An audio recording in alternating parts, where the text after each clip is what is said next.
A Daughter of the Snows by Jack London. Read and published by Audiobook Library.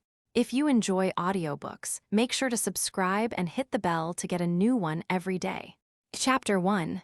All ready, Miss Welse, though I'm sorry we can't spare one of the steamer boats. Frona Welse arose with alacrity and came to the first officer's side. We're so busy, he explained, and gold rushers are such perishable freight at least. I understand, she interrupted, and I too am behaving as though I were perishable. And I am sorry for the trouble I am giving you, but she turned quickly and pointed to the shore. Do you see that big log house between the clump of pines and the river? I was born there. Guess I'd be in a hurry myself, he muttered sympathetically as he piloted her along the crowded deck. Everybody was in everybody else's way, nor was there one who failed to proclaim it at the top of his lungs. 1,000 gold seekers were clamoring for the immediate landing of their outfits. Each hatchway gaped wide open, and from the lower depths, the shrieking donkey engines were hurrying the misassorted outfits skyward. On either side of the steamer, rows of scows received the flying cargo, and on each of these scows, a sweating mob of men charged the descending slings and heaved bales and boxes about in frantic search. Men waved shipping receipts and shouted over the steamer to them. Sometimes 2 and 3 identified the same article and wore a rose. The 2 circle and the circle and dot brands caused endless jangling, while every whipsaw discovered a dozen claimants. The purser insists that he is going mad, the first officer said, as he helped Frona Welse down the gangway to the landing stage, and the freight clerks have turned the cargo over to the passengers and quit work. But we're not so unlucky as the Star of Bethlehem, he reassured her, pointing to a steamship at anchor a quarter of a mile away. Half of her passengers have pack horses for Skagway and White Pass, and the other half are bound over the Chilkoot. So they've mutinied, and everything's at a standstill. Hey, you, he cried, beckoning to a Whitehall which hovered discreetly on the outer rim of the floating confusion. A tiny launch, pulling heroically at a huge tow barge, attempted to pass between, but the boatman shot nervily across her bow, and just as he was clear, unfortunately, caught a crab. This slewed the boat around and brought it to a stop. Watch out, the first officer shouted. A pair of 70-foot canoes, loaded with outfits, gold rushers, and Indians, and under full sail, drove down from the counter direction. One of them veered sharply towards the landing stage, but the other pinched the Whitehall against the barge. The boatman had unshipped his oars in time, but his small craft groaned under the pressure and threatened to collapse. Whereat he came to his feet, and in short, nervous phrases consigned all canoemen and launch captains to eternal perdition. A man on the barge leaned over from above and baptized him with crisp and crackling oaths, while the whites and Indians in the canoe laughed derisively. Ah, Jiwan, one of them shouted. Why don't ye learn to row? The boatman's fist landed on the point of his critic's jaw and dropped him stunned upon the heaped merchandise. Not content with this summary act, he proceeded to follow his fist into the other craft. The miner nearest him tugged vigorously at a revolver which had jammed in its shiny leather holster, while his brother Argonauts, laughing, waited the outcome. But the canoe was underway again, and the Indian helmsman drove the point of his paddle into the boatman's chest and hurled him backward into the bottom of the Whitehall. When the flood of oaths and blasphemy was at full tide, and violent assault and quick death seemed most imminent, the first officer had stolen a glance at the girl by his side. He had expected to find a shocked and frightened maiden countenance, and was not at all prepared for the flushed and deeply interested face which met his eyes. I am sorry, he began. But she broke in, as though annoyed by the interruption. No, not at all. I am enjoying it every bit. Though I am glad that man's revolver stuck. If it had not, we might have been delayed in getting ashore. The first officer laughed, and therein displayed his tact. That man is a robber, he went on, indicating the boatman, who had now shoved his oars into the water and was pulling alongside. He agreed to charge only $20 for putting you ashore. Said he'd have made it $25 had it been a man. He's a pirate, mark me, and he will surely hang on some day. $20 for a half-hour's work. Think of it. Easy, sport, easy, cautioned the fellow in question, at the same time making an awkward landing and dropping one of his oars overside. You've no call to be flingin' names about, he added, defiantly, wringing out his shirt sleeve, wet from rescue of the oar. You've got good ears, my man, began the first officer. And a quick fist, the other snapped in. And a ready tongue. Need it in my business. No gettin' long without it among you sea sharks. Pirate am I. And you with 1,000 passengers packed like sardines. Charge 'em double first-class passage, feed 'em steerage grub, and bunk 'em worse 'en pigs. Pirate me. A red-faced man thrust his head over the rail above and began to bellow lustily. I want my stock landed. Come up here, Mr. Thurston. Now. Right away. 50 cayuses of mine eating their heads off in this dirty kennel of yours, and it'll be a sick time you'll have if you don't hustle them ashore as fast as God'll let you. I'm losing $1,000 a day, and I won't stand it. Do you hear? I won't stand it. You've robbed me right and left from the time you cleared dock in Seattle, and by the hinges of hell, I won't stand it anymore. I'll break this company as sure as my name's Ted Ferguson. D'ye hear my spiel? I'm Thad Ferguson, and you can't come and see me any too quickly for your health. D'ye hear? Pirate, eh? The boatman soliloquized. Who, me? Mr. Thompson waved his hand appeasingly at the red-faced man and turned to the girl. I'd like to go ashore with you, and as far as the store, but you see how busy we are. Goodbye, and a lucky trip to you. I'll tell off a couple of men at once and break out your baggage. Have it up at the store tomorrow morning, sharp. She took his hand lightly and stepped aboard. Her weight gave the leaky boat a sudden lurch, and the water hurtled across the bottom boards to her shoe tops, but she took it coolly enough, settling herself in the stern sheets and tucking her feet under her. Hold on. The officer cried. This will never happen, Miss Welse. Come back, and I'll get one of our boats over as soon as I can. I'll see you in heaven first, retorted the boatman, shoving off. Let go. He threatened. Mr. Thurston gripped tight hold of the gunwale, and as reward for his chivalry, had his knuckles rapped sharply by the oar blade. Then he forgot himself, and missed Welse also, and swore fervently. I dare say our farewell might have been more dignified, she called back to him, her laughter rippling across the water. Jove, he muttered, doffing his cap gallantly. There is a woman. And a sudden hunger seized him, and a yearning to see himself mirrored always in the gray eyes of Frona Welse. He was not analytical, he did not know why, but he knew that with her he could travel to the end of the earth. He felt a distaste for his profession, and a temptation to throw it all over and strike out for the Klondike whither she was going. Then he glanced up the beetling side of the ship, saw the red face of Thad, a handful of water from his strenuous oar, struck her full in the face. Hope you don't mind it, miss, he apologized. I'm doing the best I know how, which ain't much. So it seems, she answered good-naturedly. Not that I love the sea, bitterly, but I've got to turn a few honest dollars somehow, and this seemed the likeliest way. I oughter a been in Klondike by now, if I'd had any luck at all. Tell you how it was. I lost my outfit on Windy Arm, halfway in after packin', it clean across the path's zip, splash. She shook the water from her eyes, squirming the while as some of it ran down her warm back. You'll do, he encouraged her. You're the right guy for this country. Goin' all the way in. She nodded cheerfully. Then you'll do. But as I was sayin', after I lost my outfit I hit back to the coast, bane broke, to hustle up another one. That's why I'm chargin' high-pressure rates. And I hope you don't feel sore at what I made you pay. I'm no worse than the rest, miss, sure. I had to dig up 100 for this old tub, which ain't worth 10 down in the States. Same kind of prices everywhere. Over on the Skagway Trail, horseshoe nails is just as good as a quarter any day. A man goes up to the bar and calls for a whiskey. Whiskey $50. Well, he drinks his whiskey, plunks down 2 horseshoe nails, and it's okay. No kick common on horseshoe nails.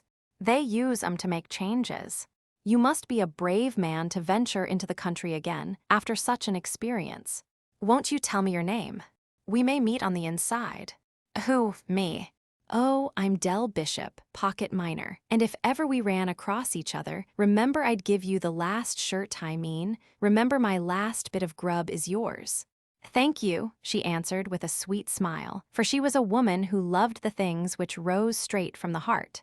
He stopped rowing long enough to fish about in the water around his feet for an old corned beef can. "You'd better do some bailin'," he ordered, tossing her the can. "She's leakin' worse since that squeeze." Frona smiled mentally, tucked up her skirts, and bent to the work. At every dip, like great billows heaving along the skyline, the glacier-fretted mountains rose and fell. Sometimes she rested her back and watched the teeming beach towards which they were heading, and again, the landlocked arm of the sea in which a score or so of great steamships lay at anchor.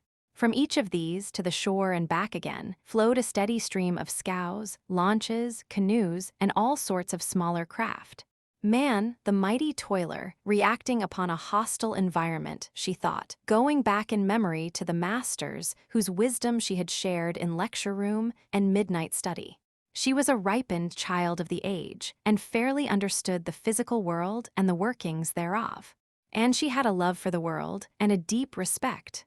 For some time, Del Bishop had punctuated the silence with splashes from his oars, but a thought struck him. "You haven't told me your name," he suggested, with complacent delicacy. "My name is Welse," she answered. "Frona Welse." A great awe manifested itself in his face, and grew to a greater and greater awe. "You are Frona Welse," he enunciated slowly. "Jacob Welse ain't your old man, is he?" "Yes, I am Jacob Welse's daughter, at your service." He puckered his lips in a long, low whistle of understanding and stopped rowing. "Just you climb back into the stern and take your feet out of that water," he commanded. "And gimme holt that can." "Am I not bailing satisfactorily?" she demanded, indignantly. "Yep. You're doin' all right, but you are just what I was before you knew who I was. Now you go on rowing, that's your share of the work, and I'll take care of mine." "Oh, you'll do," he murmured ecstatically, bending afresh to the oars. "And Jacob Welse is your old man. I oughter a known it sure." When they reached the sandspit, crowded with heterogeneous piles of merchandise and buzzing with men, she stopped long enough to shake hands with her ferryman. And though such a proceeding on the part of his feminine patrons was certainly unusual, Del Bishop squared it easily with the fact that she was Jacob Welse's daughter. "Remember, my last bit of grub is yours," he reassured her, still holding her hand. "And your last shirt, too, don't forget." "Well, you're a crackerjack," he exploded with a final squeeze. "Sure." Her short skirt did not block the free movement of her limbs, and she discovered with pleasurable surprise that the quick tripping step of the city pavement had departed from her, and that she was swinging off in the long, easy stride which is born of the trail more than one gold rusher. Shooting keen glances at her ankles and gray-gaitered calves affirmed Del Bishop's judgment. And more than one glanced up at her face and glanced again, for her gaze was frank with the frankness of comradeship, and in her eyes there was always a smiling light, just trembling on the verge of dawn. And did the on and the smiling light was protean mooted merry, sympathetic, joyous, quizzical the complement of whatever kindled it. And sometimes the light spread over all her face, until the smile prefigured by it was realized. But it was always in frank and open comradeship. And there was much to cause her to smile as she hurried through the crowd, across the sandspit, and over the flat towards the log building she had pointed out to Mr. Thurston. Time had rolled back, and locomotion and transportation were once again in the most primitive stages. Men who had never carried more than parcels in all their lives had now become bearers of burdens. They no longer walked upright under the sun, but stooped the body forward and bowed the head to the earth. Every back had become a pack saddle, and the strap galls were beginning to form. They staggered beneath the unwanted effort, and legs became drunken with weariness and titubated in divers directions, till the sunlight darkened and bearer and burden fell by the way. Other men, exulting secretly, piled their goods on two-wheeled go-karts and pulled out blithely enough, only to stall at the first spot where the great round boulders invaded the trail. Whereat they generalized anew upon the principles of Alaskan travel, discarded the go-kart, or trundled it back to the beach, and sold it at fabulous price to the last man landed. Tenderfoot, with 10 pounds of Colt's revolvers, cartridges, and hunting knives belted about them, wandered valiantly up the trail and crept back softly, shedding revolvers, cartridges, and knives in despairing shower. And so, in gasping and bitter sweat, these sons of Adam suffered for Adam's sin. Frona felt vaguely disturbed by this great throbbing rush of gold-mad men, and the old scene with its clustering associations seemed blotted out by these toiling aliens. Even the old landmarks appeared strangely unfamiliar. It was the same, yet not the same. Here, on the grassy flat, where she had played as a child and shrunk back at the sound of her voice echoing from glacier to glacier, 10,000 men tramped ceaselessly up and down, grinding the tender herbage into the soil and mocking the stony, and just up the trail were 10,000 men who had passed by, and over the Chilkoot were 10,000 more. And behind, all down the island-studded Alaskan coast, even to the Horn, were yet 10,000 more, harnessers of wind and steam, hasteners from the ends of the earth. The Daya River of old roared turbulently down to the sea, but its ancient banks were gored by the feet of many men, and these men labored in surging rows at the dripping tow lines, and the deep-laden boats followed them as they fought, and the will of man strove with the will of the water, and the men laughed at the old Daya River and went its banks deeper for the men who were to follow. The doorway of the store, through which she had once run out and in, and where she had looked with awe at the unusual sight of a stray trapper or fur trader, was now packed with a clamorous throng of men. Where one letter waiting for a claimant was a thing of wonder, she now saw, peering through the window, the mail heaped up from floor to ceiling. And it was for this mail the men were clamoring so insistently. Before the store, by the scales, was another crowd. An Indian threw his pack upon the scales, the white owner jotted down the weight in a notebook, and another pack was thrown on. Each pack was in the straps, ready for the packer's back and the precarious journey over the Chilkoot. Frona edged in closer. She was interested in freights. She remembered in her day when the solitary prospector or trader had his outfit packed over for 6 cents, $120 a ton. The tenderfoot who was weighing up consulted his guidebook. 8 cents, he said to the Indian. Whereupon the Indians laughed scornfully and chorused, 40 cents. A pained expression came into his face, and he looked at him anxiously. The sympathetic light in Frona's eyes caught him, and he regarded her with intent blankness. In reality, he was busy reducing a 3-ton outfit to terms of cash at $40 per hundredweight. $2,400 for 30 miles. He cried, "What can I do?" Franco shrugged her shoulders. "You'd better pay them the 40 cents, she advised, "else they will take off their straps." The man thanked her, but instead of taking heed went on with his haggling.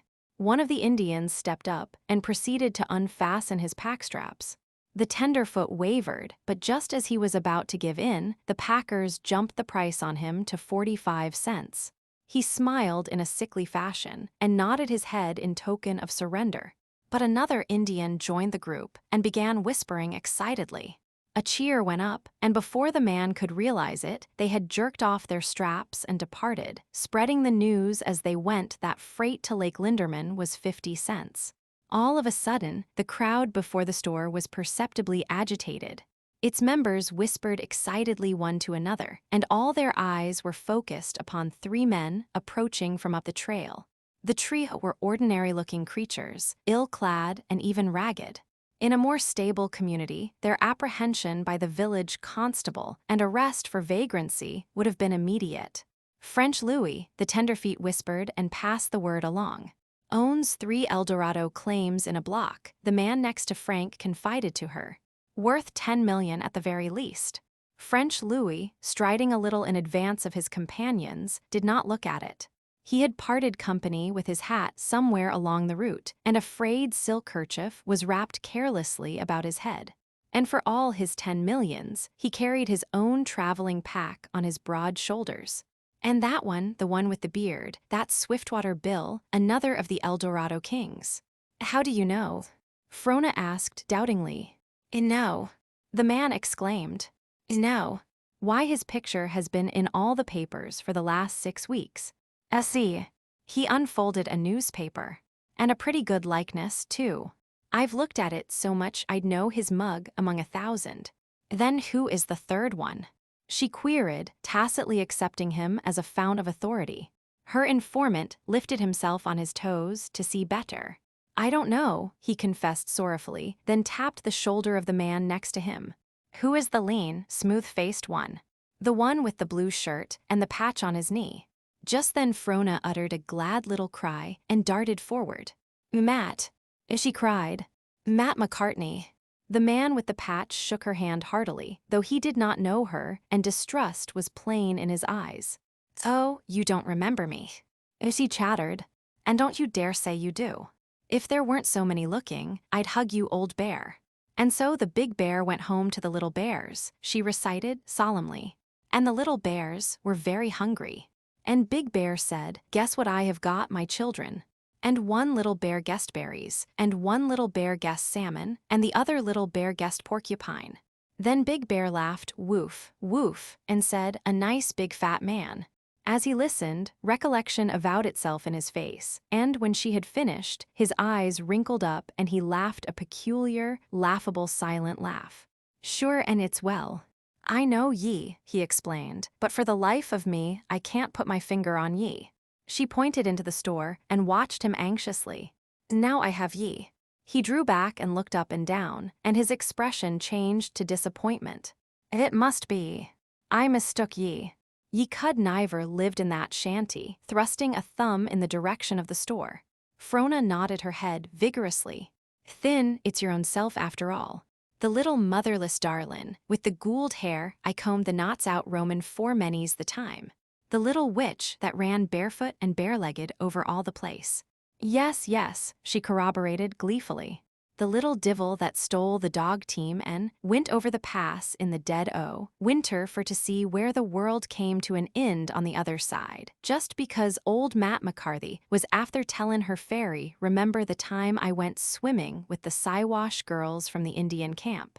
And I dragged ye out by the hair o' your head, and lost one of your new rubber boots. Ah, and sure an I do.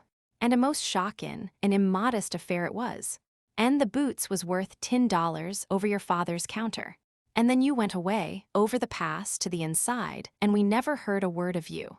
Everybody thought you were dead. Well, I recollect the day. And ye cried in me arms, and wouldn't kiss your old Matt good-bye. But ye did in the end, he exclaimed, triumphantly, when ye saw I was goin' to lave ye for sure. What a wee thing ye were. I was only 8. And 'tis 12 years agone. 12 years I've spent on the inside, with never a trip out. Ye must be 20 now. And almost as big as you, Frona affirmed. A likely woman you've grown into, tall, shapely, and all that. He looked at her critically. But ye cud, stood a bit more flesh, I'm thinkin'. No, no, she denied. Not at 20, Matt, not at 20. Feel my arm, you'll see. She doubled that member till the biceps nodded. 'Tis muscle, he admitted, passing his hand admiringly over the swelling bunch, just as though ye'd been workin' hard for your livin'. Oh, I can swing clubs and box and fence, she cried, successively striking the typical postures, and swim and make high dives, chin a bar 20 times and walk on my hands. There. Is that what ye have been doin'? I thought ye went away for book larnin', he commented dryly. But they have new ways of teaching, now, Matt, and they don't turn you out with your head crammed, and your legs that spindly they can't carry at all. Well, and I forgive ye your muscle. But how about yourself, Matt? Frona asked. How has the world been to you these 12 years? And behold, he spread his legs apart, threw his head back and his chest out. Ye now behold Mr. Matthew McCarthy, a king of the noble El Dorado dynasty by the strength of his own right arm. My possessions are limitless. I have more dust in the 1 minute than I have ever seen in all my life before. My intention for making this trip to the States is to look up my ancestors. I have a firm belief that they once existed. You may find nuggets in the Klondike, but never good whiskey. 'Tis likewise me intention to have 1 drink Roman for the rate stuff before I die. After that 'tis me sworn resolve to return to the supervision Roman for me Klondike properties. Indade, and I'm an El Dorado king, and if ye'll be wantin' the lind Roman for a tidy bit, it's meself that'll loan it ye. The same old Matt, who and it's yourself is the Frona Welse, for all your prize fighter's muscles and your philosopher's brains. But let's wander inside, on the heels of Louis and Swiftwater. Andy's still Tyndon, store, I'm told, and we'll see if I still linger in the pages Roman for his memory.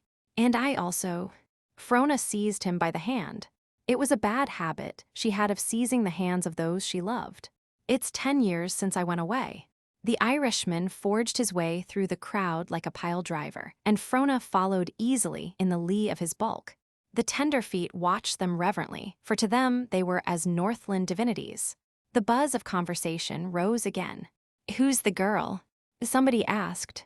And just as Frona passed inside the door, she caught the opening of the answer, "Jacob Welse's daughter." "Never heard of Jacob Welse. Where have you been keeping yourself?" Chapter 2. She came out of the wood of glistening birch, and with the first fires of the sun blazoning her unbound hair, raced lightly across the dew-dripping meadow. The earth was fat with excessive moisture and soft to her feet, while the dank vegetation slapped against her knees and cast off flashing sprays of liquid diamonds. The flush of the morning was in her cheek, and its fire in her eyes, and she was aglow with youth and love.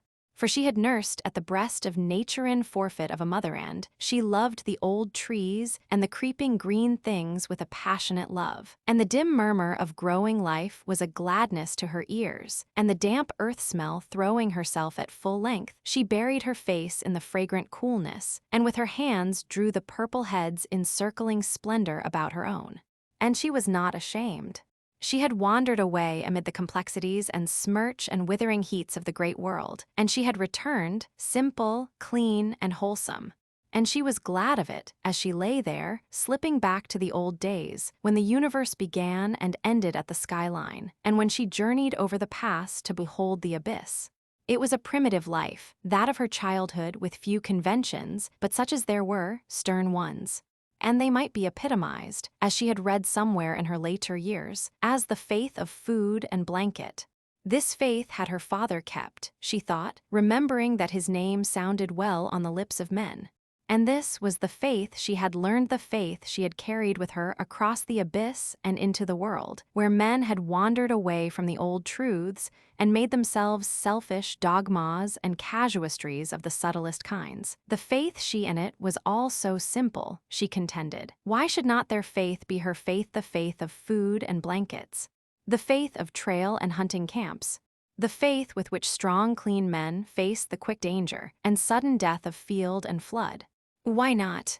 The faith of Jacob Welse, of Matt McCarthy, of the Indian boys she had played with, of the Indian girls she had led to Amazonian war, of the very wolf dogs straining in the harnesses and running with her across the snow. It was healthy, it was real, it was good, she thought, and she was glad. The rich notes of a robin saluted her from the birch wood and opened her ears to the day.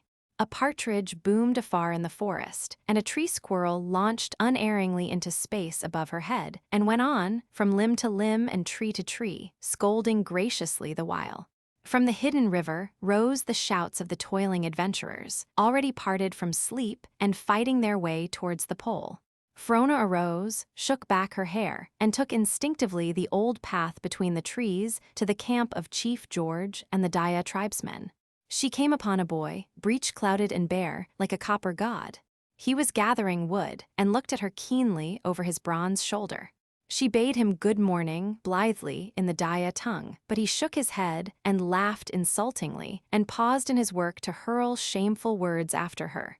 She did not understand, for this was not the old way, and when she passed a great and glowering sitkin buck, she kept her tongue between her teeth.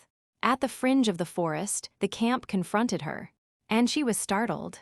It was not the old camp of scores, or more lodges clustering and huddling together in the open as though for company, but a mighty camp. It began at the very forest, and flowed in and out among the scattered tree clumps on the flat, and spilled over and down to the river bank, where the long canoes were lined up 10 and 12 deep.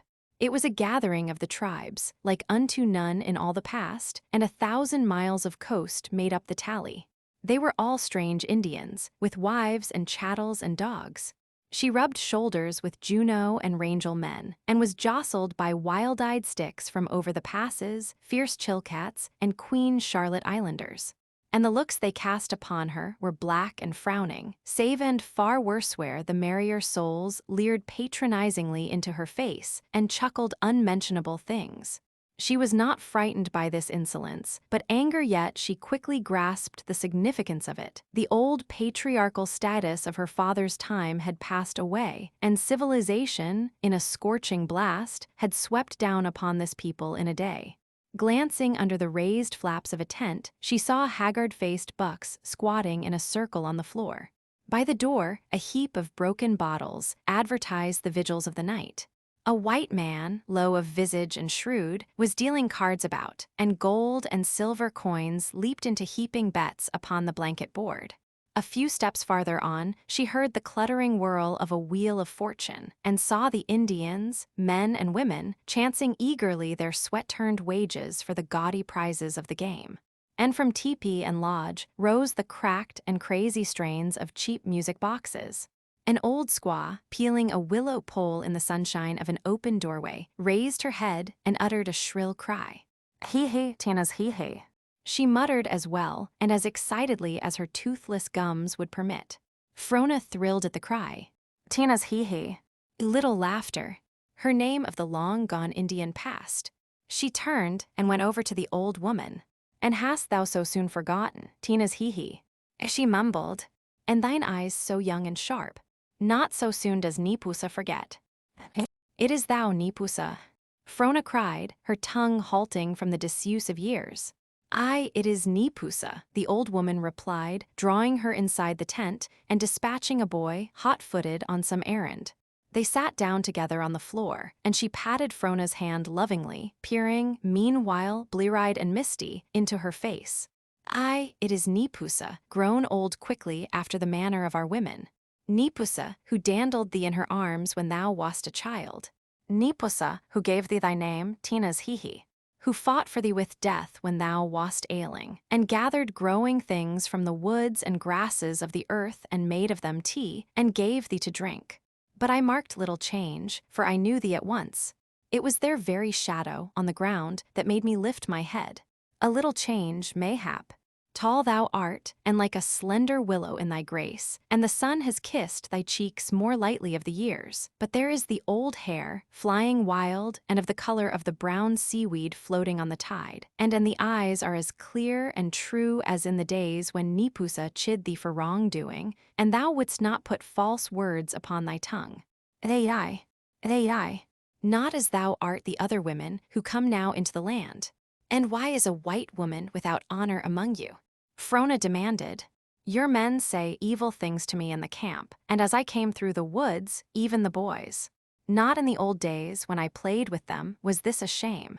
They Neepusa made an answer. "It is so.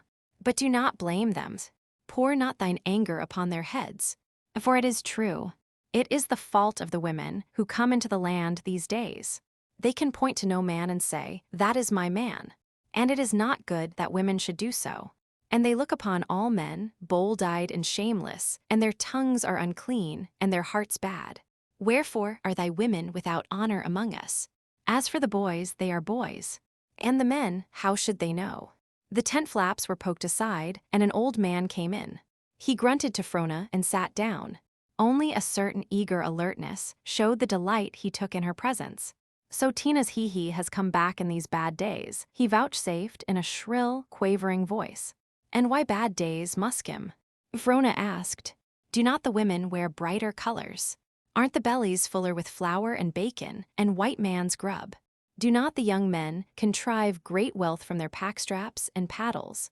And art thou not remembered with the ancient offerings of meat and fish and blankets?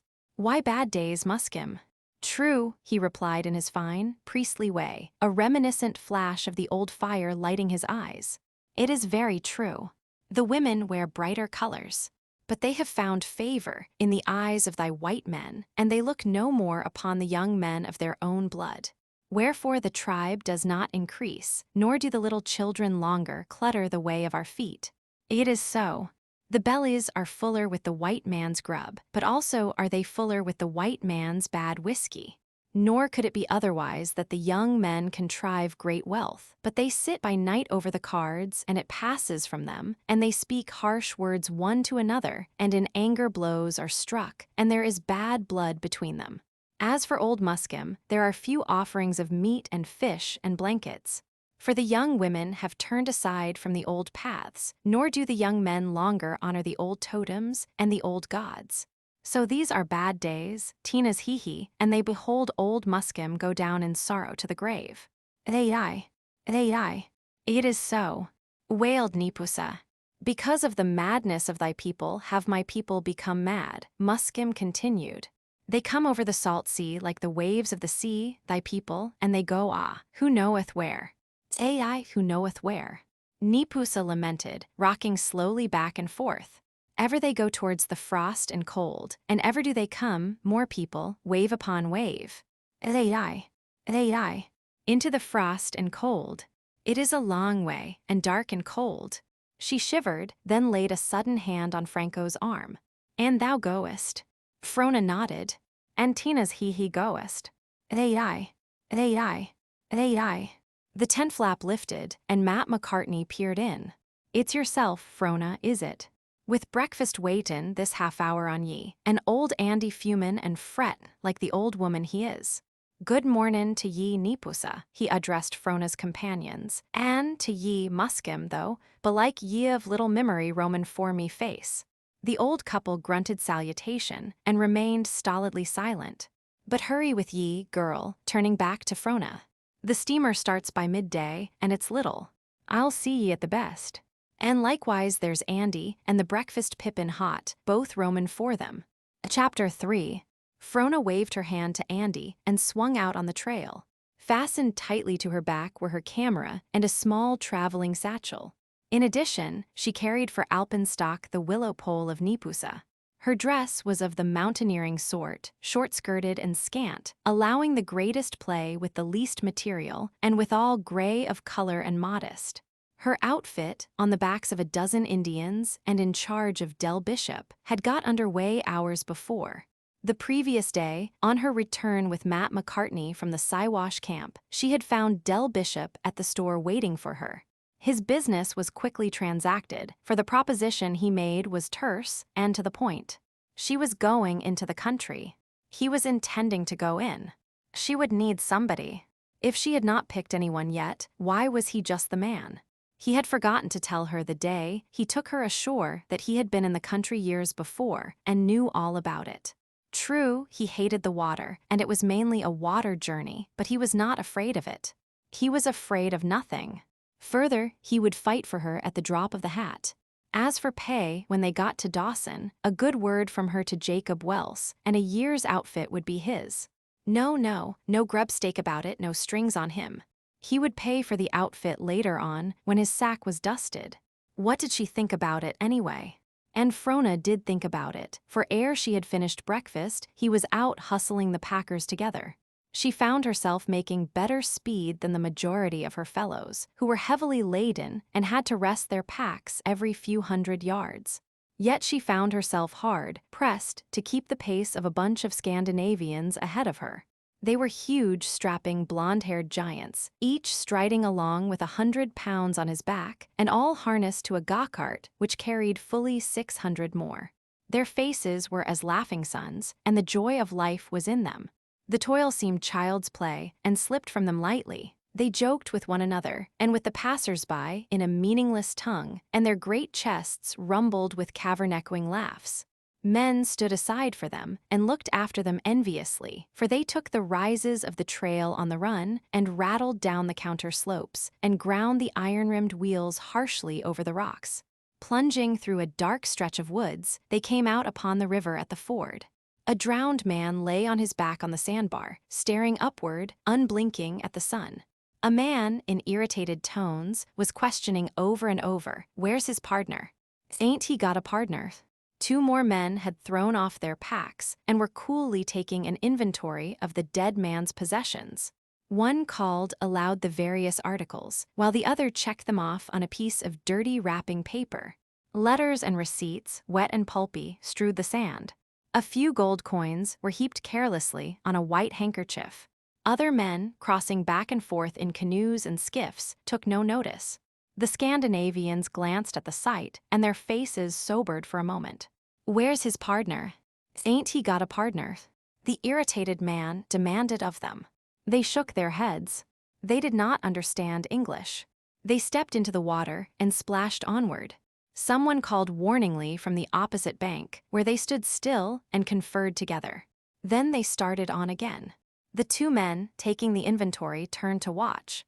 The current rose nigh to their hips, but it was swift and they staggered, while now and again the cart slipped sideways with the stream. The worst was over, and Frona found herself holding her breath. The water had sunk to the knees of the two foremost men, when a strap snapped on one nearest the cart. His pack swung suddenly to the side, overbalancing him. At the same instant, the man next to him slipped, and each jerked the other under. The next two were whipped off their feet, while the cart, turning over, swept from the bottom of the ford into the deep water. The two men, who had almost emerged, threw themselves backward on the pull ropes. The effort was heroic, but giants though they were, the task was too great and they were dragged, inch by inch, downward and under. Their packs held them to the bottom, saving him whose strap had broken. This one struck out, not to the shore, but down the stream, striving to keep up with his comrades. A couple of 100 feet below, the rapid dashed over a tooth-treef of rocks, and here, a minute later, they appeared. The cart, still loaded, showed first, smashing a wheel and turning over and over into the next plunge. The men followed in a miserable tangle. They were beaten against the submerged rocks and swept on, all but one. Frona, in a canoe, a dozen canoes were already in pursuit, saw him grip the rock with bleeding fingers. She saw his white face and the agony of the effort, but his hold relaxed and he was jerked away, just as his free comrade, swimming mightily, was reaching for him. Hidden from sight, they took the next plunge, showing for a second, still struggling, at the shallow foot of the rapid. A canoe picked up the swimming man, but the rest disappeared in a long stretch of swift, deep water.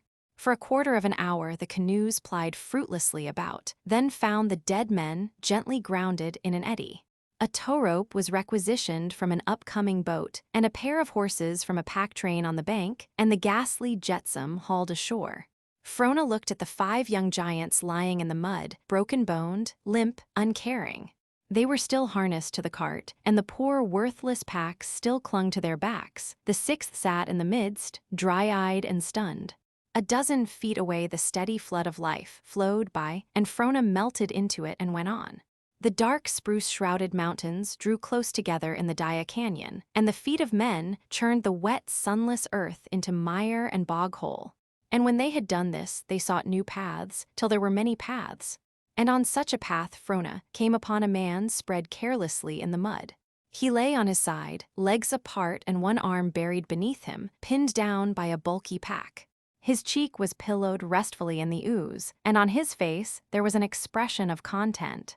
He brightened when he saw her, and his eyes twinkled cheerily. "'Bout time you hove along," he greeted her. "Been waitin' an hour on you as it is." "That's it," as Frona bent over him. "Just unbuckle that strap." "The pesky thing, 'twas just out of my reach all the time." "Are you hurt?" she asked. He slipped out of his straps, shook himself, and felt the twisted arm. "Nope. Sound like $1, thank you. And no kick to register either." He reached over and wiped his muddy hands on a low-bowed spruce. "Just my luck, but I got a good rest, so what's the good of mackin' a beef about it? You see, I tripped on that little root there and slipped. Islump, islam, and slush, there I was, down and out, and the buckle just out of reach. And there I lay for a blasted hour, everybody hitting the lower path. But why didn't you call out to them? And make them climb up the hill for me, them all tuckered out with their own work? Not in your life. Wasn't serious enough. If any other man'd make me climb up just because he'd slipped down, I'd take him out of the mud all right, and punch him back into the mud again. Besides, I knew somebody was bound to come along my way after a while." "Oh, you'll do," she cried, appropriating Del Bishop's phrase. "What you'll do for this country." "Yep," he called back, shouldering his pack and starting off at a lively clip. And anyway, I got a good rest. The trail dipped through a precipitous morass to the river's brink. A slender pine tree spanned the screaming foam and bent midway to touch the water. The surge beat upon the taper trunk and gave it a rhythmical swaying motion, while the feet of the packers had worn smooth its wave-washed surface. 80 feet stretched in ticklish insecurity. Frona stepped upon it, felt it move beneath her, heard the bellowing of the water, saw the mad rush end shrank back. She slipped the knot of her shoelaces and pretended great care in the tying thereof as a bunch of Indians came out of the woods above and down through the mud. 3 or 4 bucks led the way, followed by many squaws, all bending in the head straps to the heavy packs. Behind came the children burdened according to their years, and in the rear half a dozen dogs, tongues lagging out and dragging forward painfully under their several loads. The men glanced at her sideways, and one of them said something with an undertone. Frona could not hear, but the snicker which went down the line brought the flush of shame to her brow and told her more forcibly than could the words. Her face was hot, for she sat disgraced in her own sight, but she gave no sign. The leader stood aside, and one by one, and never more than one at a time, they made the perilous passage. At the bend in the middle, their weight forced the tree under, and they felt for their footing, up to the ankles in the cold, driving torrent. Even the little children made it without hesitancy, and then the dogs whining and reluctant, but urged on by the man. When the last had crossed over, he turned to Frona. "The horse trail," he said, pointing up the mountain side. "Much better to take a horse trail. Far much better." But she shook her head and waited till he reached the farther bank, for she felt the call not only upon her own pride, but upon the pride of her race, and it was a greater demand than her demand, just as the race was greater than she. So she put foot upon the log, and, with the eyes of the alien people upon her, walked down into the foam-white swirl. She came upon a man weeping by the side of the trail. His pack, clumsily strapped, sprawled on the ground. He had taken off a shoe, and one naked foot showed swollen and blistered. "What is the matter?" she asked, halting before him. He looked up at her, then down into the depths where the Daya River cut through the gloomy darkness with its living silver. The tears still welled in his eyes, and he sniffled. "What is the matter?" she repeated. "Can I be of any help?" "No," he replied. "How can you help? My feet are raw, my back is nearly broken, and I am all tired. Can you help any of these things?" "Well, judiciously, I am sure it might be worse. Think of the men who have just landed on the beach. It will take them 10 days or 2 weeks to backtrip their outfits as far as you have already got yours." "But my partners have left me and gone on," he moaned, a sneaking appeal for pity in his voice. "And I am all alone, and I don't feel able to move another step. And then think of my wife and babies.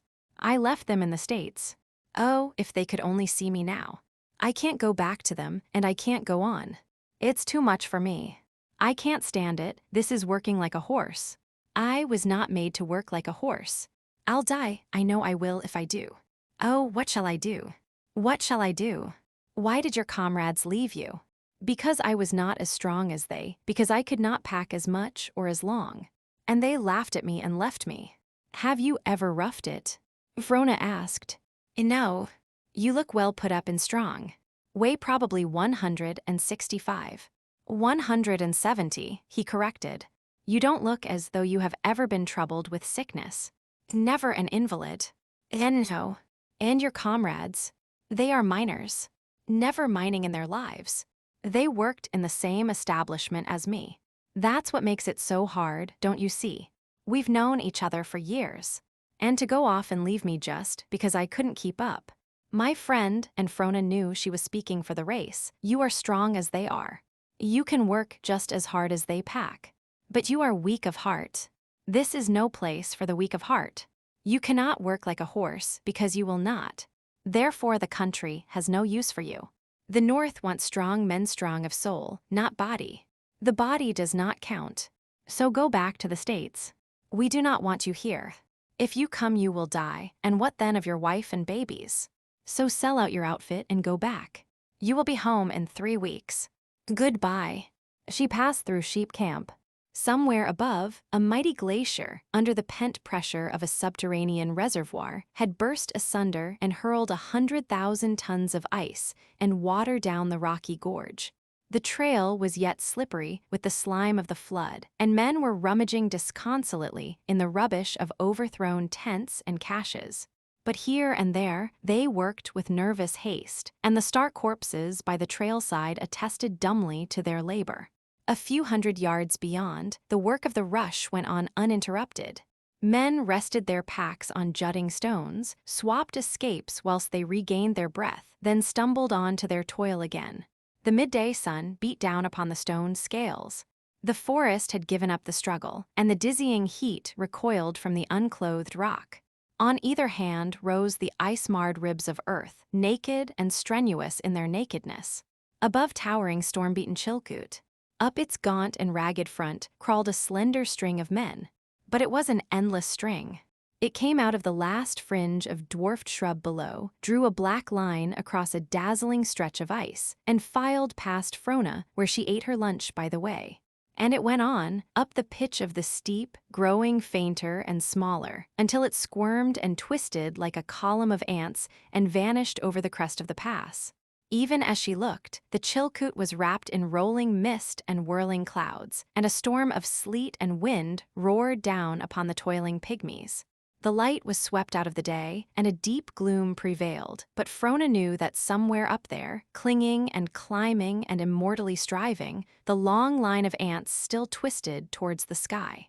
And she thrilled at the thought, strong with man's ancient love of mastery, and stepped into the line which came out of the storm behind and disappeared into the storm before. She blew through the gap of the pass in a whirlwind of vapor, with hand and foot clambered down the volcanic ruin of Chilkoot's mighty father, and stood on the bleak edge of the lake, which filled the pit of the lake was angry and white-capped, and though 100 caches were waiting for ferriage, no boats were plying back and forth.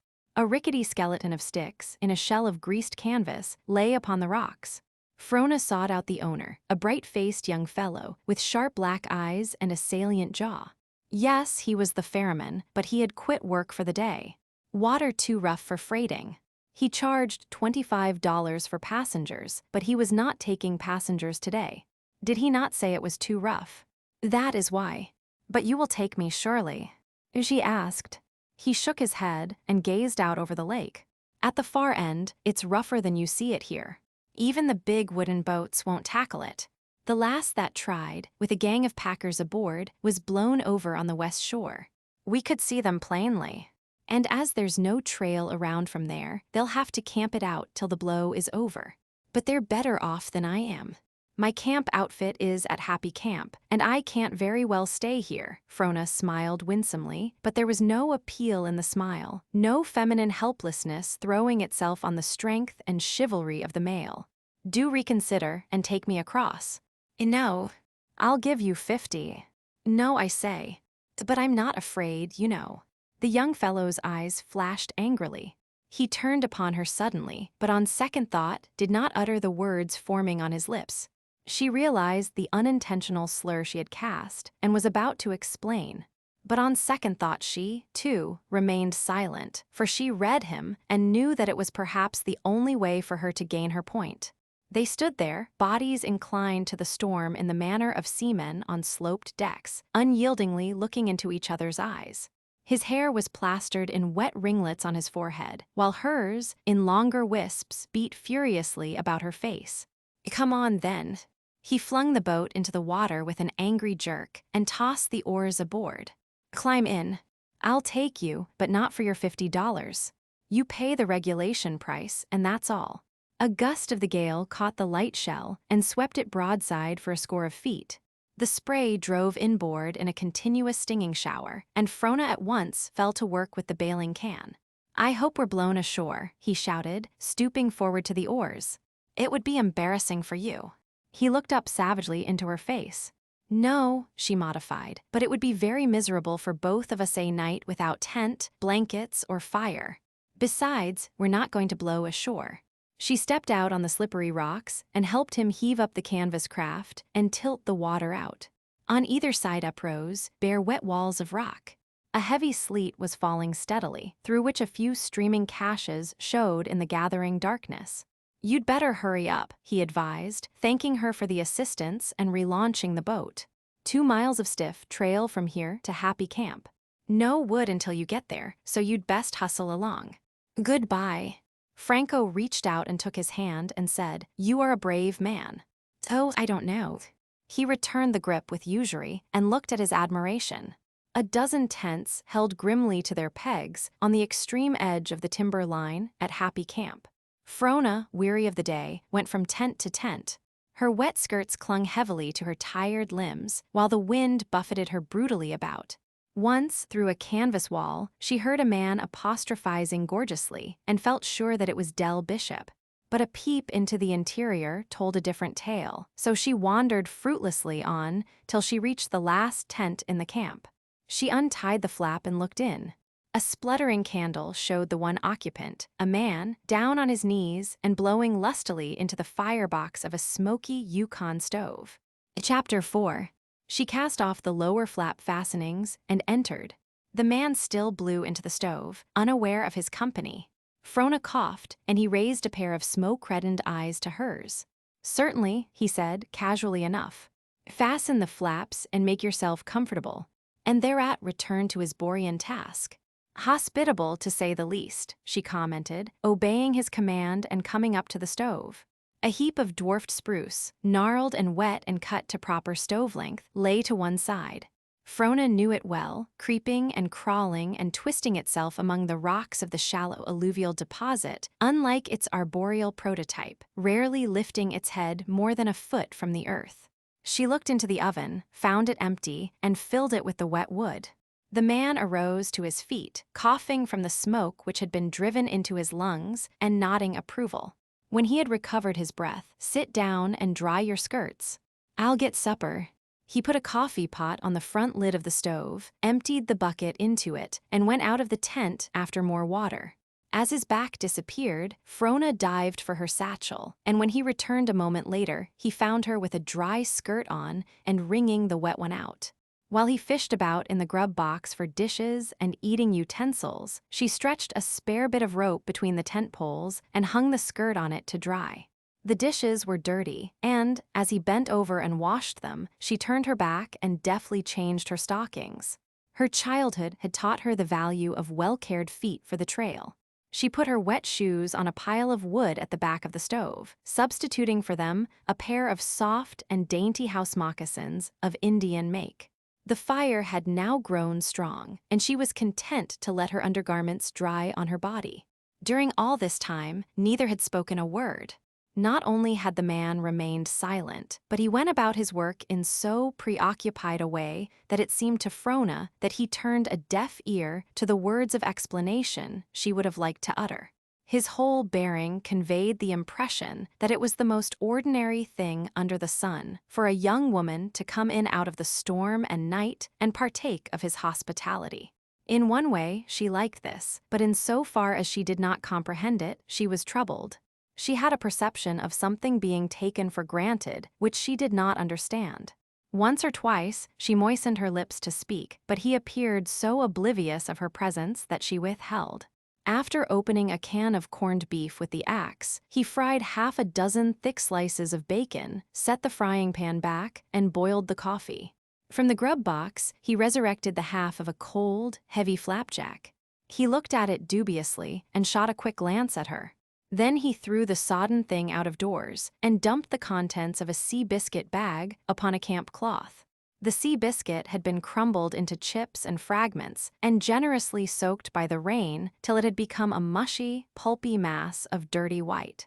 "It's all I have in the way of bread," he muttered, "but sit down and we will make the best of it." One moment, and before he could protest, Frona had poured the sea biscuit into the frying pan on top of the grease and bacon. To this, she added a couple of cups of water and stirred briskly over the fire. When it had sobbed and sighed with the heat for a few minutes, she sliced up the corned beef and mixed it in with the rest. And by the time she had seasoned it heavily with salt and black pepper, a savory steam was rising from the concoction. "It's pretty good stuff," he said, balancing his plate on his knee and sampling the mess avidly.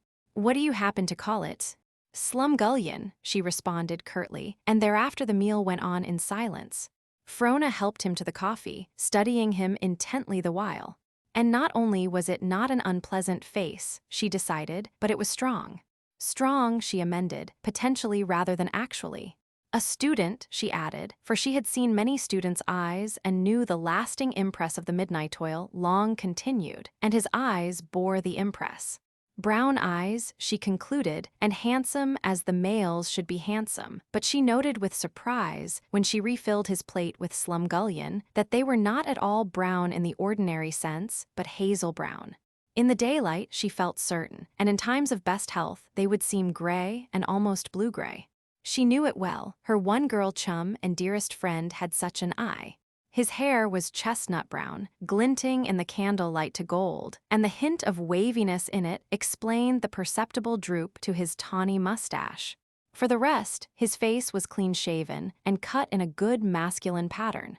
At first, she found fault with the more than slight cheek hollows under the cheekbones, but when she measured his well-knit, slenderly muscular figure, with its deep chest and heavy shoulders, she discovered that she preferred the hollows. At least, they did not the body gave the lie to that, while they themselves denied the vice of overfeeding. Height 5'9", she summed up from out of her gymnasium experience, and age anywhere between 25 and 30, though nearer the former most likely. "Haven't many blankets," he said abruptly, pausing to drain his cup and set it over on the grub box. "I don't expect my Indians back from Lake Linderman till morning, and the beggars have packed everything except a few sacks of flour and the bear camp outfit. However, I've a couple of heavy ulsters which will serve just as well." He turned his back, as though he did not expect a reply, and untied a rubber-covered roll of blankets. Then he drew the 2 ulsters from a clothes bag and threw them down on the bedding. "Vaudeville artist, I suppose?" He asked the question seemingly without interest, as though to keep the conversation going, and, in fact, as if he knew the stereotyped answer beforehand. But to Frona, the question was like a blow in the face. She remembered Nepus's Philippic against the white women who were coming into the land, and realized the falseness of her position and the way in which he looked upon her. But he went on before she could speak. "Last night I had 2 vaudeville queens, and 3 the night before. Only there was more betting then. It's unfortunate, isn't it, the aptitude they display in getting lost from their outfits? Yet somehow I have failed to find any lost outfits so far. And they are all queens, it seems. No understudies or minor turns about them, no. And I presume you are a queen, too." The too ready blood sprayed her cheek, and this made her angrier than did he, for whereas she was sure of the steady grip she had on herself, her flushed face betokened a confusion which did no, she answered coolly. "I am not a vaudeville artist." He tossed several sacks of flour to one side of the stove, without replying, and made of them the foundation of a bed, and with the remaining sacks, he duplicated the operation on the opposite side of the stove. "But you are some kind of an artist, then," he insisted when he had finished, with an open contempt for the artist. "Unfortunately, I am not any kind of an artist at all." He dropped the blanket he was folding and straightened his back. Hitherto, he had no more than glanced at her, but now he scrutinized her carefully, every inch of her, from head to heel and back again, the cut of her garments and the very way she did her hair. And he took his time about it. "Oh, I beg pardon," was his verdict, followed by another stare. "Then you are a very foolish woman, dreaming of fortune and shutting your eyes to the dangers of the pilgrimage. It is only when 2 kinds of women come into this country. Those who by virtue of wifehood and daughterhood are respectable, and those who are not respectable. Vaudeville stars and artists, they call themselves for the sake of decency, and out of courtesy we countenance it. Yes, I know. But remember, the women who come over the trail must be one or the other. There is no middle course, and those who attempt it are bound to fail. So you are a very, very foolish girl, and you had better turn back while there is still a chance. If you will view it in the light of a loan from a stranger, I will advance your passage back to the States and start an Indian over the trail with you tomorrow for Daya." Once or twice, Frona had attempted to interrupt him, but he had waved her imperatively to silence with his hand. I thank you, she began, but he broke in. Oh, not at all, not at all. I thank you, she repeated, but it happens that you are mistaken. I have just come over the trail from Daya and expect to meet my outfit already in camp here at Happy Camp. They started hours ahead of me, and I can't understand how I passed them. Yes, I do, too. A boat was blown over to the west shore of Crater Lake this afternoon, and they must have been in it. That is where I missed them and came on. As for my turning back, I appreciate your motive for suggesting it, but my father is in Dallas, and I have not seen him for 3 years. Also, I have come through from Daya this day, and am tired, and I would like to get some rest. So, if you still extend your hospitality, I'll go to bed. Impossible. He kicked the blankets to one side, sat down on the flour sacks, and directed a blank look upon her. Are there any women in the other tents? She asked hesitantly. I did not see any, but I may have overlooked. A man and his wife were, but they pulled the stakes this morning. No, there are no other women except 2 or 3 in a tent, which will not do for you. Do you think I am afraid of their hospitality? She demanded hotly. As you said, they are women. But I said it would not do, he answered, absently, staring at the straining canvas and listening to the roar of the storm. A man would die in the open on a night like this. And the other tents are crowded to the walls, he mused. I happen to know. They have stored all their caches inside because of the water, and they have no room to turn around. Besides, a dozen other strangers are storm-bound with them. 2 or 3 asked to spread their beds in here tonight if they couldn't find room elsewhere. Evidently they have, but that does not argue that there is any surplus space left. And anyway, he broke off helplessly. The inevitableness of the situation was growing. Can I make Deep Lake tonight? Frona asked, forgetting herself to sympathize with him, then becoming conscious of what she was doing and bursting into laughter. But you couldn't ford the river in the dark. He frowned at her levity. And there are no camps between. Are you afraid? She asked with just the shadow of a sneer. Not for myself. Well then, I think I'll go to bed. I might sit up and keep the fire going, he suggested after a pause. Fiddlesticks, she cried. As though your foolish little code was saved in the least. We are not in civilization. This is the trail to the pole. Go to bed. He elevated his shoulders as a token of surrender. Agreed. What shall I do then? Help me make my bed, of course. Sacks laid crosswise. Thank you, sir, but I have bones and muscles that rebel. Here, pull them around this way. Under her direction, he laid the sacks lengthwise in a double row. This left an uncomfortable hollow with lumpy sack corners down the middle, but she smote them flat with the side of the axe, and in the same manner lessened the slope to the walls of the hollow. Then she made a triple longitudinal fold in a blanket and spread it along the bottom of the long depression. He soliloquized. Now I see why I sleep so badly. Here it goes. And he quickly flung his own sacks into shape. It is plain you are unused to the trail, she informed him, spreading the topmost blanket and sitting down. Perhaps so, he answered. But what do you know about this trail life? He growled a little later. Enough to conform, she rejoined equivocally, pulling out the dried wood from the oven and replacing it with wet. Listen to it. How it storms, he exclaimed. It's growing worse, if worse is possible. The tent reeled under the blows of the wind, the canvas booming hollowly at every shock, while the sleet and rain rattled overhead like skirmish fire grown into a battle. In the lulls, they could hear the water streaming off at the side walls, with the noise of small cataracts. He reached up curiously and touched the wet roof. A burst of water followed instantly at the point of contact and coursed down upon the grub box. You mustn't do that, Frona cried, springing to her feet. She put her finger on the spot and, pressing tightly against the canvas, ran it down to the side wall. The leak at once stopped. You mustn't do it, you know, she reproved. Jove, was his reply. And you came through from Daya today. Aren't you stiff? Quite a bit, she confessed, candidly and sleepy. Good night, she called to him several minutes later, stretching her body luxuriously in the warm blankets. And a quarter of an hour after that, oh, I say. Are you awake? Yes, his voice came muffled across the stove. What is it? Have you the shavings cut? Shavings, he queried sleepily. What shavings? For the fire in the morning, of course. So get up and cut them. He obeyed without a word, but ere he was done she had ceased to hear him. The ubiquitous bacon was abroad in the air when she opened her eyes. Day had broken, and with it the storm. The wet sun was shining cheerily over the drenched landscape and in at the widespread flaps. Already work had begun, and groups of men were filing past under their packs. Frona turned over on her side. Breakfast was cooked. Her host had just put the bacon and fried potatoes in the oven and was engaged in propping the door ajar with 2 sticks of firewood. "Good morning," she greeted. "And good morning to you," he responded, rising to his feet and picking up the water bucket. "I don't hope that you slept well, for I know you did." Frona laughed. "I'm going out after some water," he vouchsafed. "And when I return, I shall expect you to be ready for breakfast."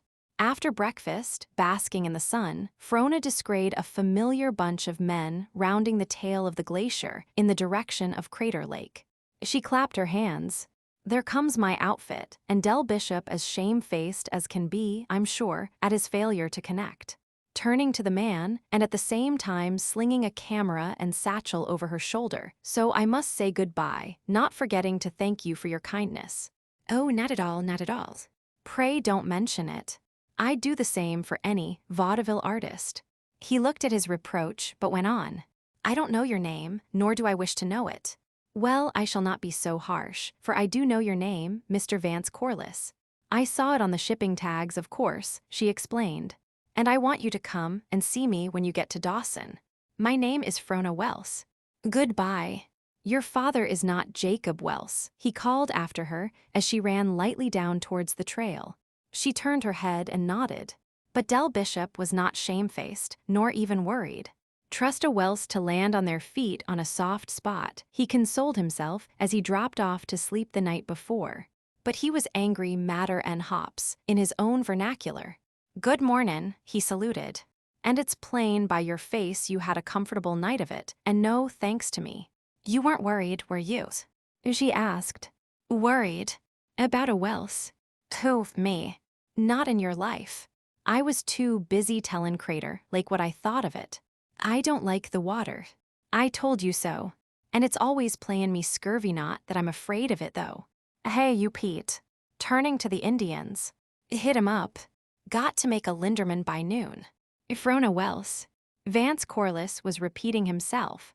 The whole thing seemed a dream, and he reassured himself by turning and looking after her retreating form. Del Bishop and the Indians were already out of sight behind a wall of rock. Frona was just rounding the base. The sun was full upon her, and she stood out radiantly against the black shadow of the wall beyond. She waved her alpenstock, and as he did fed his cap, rounded the brink and disappeared. Chapter 5. The position occupied by Jacob Welse was certainly an anomalous one. He was a giant trader in a country without commerce, a ripened product of the 19th century flourishing in a society as primitive as that of the Mediterranean Vandals. A captain of industry and a splendid monopolist, he dominated the most independent aggregate of men ever drawn together from the ends of the earth. An economic missionary, a commercial St. Paul, he preached the doctrines of expediency and force. Believing in the natural rights of man, a child himself of democracy, he bent all men to his absolutism. Government of Jacob Welse, for Jacob Welse and the people by Jacob Welse, was his unwritten gospel. Single-handedly, he had carved out his dominion till he gripped the domain of a dozen Roman provinces. At his ukase, the population ebbed and flowed over 100,000 miles of territory, and cities sprang up or disappeared at his bidding. Yet he was a common man. The air of the world first smote his lungs on the open prairie by the River Platte, the blue sky over his head, and beneath, the green grass of the earth pressing against his tender nakedness. On the horses his eyes first opened, still saddled and gazing in mild wonder at the miracle, for his trapper father had but turned aside from the trail so that the wife might have quiet and the birth be accomplished. An hour or so, and the two, who were now 3, were in the saddle and overhauling their trapper comrades. The party had not been delayed, no time was lost. In the morning, his mother cooked the breakfast over the campfire and capped it with a 50-mile ride into the next sundown. The trapper father had come of the sturdy Welsh stock, which trickled into early Ohio out of the jostling East, and the mother was a nomadic daughter of the Irish emigrant settlers of Ontario. From both sides came the wanderlust of the blood, the fever to be moving, to be pushing on to the edge of things. In the first year of his life, ere he had learned the way of his legs, Jacob Welse had wandered a horse through 1,000 miles of wilderness, and wintered in a hunting lodge on the headwater. His first footgear was moccasins, his first taffy the tallow from a moose. His first generalizations were that the world was composed of great wastes and white vastnesses, and populated with Indians and white hunters like his father. A town was a cluster of deerskin lodges, a trading post, a seat of civilization, and a factor, God Almighty himself. Rivers and lakes existed chiefly for man's use in traveling. Viewed in this light, the mountains puzzled him, but he placed them away in his classification of the inexplicable and did not worry. Men died sometimes, but their meat was not good to eat and their hides worthless, perhaps because they did not grow fur. Pelts were valuable, and with a few bales a man might purchase the earth. Animals were made for men to catch and skin. He did not know what men were made for, unless, perhaps, for the factor. As he grew older, he modified these concepts, but the process was a continual source of naive apprehension and wonderment. It was not until he became a man and had wandered through half the cities of the States that this expression of childish wonder passed out of his eyes and left them wholly keen and alert. At his boy's first contact with the cities, while he revised his synthesis of things, he also generalized afresh. People who lived in cities were effeminate. They did not carry the points of the compass in their heads, and they got lost easily. That was why they elected to stay in the cities.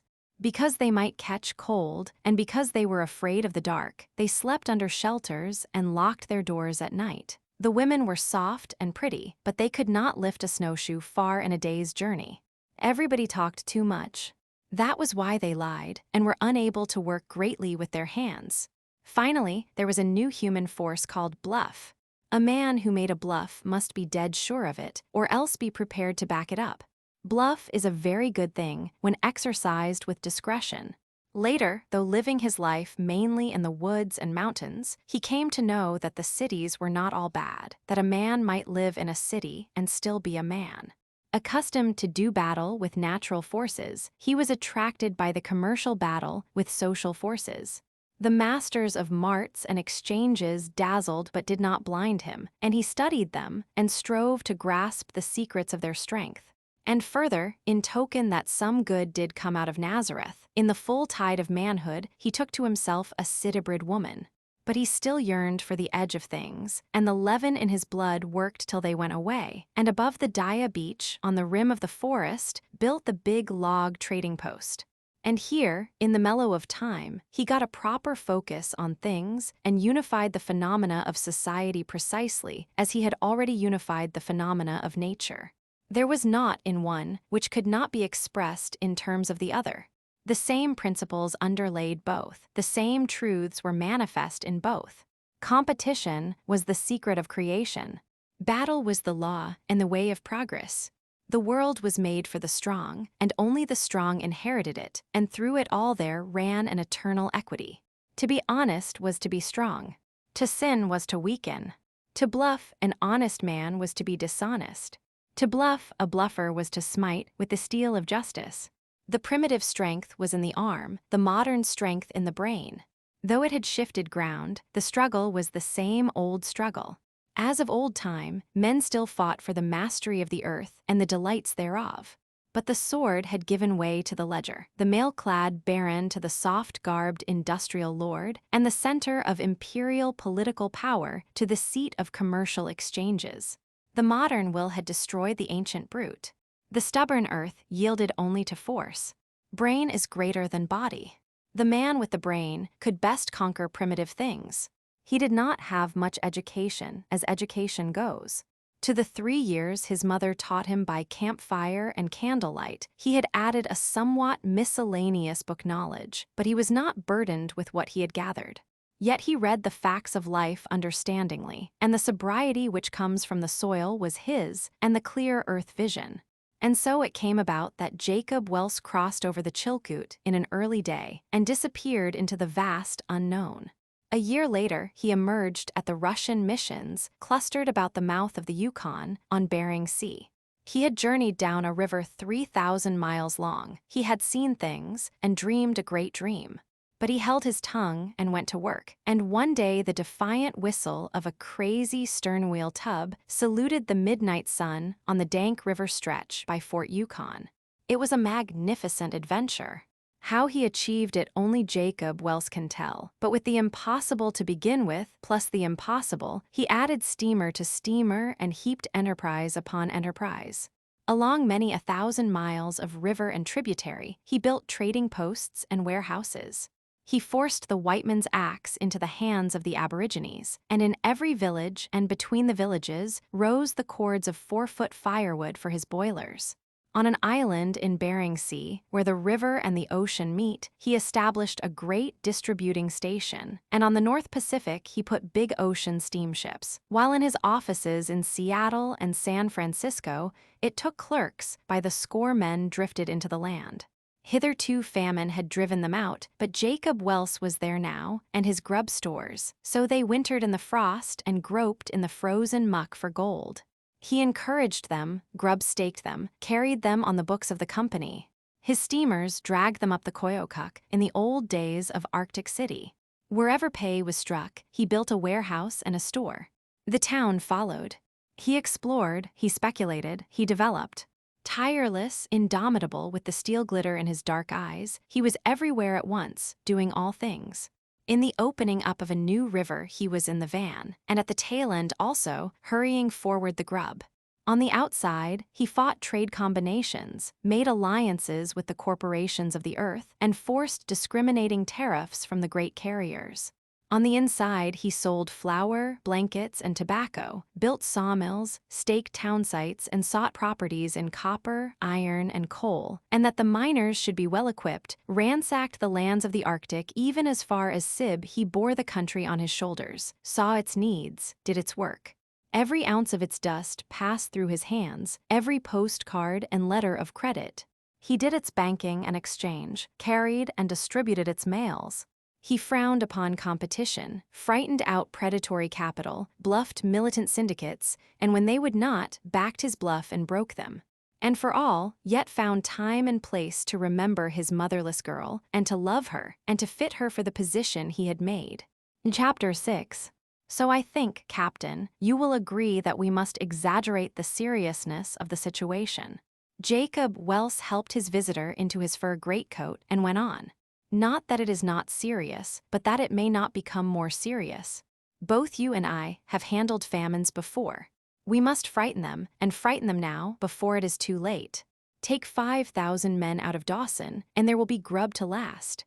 Let those 5,000 carry their tale of famine to Daya and Skagway, and they will prevent 5,000 more coming in over the ice. Quite right. And you may count on the hearty cooperation of the police, Mr. Welse. The speaker, a strong-faced, grizzled man, heavy-set and of military bearing, pulled up his collar and rested his hand on the doorknob. I see already, thanks to you, the newcomers are beginning to sell their outfits and buy dogs. Lord, will there be a stampede over the ice as soon as the river closes down? And each that sells 1,000 pounds of grub and goes lessens the proposition by one empty stomach and fills another that remains. When does the Laura start? This morning, with 300 grubless men aboard. Would that they were 3,000. Amen to that. And by the way, when does your daughter arrive? Most any day now. Jacob Welse's eyes warmed. And I want you to dinner when she does, and bring along a bunch of your young bucks from the barracks. I don't know all their names, but just the same extend the invitation as though for me personally. I haven't cultivated the social side much no time, but see to it that the girl enjoys herself. Fresh from the States and London, and she's liable to feel lonesome. You understand? Jacob Welse closed the door, tilted his chair back, and cocked his feet on the guardrail of the stove. For 1/2 minute, a girlish vision wavered in the shimmering air above the stove, then merged into a woman of fair Saxon type. The door opened. "Mr. Welse, Mr. Foster sent me to find out if he is to go on filling signed warehouse orders." "Certainly, Mr. Smith. But tell him to scale them down by half. If a man holds an order for £1,000, give him 500.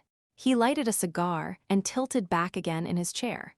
"Captain McGregor wants to see you, sir." "Send him in." Captain McGregor strode in and remained standing before his employer. The rough hand of the New World had been laid upon the Scotsman from his boyhood, but sterling honesty was written in every line of his bitter-seamed face, while a prognathous jaw proclaimed to the onlooker that honesty was the best policy. For this warning was backed up by the nose, side-twisted and broken, and by a long scar which ran up the forehead and disappeared in the gray-grizzled hair. "We throw off the lines in an hour, sir, so I've come for the last word." "Good." Jacob Welse whirled about in his chair. "Captain McGregor, I had other work cut out for you this winter, but I have changed my mind and chosen to go down with the Laura. Can you guess why?" Captain McGregor swayed his weight from one leg to the other, and a shrewd chuckle of a smile wrinkled the corners of his eyes. "Going to be trouble," he grunted. "And I couldn't have picked a better man. Mr. Bali will give you detailed instructions as you go aboard. But let me say this, if we can't scare enough men out of the country, there'll be need for every pound of grub at Fort Yukon, understand? So no extravagance. You are taking 300 men down with you. The chances are that twice as many more will go down as soon as the river freezes.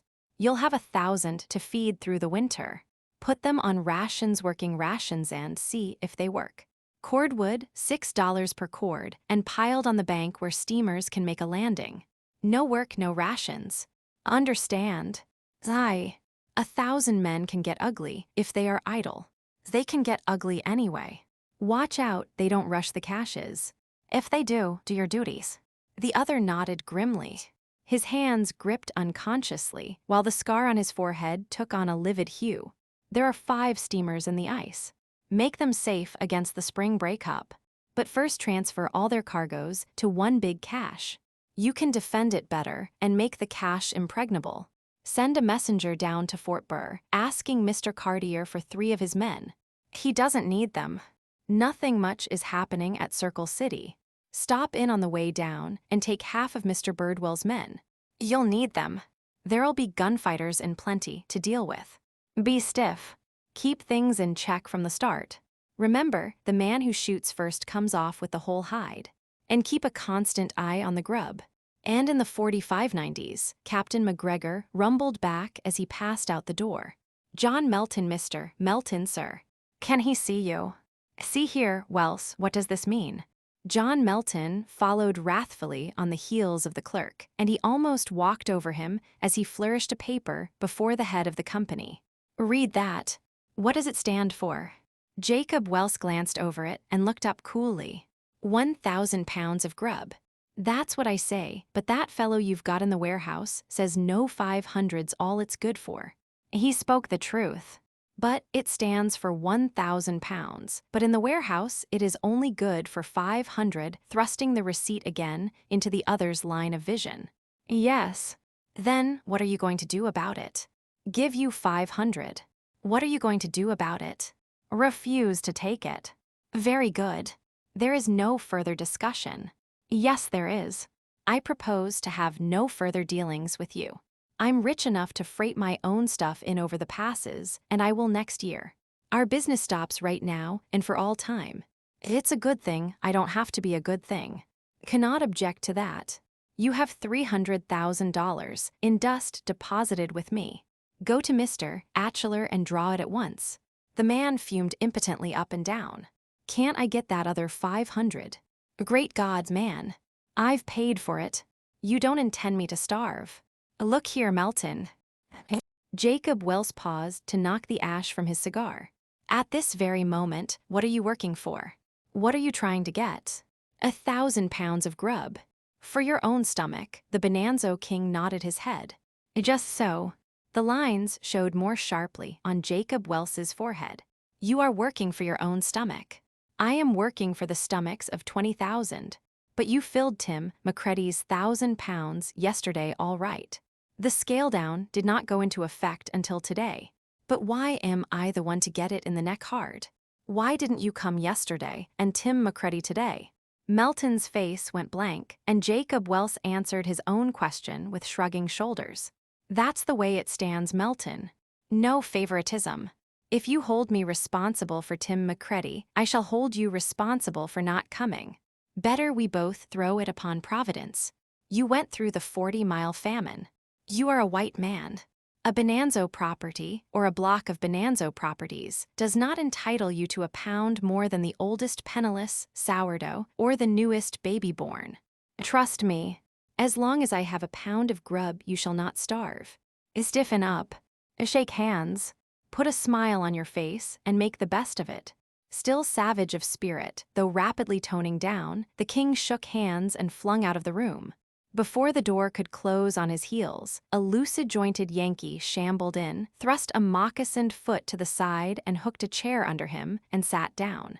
Say, he opened up confidentially, people's gettin' scared over the grub proposition, I guess some.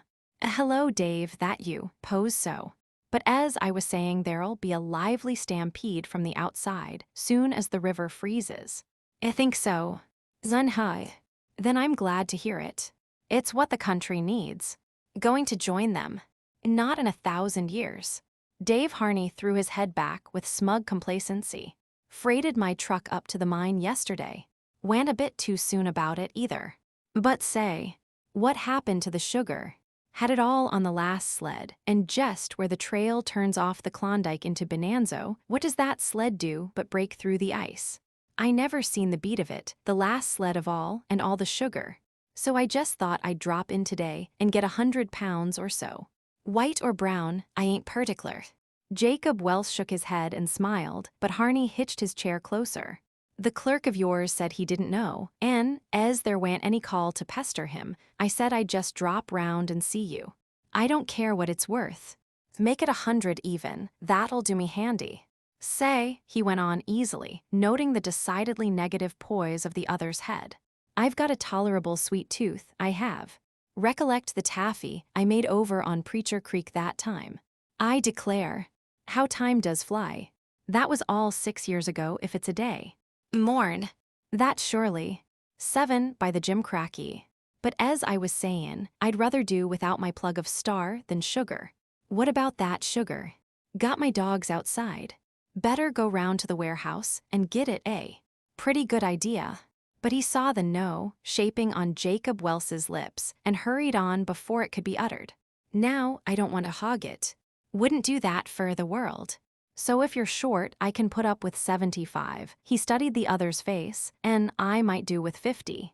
I appreciate your position, and I ain't low-down critter enough to pester. What's the good of spilling words, Dave? We haven't a pound of sugar to spare. As I was sayin', I ain't no hog, and seein' it's you, Welse, I'll make to scrimp along on well, don't get it up. We'll just furge it I asked you for any, and I'll drop round some likelier time. So long. Say. He threw his jaw to one side and seemed to stiffen the muscles of his ear as he listened intently. That's the Laura's whistle. She's startin' soon. Goin' to see her off. Come along. Jacob Welse pulled on his bearskin coat and mittens, and they passed through the outer offices into the main store. So large was it that the 10-score purchasers before the counters made no apparent crowd. Many were serious-faced, and more than one looked darkly at the head of the company as he passed. The clerks were selling everything except grub, and it was grub that was in demand. Holding it for a rise. Famine prices, a red-whiskered miner sneered. Jacob Welse heard it but took no notice. He expected to hear it many times, and more unpleasantly ere the scare was over. On the sidewalk, he stopped to glance over the public bulletins posted against the side of the building. Dogs lost, found, and for sale occupied some space, but the rest was devoted to notices of sales of outfits. The timid were already growing frightened. Outfits of 500 pounds were offering at $1 a pound, without flour, others with flour at $1.50. Jacob Welse saw Melton talking with an anxious-faced newcomer, and the satisfaction displayed by the Bonanza King told him that he had succeeded in filling his winter cache. "Why don't you smell the sugar, Dave?" Jacob Welse asked, pointing to the bulletins. Dave Harney looked at his reproach. "Meb you think I ain't smellin'? I've cleaned wore my dogs out chassin' round from Klondike City to the hospital. Can't get your fingers on it fur love or money." They walked down the block-long sidewalk, past the warehouse doors and the long teams of waiting huskies curled up in wolfish comfort in the snow. It was for this snow, the first permanent one of the fall, that the miners up creek had waited to begin their freighting. "Curious, ain't it?" Dave hazarded suggestively as they crossed the main street to the river bank. "Mighty curious me, ownin' 2 500-foot Eldorado claims and a fraction, wuth 5 millions if I'm wuth a cent, and no sweetenin' fur my coffee or mush. Why gosh dang it. This countrykin goes to blazes. I'll sell out. I'll quit it cold. I'll go back to the States." "Oh no, you won't," Jacob Welse answered. "I've heard you talk before. You put in a year of Stewart River on straight meat, if I haven't forgotten. And you ate salmon belly and dogs up the Tanana, to say nothing of going through 2 famines, and you haven't turned your back on the country yet. And you never will. And you'll die here as sure as that's the Laura being hauled aboard. And I look forward confidently to the day when I shall ship you out in a lead-lined box and burden the San Francisco end with the trouble of winding up your estate. You are a fixture, and you know it." As he talked, he constantly acknowledged greetings from the passers-by. Those who knew him were mainly old-timers, and he knew them all by name, though there was scarcely a newcomer to whom his face was not familiar. "I'll just bet I'll be in Paris in 1900, the Colorado King protested feebly. But Jacob Welse did not hear. There was a jangling of gongs as McGregor saluted him from the pilot house, and the Laura slipped out of the bank. The men on the shore filled the air with good luck farewells and last advice, but the 300 grubless ones, turning their backs on the Golden Dream, were moody and dispirited and made small response. The Laura backed out through a channel cut in the shore ice, swung about in the current, and with a final blast put on full steam ahead. The crowd thinned away and went about its business, leaving Jacob Welse in the center of a group of a dozen or so. The talk was of the famine, but it was the talk of men. Even Dave Harney forgot to curse the country for its sugar shortage and waxed facetious over the newcomers, chechaquos, he called them, having recourse to the Siwash tongue. In the midst of his remarks, his quick eye lighted on a black speck floating down with the mush ice of the river. "Just look at that," he cried. "A Peterborough canoe runnin' the ice. Twisting and turning, now paddling, now shoving clear of the floating cakes, the 2 men in the canoe worked into the remise, along the edge of which they drifted, wading opposite the channel cut out by the steamer. They drove their paddles deep and darted into the calm, dead water. The waiting group received them with open arms, helping them up the bank and carrying their shell after them. In its bottom were 2 leather mail pouches, a couple of blankets, coffee pot and frying pan, and a scant grub sack. As for the men, so frosted were they, and so numb with the cold, that they could hardly stand. Dave Harney proposed whiskey, and was for hailing them away at once, but one delayed long enough to shake with Jacob Welse. "She's coming," he announced. "Passed her boat an hour back. It ought to be round the bend any minute. I've got dispatches for you, but I'll see you later. Got to get something into me first." Turning to go with Harney, he stopped suddenly and pointed upstream. "There she is now. Just coming out past the bluff. Run along, boys, and get your whiskey," Harney admonished him and his mate. "Tell 'em it's on me, double dose, and just excuse me not drinkin' with you, fur I'm goin' to stay." The Klondike was throwing a thick flow of ice, partly mush and partly solid, and swept the boat out towards the middle of the Yukon. They could see the struggle plainly from the bank, 4 men standing up and poling their way through the jarring cakes.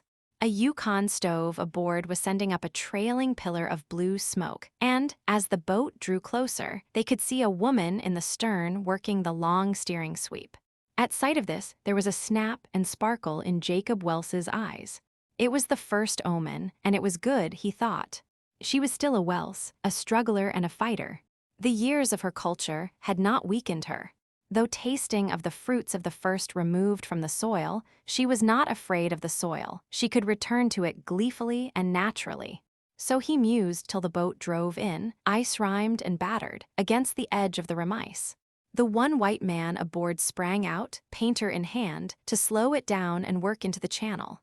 But the remise formed of the night, and the front of it shelved off with him into the current. The nose of the boat sheared out under the pressure of a heavy cake, so that he came up at the stern. The woman's arm flashed over the side to his collar, and at the same instant, sharp and authoritative, her voice rang out to the Indian oarsmen to back water. Still holding the man's head above water, she threw her body against the sweep and guided the boat stern foremost into the opening. A few more strokes, and it grounded at the foot of the bank. She passed the collar of the chattering man to Dave Harney, who dragged him out and started him off on the trail of the mail carriers. Frona stood up, her cheeks glowing from the quick work. Jacob Welse hesitated. Though he stood within reach of the gunwale, a gulf of 3 years was between. The womanhood of 20, added unto the girl of 17, made a sum more prodigious than he had imagined. He did not know whether to bear hug the radiant young creature or to take her hand and help her ashore. But there was no apparent hitch, for she leaped beside him and was into his arms. Those above looked away to a man until the two came up to the bank, hand in hand. "Gentlemen, my daughter." There was a great pride in his face. Frona embraced them all with a comrade's smile, and each man felt that, for an instant, her eyes had looked straight into his. Chapter 7. That Vance Corliss wanted to see more of the girl, he had not been wise enough to lug a camera into the country, but nonetheless, by a yet subtler process, a sun picture had been recorded somewhere on his cerebral tissues. In the flash of an instant it had been done. A wave message of light and color, a molecular agitation and integration, a certain minute though definite corrugation in a brain recess, and there it was, a picture complete. The blazing sunlight on the beetling black, a slender gray form, radiant, starting forward to the vision from the marge where light and darkness met. A fresh young morning smile wreathed in a flame of burning gold. It was a picture he looked at often, and the more he looked the greater was his desire to see Frona Welse again. This event he anticipated with a thrill, with the excitement over change which is common in all life. She was something new, a fresh type, a woman unrelated to all women he had met. Out of the fascinating unknown, a pair of hazel eyes smiled into his, and a hand, soft of touch and strong of grip, beckoned him. And there was an allurement about it, which was as the allurement of sin. Not that Vance Corliss was anybody's fool, nor that his had been an anchorite's existence, but that his upbringing, rather, had given his life a certain puritanical bent. Awakening intelligence and broader knowledge had weakened the early influence of an austere mother, but had not wholly eradicated it. It was there, deep down, very shadowy, but still a part of him. He could not get away from it. It distorted, ever so slightly, his concepts of things. It gave a squint to his perceptions, and very often, when the sex feminine was concerned, determined his classifications. He prided himself on his largeness when he granted that there were 3 kinds of women. His mother had only admitted 2. But he had outgrown her.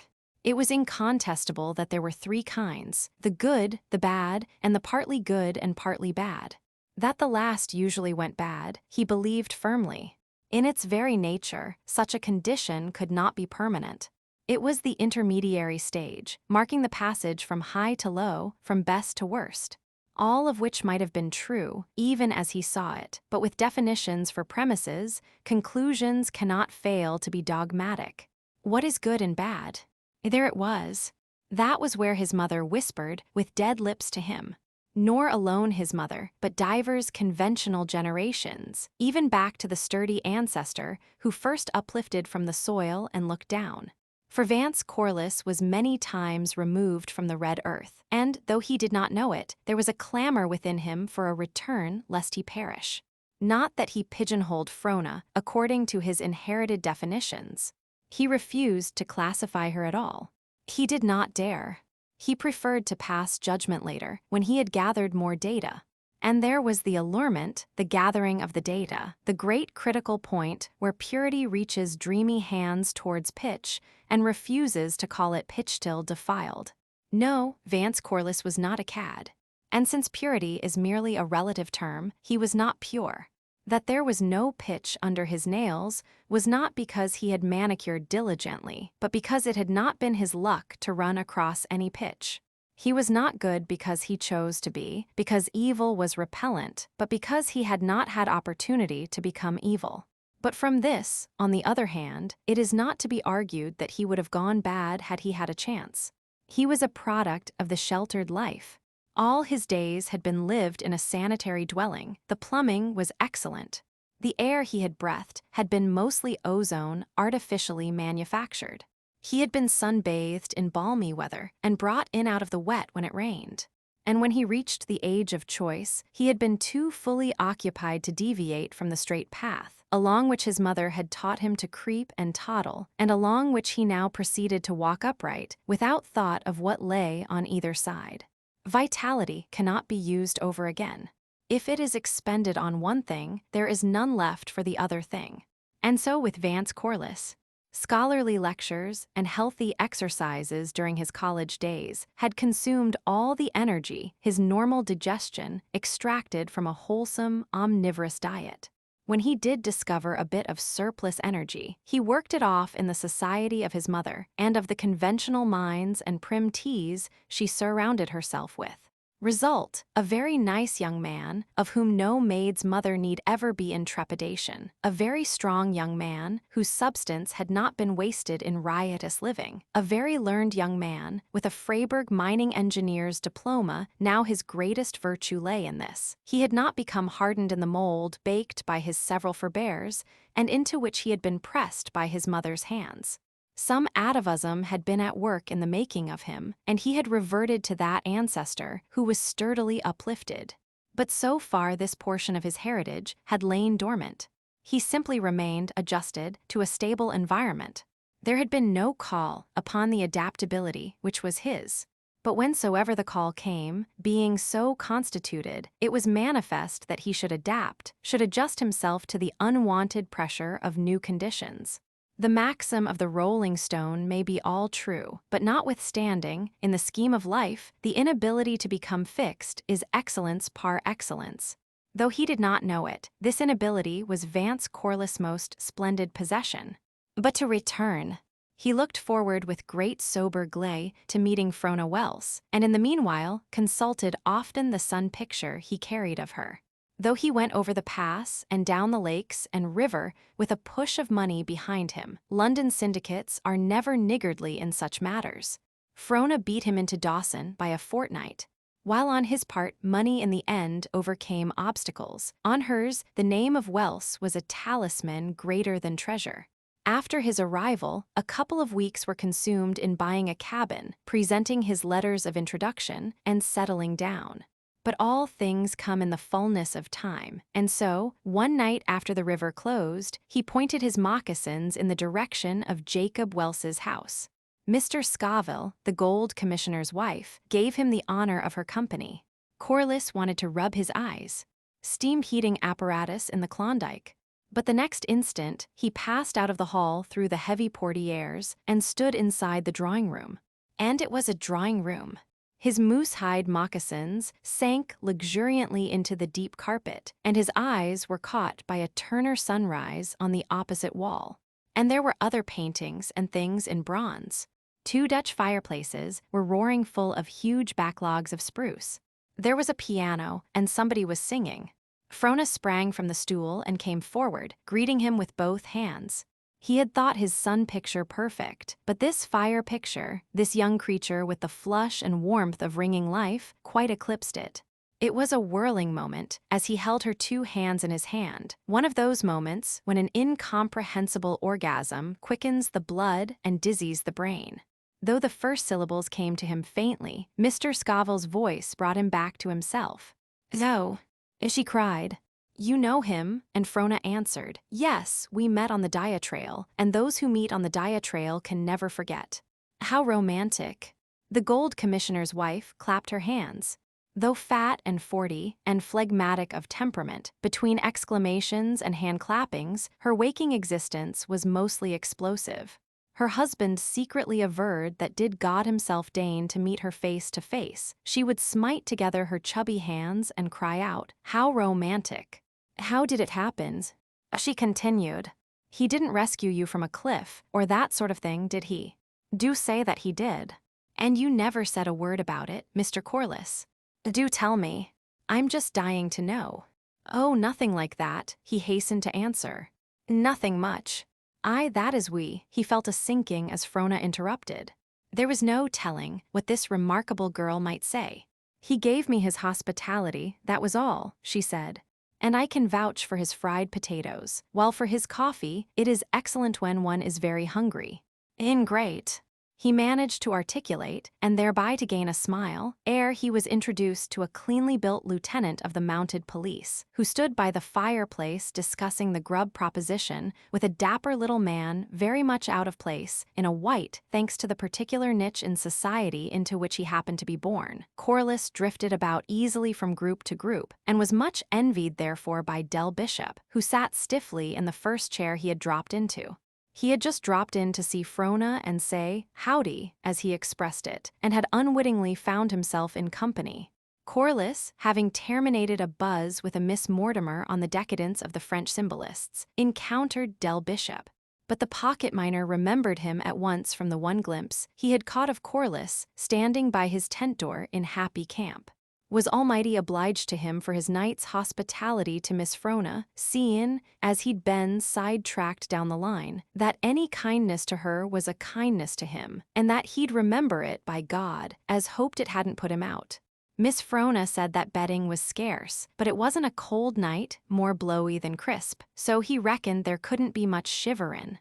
All of which struck Corliss as perilous, and he broke away at the first opportunity, leaving the pocket miner yearning for the door. But Dave Harney, who had not come by mistake, avoided gluing himself to the first chair.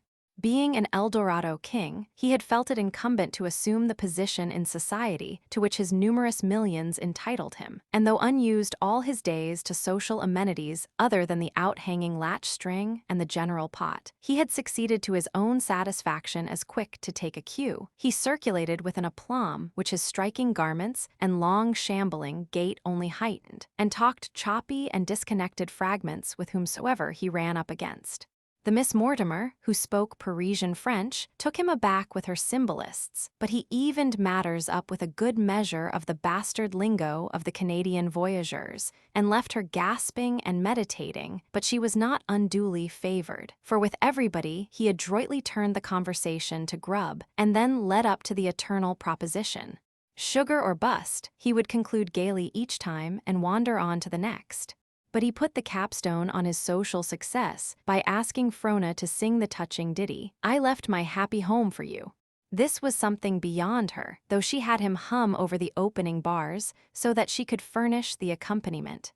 His voice was more strenuous than sweet, and Del Bishop, discovering himself at last, joined in raucously on the choruses. This made him feel so much better that he disconnected himself from the chair, and when he finally got home, he kicked up his sleepy tent-mate to tell him about the high time he'd had over at the Welses.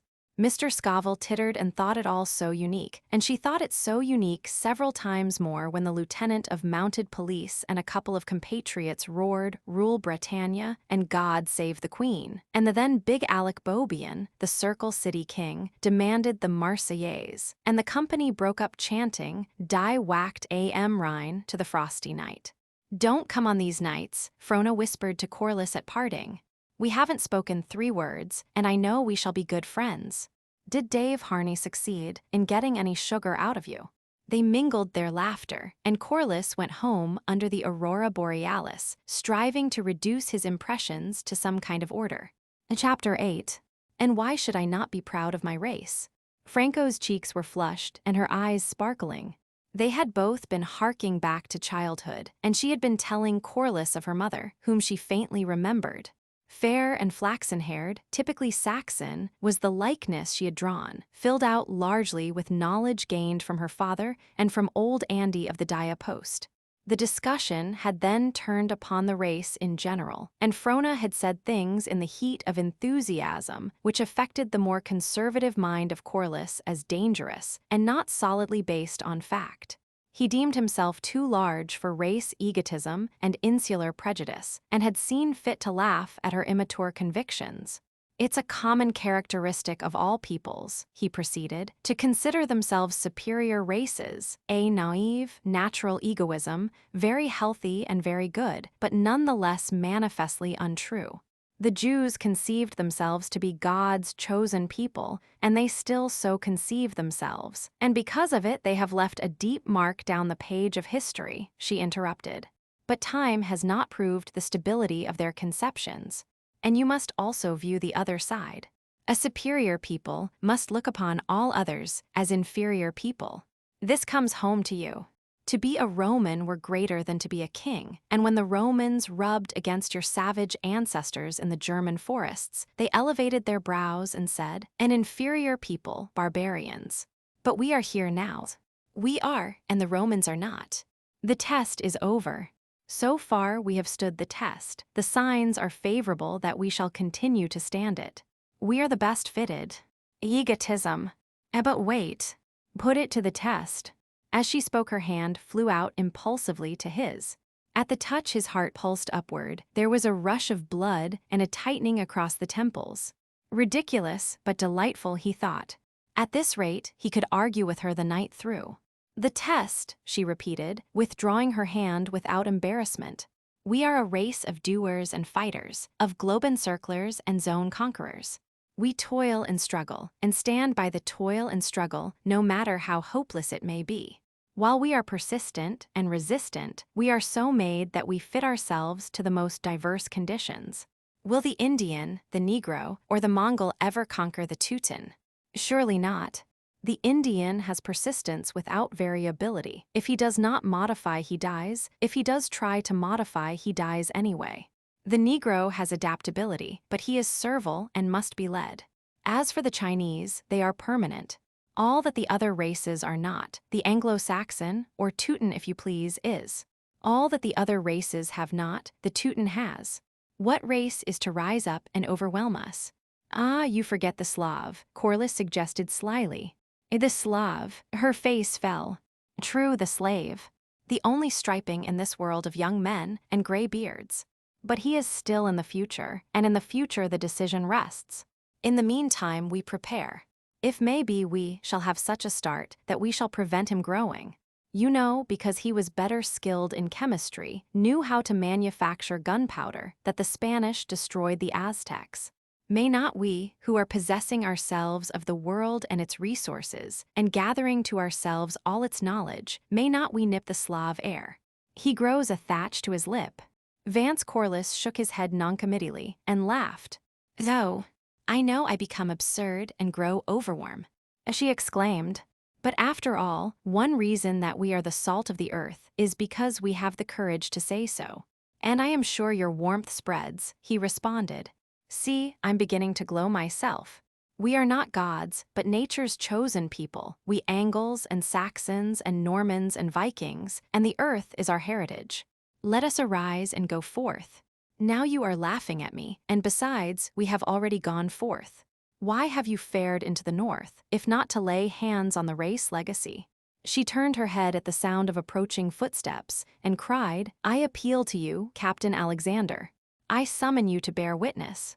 The captain of police smiled in his sternly mirthful fashion as he shook hands with Francois and Corliss. Bear witness? He questioned. Ah, yes. Bear witness, O my comrades, what a hard-bit gang were we, the servants of the sweephead, but the masters of the sea. He quoted the verse with a savage soul this, and the appositeness of it carried Frona away, and she had both his hands in hers on the instant.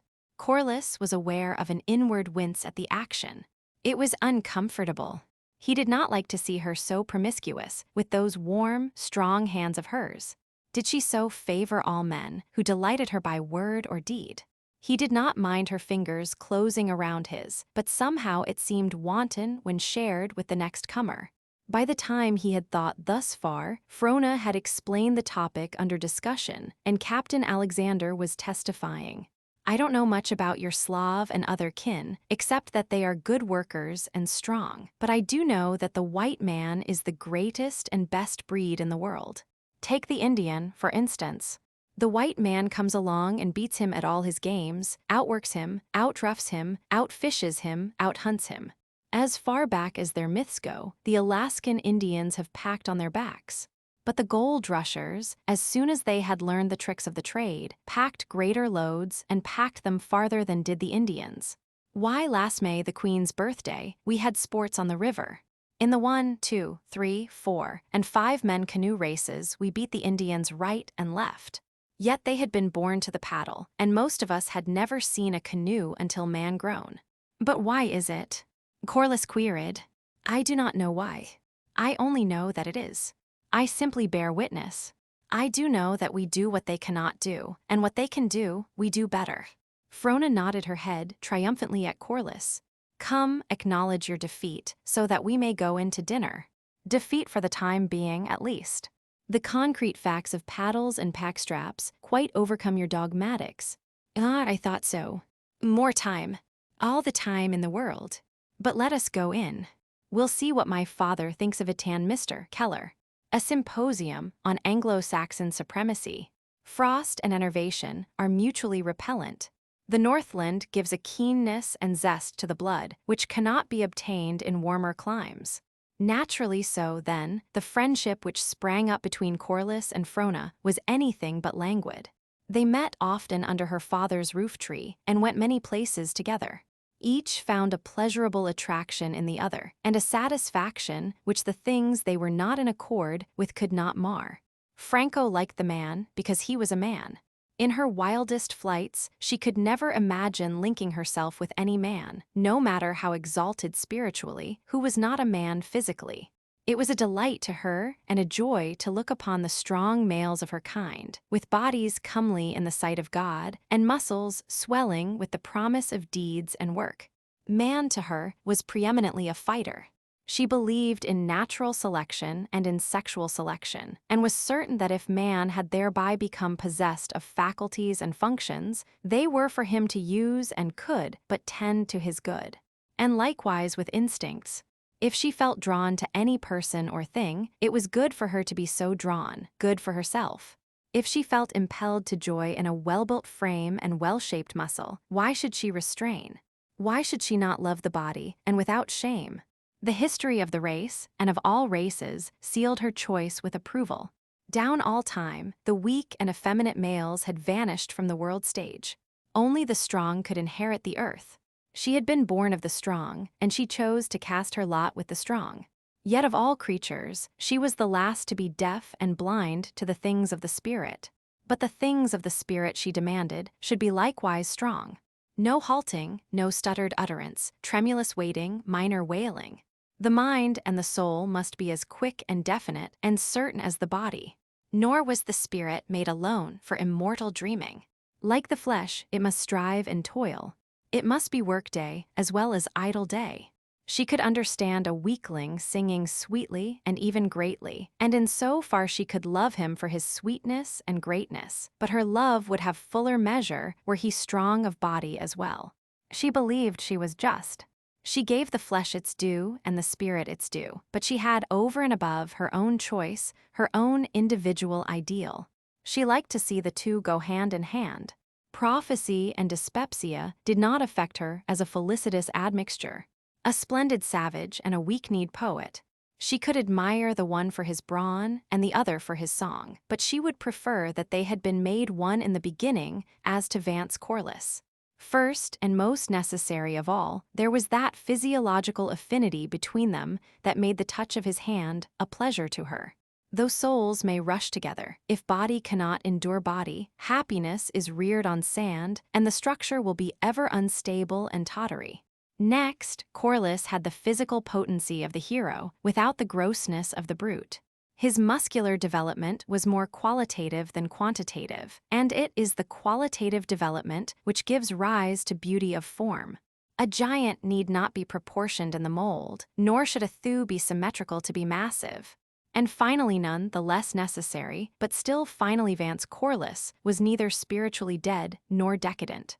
He affected her as fresh and wholesome and strong, as raised above the soil but not scorning the soil. Of course, none of this she reasoned out otherwise than by subconscious processes. Her conclusions were feelings, not thoughts. Though they quarreled and disagreed on innumerable things, deep down, underlying all, there was a permanent unity. She liked him for a certain stern soberness that was his, and for his saving grace of humor. Seriousness and banter were not incompatible. She liked him for his gallantry, made to work with and not for display. She liked the spirit of his offer at Happy Camp, when he proposed giving her an Indian guide and passage money back to the United States. He could do as well as talk. She liked him for his outlook, for his innate liberality, which she felt to be there, somehow, no matter how often he was narrow of expression. She liked him for his mind. Though somewhat academic, somewhat tainted with latter-day scholasticism, it was still a mind which permitted him to be classed with the intellectuals. He was capable of divorcing sentiment and emotion from reason. Granted that he included all the factors, he could not go wrong. And here was where she found chief fault with him, his narrowness which precluded all the factors, his narrowness which gave the lie to the breadth she knew was really his. But she was aware that it was not an irremediable defect, and that the new life he was leading was very apt to rectify it. He was filled with culture. What he needed was a few more of life's facts. And she liked him for himself, which is quite different from liking the parts which went to compose him. For it is no miracle for two things, added together, to produce not only the sum of themselves, but a third thing which is not to be found in either of them. So with him, she liked him for himself, for that something which refused to stand out as a part or a sum of parts, for that something which is the cornerstone of faith and which has ever baffled philosophy and science. And further, like with Frona Welse, did not mean to love. First, and above all, Vance Corliss was drawn to Frona Welse because of the clamor within him for a return to the soil. In him, the elements were so mixed that it was impossible for women, many times removed, to find favor in his eyes. Such he had met constantly, but not one had ever drawn from him a superfluous heartbeat. Though there had been in him a growing instinctive knowledge of lack of unity, the lack of unity which must precede, always, the love of man and woman. Not one of the daughters of Eve he had met had flashed irresistibly in to fill the void elective affinity, sexual affinity, or whatever the intangible essence known as love is, had never been manifest. When he met Frona, it had at once sprung, full-fledged, into existence. But he quite misunderstood it, took it as a mere attraction towards the new and unaccustomed. Many men, possessed of birth and breeding, have yielded to this clamor for return. And giving the apparent lie to their own sanity and moral stability, many such men have married peasant girls or barmaids, and those to whom evil apportioned itself have been prone to distrust the impulse they obeyed, forgetting that nature makes or mars, for in every such case of return, the impulse was sound only, that time and space interfered, and propinquity determined whether the object of choice should be barmaid or peasant girl. Happily for Vance Corliss, time and space were propitious, and in Frona he found the culture he could not do without, and the clean, sharp tang of the earth he needed. In so far as her education and culture went, she was astonished. He had met the scientifically smattered young woman before, but Frona had something more than smattering. Further, she gave new life to old facts, and her interpretations of common things were coherent and vigorous and new. Though his acquired conservatism was alarmed and cried danger, he could not remain cold to the charm of her philosophizing, while her scholarly attainments were fully redeemed by her enthusiasm. Though he could not agree with much that she passionately held, he yet recognized that the passion of sincerity and enthusiasm was good. But her chief fault in his eyes was her unconventionality. Woman was something so inexpressibly sacred to him that he could not bear to see any good woman venturing where the footing was precarious. Whatever good woman thus ventured, overstepping the measures and bounds of sex and status, he deemed did so of wantonness. And wantonness of such order was akin to well. He could not say it when thinking of Frona, though she hurt him often by her unwise acts. However, he only felt such hurts when away from her. When with her, looking into her eyes which always looked back, or at greeting and parting, pressing her hand which always pressed honestly, it seemed certain that there was in her nothing but goodness and truth. And then he liked her in many different ways, for many different things. For her impulses, and for her passions which were always elevated. And already, from breathing the Northland air, he had come to like her for that comradeship which at first had shocked him. There were other acquired likings, her lack of prudishness, for instance, which he awoke one day to find that he had previously confounded with lack of modesty. And it was only the day before that day that he drifted, before he thought, into a discussion with her of Camille. She had seen Bernhardt and dwelt lovingly on the recollection. He went home afterwards, a dull pain gnawing at his heart, striving to reconcile France with the ideal impressed upon him by his mother that innocence was another term for ignorance. Notwithstanding, by the following day he had worked it out and loosened another finger of the maternal grip. He liked the flame of her hair in the sunshine, the glint of its gold by the firelight, and the waywardness of it and the glory. He liked her neat-shod feet and the gray-gaitered cavzelas, now hidden in long-skirted Dawson. He liked her for the strength of her slenderness, and to walk with her, swinging her step and stride to his, or to merely watch her come across a room or down the street, was a delight. Life and the joy of life romped through her blood, abstemiously filling out and rounding off each shapely muscle and soft curve. And he liked it all. Especially he liked the swell of her forearm, which rose firm and strong and tantalizing, and sought shelter all too quickly under the loose-flowing sleeve. The coordination of physical with spiritual beauty is very strong in normal men, and so it was with Vance Corliss. That he liked the one was no reason that he failed to appreciate the other. He liked Frona for both, and for herself as well. And to like, with him, though he did not know it, was to love. Chapter 9. Vance Corliss proceeded at a fair rate to adapt himself to the Northland life, and he found that many adjustments came easy. While his own tongue was alien to the brimstone of the Lord, he became quite used to strong language on the part of other men, even in the most genial conversation. Carthy, a little Texan who went to work for him for a while, opened or closed every second sentence, on an average with the mild expletive, "by damn." It was also his invariable way of expressing surprise, disappointment, consternation, or all the rest of the tribe of sudden emotions. By pitch and stress and intonation, the Protean oath was made to perform every function of ordinary speech. At first it was a constant source of irritation and disgust to Corliss, but ere long he grew not only to tolerate it, but to like it and to wait for it eagerly. Once, Carthy's wheel dog lost an ear in a hasty contention with a dog of the Hudson Bay, and when the young fellow bent over the animal and discovered the loss, the blended endearment and pathos of the "by damn," which fell from his lips all was not evil out of Nazareth, he concluded sagely, and, like Jacob Welse of old, revised his philosophy of life accordingly. Again, there were two sides to the social life of Dawson. Up at the barracks, at the Welses, and a few other places, all men of standing were welcomed and made comfortable by the women kind of like standing. There were teas and dinners and dances and socials for charity and the usual run of things, all of which, however, failed to wholly satisfy the men. Down in the town, there was a totally different though equally popular other side.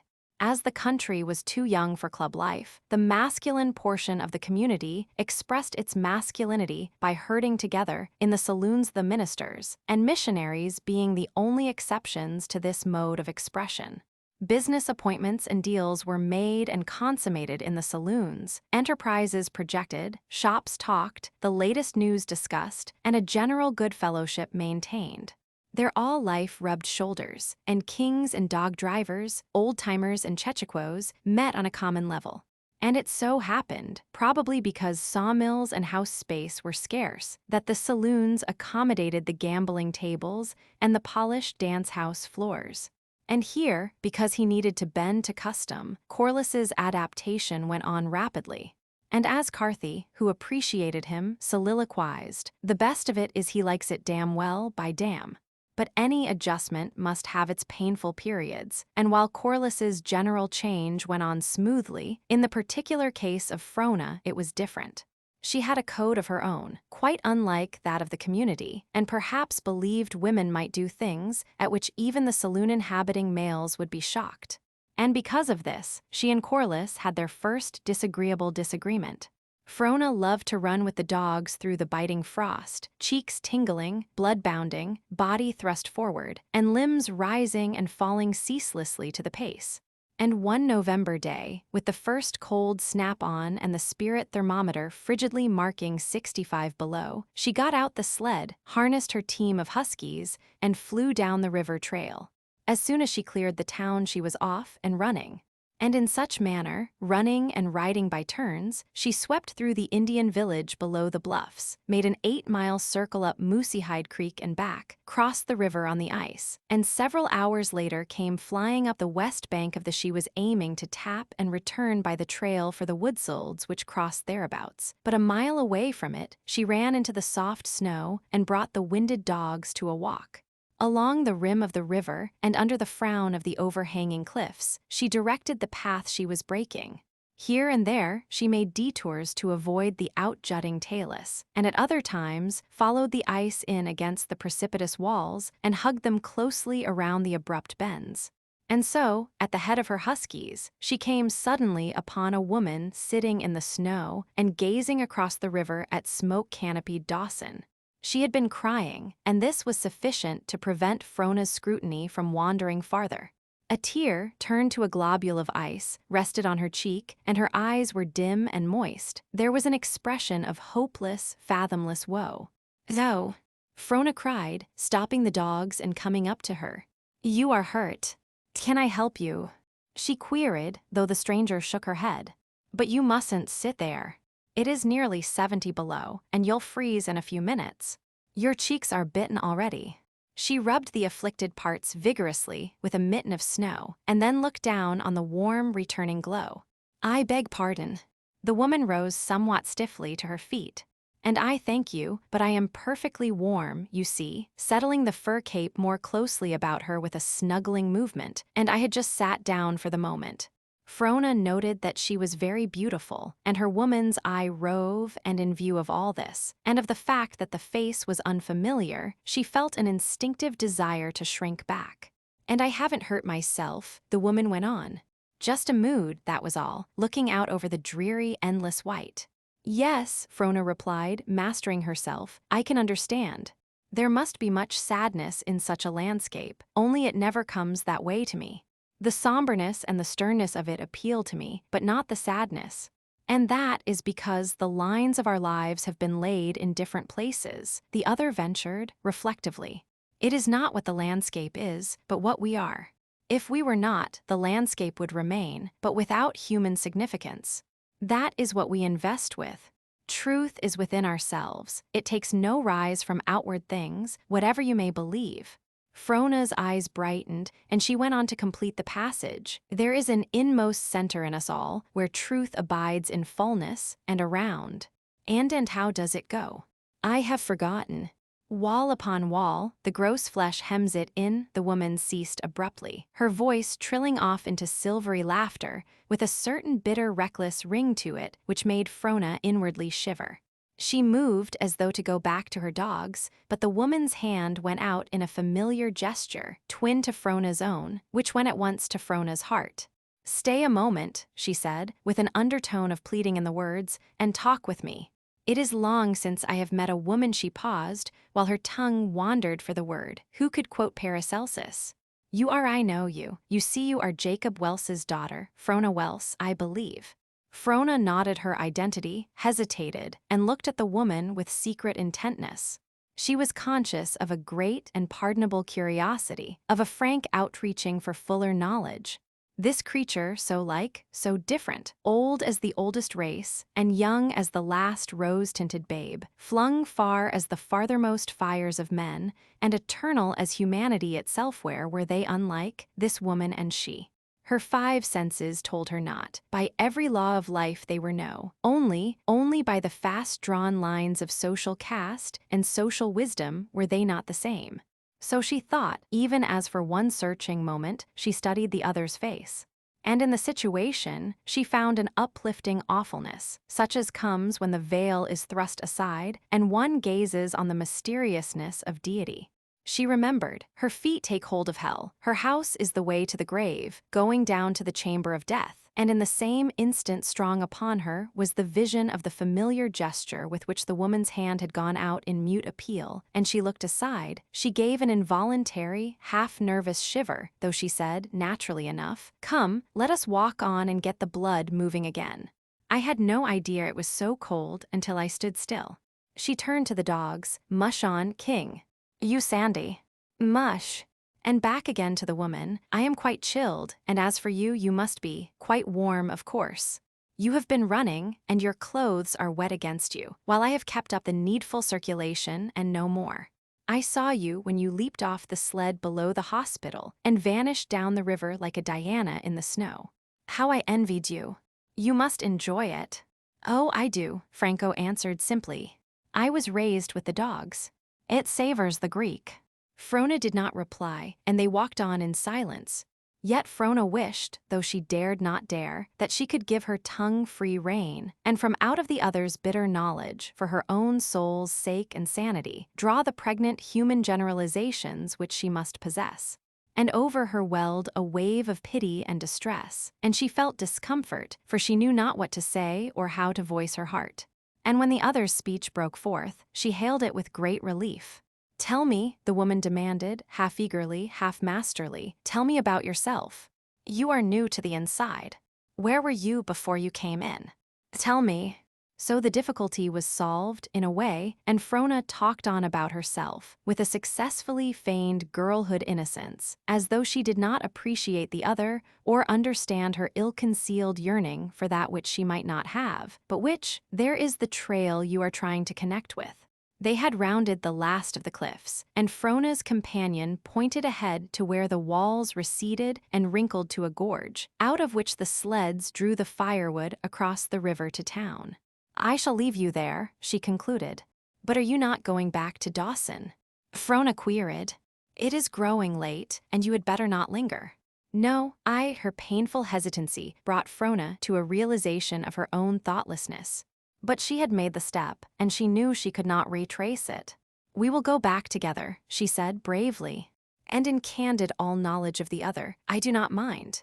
Then it was that the blood surged into the woman's cold face, and her hand went out to the girl in the old way.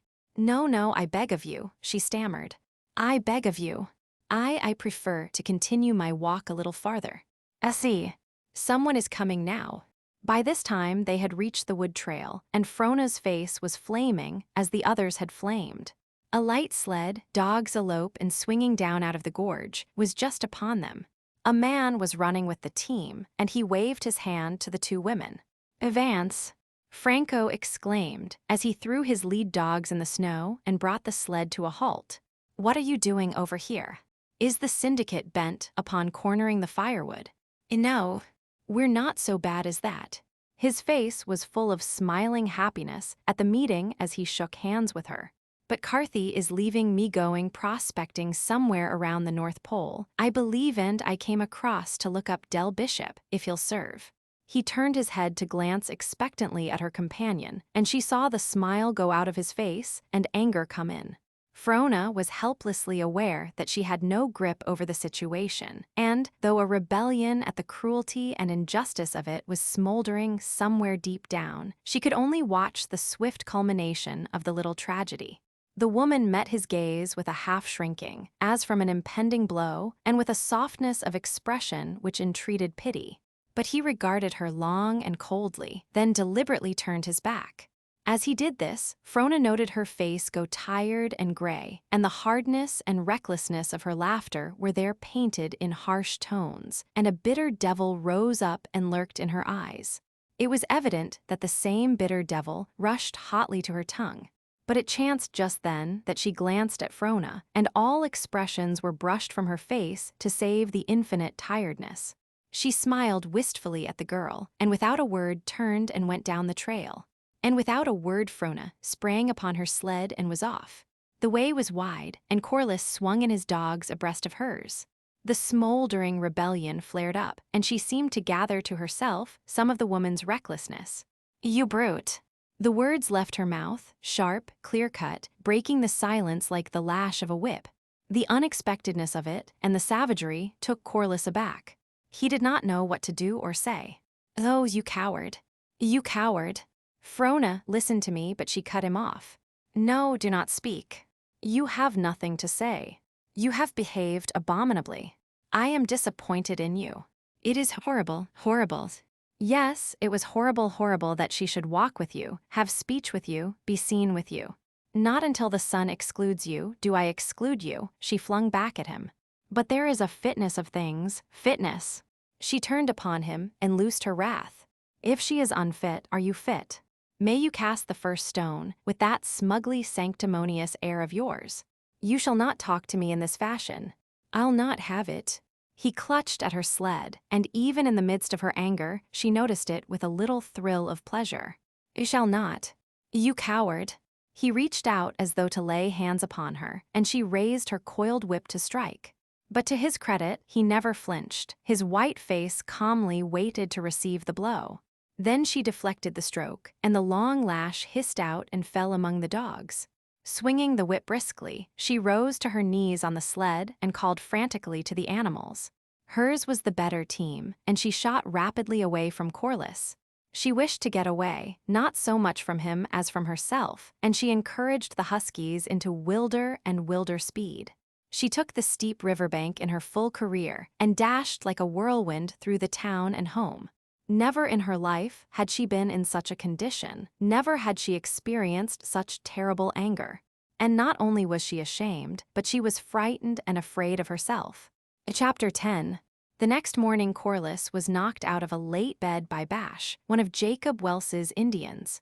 He was the bearer of a brief little note from Frona, which contained a request for the mining engineer to come and see her at his first opportunity. That was all that was said, and he pondered over it deeply. What did she wish to say to him? She was still such an unknown quantity and, never so much as now in the light of the day before that, he could not guess. Did she desire to give him his dismissal on a definite, well-understood basis? To take advantage of her sex and further humiliate him?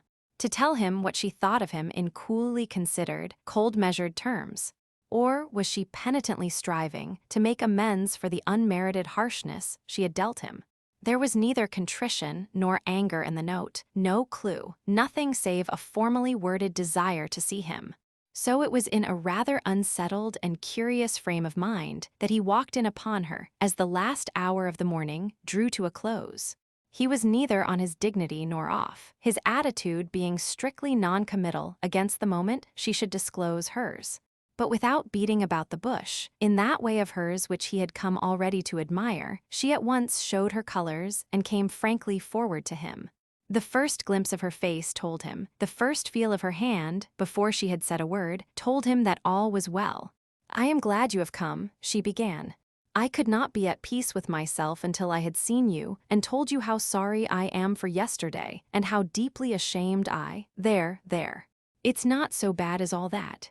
They were still standing, and he took a step closer to her.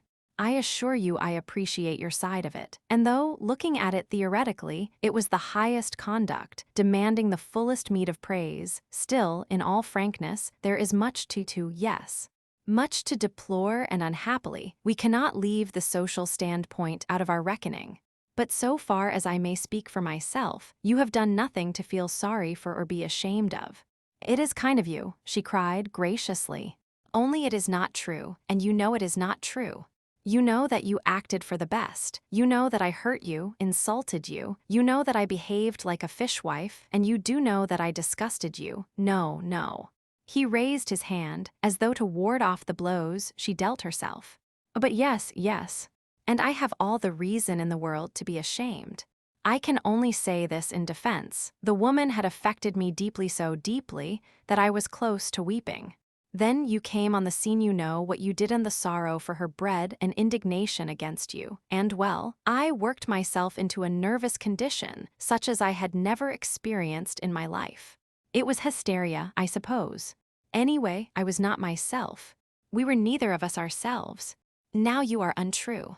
I did wrong, but you were yourself, as much so then as now. But do be seated. Here we stand, as though you were ready to run away at first sign of another outbreak. Surely you are not so terrible. He laughed, adroitly pulling his chair into position so that the light fell upon her face. Rather, you are not such a coward. I must have been terrible yesterday.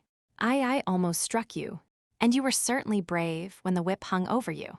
Why, you did not even attempt to raise a hand and shield yourself. I notice the dogs your whip falls among come nevertheless to lick your hand and to be petted. Ergo, she queried audaciously. Ergo, it all depends, he equivocated. And notwithstanding, I am forgiven. As I hope to be forgiven. Then I am glad only, you have done nothing to be forgiven for. You acted according to your light, and I to mine, though it must be acknowledged that mine casts the broader flare. Ah, I have it, clapping her hands in delight. I was not angry with you yesterday, nor did I behave rudely toward you, or even threaten you. It was utterly impersonal, the whole of it. You simply stood for society, for the type which aroused my indignation and anger, and, as its representative, you bore the brunt of it. Don't you see? I see, and cleverly put, only, while you escape the charge of maltreating me yesterday, you throw yourself open to it today. You make me out of all that is narrow-minded and mean and despicable, which is very unjust. Only a few minutes past I said that your way of looking at it, theoretically considered, was irreproachable. But not so when we include society. But you misunderstand me, Vance. Listen. Her hand went out to his, and he was content to listen. I have always upheld that what is well. I grant the wisdom of the prevailing social judgment in this matter. Though I deplore it, I grant it, for the human is so made. But I grant it socially only. I, as an individual, choose to regard such things differently. And as between individuals so minded, why should it not be so regarded? Don't you see? Now I find you guilty. As between you and me, yesterday on the river, you did not so regard it. You behaved as narrow-mindedly as would have the society you represent. Then you would preach two doctrines, he retaliated. One for the elect and one for the herd. Would you be a democrat in theory and an aristocrat in practice? In fact, the whole stand you are making is nothing more or less than Jesuitical. I suppose with the next breath you will be contending that all men are born free and equal, with a bundle of natural rights thrown in. You are going to have Del Bishop work for you. By what equal free-born right will he work for you, or do you suffer him to work? No, he denied. I should have modified somewhat the questions of equality and rights. And if you modify, you are lost. She exulted. For you can only modify in the direction of my position, which is neither so Jesuit nor so harsh as you have defined it. But don't let us get lost in dialectics. I want to see what I can see, so tell me about this woman. Not a very tasteful topic, Corliss objected. But I seek knowledge. Nor can it be wholesome knowledge. Franco tapped her foot impatiently and studied him. She is beautiful, very beautiful, she suggested. Do you not think so? As beautiful as hell. But still beautiful, she insisted. Yes, if you have it so. And she is as cruel and hard and hopeless as she is beautiful. Yet I came upon her alone by the trail, her face softened and tears in her eyes. And I believe, with a woman's ken, that I saw a side of her to which you are blind. And so strongly did I see it, that when you appeared my mind was blank to all save the solitary wail, oh, the pity of it. The pity of it. And she is a woman, even as I, and I doubt not that we are very much alike. Why, she even quoted Browning, and last week, he cut her short, in a single sitting, she gambled away 30,000 of Jack Dorsey's dust. Dorsey, with 2 mortgages already on his dump.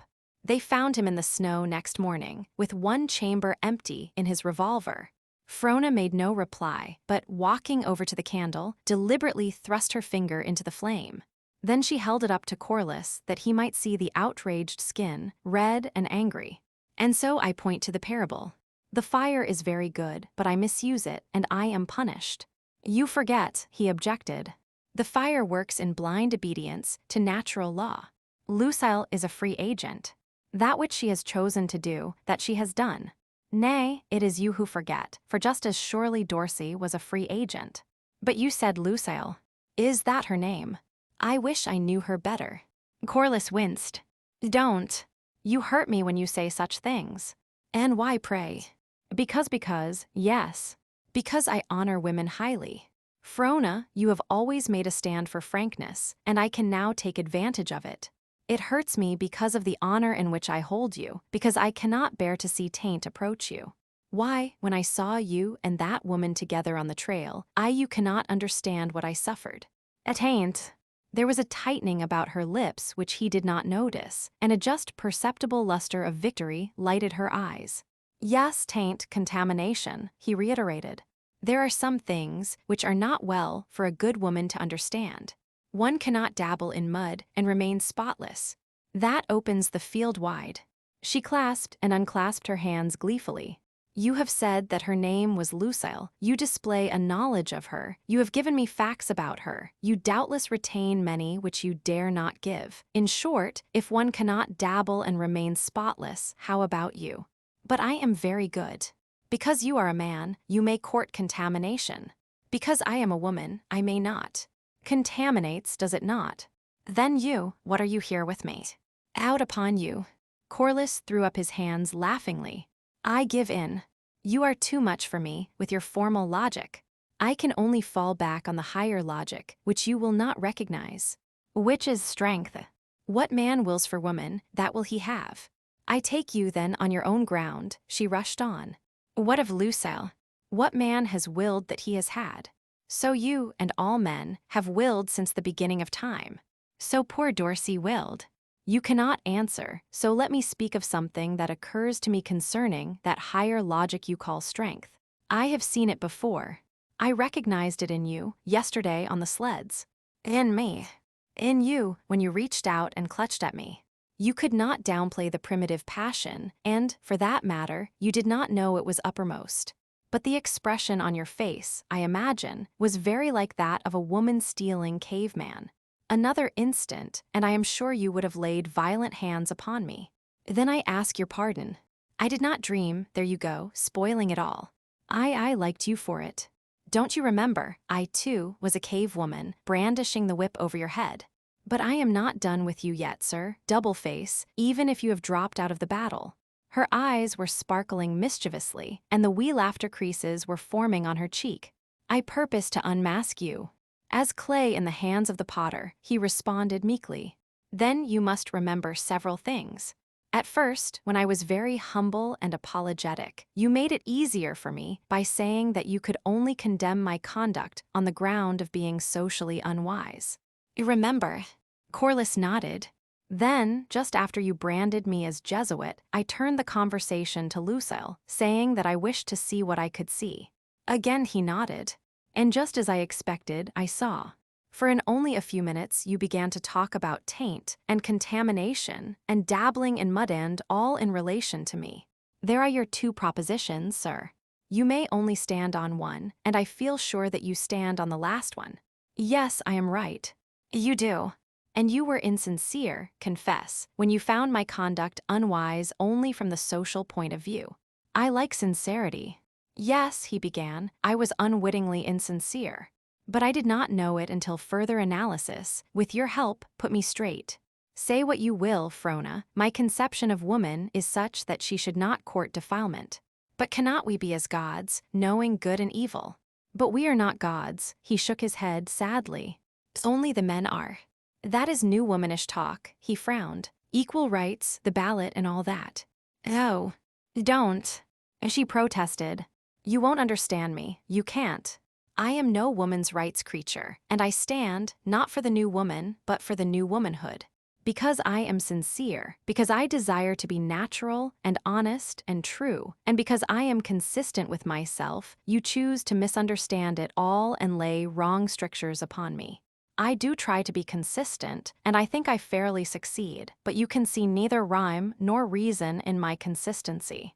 Perhaps it is because you are unused to consistent, natural women, because more likely you are only familiar with the hothouse breeds, pretty, helpless, well-rounded, stall-fatted little things, blissfully innocent and criminally ignorant.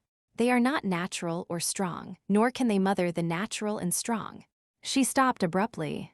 They heard somebody enter the hall, and a heavy, soft moccasined tread approaching. "We are friends," she added hurriedly, and Corliss answered with his eyes. "Ain't intrudin', am I?" Dave Harney grinned broadly and looked about ponderously before coming up to shake hands. "Not at all," Corliss answered.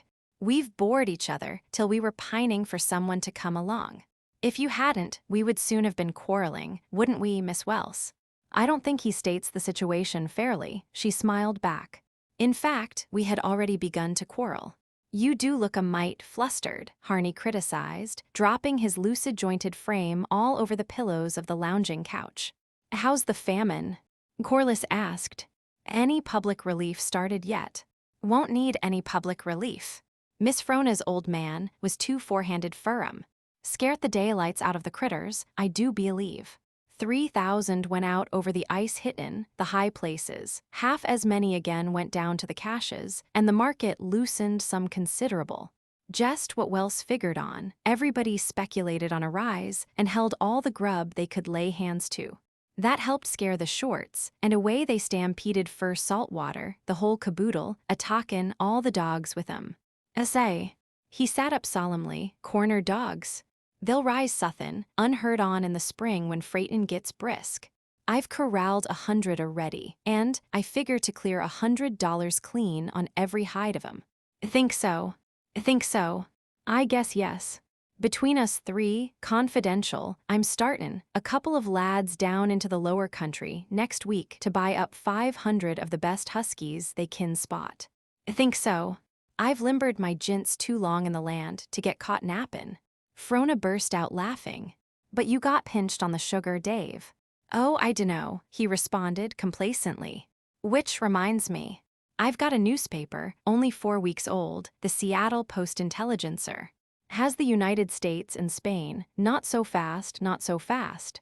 The long Yankee waved his arms for silence, cutting off Frona's question, which was following fast on that of Corliss. "But have you read it?" they both demanded. Every line, advertisements and all." "Then do tell me," Frona began. Now you keep quiet, Miss Franco, till I tell you about it reglar. That newspaper cost me $50, caught the man common, round the bend above Klondike City, and bought it on the spot. The dummy could got 100 for it, easy, if he'd held on till he made town, but what does it say? As I was sayin', that newspaper cost me $50. It's the only one that comes in. Everybody's just dyin' to hear the news. So I invited a select number of 'em to come here to your parlors tonight, Miss Frona, as the only likely place, and they kin read it out loud, by shifts, as long as they want or till their why, of course, they are welcome. And you are very kind," he waved her praise away. "Just as I calculated. Now it so happens, as you said, that I was pinched on sugar. So every mother's son and daughter that gets a squint at that paper tonight got to pony up 5 cups of sugar. Saved. 5 cups, big cups, white or brown or cubesen. I'll take their IOUs and send a boy round to their shacks the day following to collect." Frona's face went blank at the telling, then the laughter came back into it. "Will it be jolly? I'll do it if it raises a scandal. Tonight, Dave, sure tonight." "Sure. And you get a complimentary, for the loan of your parlor. But Papa must pay his 5 cups. You must insist upon it, Dave." Dave's eyes twinkled appreciatively. "I'll get it back on him, you bet. And I'll make him come," she promised, at the tail of Dave Harney's chariot. "Sugar cart," Dave suggested. "And tomorrow night, I'll take the paper down to the Opera House.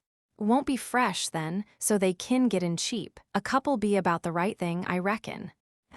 He sat up and cracked his huge knuckles boastfully. "I ain't been burnin', daylight sense navigation closed, and if they set up all night, they won't be up early enough in the morning to get ahead of Dave Harney even on a sugar proposition." Chapter 11. The latter, keen and sharp and wiry, for all his white hair and 60-odd years, was as young in appearance as a man of 30. A veteran mining engineer, with a record which put him at the head of his profession, he represented as large American interests as Corliss did British. Not only had a cordial friendship sprung up between them, but in a business way they had already been of large assistance to each other.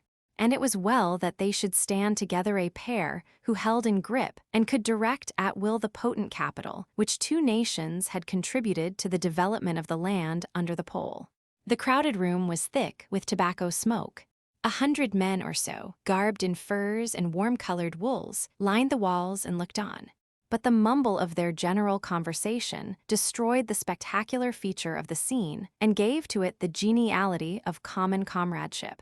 For all its bizarre appearance, it was very like the living room of the home when the members of the household come together after the work of the day. Kerosene lamps and tallow candles glimmered feebly in the murky atmosphere, while large stoves roared their red-hot and white-hot cheers.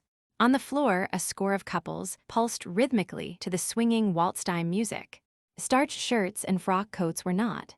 The men wore their wolf and beaver skin caps, with the gay tasseled ear flaps flying free, while on their feet were the moose skin moccasins and walrus hide mucklucks of here, and there a woman was in moccasins, though the majority danced in frail ballroom slippers of silk and satin. At one end of the hall, a great open doorway gave a glimpse of another large room where the crowd was even denser. From this room, in the lulls in the music, came the pop of corks and the clink of glasses, and as an undertone, the steady click and clatter of chips and roulette balls. The small door at the rear opened, and a woman, befurred and muffled, came in on a wave of frost. The cold rushed in with her to the warmth, taking form in a misty cloud which hung close to the floor, hiding the feet of the dancers, and writhing and twisting until vanquished by the heat. A veritable frost queen, Lucille, Colonel Trethewey addressed her. She tossed her head and laughed, and as she removed her capes and street moccasins, chatted with him gaily. But of Corliss, though he stood within a yard of her, she took no notice. Half a dozen dancing men were waiting patiently at a little distance until she should have done with the colonel. The piano and violin played the opening bars of a schottische, and she turned to go, but a sudden impulse made Corliss step up to her. It was wholly unpremeditated. He had not dreamed of doing it. "I am very sorry," he said. Her eyes flashed angrily as she turned upon him. "I mean it," he repeated, holding out his hand. "I am very sorry. I was a brute and a coward. Will you forgive me?" She hesitated and, with the wisdom bought from experience, searched for the ulterior motive. Then her face softened, and she took his hand. A warm mist dimmed her eyes. Thank you," she said.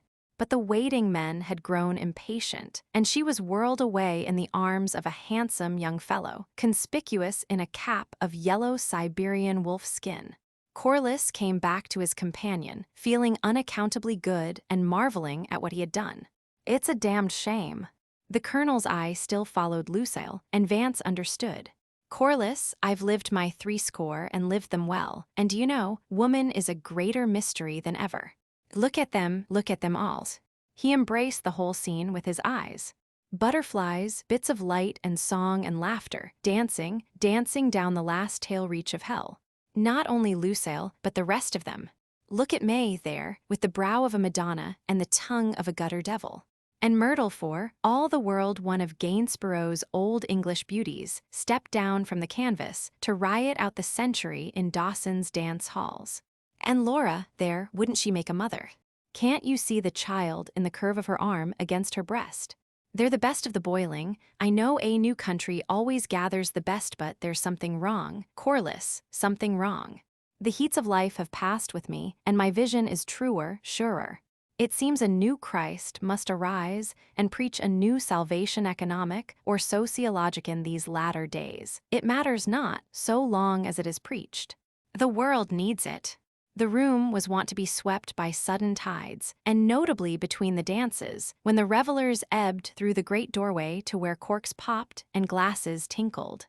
Colonel Trethewey and Corliss followed out on the next ebb to the bar, where 50 men and women lined up. They found themselves next to Lucille and the fellow in the yellow wolfskin cap. He was undeniably handsome, and his looks were enhanced by a warm overplus of blood in the cheeks and a certain mellow fire in the eyes. He was not technically drunk, for he had himself in perfect physical control, but his was the sole exhilaration which comes from the juice of the grape. His voice was raised the least bit and joyous, and his tongue made quick and witty just in the unstable condition when vices and virtues are prone to extravagant expression. As he raised his glass, the man next to him accidentally jostled his arm. He shook the wine from his sleeve and spoke his mind. It was not a nice word, but one customarily calculated to rouse the fighting blood. And the other man's blood roused, for his fist landed under the wolfskin cap with force sufficient to drive its owner back against Corliss. The insulted man followed up his attack swiftly. The women slipped away, leaving a free field for the men, some of whom were for crowding in, and some for giving room and fair play. The wolfskin cap did not put up a fight or try to meet the wrath he had invoked, but with his hands shielding his face, strove to retreat. The crowd called upon him to stand up and fight. He nerved himself to the attempt, but weakened as the man closed in on him and dodged away. "Let him alone. He deserves it," the colonel called to advance as he showed signs of interfering. "He won't fight. If he did, I think I could almost forgive him. But I can't see him pummel," Vance objected. "If he would only stand up, it wouldn't seem so brutal." The blood was streaming from his nose, and from a slight cut over one eye when Corliss sprang between. He attempted to hold the two men apart, but pressing too hard against the truculent individual, overbalanced him and threw him to the floor. Every man has friends in a barroom fight, and before Vance knew what was taking place, he was staggered by a blow from a chum of the man he had downed. Del Bishop, who had edged in, let drive promptly at the man who had attacked his employer, and the fight became general. The crowd took sides at the moment and went at it. Colonel Trethaway forgot that the heat of life had passed, and swinging a three-legged stool, danced nimbly into the fray. A couple of mounted police, on liberty, joined him, and with half a dozen others safeguarded the man with the wolfskin cap. Fierce though it was, and noisy, it was purely a local disturbance. At the far end of the bar, the barkeepers still dispensed drinks, and in the next room the music was on and the dancers afoot. The gamblers continued their play, and at only the near tables did they evince any interest in the affair. "Knock 'em down and drag 'em out." Del Bishop grinned as he fought for a brief space shoulder to shoulder with Corliss. Corliss grinned back, met the rush of a stalwart dog driver with a clinch, and came down on top of him among the stamping feet. He was drawn close and felt the fellow's teeth sinking into his ear. Like a flash, he surveyed his whole future and saw himself going one-eared through life, and in the same dash, as though inspired, his thumbs flew to the man's eyes and pressed heavily on the balls. Men fell over him and trampled upon him, but it all seemed very dim and far away. He only knew, as he pressed with his thumbs, that the man's teeth wavered reluctantly. He added a little pressure, a little more, and the man would have been eyeless, and the teeth slackened and slipped their grip. After that, as he crawled out of the fringe of the melee and came to his feet by the side of the bar, all distaste for fighting left him. He had found that he was very much like other men after all, and the imminent loss of part of his anatomy had scraped off 20 years of culture. Gambling without stakes is an insipid amusement, and Corliss discovered, likewise, that the warm blood which rises from hygienic gymnasium work is something quite different from that which pounds hotly along when thew matches thew and flesh impacts on flesh. And as he dragged himself to his feet by means of the bar rail, he saw a man in a squirrel skin parka lift a beer mug to hurl at Trethaway, a couple of paces off. And the fingers, which were more used to test tubes and watercolors, doubled into a hard fist which smote the mug thrower cleanly on the point of the jaw. The man merely dropped the glass and himself on the floor. Vance was dazed for the moment, then he realized that he had knocked the man unconscious the first in his life, and a pang of delight thrilled through him. Colonel Trethaway thanked him with a look and shouted, "Get on the outside. Work to the door, careless. Work to the door." Quite a struggle took place before the storm doors could be thrown open, but the colonel, still attached to the three-legged stool, effectively dissipated the opposition, and the opera house disgorged its turbulent contents into the street. This accomplished, hostilities ceased after the manner of such fights, and the crowd scattered. The two policemen went back to keep order, accompanied by the rest of the allies, while Corliss and the colonel, followed by the wolf-skin cap and Del Bishop, proceeded up the street. Blood and sweat. Blood and sweat. Colonel Trethewey exulted. Talk about putting the vim into one. Why, I'm 20 years younger if I'm a day. Corliss, your hand. I congratulate you, I heartily do. Candidly, I didn't think it was in you. You're a surprise, sir, a surprise. And a surprise to myself, Corliss answered. The reaction had set in, and he was feeling sick and faint. And you also are a surprise. The way you handled that stool, yes, now. I flatter myself. I did fairly well with it. Did you see well, look at that. He held up the weapon in question, still tightly clutched, and joined in the laugh against himself. Whom have I to thank, gentlemen? They had come to a pause at the corner, and the man they had rescued was holding out his hand.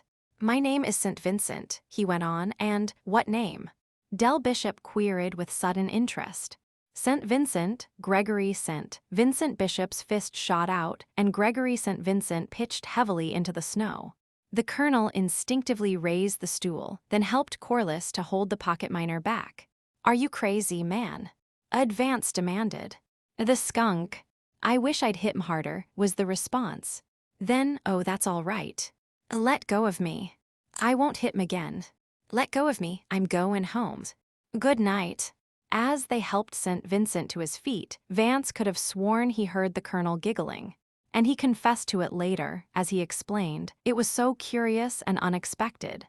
But he made amends by taking it upon himself to see St. Vincent home. But why did you hit him? Corliss asked, unavailingly, for the fourth time after he had got into his cabin. The mean, crawlin' skunk. The pocket miner gritted his blankets. What did you stop me for anyway? I wish I'd hit him twice as hard. Chapter 12. Mr. Harney, pleased to meet you. Dave, I believe, Dave Harney. Dave Harney nodded, and Gregory St. Vincent turned to Frona. You see, Miss Welse, the world is none so large. Mr. Harney and I are not strangers after all. The El Dorado king studied the other's face until a glimmering intelligence came to him. Hold on, he cried as St. Vincent started to speak. I got my finger on you. You were smooth-faced then. Let's see 86, fall of 87, summer of 88, yep, that's when. Summer of 88, I came floatin', a raft out of Stewart River, loaded down with quarters of moose and strainin' to make the lower country before they went bad. Yep, and down the Yukon you come, in a Linderman boat. And I was holdin' strong as it was Wednesday, and my partner as it was Friday, and you put a straight Sunday, I believe it was. Yep, Sunday. I declare. 9 years ago. And we swapped moose steaks for flour, bacon, soda, and sugar. By Jim Cracky. I'm glad to see you. He shoved out his hand, and they shook again. Come and see me, he invited as he moved away. I've a tidy little shack up on the hill, and another on El Dorado. Latchstring always out. Come and see me, and stay as long as you've a mind to. Sorry to quit you cold, but I got to traipse down to the opera house and collect my taxes. Miss Frona'll tell you. You are a surprise, Mr. Vincent. Frona switched back to the point of interest, after briefly relating Harney's saccharine difficulties. The country must indeed have been a wilderness 9 years ago, and to think that you went through it on that early day. Do tell me about it. Gregory St. Vincent shrugged his shoulders. There is very little to tell.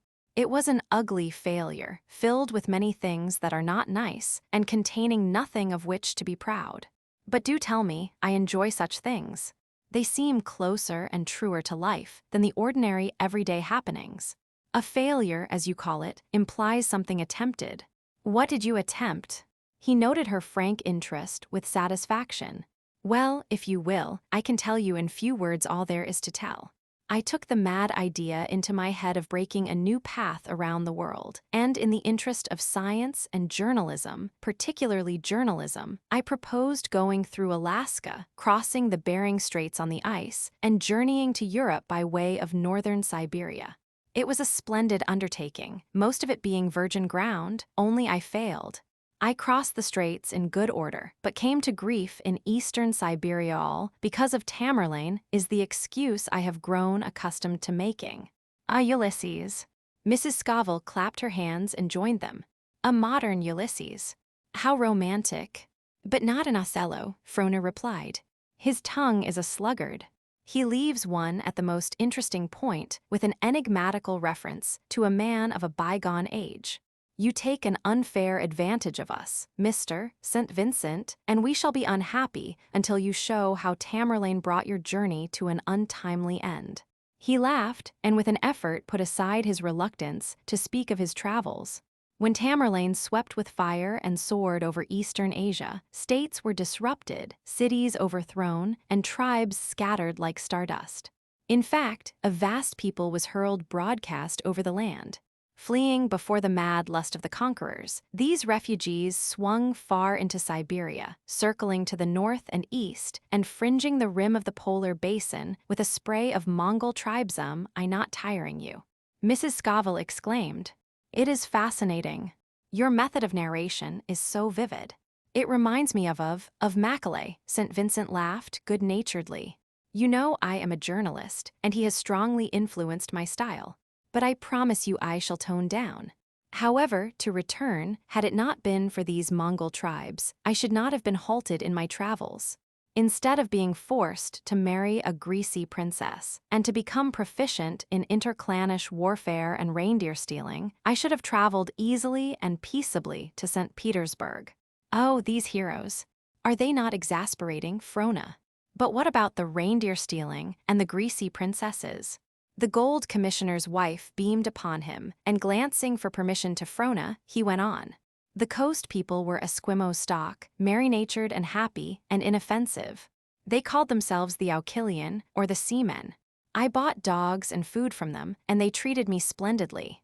But they were subject to the Chow Chuan, or interior people, who were known as the Dear Men. The Chow Chuan were a savage, indomitable breed, with all the fierceness of the untamed Mongol, plus double his viciousness. As soon as I left the coast, they fell upon me, confiscated my goods, and made me a slave. But were there no Russians? Mr. Scoville asked. Russians among the Chow Chuan, he laughed at his amusement. Geographically, they are within the White Tsar's domain, but politically, no. I doubt if they ever heard of him. Remember, the interior of northeastern Siberia is hidden in the polar gloom, a terra incognita, where few men have gone and none has returned.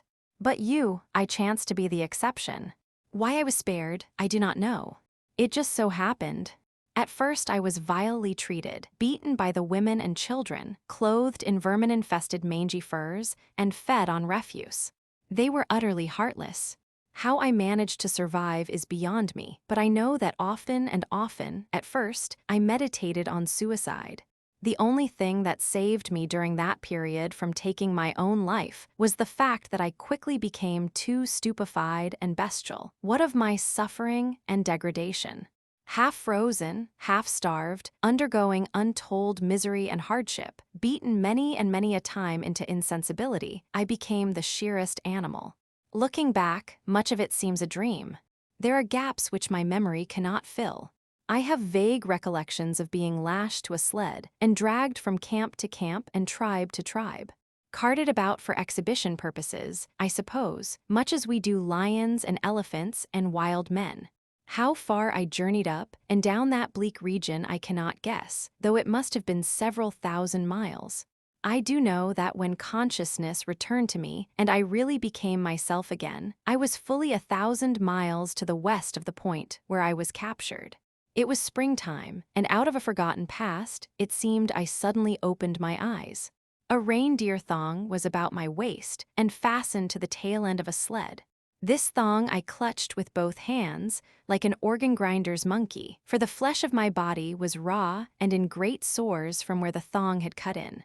A low cunning came to me, and I made myself agreeable and servile.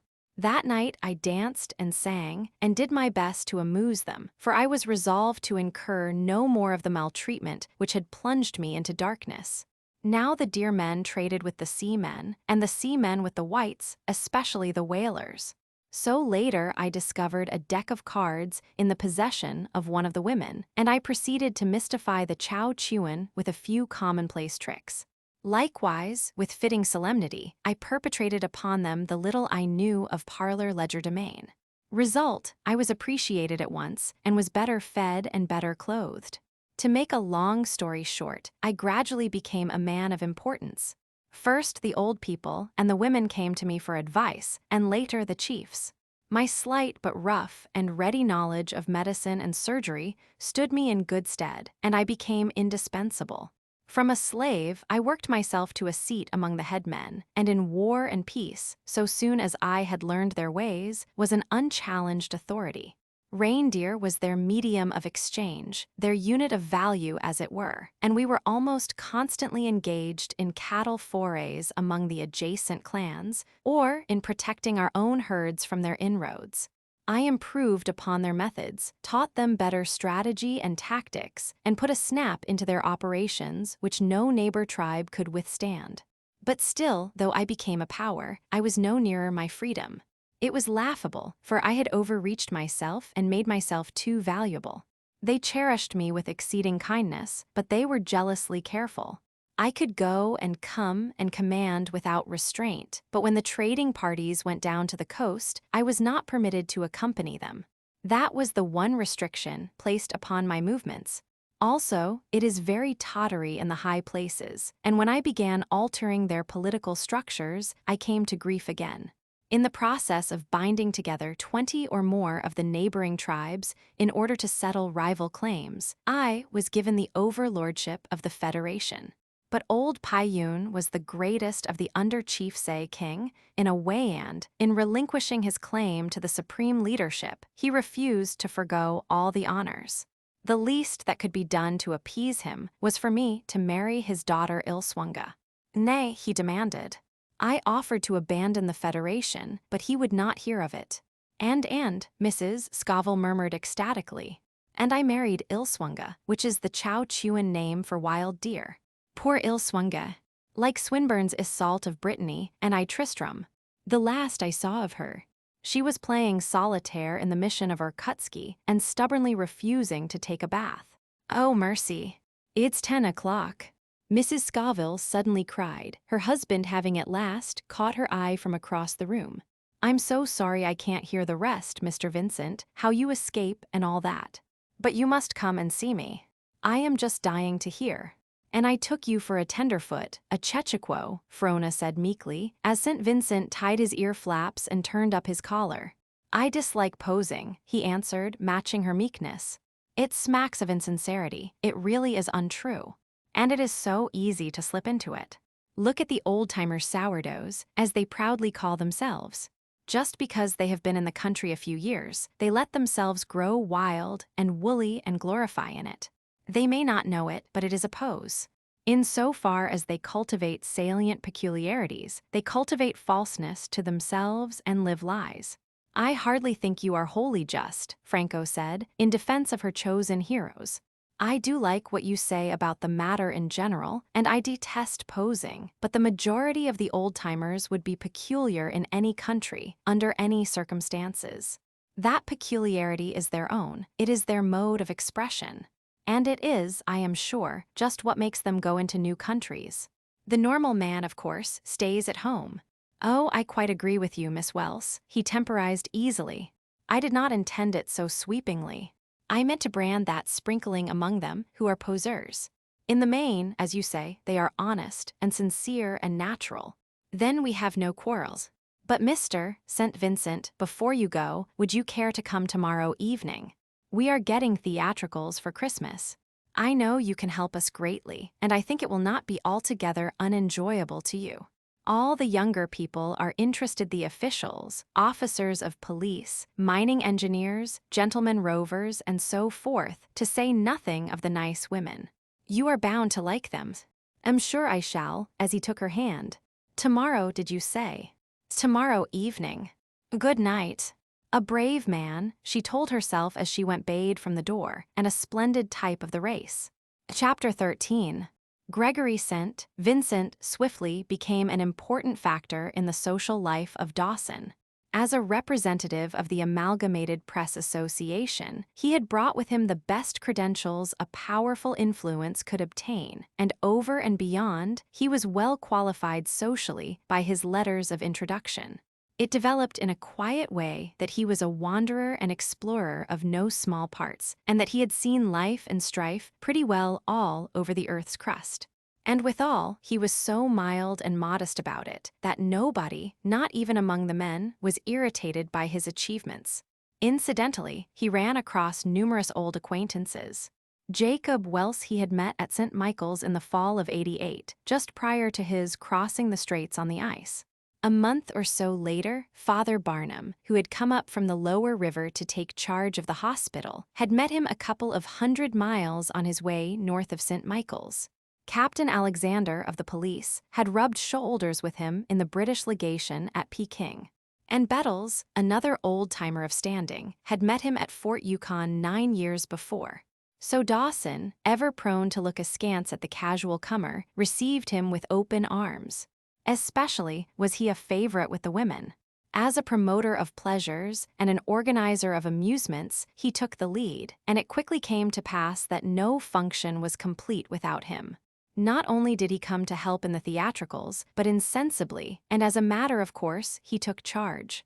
Frona, as her friends charged, was suffering from a stroke of Ibsen, so they hit upon the doll's house, and she was cast for Nora. Corliss, who was responsible, by the way, for the theatricals, having first suggested them, was to take Torvald's part, but his interest seemed to have died out, or at any rate he begged off on the plea of business rush. St. Vincent, without friction, took Torvald's lines. Corliss managed to attend one rehearsal. It might have been that he had come tired from 40 miles with the dogs, and it might have been that Torvald was obliged to put his arm about Nora at divers times and to toy playfully with her ear. But one way or the other, Corliss busy he certainly was, and when not away on trail, he was closeted almost continually with Jacob Welse and Colonel Trethewey. That it was a deal of magnitude was evidenced by the fact that Welse's mining interests involved alone mounted to several millions. Corliss was primarily a worker and doer, and on discovering that his thorough theoretical knowledge lacked practical experience, he felt put upon his mettle and worked the harder. He even marveled at the silliness of the men who had burdened him with such responsibilities, simply because of his pull, and he told Trethewey as much. But the colonel, while recognizing his shortcomings, liked him for his candor and admired him for his effort and for the quickness with which he came to grasp things actual. Del Bishop, who had refused to play any hand but his own, had gone to work for Corliss because by so doing he was enabled to play his own hand better. He was practically unfettered, while the opportunities to further himself were greatly increased. Equipped with the best of outfits and a magnificent dog team, his task was mainly to run the various creeks and keep his eyes and ears open. A pocket miner, first, last, and always, he was privately on the constant lookout for pockets, which occupation did not interfere in the least with the duty he owed his employer. And as the days went by, he stored his mind with miscellaneous data concerning the nature of the various placer deposits and the lay of the land, against the summer when the thawed surface and the running water would permit him to follow a trace from creek bed to side. Corliss was a good employer, paid well, and considered it his right to work men as he worked himself. Those who took service with him either strengthened their own manhood and remained, or quit and said harsh things about him. Jacob Welse noted this trait with appreciation, and he sounded the mining engineer's praises continually. Frona heard and was gratified, for she liked the things her father liked, and she was more gratified because the man was Corliss. But in his rush of business, she saw less of him than formerly, while St. Vincent came to occupy a greater and growing portion of her time. His healthful, optimistic spirit pleased her, while he corresponded well to her idealized natural man and favorite racial type. Her first doubt that, if what he said was true, had passed away. All the evidence had gone counter. Men who at first questioned the truth of his wonderful adventures gave in after hearing him talk. Those to any extent conversant with the parts of the world he made mention of could not but acknowledge that he knew what he talked about.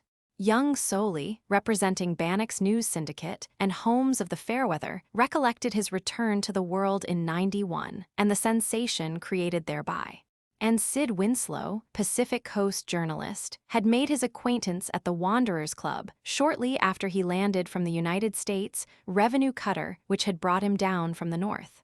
Further, as Frona Welse saw, he bore the earmarks of his experiences. They showed their handiwork in his whole outlook on life. Then the primitive was strong in him, and his was a passionate race pride which fully matched hers. In the absence of Corliss, they were much together, went out frequently with the dogs, and grew to know each other thoroughly.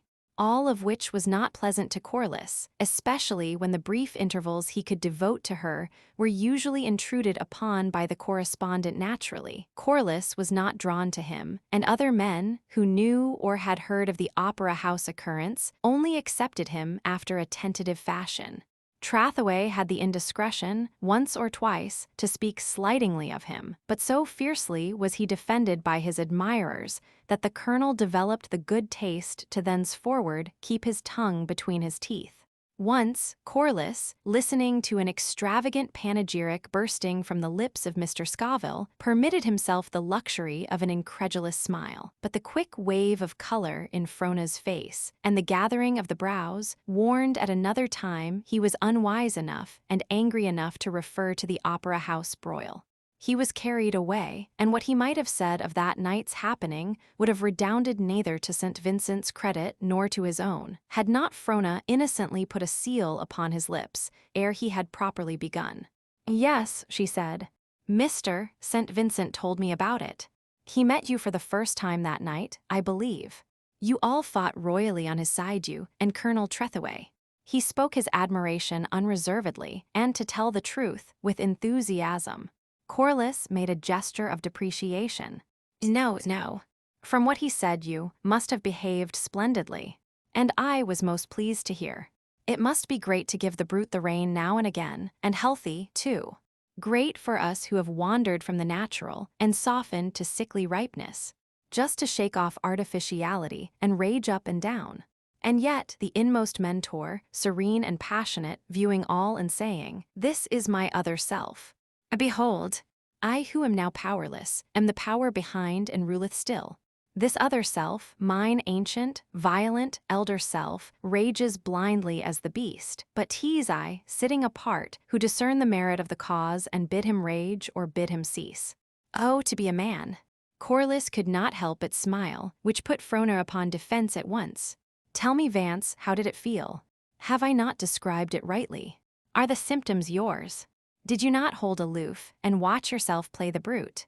He remembered the momentary daze which came when he stunned the man with his fist, and nodded. "And pride?" she demanded inexorably. "Or shame?" "A little of both, and more of the first than the second," he confessed. "At the time, I suppose, I was madly exultant. Then afterwards came the shame, and I tossed awake half the night. And finally, pride, I guess. I couldn't help it, couldn't figure it out. I awoke in the morning feeling as though I had won my spurs. In a subconscious way, I was inordinately proud of myself, and time and again, mentally, I caught myself throwing chests. Then came the shame again, and I tried to reason back my self-respect. And last of all, pride. The fight was fair and open. It was none of my seeking. I was forced into it by the best of motives. I am not sorry, and I would repeat it if necessary, and rightly so." Frona's eyes were sparkling. "And how did Mr. St. Vincent acquit himself?" "Oh, I suppose all right, creditably. I was too busy watching my other self to take notice. But he saw you, most likely so. I acknowledge my negligence. I should have done better, the chances are, had I thought it would have been of interest to you. Pardon me. Just my bungling wit. The truth is, I was too much of a greenhorn to hold my own and spare glances on my neighbors. Corliss went away, glad that he had not spoken, and keenly appreciating St. Vincent's craft whereby he had so adroitly forestalled adverse comment by telling the story in his own modest, self-effacing way. Two men and a woman. The most potent trinity of factors in the creation of human pathos and tragedy. As ever in the history of man, since the first father dropped down from his arboreal home and walked upright, so at Dawson. Necessarily, there were minor factors, not least among which was Del Bishop, who, in his aggressive way, stepped in and accelerated things. This came about in a trail camp on the way to Miller Creek, where Corliss was bent on gathering a large number of low-grade claims, which could only be worked profitably on a large scale. "I'll not be wastin' candles when I make a strike, save," the pocket miner remarked savagely to the coffee, which he was settling with a chunk of ice. "Not in your life, I guess not." "Kerosene," Corliss queried, running a piece of bacon rind round the frying pan and pouring in the batter. "Kerosene, hell. You won't see my trail of smoke when I get a gait on for God's country, my wad and my poke, and the sunshine in my eyes. Say, how'd a good juicy tenderloin strike you right now, with green onions, fried potatoes, and fixins on the side? Help me, that's the first proposition I'll hump myself up against. Then a general whoopla. For a week Seattle or Frisco, I don't care a rap, and then out of money and after a job. Not on your family tree." Bishop roared. "Cash my sack before I go on the tier, sure pop, and then, afterwards, Southern California. Many's the day I've had my eye on a peach from a fruit farm down there 40,000'll buy it. No more workin' for grub steaks and the like. Figured it out long ago, hired men to work the ranch, a manager to run it, and me ownin' the game and livin' off the percentage. A stable with always a couple of broncos handy to slap the packs and saddles on and be off and away whenever the fever for chassin' pockets came over me. Great pocket country down there, to the east and along the desert. And no house on the ranch. Cert with sweet peas growin' up the sides, and in back a patch for vegetables, string beans and spinach and radishes, cucumbers and spinach, turnips, carrots, cabbage, and such. And a woman inside to draw me. Back when I get to runnin', loco after the pockets. Say, you know all about minnin'. Did you ever go snoozin' round after pockets? No. Then just steer clear. They're worse than whiskey, horses, or cards. Women, when they come afterwards, ain't in it. Whenever you get a hankerin' after pockets, go right off and get married. It's the only thing that'll save you, and even then, Meb, it won't. I ought to have done it years ago. I might have made something of myself if I had. Jerusalem. The jobs I've jumped and the good things I've chucked in my time, just because of my pockets. Say, Corliss, you want to get married, you do, and right off. I'm tellin' you straight. Take warnin' from me, and don't stay single any longer than God'll let you, sure." Corliss laughed.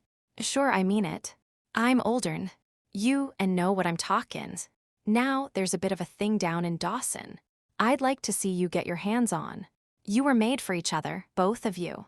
Corliss was past the stage when he would have treated Bishop's meddling as an impertinence.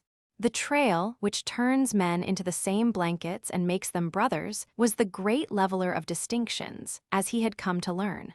So he flopped a flapjack and held his tongue. "Why don't you waltz in and win?" Del demanded, insistently. "Don't you cotton to her? I know you do, or you wouldn't come back to cabin after baying with her, walkin' like on air. Better waltz in while you get a chance." Why, there was Emmy, a tidy bit of flesh as women go, and we took to each other on the jump. But I kept chassin' pockets and delayin'. And then a big black lumberman, a Canuck, began sidlin' up to her, and I made up my mind to speak honely. I went off after one more pocket, just one more, and when I got back she was Mrs. somebody else. So take warnin'. There's that writer guy, that skunk I poked outside the Opera House. He's walkin' right in and gettin' thick, and here's you just like me, rassin' round all creation and lettin' matrimony slide. Mark my words, Corliss. Some fine frost you'll come slippin' into camp and find 'em housekeeping. Sure, with nothin' left for you in life but pocketing. The picture was so unpleasant that Corliss turned surly and ordered him to shut up. "Who? Me?" Dell asked so aggrievedly that Corliss laughed. What would you do then? He asked. Me. In all kindness, I'll tell you. As soon as you get back, you go and see her. Make dates with her ahead till you get to put 'em on paper to remember 'em all. Get a cinch on her spare time ahead so as to shut the other fellow out. Don't get down in the dirt to Hershey's, not that kind, but don't be too high and mighty, neither. Just so salve. And then, sometime when you see she's feelin' good and smillin' at you in that way of hers, stand up and call her hand. Of course, I can't say what the showdown will be. That's for you to find out. But don't hold off too long about it. Better to get married early than never. And if that writer guy shoves in, poke him in the breadbasket hard. That'll settle him plenty. Better still, take him off to one side and talk to him. Tell him you're a bad man, and that you staked that claim before he was dry behind the ears, and that if he comes nossin' around tryin' to file on it, you'll beat his head off. Bishop got up, stretched, and went outside to feed the dogs. Don't forget to beat his head off, he called back. And if you're squeamish about it, just call me. I won't keep waiting long. Chapter 14. Ah, the salt water, Miss Welse, the strong salt water, the big waves and the heavy boats, smooth or rough, that I know. But the fresh water and the little canoes, eggshells, fairy bubbles, a big breath, a sigh, a heart pulse, and poof. Over you go, not so that I do not know.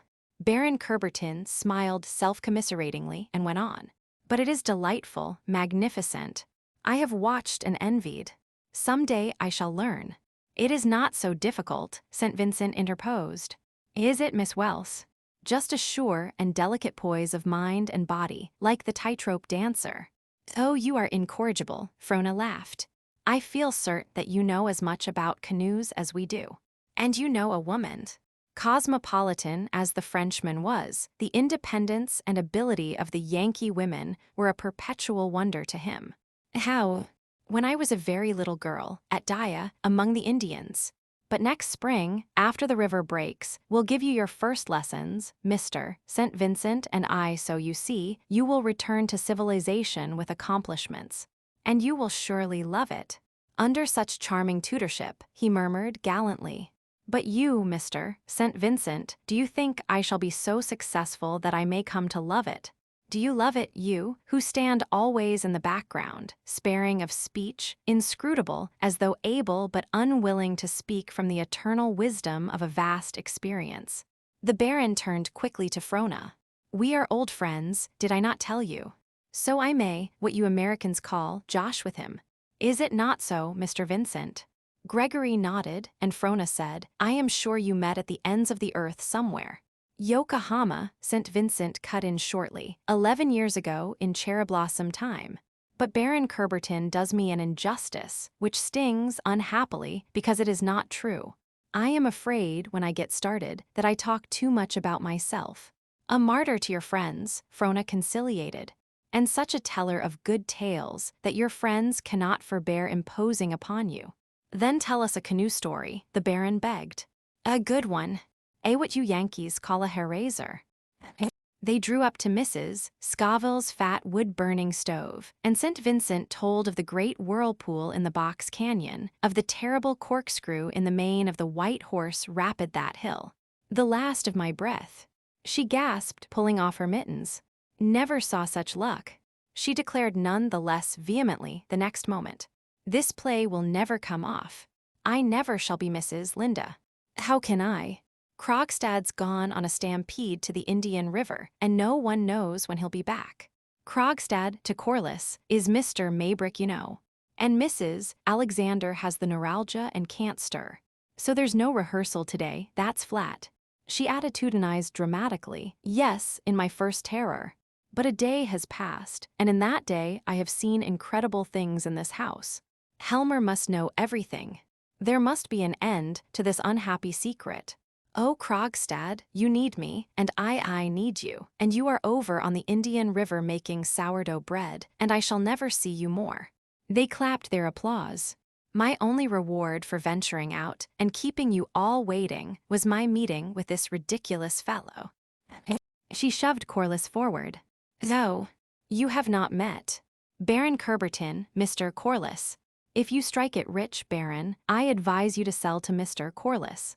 He has the money bags of Croesus, and will buy anything so long as the title is good. And if you don't strike, sell anyway. He's a professional philanthropist, you know. But would you believe it? Addressing the general group, this ridiculous fellow kindly offered to see me up the hill and gossip along the way gossip, though he refused point-blank to come in and watch the rehearsal. But when he found there wasn't to be any, he changed about like a weather vane. So here he is, claiming to have been away to Miller Creek, but between us there is no telling what dark deeds. Look. Frona broke in, pointing to the tip of an amber mouthpiece, which projected from Vance's outside breast pocket. A pipe. My congratulations. She held out her hand, and he shook good-humoredly. All Dell's fault, he laughed. When I go before the great white throne, it is he who shall stand forth and be responsible for that particular sin. An improvement, nevertheless, she argued. All that is wanting is a good swear word now and again. Oh, I assure you I am not unlearned, he retorted. No man can drive dogs anywhere else. I can swear from hell to breakfast, by damn and back again, if you will permit me, to the last link of perdition. By the bones of Pharaoh and the blood of Judas, for instance, are fairly efficacious with a string of huskies, but the best of my dog-driving nomenclature, more the pity, women cannot stand. I promise you, however, in spite of hell and high water, oh, Mrs. Scoville screamed, thrusting her fingers into her ears. Mesdames, Baron Kerberton spoke up gravely, it is a fact, a lamentable fact, that the dogs of the North are responsible for more men's souls than all other causes put together. Is it not so? I leave it to the gentlemen. Both Corliss and St. Vincent solemnly agreed, and proceeded to detonate the lady by swapping heartrending and apposite dog tails. St. Vincent and the Baron remained behind to take lunch with the Gold Commissioner's wife, leaving Frona and Corliss to go down the hill together. Silently consenting, as though to prolong the descent, they swerved to the right, cutting transversely the myriad footpaths and sled roads which led down into the town. It was a mid-December day, clear and cold, and the hesitant high-noon sun, having laboriously dragged its pale orb up from behind the southern landrim, balked at the great climb to the zenith, and began its shame, its oblique rays refracted from the floating frost particles, till the air was filled with glittering jewel dust resplendent, blazing, flashing light and fire, but cold as outer space. They passed down through the scintillating, magical sheen, their moccasins rhythmically crunching the snow and their breaths wreathing mysteriously from their lips in sprayed opalescence. Neither spoke nor cared to speak, so wonderful was it all. At their feet, under the great vault of heaven, a speck in the midst of the white vastness, huddled in the golden city puny and sordid, feebly protesting against immensity, man's challenge to the infinite. Calls of there was an eager yelping, a scratching of feet, and a string of ice-rhymed wolf dogs, with hot lolling tongues and dripping jaws, pulled up the slope and turned into the path ahead of them. On the sled, a long and narrow box of rough-sawed spruce told the nature of the freight. 2 dog drivers, a woman walking blindly, and a black-robed priest made up the funeral cortege. A few paces farther on the dogs were again put against the steep, and with whine and shout and clatter, the unheeding clay was hauled on and upward to its ice-hewn hillside chamber. A zone conqueror, Frona said. Corliss found his thought following hers and answered, these battlers of frost and fighters of hunger. I can understand how the dominant races have come down from the north to empire. Strong to venture, strong to endure with infinite faith and infinite patience, is it to be wondered at? Franco glanced at him in eloquent silence. We smote with our swords, he chanted. To me, it was a joy like having my bright bride by me on the couch. I have marched with my bloody sword, and the raven has followed me. Furiously we fought, the fire passed over the dwellings of men, we slept in the blood of those who kept the gates. But do you feel it, Vance? She cried, her hand flashing out and resting on his arm. I begin to feel, I think. The North has taught me, is teaching me. The old things come back with new significance. Yet I do not know. It seems a tremendous egotism, a magnificent dream. But you are not a Negro or a Mongol, nor are you descended from the Negro or Mongol. Yes, he considered, I am my father's son, and the line goes back to the Sea Kings who never slept there must be a reason for the dead status of the black, a reason for the Teutons spreading over the earth as no other race has ever spread. There must be something in race heredity, otherwise I would not leap at the summons. A great race, Vance. Half of the earth its heritage, and all of the sea. And in 3 generations, it has achieved it all. Think of it. 60 generations, and today it reaches out wider-armed than ever. The smiter and the destroyer among nations. The builder and the lawgivers. Oh, advance, my love is passionate, but God will forgive, for it is good. A great race, greatly conceived, and if to perish, greatly to perish. Don't you remember? Trembles Yggdrasil's ash yet standing, groans that ancient tree, and the Jotun Loki is loosed. The shadows groan on the ways of hell, until the fire of Surt has consumed the tree. A trim steers from the east, the waters rise, the mundane snake is coiled in Jotun rage. The worm heats the water, and the eagle screams, the pail of beak tears carcasses, the ship Naglfar is loosed. Surt from the south comes with flickering flame, shines from his sword the Valgod's sun, swaying there like a furred Valkyrie above the final carnage of men and gods. She touched his imagination, and the blood surged. The stony hills are dashed together, the giantesses totter, men tread the path of hell, and heaven is cloven. The sun darkens, earth in ocean sinks, fall from heaven the bright stars, fire's breath assails the all-nourishing tree, towering fire plays against heaven itself. Outlined against the blazing air, her brows and lashes white with frost, the traditions of the blood laid hold of him, and he felt strangely at one with the white-skinned, yellow-haired giants of the younger world. And as he looked upon her, the mighty past rose before him, and the caverns of his being resounded with the shock and tumult of forgotten battles. With bellowing of storm winds and crash of smoking North Sea waves, he saw the sharp-beaked fighting galleys, and the sea-flung Northmen, great-muscled, deep-chested, sprung from the elements, men of sword and sweep. Marrow, the din of 20 centuries of battle was roaring in his ear, and the clamor for return to type was strong upon him.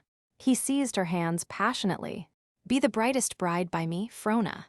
Be the brightest bride by me on the couch. She started and looked down at him, questioningly. Then the import of it reached her, and she involuntarily drew back.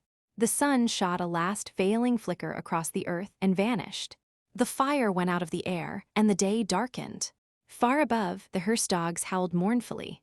No, he interrupted, as words formed on her lips. Do not speak. I know my answer, your answer. Now, I was a fool. Come, let us go down. It was not until they had left the mountain behind them, crossed the flat, and come out on the river by the sawmill, that the bustle and scurry of human life made it seem possible for them to speak. Corliss had walked with his eyes moodily bent to the ground, and Frona, with his head erect and looking everywhere, stole an occasional glance to his face. Where the road rose over the log runway of the mill, the footing was slippery, and catching at her to save her from falling, their eyes met. I am grieved, she hesitated. And then, in unconscious self-defense, it was so. I had not expected it just then. And you would have prevented it. He asked bitterly. Yes, I think I should have. I did not wish to give you pain. Then you expected it some time, and feared it. But I had hoped. Vance, I did not come into the Klondike to get married. I liked you at the beginning, and I have liked you more and more never so much as today but you had never looked upon me in the light of a possible husband. That is what you are trying to say. As he spoke, but I have, she answered at once. I have looked upon you in that light, but somehow it was not convincing. Why, I do not know. There was so much I found to like in you, so much. He tried to stop her with a dissenting gesture, but she went on. So much to admire. There was all the warmth of friendship, and closer friendship, a growing camaraderie, in fact, but nothing more. Though I did not wish more, I should have welcomed it had it come. As one welcomes the unwelcome guest. Why won't you help me, advance, instead of making it harder? It is hard on you surely, but do you imagine that I am enjoying it? I feel because of your pain, and, further, I know when I refuse a dear friend for a lover, the dear friend goes from me. I do not part with friends lightly. I see doubly bankrupt, friend and lover both. But they are easily replaced. I fancy I was half lost before I spoke. Had I remained silent, it would have been the same anyway. Time softens, new associations, new thoughts and faces, men with marvelous adventures. She stopped him abruptly. It is useless, Vance, no matter what you may say. I shall not quarrel with you. I can understand how you feel if I am quarrelsome, then I had better leave you. He halted suddenly, and she stood beside him. Here comes Dave Harney. He will see you home. It's only a step. You are doing neither yourself nor me kindness. She spoke with a firmness. I decline to consider this the end. We are too close to it to understand it fairly. You must come and see me when we are both calmer. I refuse to be treated in this fashion. It is childish of you. She shot a hasty glance at the approaching Eldorado king. I do not think I deserve it in your hands. I refuse to lose you as a friend. And I insist that you come and see me, that things remain on the old footing. He shook his head. Hello. Dave Harney touched his cap and slowed down loosely. Sorry you didn't take my tip. Dogs gone up $1 a pound since yesterday, and still a whoopin'. Good afternoon, Miss Frona and Mr. Corliss. Goin' my way. Miss Welse is. Corliss touched the visor of his cap and half turned on his heel. Where are you off to? Dave demanded. Got an appointment, he lied. Remember, Frona called to him, you must come and see me. Too busy, I'm afraid, just now. Goodbye. So long, Dave. Jemimy. Dave remarked, staring after him, but he's a hustler. Always busy with big things, too. Wonder why he didn't go in for dogs. Chapter 15. But Corliss did go back to see her, and before the day was out. A little bitter self-communion had not taken long to show him his childishness. The sting of loss was hard enough, but the thought, now they could be nothing to each other, that her last impressions of him should be bad, hurt almost as much, and in a way, even more. And further, putting all to the side, he was really ashamed.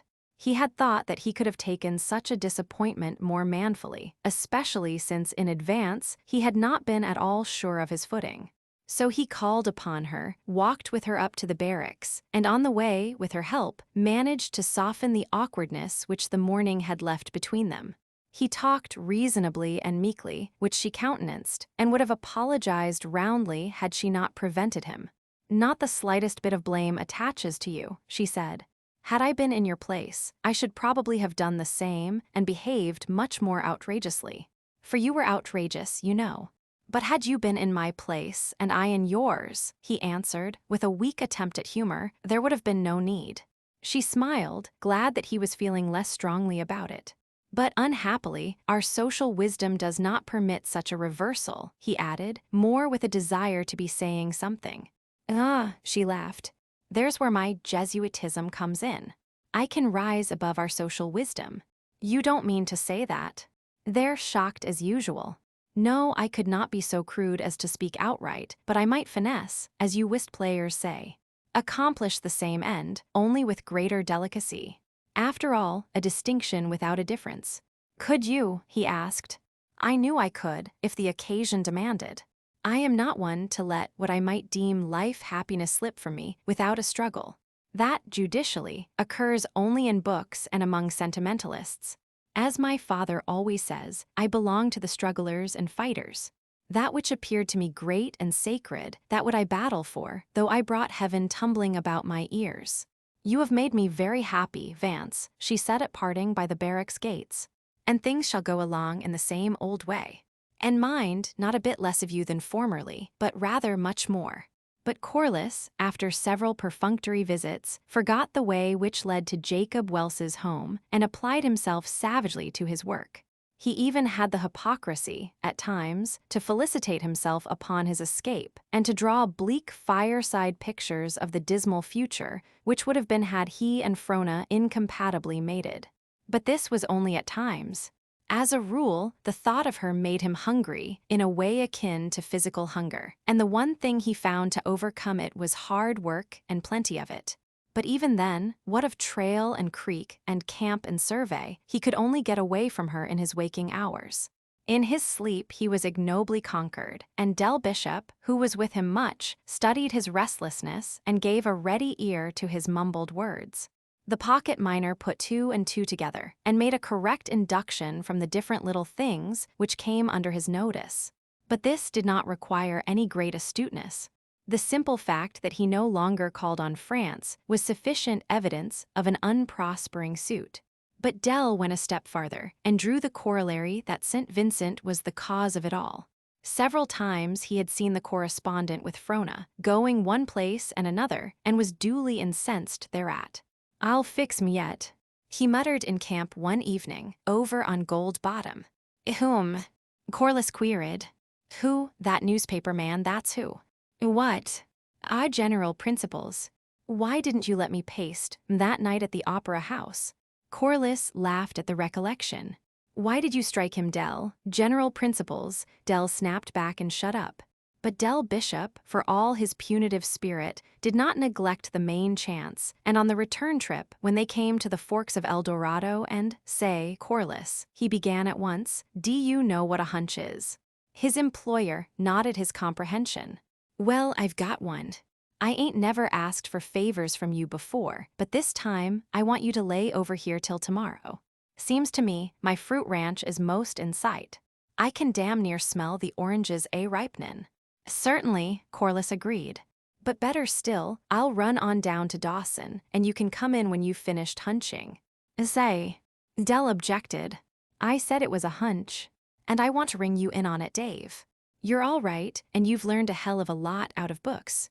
You're a regular high roller when it comes to the laboratory and all that, but it takes yours truly to get down and read the face of nature without spectacles. Now I've got a theory." Corliss threw up his hands in affected dismay, and the pocket miner began to grow angry. "That's right. Laugh. But it's built right up on your own theory of erosion and changed riverbeds. And I didn't pocket among the Mexicans 2 years for nothing. Where do you suppose this El Dorado gold came from? Rough, and no signs of washin'. There's where you need your spectacles. Books have made you short-sighted. But never mind how. It isn't exactly pockets, neither, but I know what I'm spelling about. I ain't been keepin' tab on traces for my health. I can tell you more about the lay of El Dorado Creek in 1 minute than you could figure out in a month of Sundays. But never mind, no offense. You lay over with me till tomorrow, and you can buy a ranch alongside of mine, sure. Well, all right. I can rest up and look over my notes while you're hunting your ancient river bed. Didn't I tell you it was a hunch?" Del reproachfully demanded. "And haven't I agreed to stop over? What more do you want? To give you a fruit ranch, that's what. Just to go with me and nose round a bit, that's all. I do not want any of your impossible fruit ranches. I'm tired and worried. Can't you leave me alone? I think I am more than fair when I humor you to the extent of stopping by. You may waste your time nosing around, but I shall stay in camp. Understand, burn my body, but you're grateful. By the jumpin', Methuselah, I'll quit my job in 2 minutes if you don't fire me. Me layin', wake nights and workin' up my theory and calculatin' on lettin' you in, and you snorin' and Frona this and Frona that. That'll do, stop it. The hell it will. If I didn't know more about gold mining than you do about courtin'," Corliss sprang at him, but Del dodged to one side and put up his fists. Then he ducked a wild right and left swing and sidestepped his way into firmer footing on the hard trail. "Hold on a moment," he cried as Corliss made to come at him again. "Just a second. If I lick you, will you come up the hillside with me?" "Yes. And if I don't, you can fire me." "That's fair. Come on." Vance had no show whatever, as Del well knew, who played with him, feinting, attacking, retreating, dazzling, and disappearing every now and again out of his field of vision in a most exasperating way. As Vance speedily discovered, he possessed very little correlation between mind and body, and the next thing he discovered was that he was lying in the snow and slowly coming back to his senses. "How did you do it?" he stammered to the pocket miner, who had his head on his knee and was rubbing his forehead with snow. "Oh, you'll do." Del laughed, helping him limp to his feet. "You're the right guy. I'll show you some time. You've got lots to learn, yet that you won't find in books. But not now. We've got to wade in and make camp, then you're common up the hill with me. He's here. He chuckled later as they fitted the pipe of the Yukon stove. Slow-sighted and short. Couldn't follow me, eh? But I'll show you some time. Oh, I'll show you all right, all right. Grab an axe and come on, he commanded when the camp was completed. He led the way up El Dorado, borrowed a pick, shovel, and pan at a cabin, and headed up among the benches near the mouth of French Creek. Vance, though feeling somewhat sore, was laughing at himself by this time and enjoying the situation. He exaggerated the humility with which he walked at the heel of his conqueror, while the extravagant servility which marked his obedience to his hired man made that individual grin. You'll do. You've got the Mackins in you. Dell threw down the tools and scanned the run of the snow surface carefully. Here, take the axe, shinny up the hill, and lug me down some skookum dry wood. By the time Corliss returned with the last load of wood, the pocket miner had cleared away the snow and moss in divers spots and formed, in general design, a rude cross. Cut in her both ways, he explained. Meb, I'll hit her here, or over there, or up above, but if there's anything in the hunch, this is the place. Bedrock dips in above, and it's deep there and most likely richer, but too much work. This is the rim of the bench. Can't be more than a couple of feet down. All we want is indications. Afterwards, we can tap in from the side. As he talked, he started fires here and there on the uncovered spaces. But look here, Corliss, I want you to mind this ain't pocketin'. This is just plain, ordinary prentice work. But pocketin', he straightened up his back and spoke reverently, but pocketin' is the deepest science and the finest art. Delicate to a hair's breadth, hand and eye true and steady as steel. When you've got to burn your pan blue-black twice a day, and out of a shovelful of gravel wash down to the one wee speck of flour goldwye, that's washin', that's what it is. Tell you what, I'd sooner take a pocket than eat. And you would sooner fight than do either. Bishop stopped to consider. He weighed himself with care equal to that of retaining the one wee speck of flour gold. No, I wouldn't neither. I'd take pocketin' in mine every time. It's as bad as dope, Corliss, sure. If it once gets a hold of you, you're gone. You'll never shake it. Look at me. And talk about pipe dreams, they can't burn a candle along the side of it. He walked over and kicked one of the fires apart. Then he lifted the pick, and the steel point drove in and stopped with a metallic clang, as though brought up by solid cement. Ain't thawed 2 inches, he muttered, stooping down and groping with his fingers in the wet muck. The blades of last year's grass had burned away, but he managed to gather up and tear away a handful of the roots. Hell, what's the matter? Corliss asked. Hell, he repeated in a passionless way. Knocking the dirt-covered roots against the pan, Corliss went over and stooped to closer inspection. Hold on, he cried, picking up 2 or 3 grimy bits of dirt and rubbing them with his fingers. A bright yellow flashed forth. Hell, the pocket miner reiterated tonelessly. First rattle out, the box begins at the grass roots and goes all the way down. Head turned to the side and up, eyes closed, nostrils distended and quivering, he rose suddenly to his feet and sniffed the air. Corliss looked up wonderingly. Zah. The pocket miner grunted. Then he took a deep breath. Can't you smell the oranges? Chapter 16. The stampede to French Hill was on by the beginning of Christmas week. Corliss and Bishop had been in no hurry to record, for they looked the ground over carefully before blazing their stakes and let a few close friends into the secret. Harney, Welse, Trethewey, a Dutch Chechaquo who Corliss was responsible for her getting in on the lay, and he drove and marked her stakes himself, though it fell to the colonel to deliver the invitation to her to come and be rich. In accordance with the custom of the country, those thus benefited offered to sign over half interests to the 2 discoverers. Corliss would not tolerate the proposition. Dell was similarly minded, though swayed by no ethical reasons. He had enough as it stood.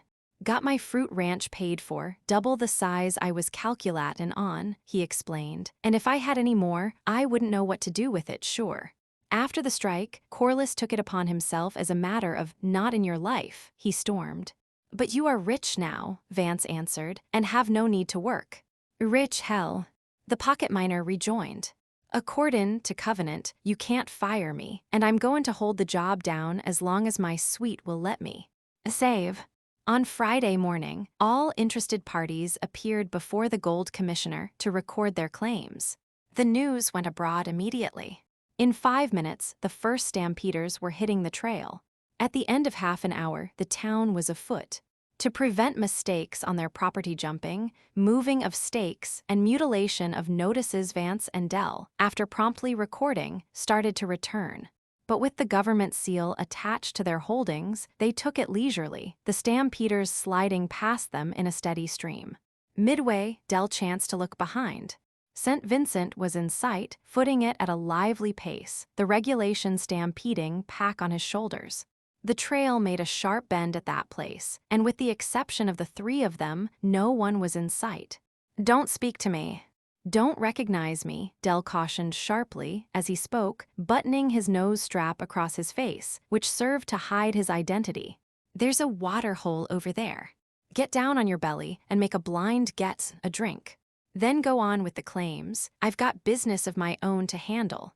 And for the love of your bother, don't say a word to me or to the skunk. Don't let me see your face." Corliss obeyed wonderingly, stepping aside from the beaten path, lying down in the snow, and dipping into the water hole with an empty condensed milk can. Bishop bent on one knee and stooped as though fastening his moccasin. Just as St. Vincent came up with him, he finished tying the knot and started forward with the feverish haste of a man trying to make up for lost time. "I say, hold on, my man," the correspondent called out to him. Bishop shot a hurried glance at him and pressed on. St. Vincent broke into a run until they were side by side again. "Is this the way to the benches of French Hill?" Dell snapped him short. "Betrayal your life. That's the way I'm headed. So long." He plowed forward at a tremendous rate, and the correspondent, half-running, swung in behind with the evident intention of taking the pace. Corliss, still in the dark, lifted his head and watched them go, but when he saw the pocket miner swerve abruptly to the right and take the trail up Adams Creek, the light dawned upon him and he laughed softly to himself. Late that night, Dell arrived at camp on El Dorado exhausted but jubilant. "Didn't do a thing to him," he cried before he was half inside the tent flaps. "Gimme a bite to eat," grabbing at the teapot and running a hot flood down his throat. "Cookin' fat, slush, old moccasins, candlens, anything." Then he collapsed upon, "What about 'em?" he exulted between mouthfuls. "Well, you can stack your chips that he didn't get on the French Hill benches. How far is it, my man?" in the well-mimicked, patronizing tones of St. Vincent. "How far is it?" with the patronage left out. "How far to French Hill? How far do you think it is?" very weakly, with a tremolo which hinted of repressed tears. How far? The pocket miner burst into roars of laughter, which were choked by a misdirected flood of tea, and which left him coughing and speechless. "Where did I leave him when he had recovered?" "Over on the divide to the Indian River, winded, plumb beat, done for. Just about able to crawl into the nearest camp, and that's about all. I've covered 50 miles myself, so here's to bed. Good night. Don't call me in the morning." He turned into the blankets all standing, and as he dozed off, Vance could hear him muttering, "How far is it, my man? I say, how far is it?" Regarding Lucille, Corliss was disappointed. "I confess I cannot understand her," he said to Colonel Trathaway. "I thought her bench claim would make her independent of the Opera House." "You can't get a dump out in a day," the colonel interposed. "But you can mortgage the dirt in the ground when it prospects as it does." Yet I took that into consideration and offered to advance her a few thousand, non-interest bearing, and she declined. Said she didn't need it. In fact, she was really grateful, thanked me, and said that any time I was short to come and see her. Trathaway smiled and played with his watch chain. "What would you? Life, even here, certainly means more to you and me than a bit of grub, a piece of blanket, and a Yukon stove. She is as gregarious as the rest of us, and probably a little more so. Suppose you cut her off from the Opera House, what then? May she go up to the barracks and consort with the captain's lady, make social calls on Mrs. Scoville, or chum with Frona. Don't you see? Will you escort her, in daylight, down the public street? Will you?" Advance demanded. I, the colonel replied unhesitatingly and with pleasure. And so will I, but he paused and gazed gloomily into the fire. But see how she is going on with St. Vincent. As thick as thieves they are, and always together. Puzzles me, Trethewey admitted. I can grasp St. Vincent's side of it. Many irons in the fire, and Lucille owns a bench claim on the second tier of French Hill. Mark me, Corliss, we can tell infallibly the day that Frona consents to go to his bed and board, if she ever does consent. And that will be the day St. Vincent breaks with Lucille. Corliss pondered, and the colonel went on. But I can't grasp Lucille's side of it. What she can see in St. Vincent. Her taste is no worse than that of the rest of the women, Vance broke in hotly. I am sure that Frona could not display poor taste, eh? Corliss turned on his heel and walked out, and left Colonel Trethewey smiling grimly. Vance Corliss never knew how many people, directly and indirectly, had his cause at heart that Christmas week. Two men strove in particular, one for him and one for the sake of France. Pete Whipple, an old-timer in the land, possessed an El Dorado claim directly beneath French Hill, also a woman of the country for a wife swarthy breed, not over pretty, whose Indian mother had mated with Bishop, went down one Sunday morning to yarn away an hour or so with Whipple, but found the wife alone in the cabin. She spoke a bastard English gibberish which was an anguish to hear, so the pocket miner resolved to smoke a pipe and depart without rudeness. But he got her tongue wagging, and to such an extent that he stopped and smoked many pipes, and whenever she lagged, urged her on again. He grunted and chuckled and swore in undertones, while he listened, punctuating her narrative regularly with hells, which adequately expressed the many shades of interest he felt. In the midst of it, the woman fished an ancient leather-bound volume, all scarred and marred, from the bottom of a dilapidated chest, and thereafter it lay on the table between them. Though it remained unopened, she constantly referred to it by look and gesture, and each time she did so a greedy light blazed in Bishop's eyes. At the end, when she could say no more and had repeated herself from 2 to half a dozen times, he pulled out his sack. Mr. Whipple set up the gold scales and placed the weights, which he counterbalanced with $100 worth of dust. Then he departed up the hill to the tent, hugging the purchase closely, and broke in on Corliss, who sat in the blankets mending moccasins. I'll fix 'em yet, Dell remarked casually, at the same time patting the book and throwing it down on the bed. Corliss looked up inquiringly and opened it. The paper was yellow with age and rotten from the weatherware of the trail, while the text was printed in Russian. I didn't know you were a Russian scholar, Dell, he quizzed. But I can't read a line of it. Neither can I, more's the pity, nor does Whipple's woman salve the lingo. I got it from her. But her old man he was full Russian, you know he used to read it aloud to her. But she knows what she knows, and what her old man knew, and so do I, and what do the three of you know? Oh, that's tellin', Bishop answered coyly. But you wait and watch my smoke, and when you see it risen, you'll know too. Matt McCarthy came in over the ice Christmas week, summed up the situation so far as Frona and St. Vincent were concerned, and did not like it. Dave Harney furnished him with full information, to which he added that obtained from Lucille, with whom he was on good terms.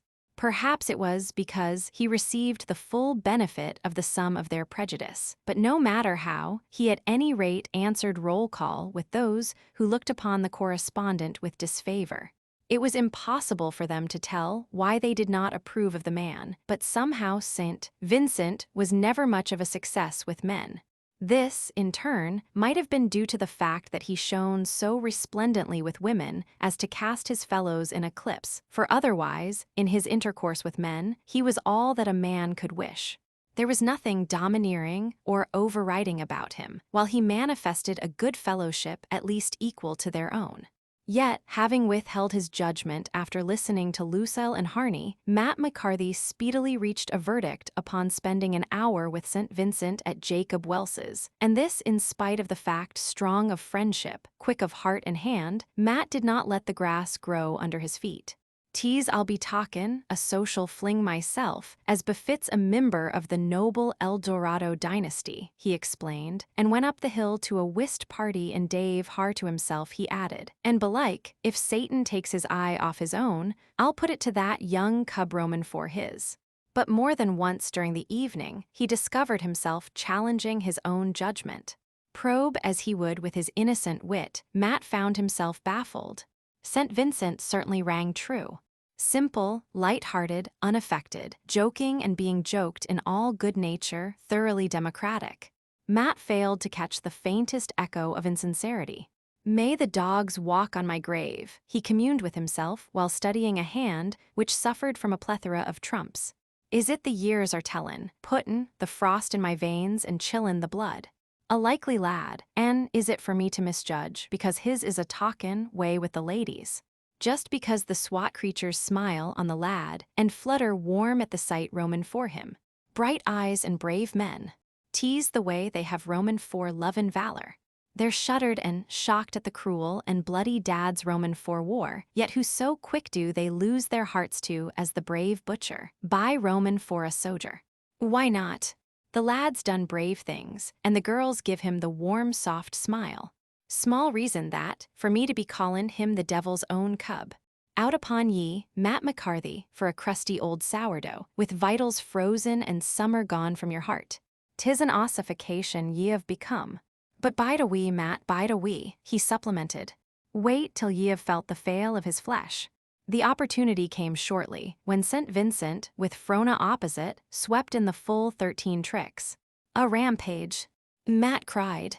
Vincent, me lad, a rampage. Your hand on it, me brave. It was a stout grip, neither warm nor clammy, but Matt shook his head dubiously. What's the good roamin' for botherin'? He muttered to himself as he shuffled the cards for the next deal. Ye old fool, find out first how Frona darlin' stands, and if it's pat she is, then 'tis time for doin'. Oh, McCarthy's all hunky, Dave Harney, the evening was over, and the company was putting on its wraps and mittens. Didn't tell you 'bout his visit to the cathedral, did he, when he was on the outside? Well, it was suthin' like this, as he was explainin' it to me. He went to the cathedral durin' service, and took in the priests and choir boys in their surplices parkas. He called Emen, watched the burnin' of the holy incense. And do you know, Dave, he says to me, they got in and made a smudge, and there wa'n't a darned mosquito in sight. True, every word Roman for it. Matt unblushing Harney's yarn. And did ye niver hear tell Roman for the time, Dave, and me got drunk on condensed milk? Oh, horrors, cried Mrs. Scoville. But how do you tell us? 'Twas durin' the time Roman for the candle famine, at 40 miles. Cold snap-on, Dave slides into me shack to pass the time of day, and glues his eyes on me case Roman 4 condensed milk. How'd ye like a sip of Roman 4 Morin's good whiskey? He says, Ian, the case Roman 4 milk the while. I confissed my mouth, went wet at the naked thought Roman 4 it. But what's the use Roman 4 liking? I with me, sack bulgin' with emptiness. Candles worth $10 the dozen, says he, $1 apiece. Will ye give 6 cans of milk for a bottle of the old stuff? How'll ye do it, says I trust me, says he. Give me the cans. T's cold out Roman 4 doors, and I've a pair Roman 4 candle molds. And it's the sacred truth I'm tellin' ye all, and if ye run across Bill Morin it's true, as McCartney tells, but he's only told you the half. Can't you guess the rest, Matt? Matt shook his head. Being short on milk myself, and not over much sugar, I doctored 3 of your cans with water, which went to make the candles. By the by, I had milk in my coffee for a month to come. It's on me, Dave, McCartney admitted. T's only that you're me host, or I'd be shockin' the ladies with your notorious disgraces. But I'll let ye live this time, Dave. Come, spade the partin' guests, we must be movin'. No ye don't, ye young laddie-buck, he interposed, as St. Vincent started to take Frances down the hill, tease her foster daddy sees her home this night. McCarthy laughed in his silent way and offered his arm to Frona, while St. Vincent joined in the laugh against himself, dropped back, and joined Miss Mortimer and Baron Curbertin. What's this I'm hearin' about you and Vincent? Matt bluntly asked, as soon as they had drawn apart from the others. He looked at her with his keen gray eyes, but she returned the look quite as keenly. How should I know what you have been hearing? She countered. When the talk goes round Roman for a maid and a man, the one pretty and the other not unhandsome, both young and neither married, does it token aught but the one thing? Yes, and the one thing the greatest well. Franco was the least bit angry and did not feel inclined to help him. Marriage, of course, he blurted out. Tease said it looks that way with the pair of ye. But is it said that it is that way? Isn't the looks Roman for it enough?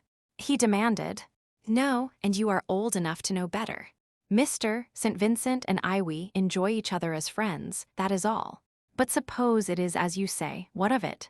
Well, McCartney deliberated, there's other talk going round. Tease said Vincent is overthick with a jade down in the town Lucille. They speak Roman for her.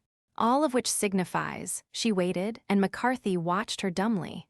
I know Lucille, and I like her, Franco continued, filling the gap in his silence and ostentatiously maneuvering to help him on. Do you know her? Don't you like her? Matt started to speak, cleared his throat, and halted. At last, in desperation, he blurted out, For 2 cents, Frona, I'd lay ye across me knee. She laughed. You don't dare. I'm not running bare-legged at Dia. Now don't be tassin', he whispered. I'm not teasing. Don't you like her, Lucille?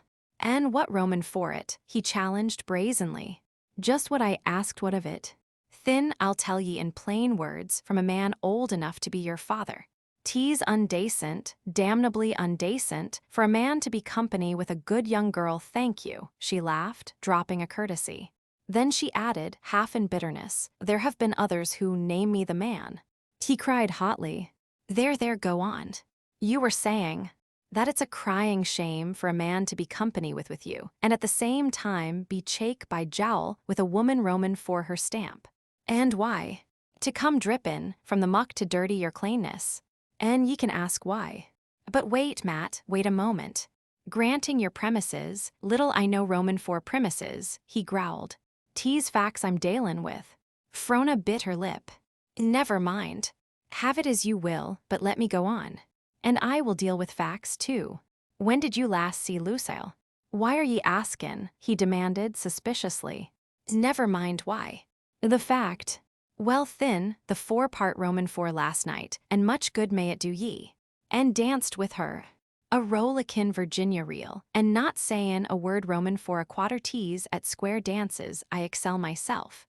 Frona walked on in a simulated brown study, no sound going up from the twain, save the complaint of the snow from under their moccasins. Well, thin, he questioned uneasily. And what is it? He insisted after another silence. Oh, nothing, she answered. I was just wondering which was the muckiest, Mr. Vincent or your myself, with whom you have both been cheek by jowl. Now McCartney was unversed in the virtues of social wisdom, and though he felt somehow the error of her position, he could not put it into definite thought, so he steered wisely, if weakly, out of danger. It's gettin' mad ye are with your old Matt, he insinuated, who has your own good at heart, and because it makes a fool Roman for himself. No, I'm not. But ye are. There, leaning swiftly to him and kissing him. How could I remember the Dia days and be angry? Ah, Frona darlin', well may ye say it. I'm the dust Roman for the dirt under your feet, and ye may walk on me anything save get mad. I could die for ye, swing for ye, to make ye happy. I could kill the man that gave ye sorrow, were it but a thimbleful, and go plump into hell with a smile on my face and joy in my heart. They had halted before her door, and she pressed his arm gratefully. I am not angry, Matt. But with the exception of my father, you are the only person I would have permitted to talk to me about this affair in the way you have. And though I like you, Matt, love you better than ever, I shall nevertheless be very angry if you mention it again. You have no right. It is something that concerns me alone. And it is wrong of you to prevent ye walkin' blind into danger. If you wish to put it that way, yes. He growled deep down in his throat. What is it you are saying? She asked. That ye may shut me mouth, but that ye can't bind me arm. But you mustn't, Matt dear, you mustn't. Again he answered, with a subterranean murmur. And I want you to promise me, now, that you will not interfere in my life that way, by word or deed. I'll not promise. But you must. I'll not.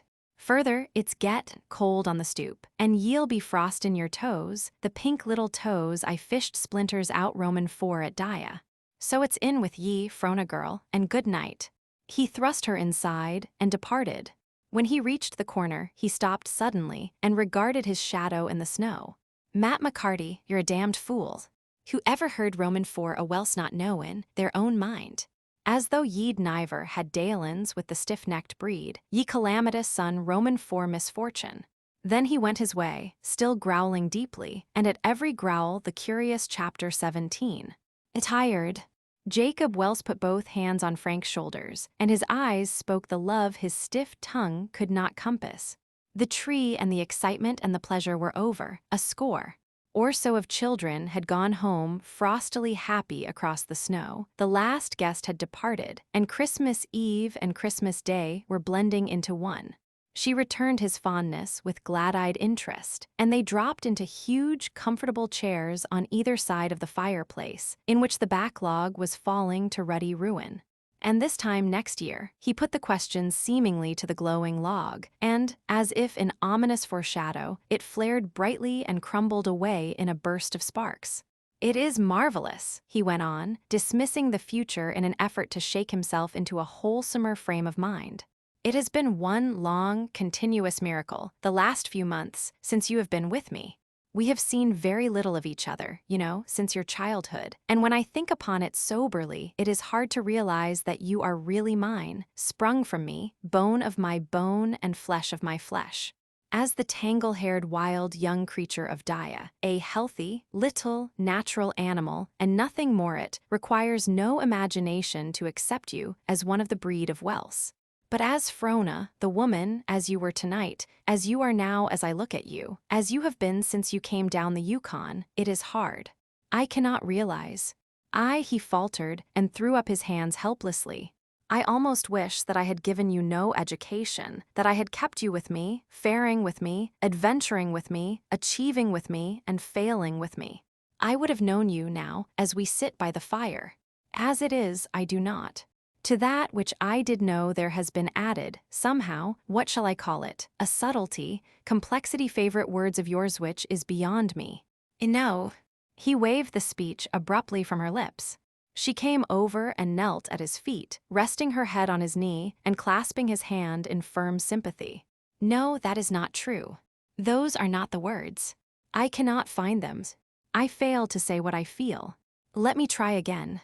Underneath, all you do is carry the stamp of the breed.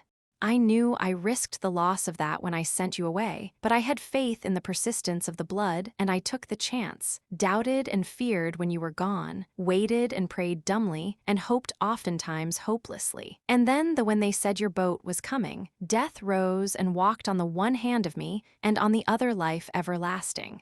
Made or marred the words rang through my brain till they maddened me. Would the Welse remain the Welse?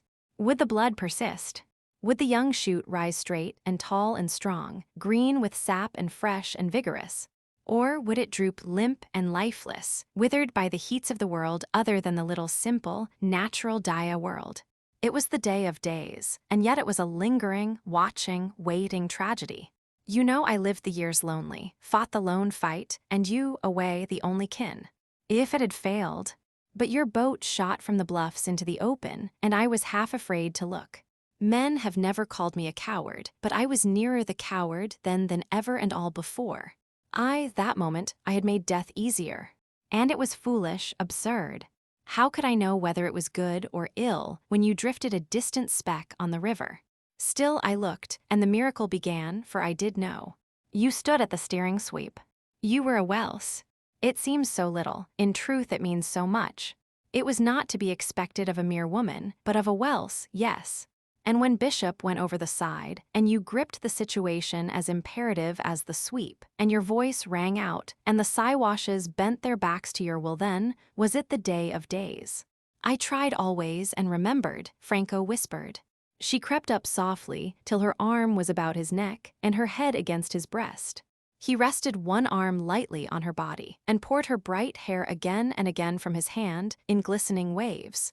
As I said, the stamp of the breed was unmarred, but there was yet a difference. There is a difference. I have watched it, studied it, tried to make it out. I have sat at the table, proud by the side of you, but dwarfed. When you talked of little things, I was large enough to follow, when of big things, too small.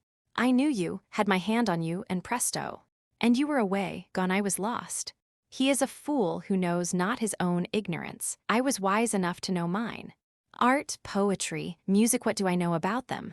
And they were the great things, are the great things to you, mean more to you than the little things I may comprehend.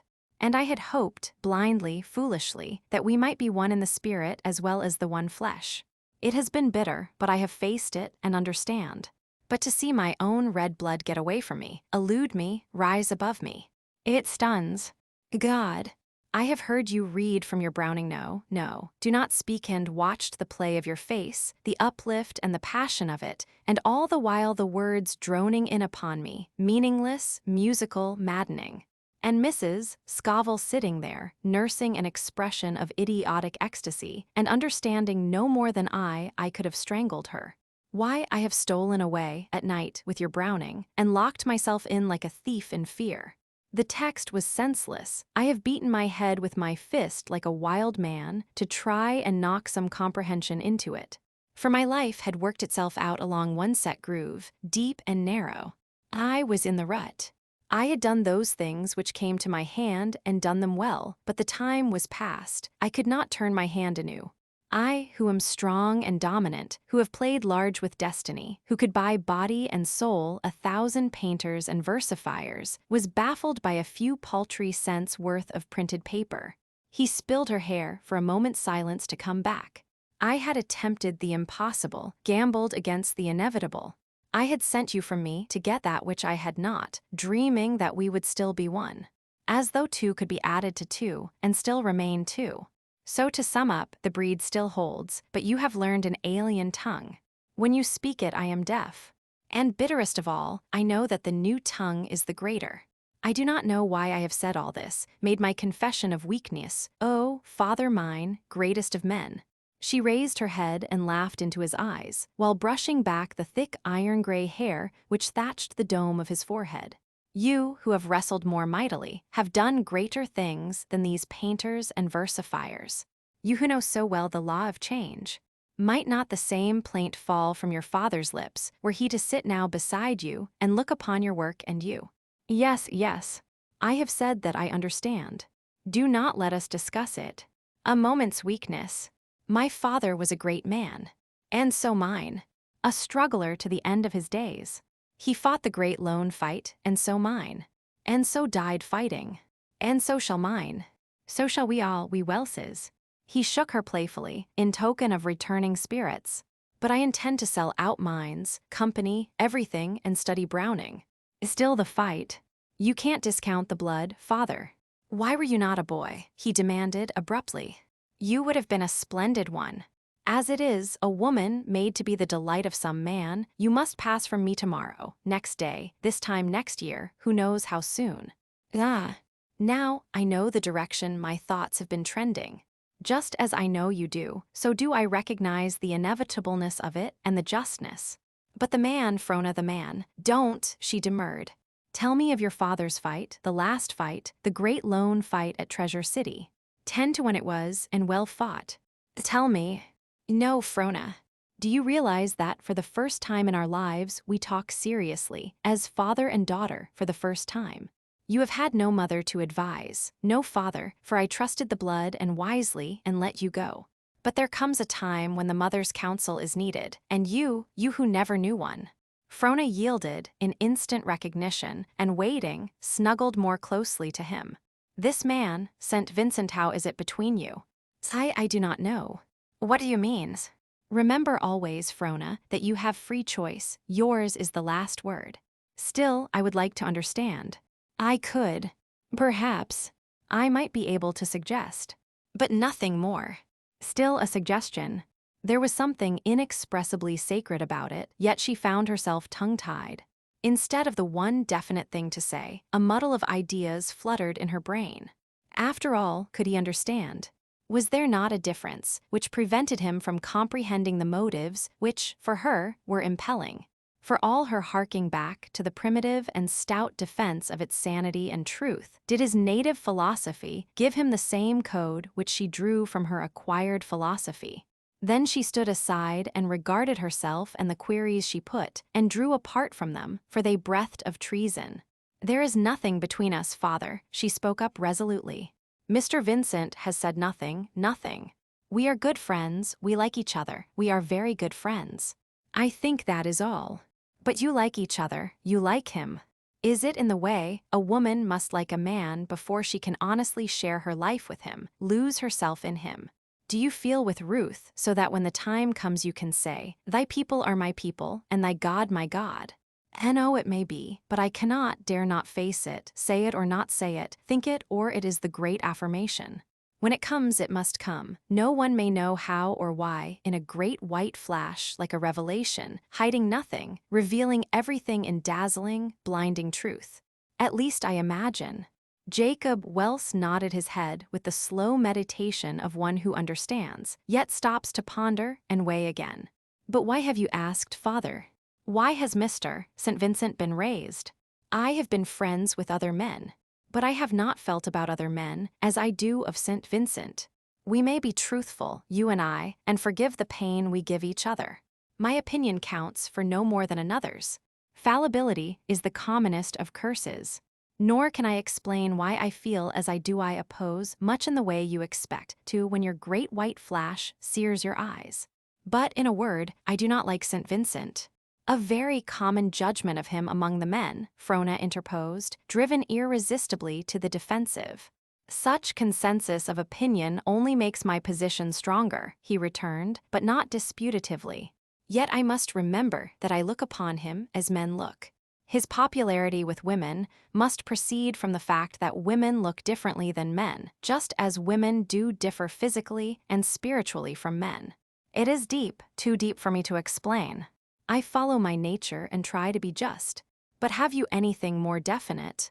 She asked, groping for a better comprehension of his attitude. Can you not put into some sort of coherence some one certain thing in the things you feel? I hardly dare. Intuitions can rarely be expressed in terms of thought. But let me try. We Welses have never known a coward. And where cowardice is, nothing can endure. It is like building on sand, or like a vile disease which rots, and we know not when it may break forth. But it seems to me that Mr. St. Vincent is the last man in the world with whom cowardice may be associated. I cannot conceive of him in that light. The distress in her face hurt him.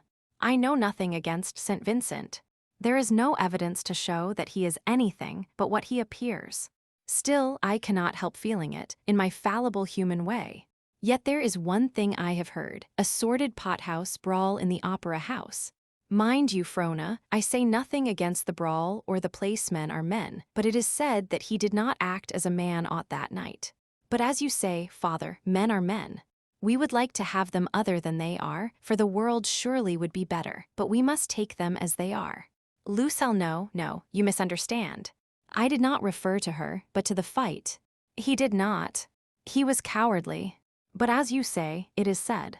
He told me about it not long afterwards, and I do not think he would have dared had there been anything, but I do not make it as a charge, Jacob Welse hastily broke in. Merely hearsay, and the prejudice of the men would be sufficient to account for the tale. And it has no bearing anyway. I should not have brought it up, for I have known good men funk in my time-buck fever, as it were. And now let us dismiss it all from our minds. I merely wish to suggest, and I suppose I have bungled. But understand this, Frona, turning her face up to his, understand above all things and in spite of them, first, last, and always, that you are my daughter, and that I believe your life is sacredly yours, not mine, yours to deal with, and to make your life is yours to live. And in so far that I influence it, you will not have lived your life, nor would your life have been yours. Nor would you have been a Welse, for there was never a Welse yet who suffered dictation. They died first, or went away to pioneer on the edge of things. Why, if you thought the dance house was the proper or natural medium for self-expression, I might be sad, but tomorrow I would sanction your going down to the opera house. It would be unwise to stop you, and further, it is not our way. The Welses have ever stood by, in many a lost cause and forlorn hope, knee to knee and shoulder to shoulder. Conventions are worthless for such as we. They are for the swine who without them would wallow deeper. The weak must obey or be crushed, not so with the strong. The mass is nothing, the individual everything, and it is the individual always that rules the mass and gives the law. A fig of what the world says. If the Welse should procreate a bastard line this day, it would be the way of the Welse, and you would be a daughter of the Welse. And in the face of hell and heaven, of God himself, we would stand together, we, and as the heat of the room ebbed away, he told of her foremother and of his, and of the sturdy Welse who fought the great lone fight, and died, fighting, at Treasure City. Chapter 18. The doll's house was a success. Mr. Scoville ecstatized over it in terms so immeasurable, so unqualifiable, that Jacob Welse, standing near, bent a glittering gaze upon her plump white throat and unconsciously clutched and closed his hand on an invisible windpipe.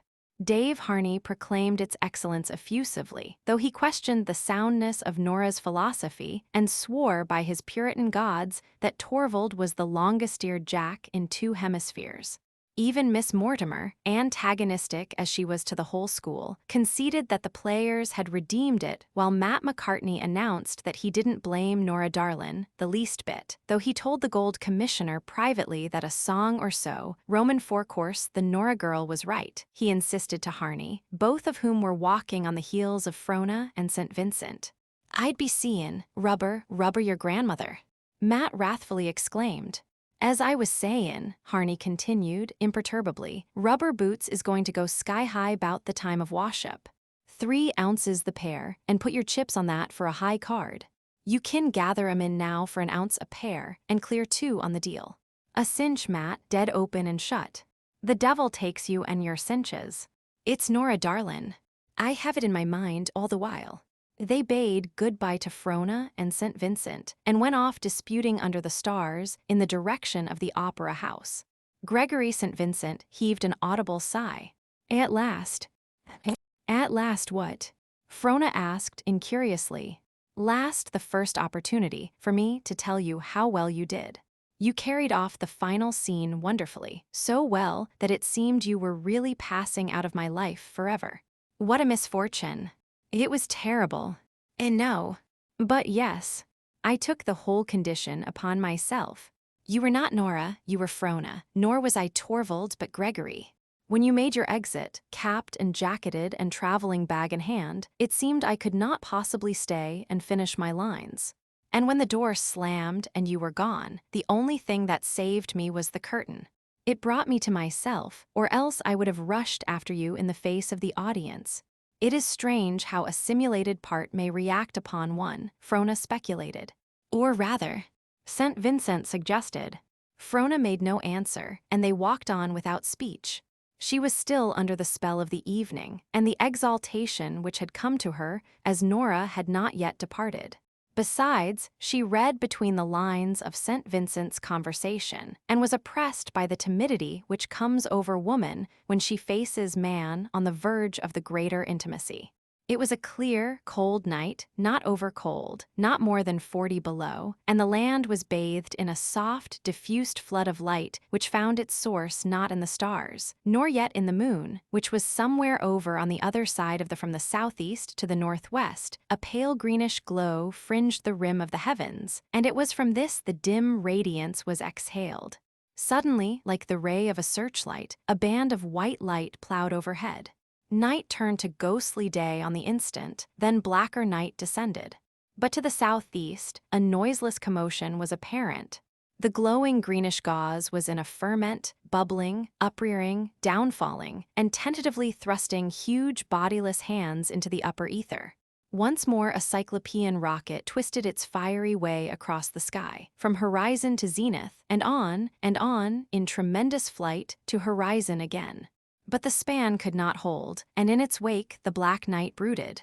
And yet again, broader, stronger, deeper, lavishly spilling streamers to right and left, it flaunted the midmost zenith with its gorgeous flare, and passed on and down to the further edge of the world. Heaven was bridged at last, and the bridge endured. At this flaming triumph the silence of earth was broken, and 10,000 wolf dogs, in long-drawn unisoned howls, sobbed their dismay and grief. Frona shivered, and St. Vincent passed his arm about her waist. The woman in her was aware of the touch of man and of a slight tingling thrill of vague delight, but she made no resistance. And as the wolf dogs mourned at her feet and the aurora wantoned overhead, she felt herself drawn against him closely. "Need I tell my story?" he whispered. She drooped her head in tired content on his shoulder, and together they watched the burning vault wherein the stars dimmed and vanished. Ebbing, flowing, pulsing to some tremendous rhythm, the prism colors hurling themselves in a luminous deluge across the firmament. Then the canopy of heaven became a mighty loom, wherein imperial purple and deep sea green blended, wove, and interweave, with blazing woof and flashing warp, till the most delicate of tools, fluorescent and bewildering, was the arch dissolved in blushing confusion. Chasms of blackness yawned, grew, and rushed together. Broken masses of strayed color and fading fire stole timidly towards the skyline. The dome of night towered imponderable, immense, and the stars came back one by one, and the wolf dogs mourned anew. "I can offer you so little, dear," the man said with a slightly perceptible bitterness. "The precarious fortunes of a gypsy wanderer." And the woman, placing his hand and pressing it against her heart, said, as a great woman had said before her, "A tent and a crust of bread with you, Richard." Chapter 19. How-Ha was only an Indian woman, bred of a long line of fish-eating, meat-trending carnivores, and her ethics were as crude and simple as her blood. But long contact with the whites had given her an insight into their way of looking. 10 years previous, she had cooked for Jacob Welse, and served him in one fashion or another ever since. And when on a dreary January morning, she opened the front door in response to the deep-tongued knocker, even her stolid presence was shake not that the average man or woman would have so recognized. But How-Ha's faculties of observing and remembering details had been developed in a hard school where death dealt his blow to the lax and life saluted the vigilante.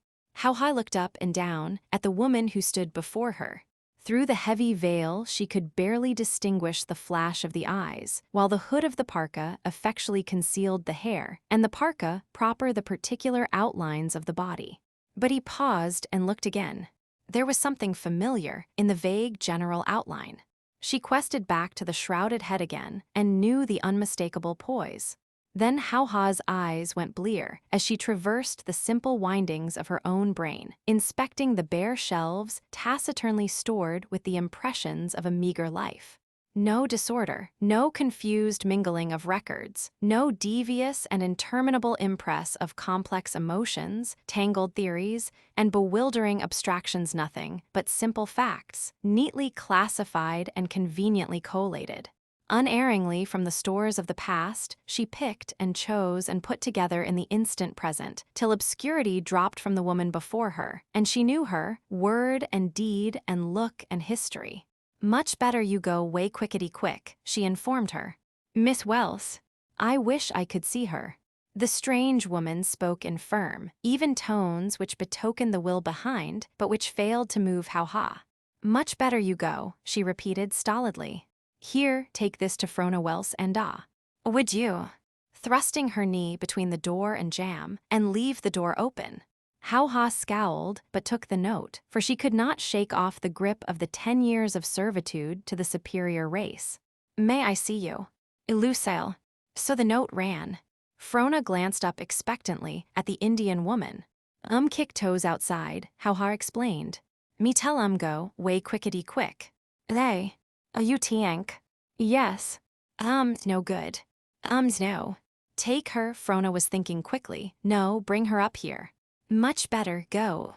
How-Ha grunted and yielded up the obedience she could not withhold, though, as in the one sweep of vision, Lucille took in Frona, smiling with extended hand in the foreground, the dainty dressing table, the simple finery, the 1,000 girlish evidences, and with the sweet wholesomeness of it pervading her nostril, then she turned a bleak eye and cold ear on outward things. "I am glad you came," Franco said. "I have so wanted to see you again, and but do get that heavy parka off, please. How thick it is, and what splendid fur and workmanship." "Yes, from Siberia." A present from St. Vincent, Lucille felt like adding, but said instead, "The Siberians have not yet learned to scamp their work, you know." She sank down into the low-seated rocker with a native grace which could not escape the beauty-loving eye of the girl, and with proud poised head and silent tongue listened to Frona as the minutes ticked away, and observed with impersonal what has she come for? Frona asked herself as she talked about furs and weather and indifferent things. If you do not say something, Lucille, I shall get nervous soon, she ventured at last in desperation. Has anything happened? Lucille went over to the mirror and picked up, from among the trinkets beneath, a tiny open-work miniature of Frona. This is you. How old were you? 16. A sylph, but a cold northern one. The blood warms late with us, Frona reproved, but is none the less warm for that, Lucille laughed. And how old are you now? 20. 20, Lucille repeated slowly. 20, and resumed her seat. You are 20. And I am 24. So little difference is that. But our blood warms early. Lucille voiced her reproach across the unfathomable gulf, which 4 years could not plumb. Franco could hardly hide her vexation. Lucille went over and looked at the miniature again and returned. What do you think of loves? She asked abruptly, her face softening unheralded into a smile. Love. The girl quavered. Yes, love. What do you know about it? What do you think of it? A flood of definitions, glowing and rosy, sped to her tongue, but Frona swept them aside and answered, Love is immolation. Very good sacrifice. And now does it pay? Yes, it pays. Of course it pays. Who can doubt it? Lucille's eyes twinkled amusedly. Why do you smile? Frona asked. Look at me, Frona. Lucille stood up and her face blazed. I am 24. Not altogether a fright, not altogether a dunce. I have a heart. I have good red blood and warm. And I have loved it. I do not remember the pay. I know only that I have paid. And in the paying we're paid, Frona took up warmly. The price was the reward. If love is fallible, yet you have loved, you have done, you have served. What more would you, the well-paid love, Lucille sneered. Though, you are unfair. I do you justice, Lucille insisted firmly. You would tell me that you know, that you have gone unveiled and seen clear-eyed, that without placing more than lips to the brim you have divined the taste of the dregs, and that the taste is good. Bah, the well-paid love. And oh, Frona, I know, you are full womanly and broad, and lend no ear to little things, but she tapped a slender finger to forehead, it is all here. It is a heady brew, and you have smelled the fumes overmuch. But drain the dregs, turn down the glass, and say that it is good. No, God forbid. She cried passionately. There are good loves. You should find no masquerade, but one fair and shining. Frona was up to her old trick there, common one end her hand slid down Lucille's arm till hand clasped in hand. You say things which I feel are wrong, yet may not answer. I can, but how dare I? I dare not put mere thoughts against your facts. I, who have lived so little, cannot in theory give the lie to you who have lived so much, for he who lives more lives than one must die. From out of her pain, Lucille spoke the words of her pain, and Frona, throwing arms about her, sobbed on her breast in understanding. As for Lucille, the slight nervous ingathering of the brows above her eyes smoothed out, and she pressed the kiss of motherhood lightly and secretly on the other's hair. For a space then the brows gathered, the lips drew firm, and she put Frona from her. You are going to marry Gregory St. Vincent. Frona was startled. It was only a fortnight old, and not a word had been breathed. How do you know? You have answered. Lucille watched Frona's open face and the bold running advertisement, and felt as the skilled fencer who fronts a tyro, weak of wrist, each opening naked to his hand. How do I know? She laughed harshly. When a man leaves one's arms suddenly, lips wet with last kisses and mouth ache with last lies, and forgets the way back to those arms. So, the blood of the Welse pounded up, and like a hot sun dried the mists from her eyes and left them flashing. Then that is why you came. I could have guessed it had I given second thought to Dawson's gossip. It is not too late. Lucille's lip curled. And it is your way. And I am mindful. What is it? Do you intend telling me what he has done, what he has been to you? Let me say that it is useless. He is a man, as you and I are women. No, Lucelle lied, swallowing her astonishment. I had not thought that any action of his would affect you. I knew you were too great for that. But have you considered me? Frona caught her breath for a moment. Then she straightened out her arms to hold the man in challenge to the arms of Lucelle. Your father over again, Lucelle exclaimed. Oh, you impossible Welses. But he is not worthy of you, Frona Welse, she continued. Of me, yes. He is not a nice man, a great man, nor a good man. His love cannot match yours. Bah! He does not possess love. Passion of one sort and another is the best he may lay claim to. That you do not want. It is all, at the best, he can give you. And you, pray, what may you give him? Yourself. A prodigious waste. But your father's yellow. Don't go on, or I shall refuse to listen. It is wrong of you. So Frona made her cease, and then, with bold inconsistency, and what may the woman Lucelle give him? Some few wild moments, was the prompt response, a burning burst of happiness, and the regrets of hell which latter he deserves. But, for there is a devil in him, she held on, a most alluring devil, which delights me, on my soul it does, and which, pray God, Frona, you may never know. For you have no devil, mine matches his and his mates. I am free to confess that the whole thing is only an attraction.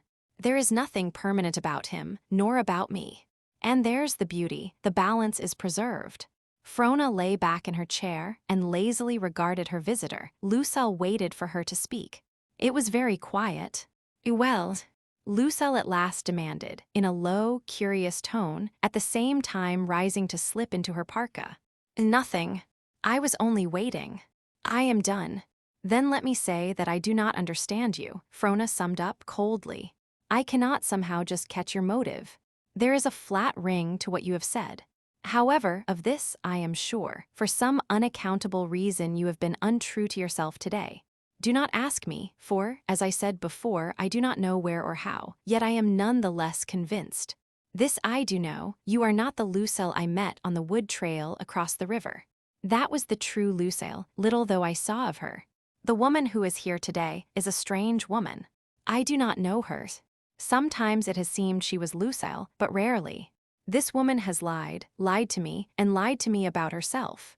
As to what she said of the man, at the worst that is merely an opinion. It may be she has lied about him likewise. The chance is large that she has. What do you think about it? That you are a very clever girl, Frona.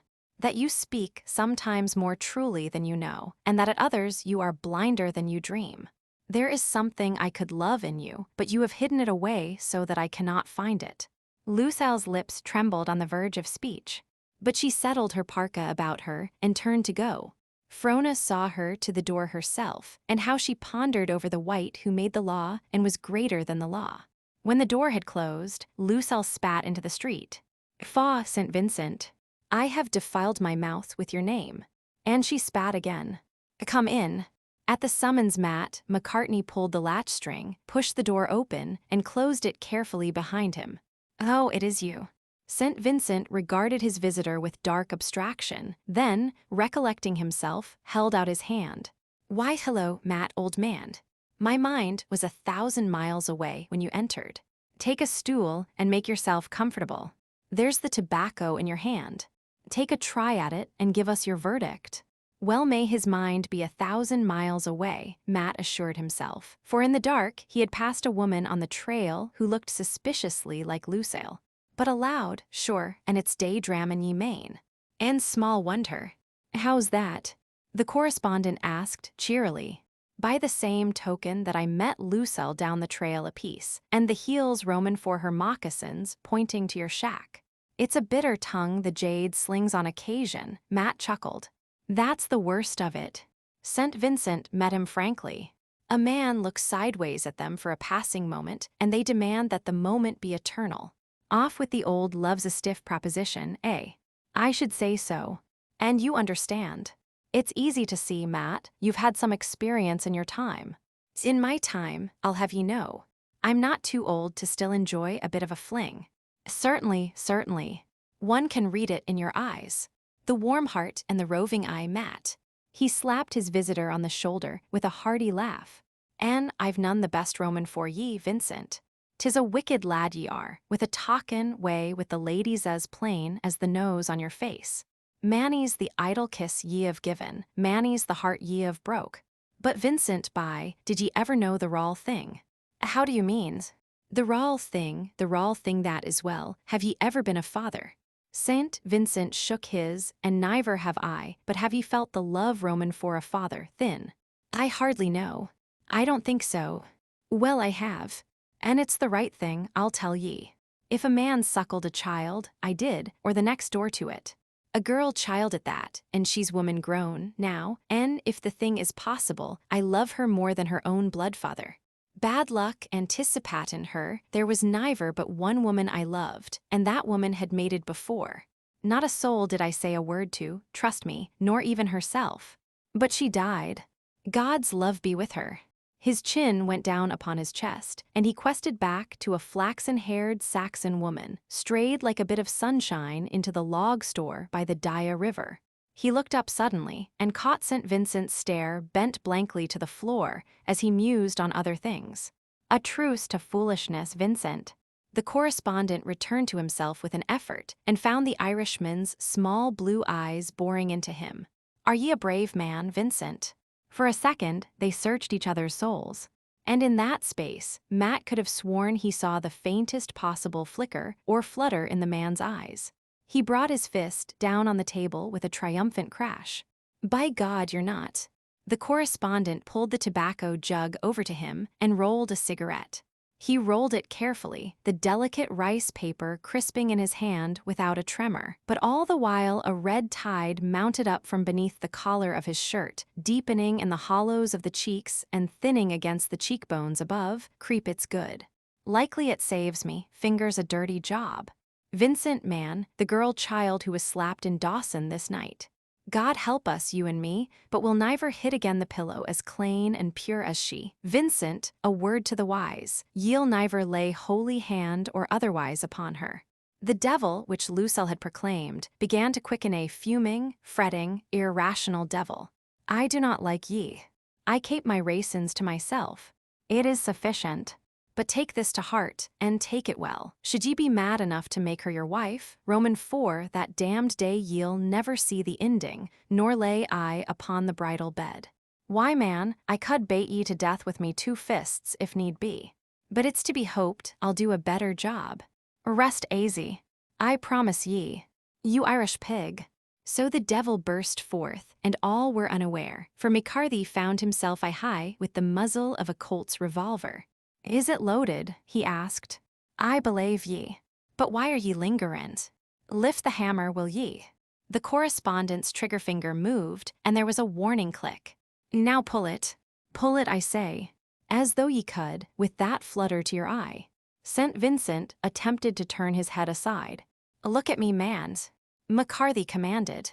"Cap your eyes on me when ye do it." Unwillingly, the sideward movement was arrested, and his eyes returned and met the Irishman's. "Now." St. Vincent ground his teeth and pulled the trigger, at least he thought he did, as men think they do things in dreams. He willed the deed, flashed the order forth, but the flutter of his soul stopped it. "'Tis paralyzed, is it, that shaky little finger?" Matt grinned into the face of the tortured man. "Now turn it aside, so, and drop it gently. Gently. Gently." His voice crooned away in a soothing diminuendo. When the trigger was safely down, St. Vincent let the revolver fall from his hand, and with a slight audible sigh sank nervelessly upon a stool. He tried to straighten himself, but instead dropped down upon the table and buried his face in his palsied hands. Matt drew on his mittens, looking down upon him pityingly the while, and went out, closing the door softly behind him. Chapter 20. Where nature shows the rough hand, the sons of men are apt to respond with kindred roughness. The amenities of life spring up only in mellow lands, where the sun is warm and the earth fat. The damp and soggy climate of Britain drives men to strong drink. The rosy Orient lures to the dream splendors of the lotus. The big-bodied, white-skinned northern dweller, rude and ferocious, bellows his anger uncouthly and drives a gross fist into the face of his foe.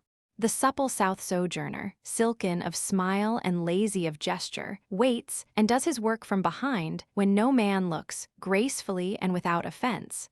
Their ends are one, the difference lies in their ways, and therein the climate and the cumulative effect thereof is the determining factor.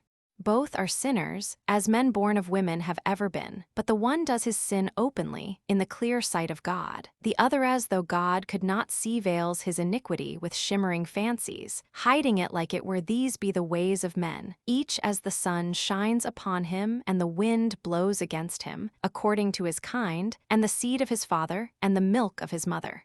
Each is the resultant of many forces which go to make a pressure mightier than he, and which molds him in the predestined shape. But with sound legs under him, he may run away and meet with a new pressure. He may continue running, each new pressure prodding him as he goes, until he dies, and his final form will be that predestined for the many pressures. An exchange of cradle babes, and the base-born slave may wear the purple imperially, and the royal infant begs an alms as wheedlingly or cringe to the lash as abjectly as his meanest subject. A Chesterfield with an empty belly, chancing upon good fare, will gorge as faithfully as the swine in the next sty. And an Epicurus, in the dirt igloo of the Eskimos, will wax eloquent over the whale oil and walrus blubber, or die. Thus, in the young Northland, frosty and grim and menacing, and they stripped likewise much of the veneer of civilization, all of its follies, most of its foibles, and perhaps a few of its virtues. May be so, but they reserved the great traditions and at least lived frankly, laughed honestly, and looked one another in the eyes. And so it is not well for women, born south of 53 and reared gently, to knock loosely about the Northland, unless they be great of heart. They may be soft and tender and sensitive, possessed of eyes which have not lost the luster and the wonder, and of ears used only to sweet sounds. But if their philosophy is sane and stable, large enough to understand and to forgive, they will come to no harm and attain. If not, they will see things and hear things which hurt, and they will suffer greatly, and lose faith in man, which is the greatest evil that may happen to them. Such should be sedulously cherished, and it was well to depute this to their menfolk, the nearer of kin the better. In line, it was good policy to seek out a cabin on the hill overlooking Dawson, or best of all across the Yukon on the western bank. Let them not move abroad unheralded and unaccompanied, and the hillside back of the cabin may be recommended as a fit field for stretching muscles and breathing deeply, a place where their ears may remain undefiled by the harsh words of men who strive to the utmost. Vance Corliss wiped the last tin dish and filed it away on the shelf, lighted his pipe, and rolled over on his back on the bunk to contemplate the moss-chinked roof of his French hill cabin. This French hill cabin stood on the last dip of the hill into El Dorado Creek, close to the main traveled trail, and its one window blinked cheerily at those who journeyed late. The door was kicked open, and Del Bishop staggered in with a load of firewood. His breath had so settled on his face, in a white rime, that he could not speak. Such a condition was ever a hardship with the man, so he thrust his face forthwith into the quivering heat above the stove. In a trice the frost started, and the thawed streamlets dancing madly on the white-hot surface beneath. Then the ice began to fall from his beard in chunks, rattling on the lid tops and simmering spitefully until spurted upward in clouds of steam. And so you witness an actual phenomenon, illustrative of the three forms of matter, Vance laughed, mimicking the monotonous tones of the demonstrator: solid, liquid, and vapor. In another moment you will have the gas. That's all very well, Bishop spluttered, wrestling with an obstructing piece of ice until it was wrenched from his upper lip and slammed stoveward with a bang. How cold do you make it, Del? 50. 50. The pocket miner demanded with unutterable scorn, wiping his face. Quicksilver has been solid for hours, and it's been gettin' colder and colder ever since. 50. I'll bet my new mittens against your old moccasins that it ain't a notch below 70. Think so? Do you want to bet?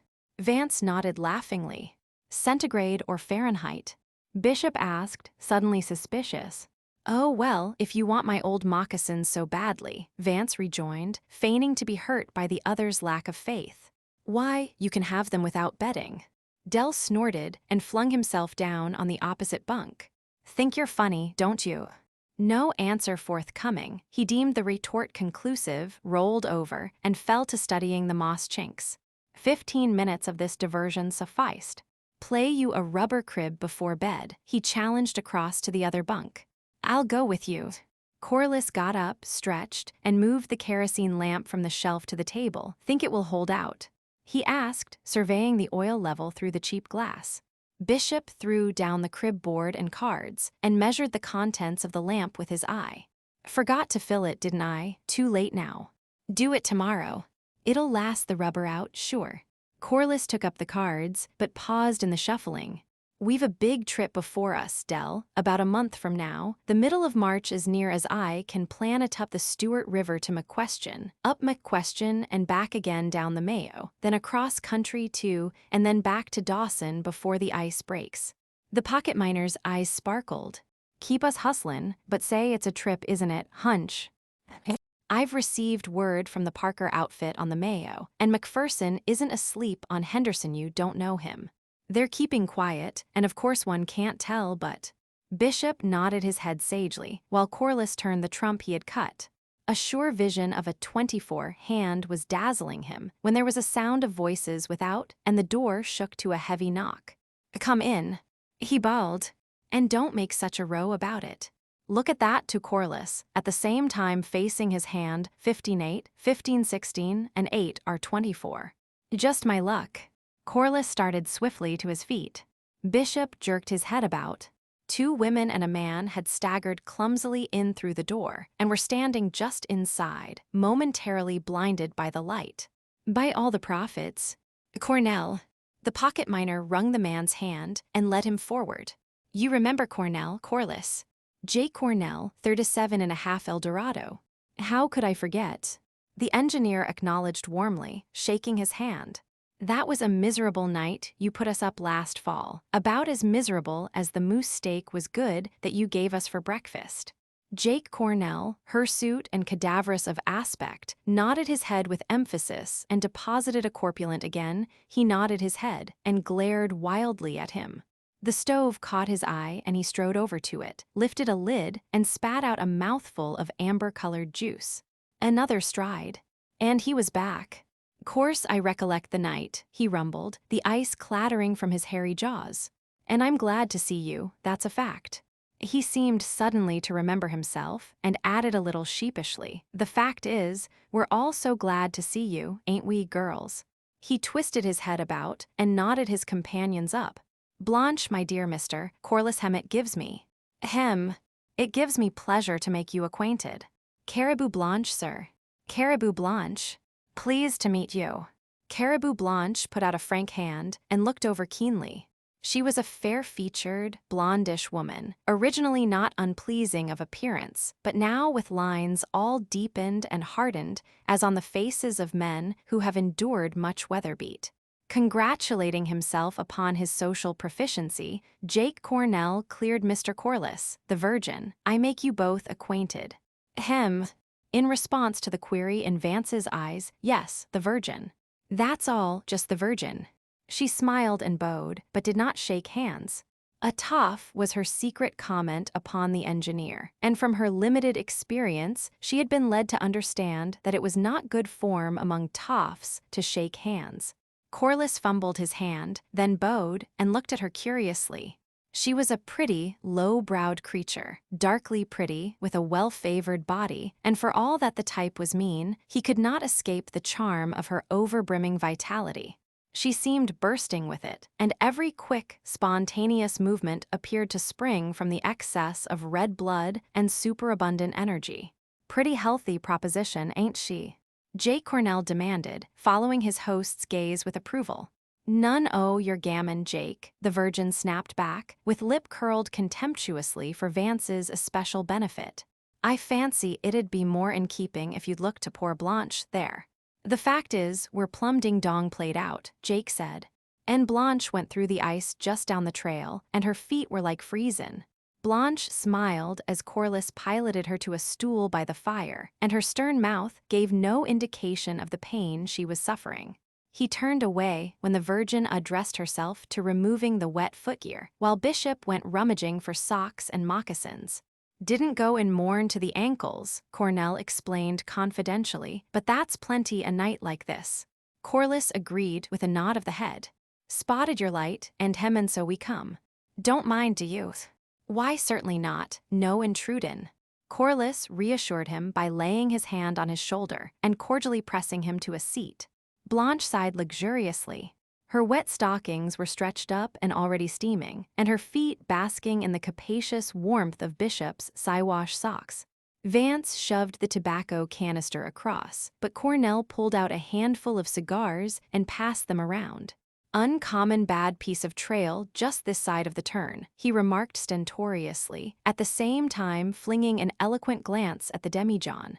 Ice, rotten from the springs, and no sign till you're into it. Turning to the woman by the stove, "How are you feeling, Blanche?" "Tony," she responded, stretching her body lazily and redisposing her feet, "though my legs ain't as limber as when we pulled out."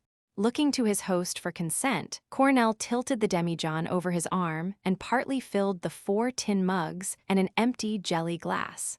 "What's the matter with a toddy?" The Virgin broke in, "Or a punch? Got any lime juice?" she demanded of Corliss. "You ave.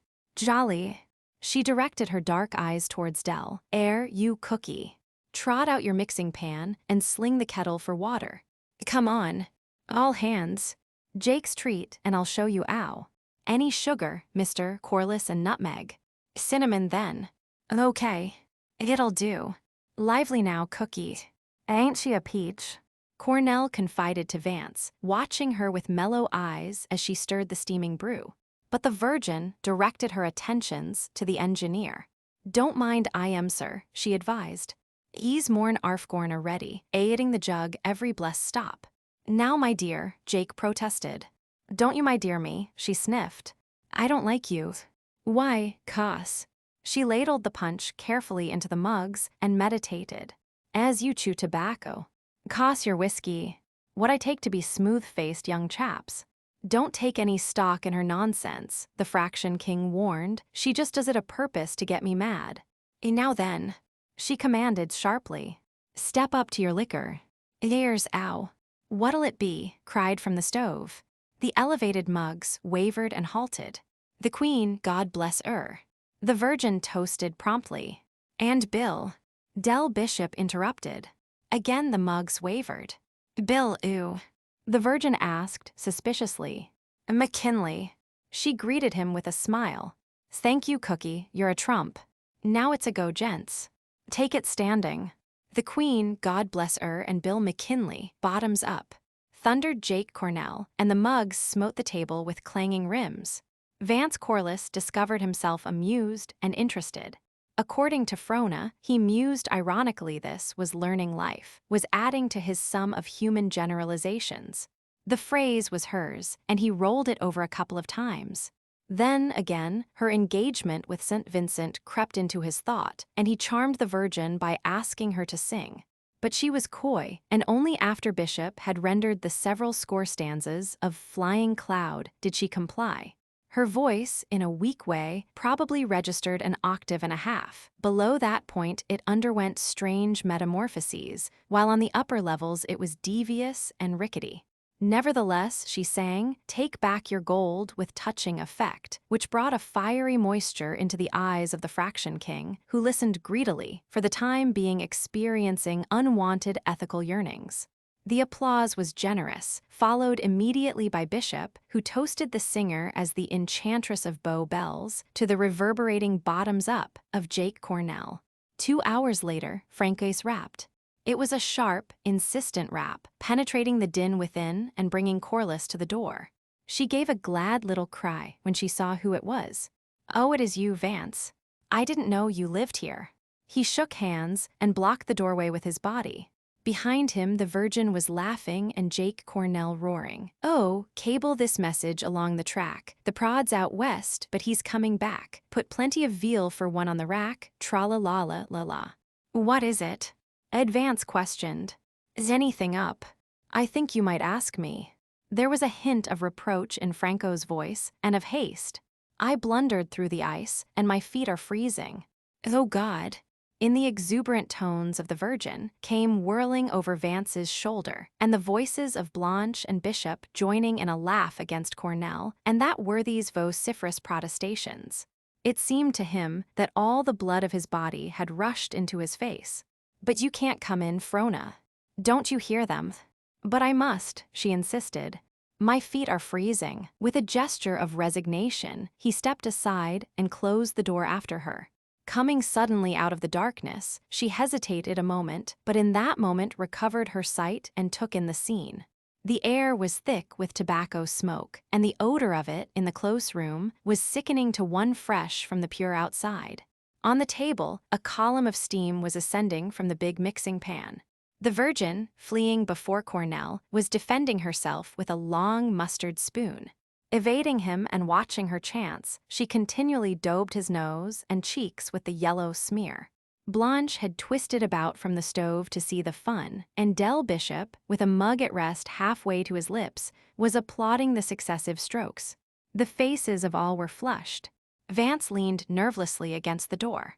The whole situation seemed unthinkably impossible. An insane desire to laugh came over him, which resolved itself into a coughing fit. But Frona, realizing her own pressing need by the growing absence of sensation in her feet, stepped forward. "Hello, Del," she called. The mirth froze on his face at the familiar sound, and he slowly and unwilling turned his head to meet her. She had slipped the hood of her parka back, and her face, outlined against the dark fur, rosy with the cold and bright, was like a shaft of the sun shot into the murk of a boozing ken. They all knew her, for who did not know Jacob Welse's daughter? The Virgin dropped the mustard spoon with a startled shriek, while Cornell, passing a dazed hand across his yellow markings and consummating the general smear, collapsed on the nearest stool. Caribou Blanche retained her self-possession and laughed softly.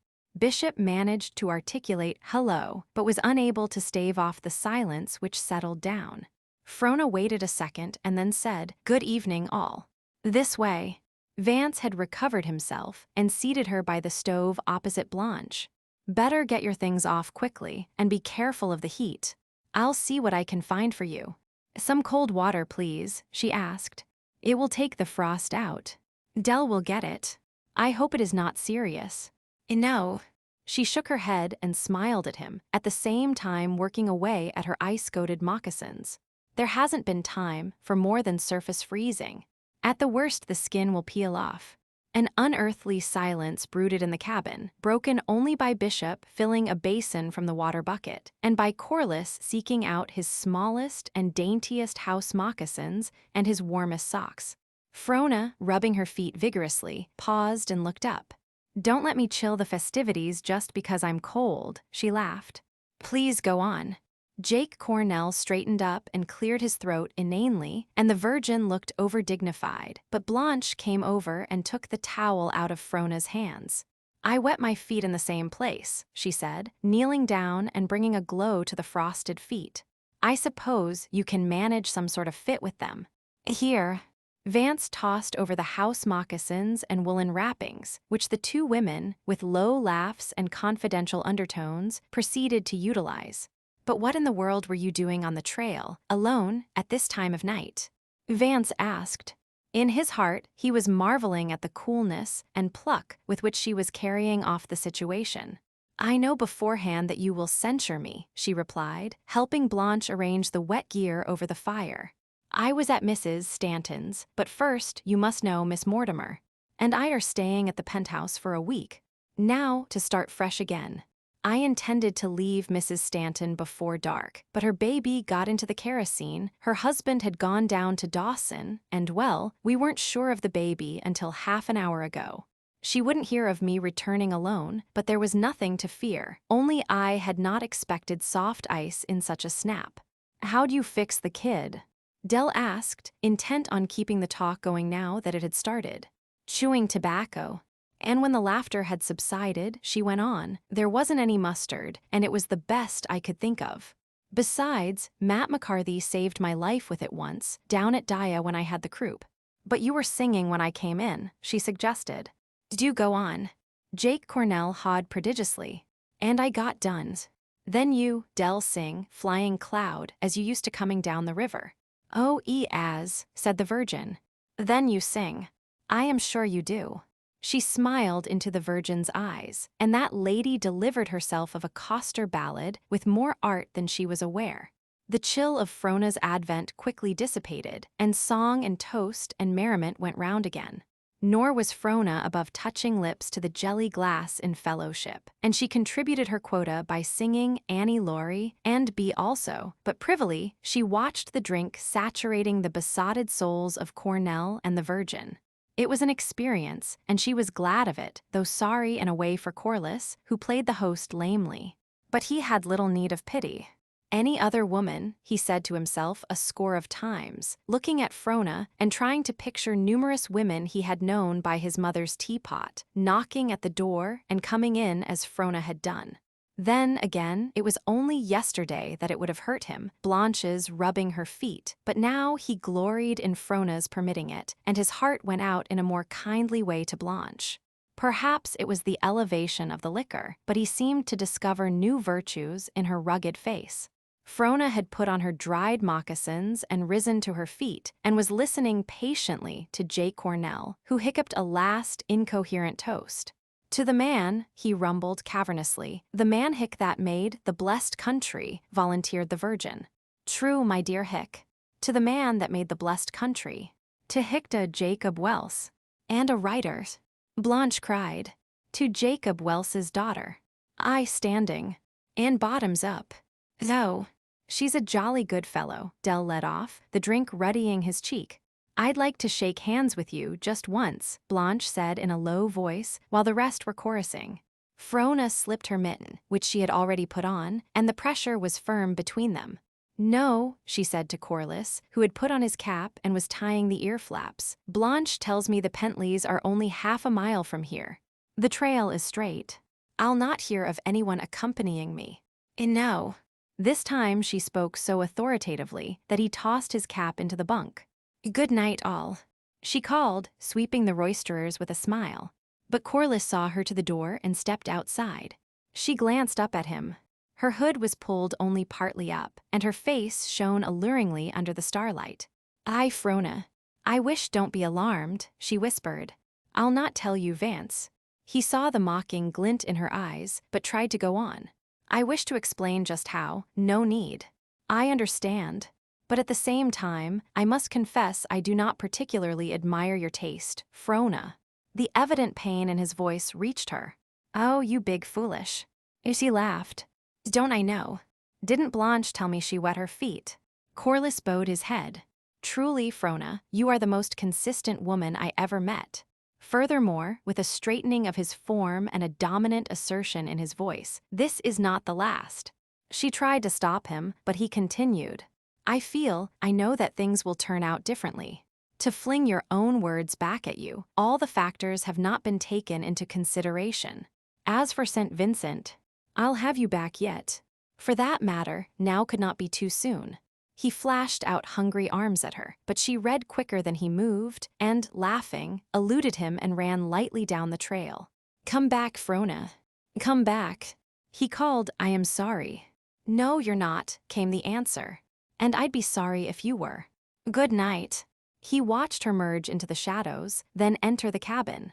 He had utterly forgotten the scene within, and at the first glance it startled him. Caribou Blanche was crying softly to herself. Her eyes were luminous and moist, and as he looked, a lone tear stole down her cheek. Bishop's face had gone serious. The Virgin had sprawled head and shoulders on the table, amid overturned mugs and dripping lees, and Cornell was titubating over her, hiccuping, and repeating vacuously, You're all right, my dear. You're all right. But the Virgin was inconsolable. Oh God. When? I think on what is, what was. And no fault of mine. No fault of mine, I tell you. She shrieked with quick fierceness. Where was I born, I ask? Where was my old man? A drunk, a chronic. And my old woman. Talk of Whitekapel. Who guv a cent for me, or ow? I was dragged up. Who cared a rap, I say? Who cared a rap? A sudden revulsion came over Corliss. Hold your tongue, he ordered. The Virgin raised her head, her loosened hair streaming about her like a fury. What is she? As she sneered. A sweetheart. Corliss whirled upon her savagely, face white and voice shaking with passion. The Virgin cowered down and instinctively threw up her hands to protect her face. Don't at me, sir. She whined. Don't at me. He was frightened at himself and waited till he could gather control. Now, he said calmly, get into your things and go. All of you. Clear out. Vamos. You're no man, you ain't, the Virgin snarled, discovering that physical assault was not imminent. But Corliss herded her particularly to the door and gave no heed. Turning ladies out. She sniffed with a stumble over the threshold. No offense, Jake Cornell muttered pacifically, no offense. Good night. Sorry, Corliss said to Blanche, with the shadow of a forgiving smile as she passed out. You're a tough. That's where you are, a bloomin' tough. The Virgin howled back as he shut the door. He looked blankly at Del Bishop and surveyed the sodden confusion on the table.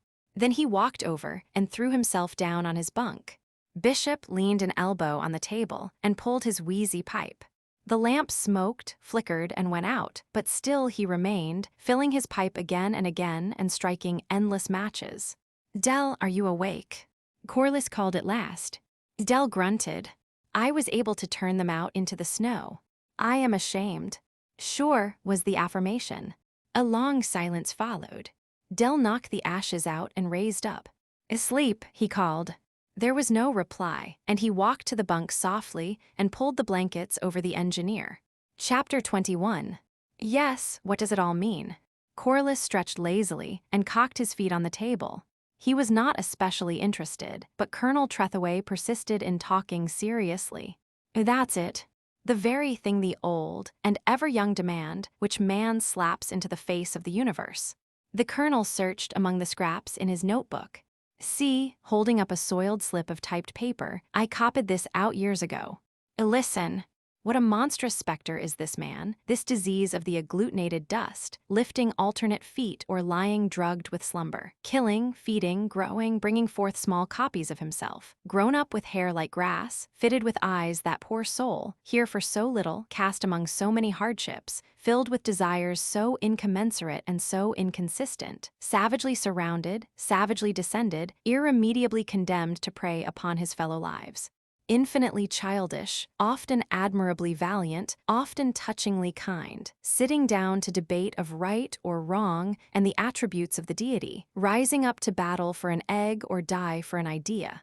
And all to what end? He demanded, hotly, throwing down the paper, this disease of the agglutinated dust. Corliss yawned in reply. He had been on trail all day and was yearning for between blankets.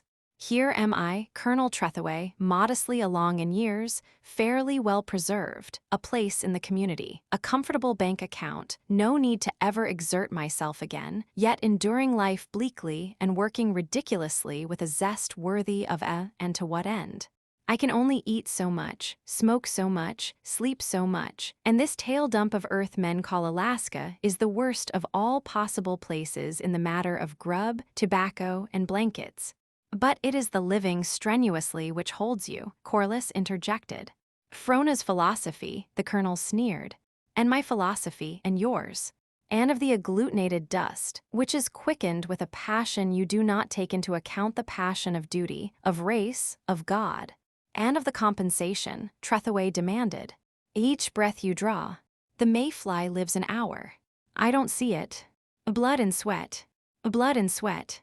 You cried that after the rough and tumble in the opera house, and every word of it was receipt in full. Frona's philosophy, and yours and mine, the colonel threw up his shoulders, and after a pause confessed. You see, try as I will, I can't make a pessimist out of myself. We are all compensated, and I more fully than most men. What end?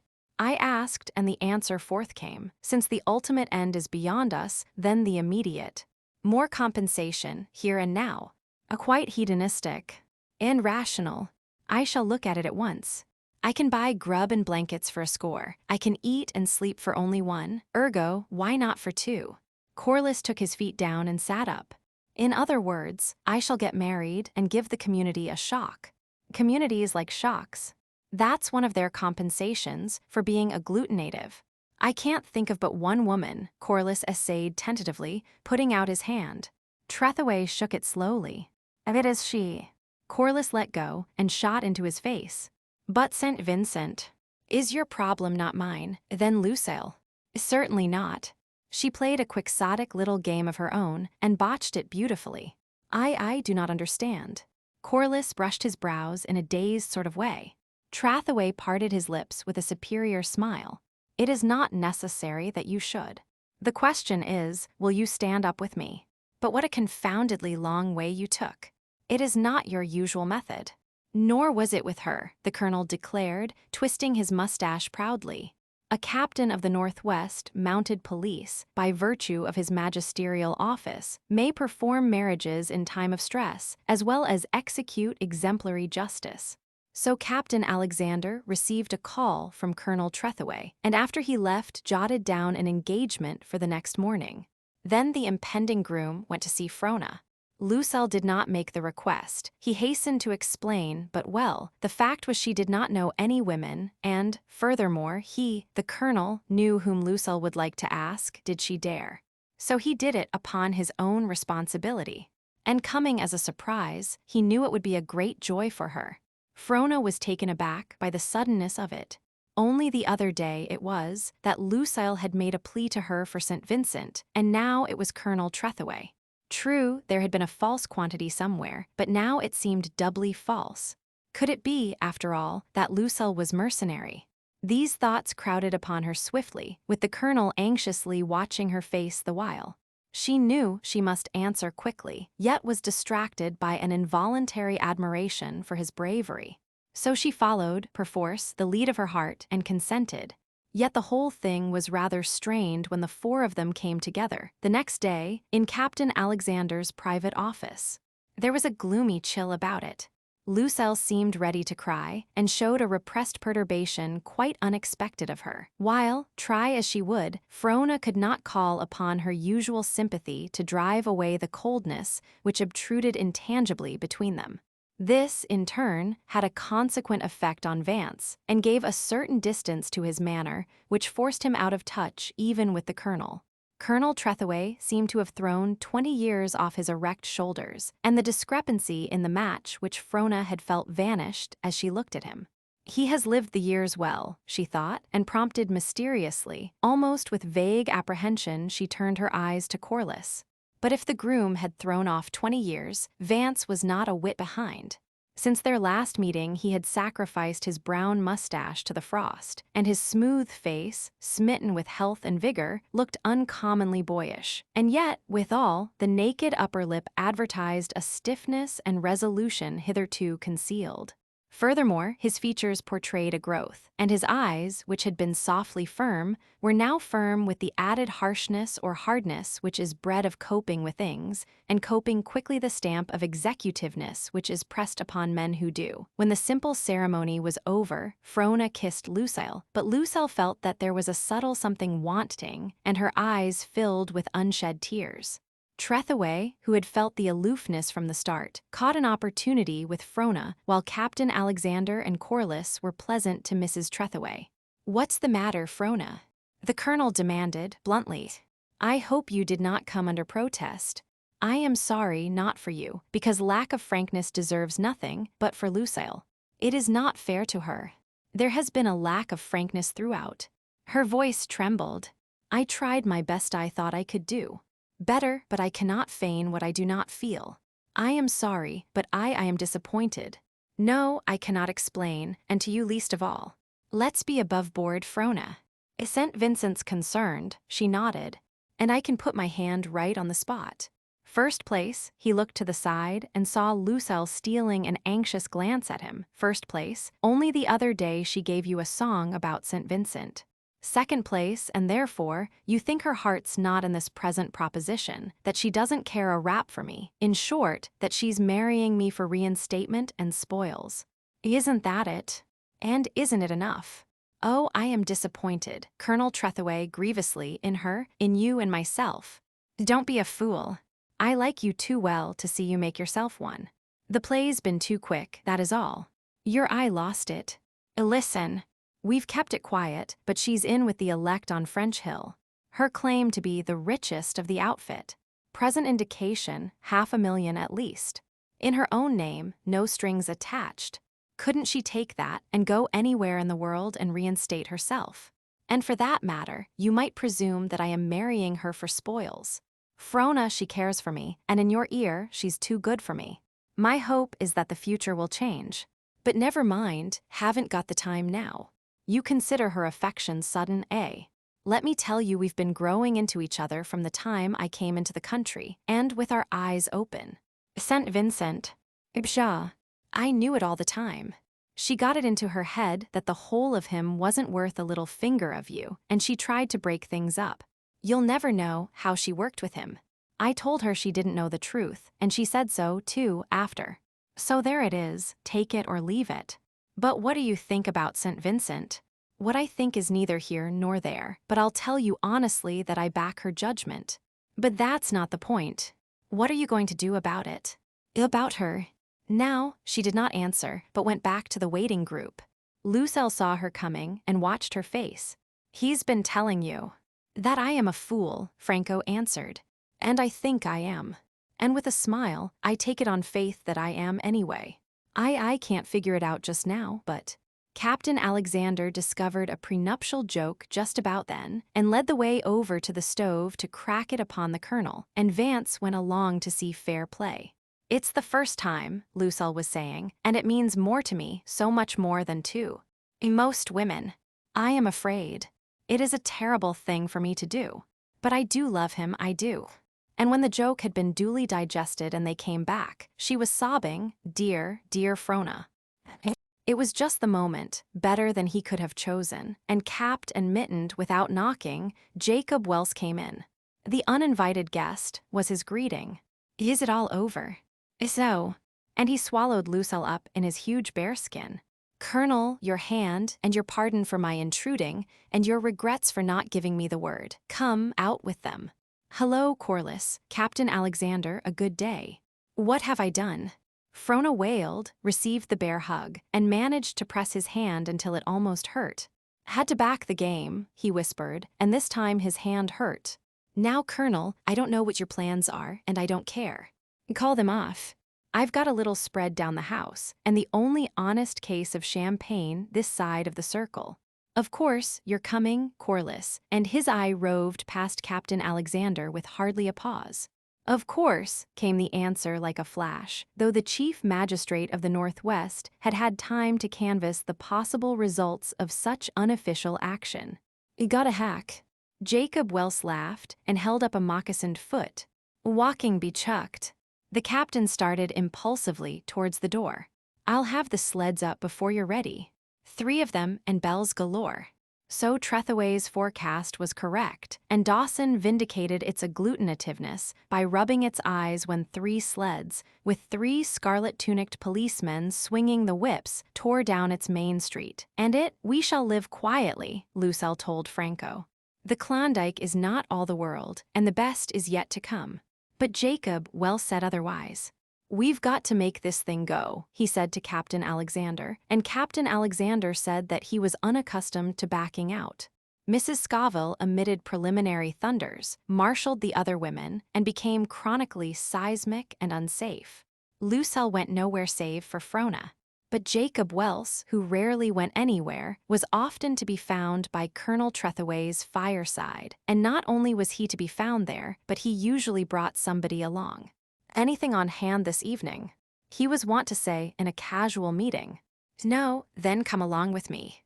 Sometimes he said it with lamb-like innocence, sometimes with a challenge brooding under his bushy brows, and rarely did he fail to get his man.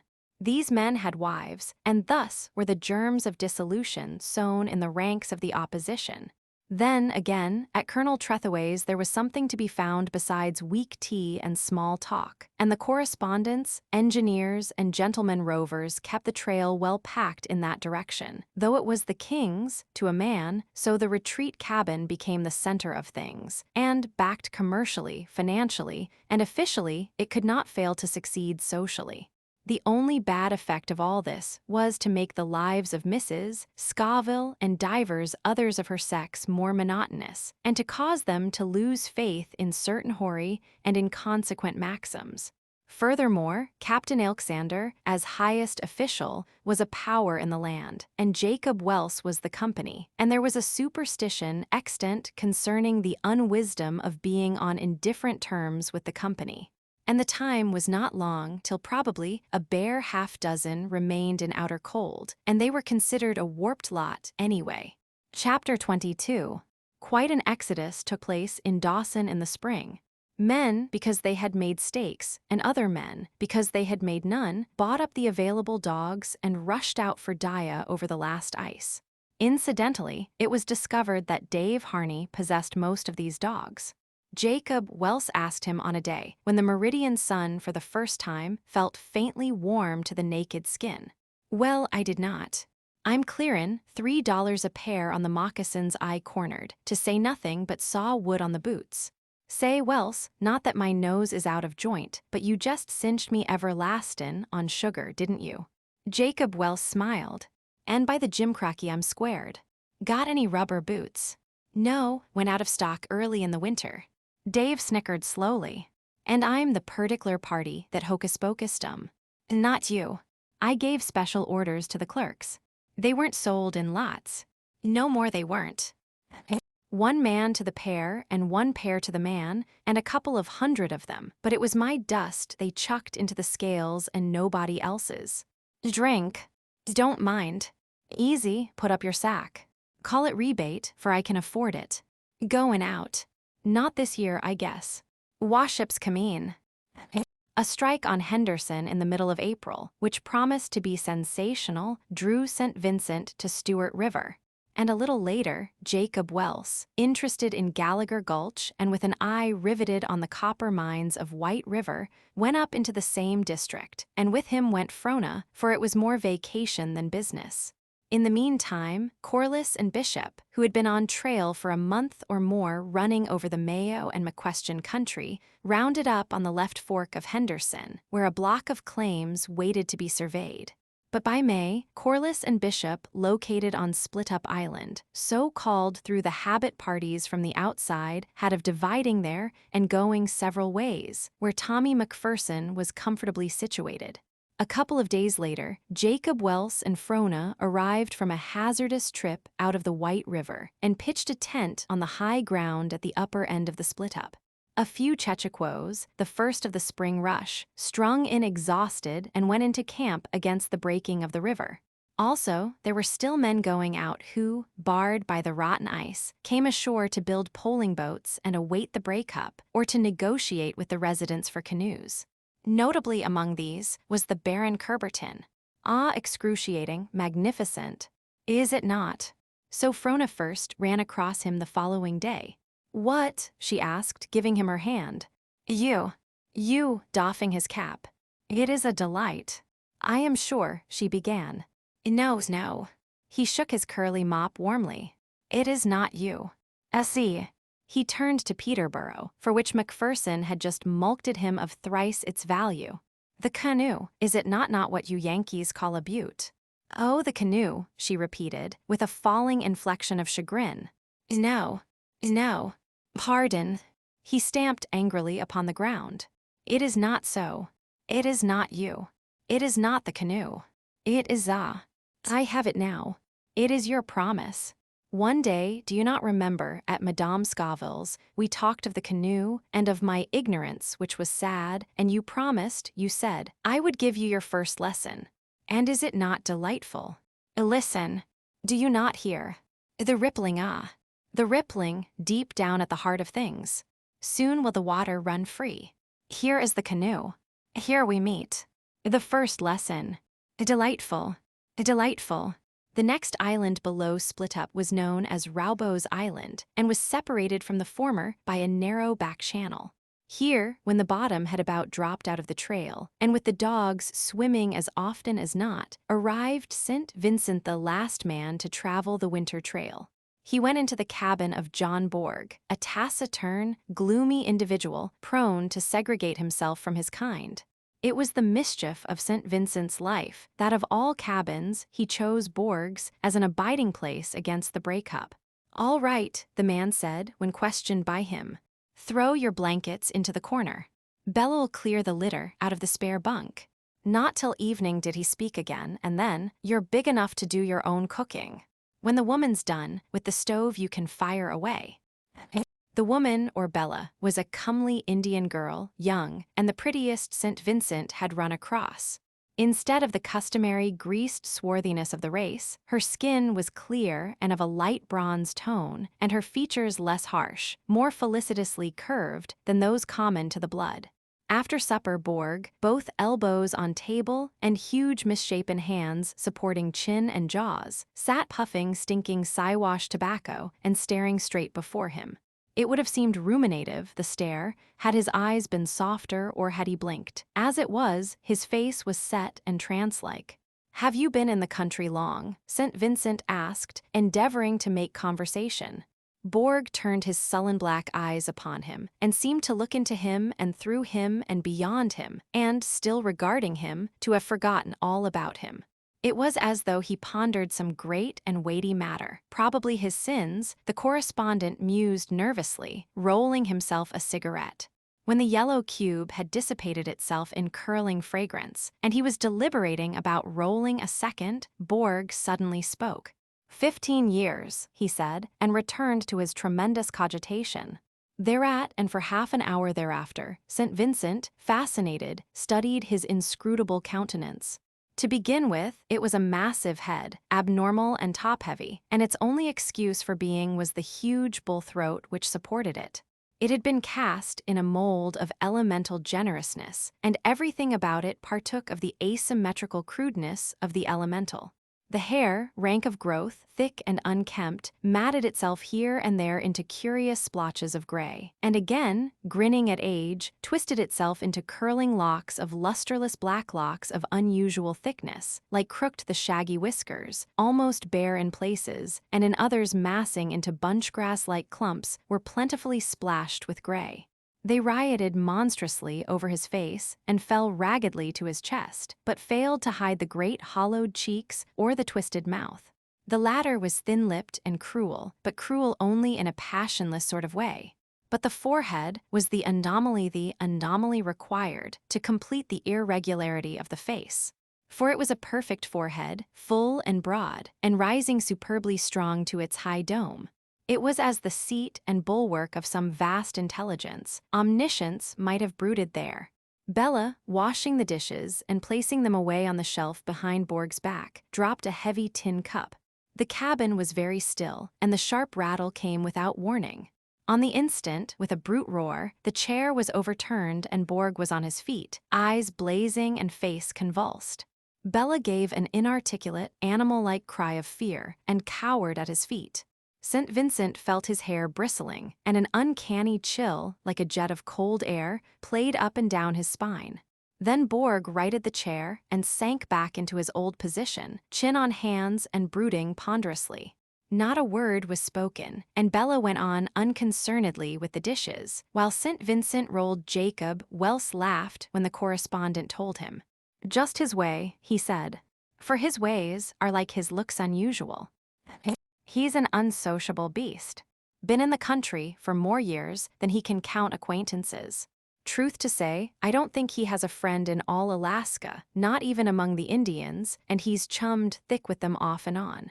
Johnny Sorehead, they call him, but it might as well be Johnny Breakumhead, for he's got a quick temper and a rough hand." Temper. Some little misunderstanding popped up between him and the agent at Arctic City. He was on the right, two agents mistake, but he tabooed the company on the spot and lived on straight meat for a year. Then I happened to run across him at Tanana Station, and after due explanations, he consented to buy from us again. "Got the girl up the headwaters of the White," Bill Brown told St. Vincent. "Welse thinks he's pioneering in that direction, but Borg could give him cards and spades on it and then win out. He's been over the ground years ago. Yes, strange sort of chap. Wouldn't hanker to be bunkmates with him." But St. Vincent did not mind the eccentricities of the man, for he spent most of his time on Split Up Island with Frona and the Baron. One day, however, and innocently, he ran foul of him.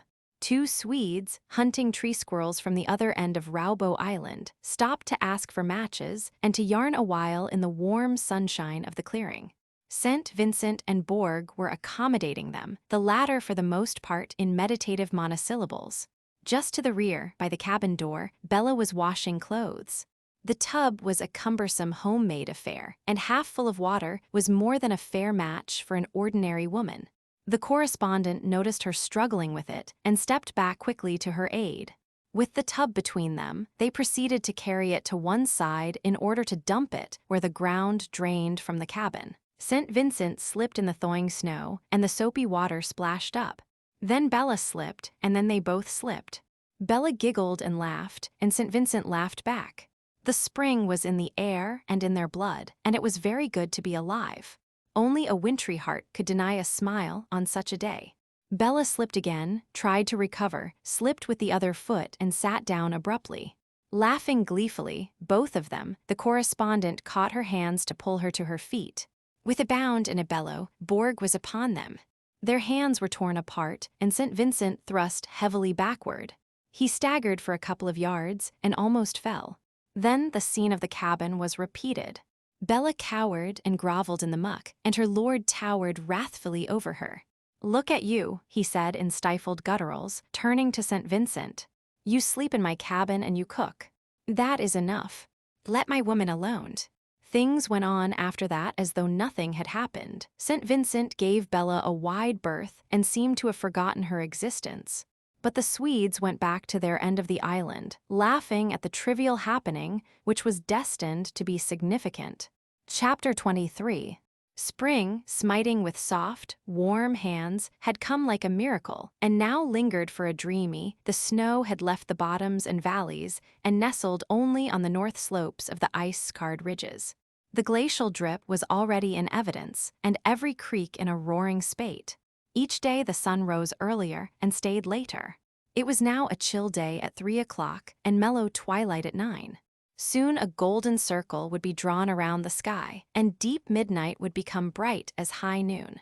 The willows and aspens had long since budded, and were now decking themselves in liveries of fresh young green, and the sap was rising in the pines. Mother Nature had heaved her waking sigh and gone about her brief business. Crickets sang of nights in the still cabins, and in the sunshine mosquitoes crept from hollow logs and snug crevices among the rocks, big, noisy, harmless fellows that had procreated the year gone, lain frozen through the winter, and where now all sorts of creeping, crawling, fluttering life came forth from the warming earth and hastened to mature, reproduce, and cease. Just a breath of balmy air, and then the long cold frost again. They knew it well and lost no time. Sand martins were driving their ancient tunnels into the soft clay banks, and robins singing on the spruce-garbed islands. Overhead the woodpecker knocked insistently, and in the forest depths the partridge boomed and strutted in virile glory. But in all this nervous haste the Yukon took no part. For many 1,000 miles it lay cold, unsmiling, dead. Wildfowl, driving up from the south in wind-jamming wedges, halted, looked vainly for open water, and quested dauntlessly into the north. From bank to bank stretched the savage ice. Here and there the water burst through and flooded over, but in the chill nights froze solidly as ever. Tradition has it that of old time the Yukon lay unbroken through 3 long summers, and on the face of it there be traditions less easy of belief. So summer waited for open water, and the tardy Yukon took to stretching for days and cracking its stiff joints. Now an air hole ate into the ice and ate, or a fissure formed and grew and failed to freeze again. Then the ice ripped from the shore and rose bodily a yard. But still, the river was starting to loose its grip. It was a slow travail, and man, used to nursing nature with pygmy skill, able to burst waterspouts and harness waterfalls, could avail nothing against the billions of frigid tons which refused to run down the hill to Bering Sea on split-up island waterways have ever been first highways, and the Yukon was the sole highway in all the land. So those bound upriver pitched their poling boats and shod their poles with iron, and those bound down cocked their scows and barges and shaped spare sweeps with axe and drawing knife.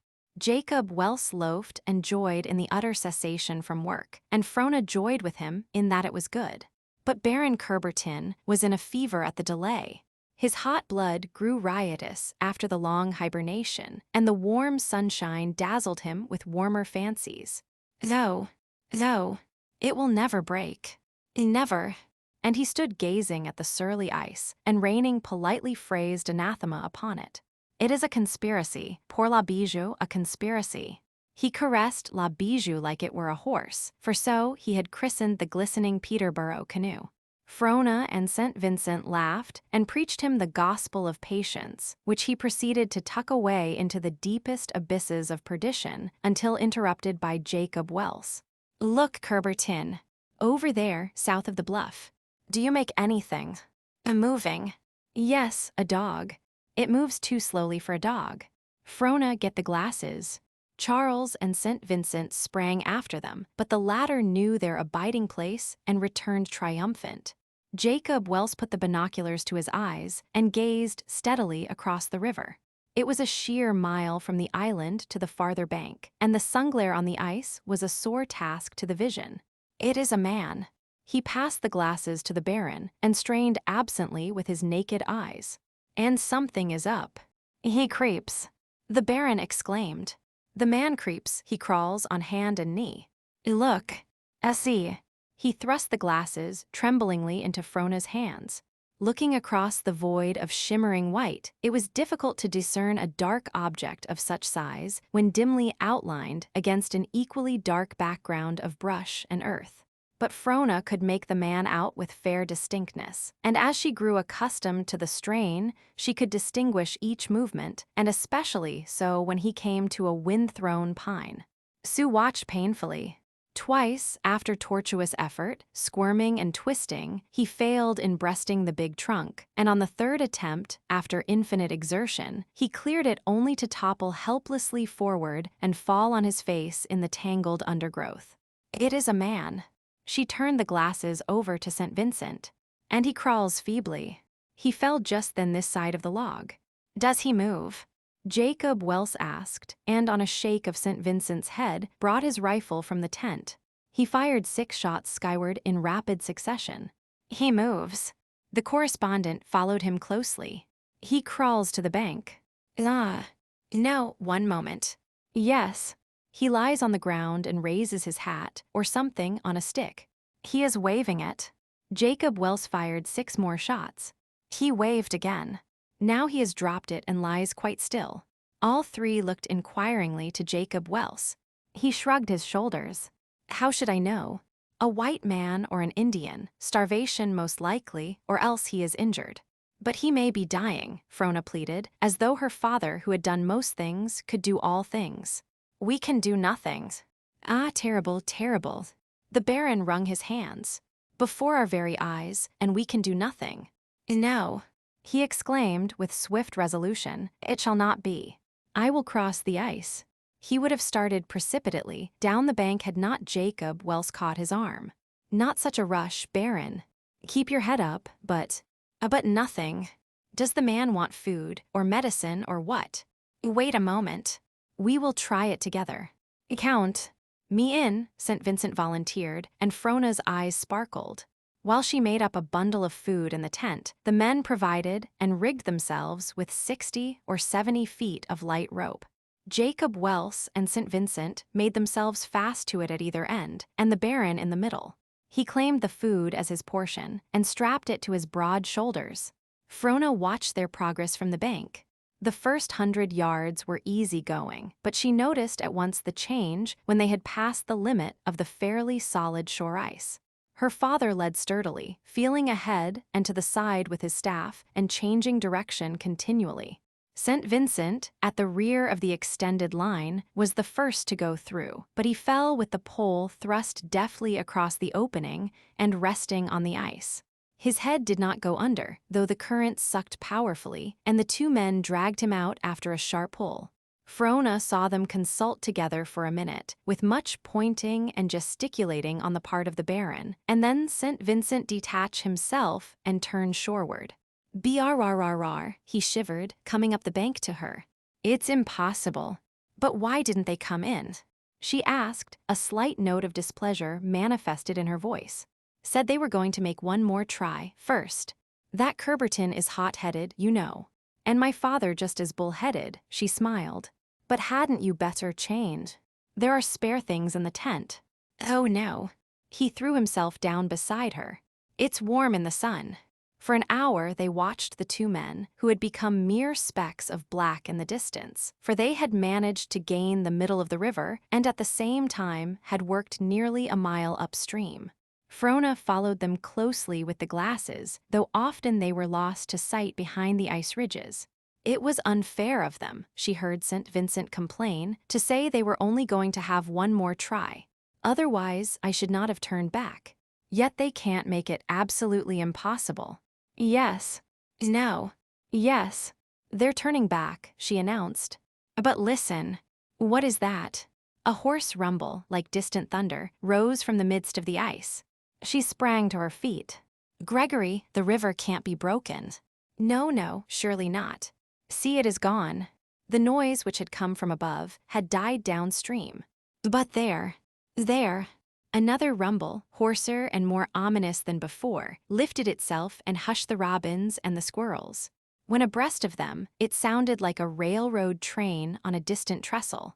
A third rumble, which approached a roar and was of greater duration, began from above and passed by. Oh, why don't they hurry? The two specks had stopped, evidently in conversation. She ran the glasses hastily up and down the river. Though another roar had risen, she could make out no commotion. The ice lay still and motionless. The robins resumed their singing, and the squirrels chattered with spiteful glee. Don't fear, Frona. St. Vincent put his arm around her. If there is any danger, they know it better than we, and they are taking their time. I never saw a big river break up, she confessed, and resigned herself to the waiting. The roars rose and fell sporadically, but there were no other signs of disruption, and gradually the two men, with frequent duckings, worked inshore.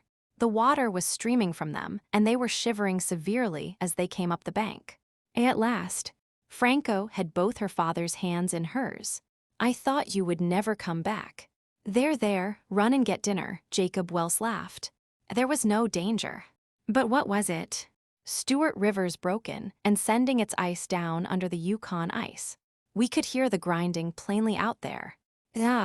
And it was terrible, cried the Baron. And that poor man, we cannot save him. Yes, we can. We'll have a try with the dogs after dinner. Hurry, Frona. But the dogs were a failure. Jacob Welse picked out the leaders as the more intelligent, and with grub packs on them drove them out of the bank. They could not grasp what was demanded of them. Whenever they tried to return, they were driven back with sticks and clods and imprecations. This only bewildered them, and they retreated out of range, whence they raised their wet, cold paws and whined pitifully to the shore. If they could only make it once, they would understand, and then it would go like clockwork. Would you? Go on. Chook, Miriam. Chook. The thing is to get the first one across. Jacob Welse finally succeeded in getting Miriam, lead dog to Frona's team, to take the trail left by him and the Baron. The dog went on bravely, scrambling over, floundering through, and sometimes swimming, but when she had reached the farthest point reached by them, she sat down helplessly. Later on, she cut back to the shore at a tangent, landing on the desert, then the two dogs, hovering just out of range, compromised matters by devouring each other's burdens, after which the attempt was given over and they were called in. During the afternoon, the noise increased in frequency, and by nightfall was continuous, but by morning it had ceased utterly. The river had risen 8 feet, and in many places was running over its crust. Much crackling and splitting were going on, and fissures leaping into life and multiplying in all directions. The undertow ice has jammed below among the islands, Jacob Welse explained. That's what caused the rise. Then, again, it has jammed at the mouth of the Stewart and is backing up. When that breaks through, it will go down underneath and stick on the lower jam. And then, the Baron exulted. La Bijou will swim again. As the light grew stronger, they searched for the man across the river. He had not moved, but in response to their rifle shots waved feebly. Nothing for it till the river breaks, Baron, and then a dash with La Bijou. St. Vincent, you had better bring your blankets up and sleep here tonight. We'll need 3 paddles, and I think we can get Macpherson. No need, the correspondent hastened to reply. The back channel is adamant, and I'll be up by daybreak. But why not? Baron Curberton demanded. Frona laughed. Remember, we haven't given you your first lessons yet. And there'll hardly be time tomorrow, Jacob Welse added. When she goes in a rush. St. Vincent Macpherson, and I will have to make the crew, I'm afraid. Sorry, Baron. Stay with us another year, and you'll be fit. But Baron Curberton was inconsolable and sulked for a full half-hour. Chapter 24. Awake. You dreamers, wake. Frona was out of her sleeping furs at Del Bishop's first call, but ere she had slipped a skirt on and bare feet into moccasins, her father, beyond the blanket curtain, had the river was up. In the chill gray light, she could see the ice rubbing softly against the very crest of the bank. It even topped it in places, and the huge cakes worked inshore many feet. 100 yards out, the white field merged into the dim dawn and the gray sky. Subdued splits and splutters whispered from out the darkness, and a gentle grinding could be heard. When will it go? She asked of Del. Not a bit too lively for us. See there. He pointed with his toe to the water lapping out from under the ice and creeping greedily towards them. A foot rise every 10 minutes. Danger, he scoffed. Not in your life. It's got to go. Them islands, waving his hand indefinitely down the river, can't hold up under more pressure. If they don't let go the ice'll scour them out of the bed of the Yukon. Sure, but I've got to be chastened back. Lower ground down our way. 15 inches on the cabin floor, and Macpherson and Corliss hustlin' perishables into the bunks. Tell Macpherson to be ready for a call, Jacob Welse shouted after him. And then to Frona, now's the time for St. Vincent to cross the back channel. The Baron, shivering barefooted, pulled out his watch. 10 minutes to 3, he chattered. Hadn't you better go back and get your moccasins? Frona asked. There will be time. And miss the magnificence. Hark, from nowhere in particular a brisk crackling arose, then died away. The ice was in motion. Slowly, very slowly, it proceeded downstream. There was no commotion, no ear-splitting thunder, no splendid display of force, simply a silent flood of white, an orderly procession of tight-packed ice backed so closely that not a drop of water was in evidence. It was there, somewhere, down underneath, but it had to be taken on faith. There was a dull hum or muffled grating, but so low in pitch that the ear strained to catch it. Ah, where is the magnificence? It is a fake. The Baron shook his fists angrily at the river, and Jacob Welse's thick brows seemed to draw down in order to hide the grim smile in his eyes. Ha, ha, I laugh. I snap my fingers. See, I defy. As the challenge left his lips, Baron Curberton stepped upon a cake which rubbed lightly past at his feet. So unexpected was it that when Jacob Welse reached after him, he was gone. The ice was picking up momentum, and the hum growing louder and more threatening. Balancing gracefully, like a circus rider, the Frenchman whirled away along the rim of the bank. 50 precarious feet he rode, his mount becoming more unstable every instant, and he leaped neatly to the shore. He came back laughing, and received for his pains 2 or 3 of the choicest phrases Jacob Welse could select from the essentially masculine portion of his vocabulary. And for why? Curberton demanded, stung to the quick. For why? Jacob Welse mimicked wrathfully, pointing into the sleek stream sliding by. A great cake had driven its nose into the bed of the river 30 feet below and was struggling to upend. All the frigid water crinkled and bent back like so much paper. Then the stalled cake turned completely over and thrust its muddy nose skyward. But the squeeze caught it, while cake mounted cake at its back, and its 50 feet of muck and gouge were hurled into the air. It crashed upon the moving mass beneath, and flying fragments landed at the feet of those that watched. Caught broadside in a chaos of pressures, it crumbled into scattered pieces and disappeared. God! The Baron spoke the word reverently and with awe. Frona caught his hand on one side and her father's on the other. The ice was now leaping past in feverish haste. Somewhere below, a heavy cake butted into the bank, and the ground swayed under their feet. Another followed it, nearer the surface, and as they sprang back, upreared mightily, and with a ton or so of soil on its broad back, bowled insolently onward. And yet another, reaching inshore like a huge hand, ripped 3 careless pines out of the roots and bore them away. Day had broken, and the driving white gorged the Yukon from shore to shore. What of the pressure of pent water behind, the speed of the flood had become dizzying. Down all its length, the bank was being gashed and gouged, and the island was jarring and shaking to its foundations. Oh, great. Oh, great. Frona sprang up and down between the men. Where is your fake Baron? Ah, he shook his head. Ah, I was wrong. I am miserable. But the magnificence. Look. He pointed down to the bunch of islands which obstructed the bend. There the mile-wide stream divided and subdivided again, which was well for water, but not so well for packed ice. The islands drove their wedged heads into the frozen flood and tossed the cakes high into the air. But cake pressed upon cake and shelved out of the water, out and up, sliding and grinding and climbing, and still more cakes from behind, till hillocks and mountains of ice upreared and crashed among the trees. A likely place for a jam, Jacob well said. Get the glasses, Frona. He gazed through them long and steadily. It's growing, spreading out. A cake at the right time and in the right place. But the river is falling. Frona cried. The ice had dropped 6 feet below the top of the bank, and the Baron Kerberton marked it with a stick. Our man's still there, but he doesn't move. It was a clear day, and the sun was breaking forth in the northeast. They took turns with the glasses while gazing across the river. Look, is it not marvelous? Kerberton pointed to the mark he had made. The water had dropped another foot. Ah, too bad. Too bad. The jam, there will be none. Jacob Welse regarded him gravely. Ah, there will be. He asked, picking up hope. Frona looked inquiringly at her father. Jams are not always nice, he said, with a short laugh. It all depends where they take place and where you happen to be.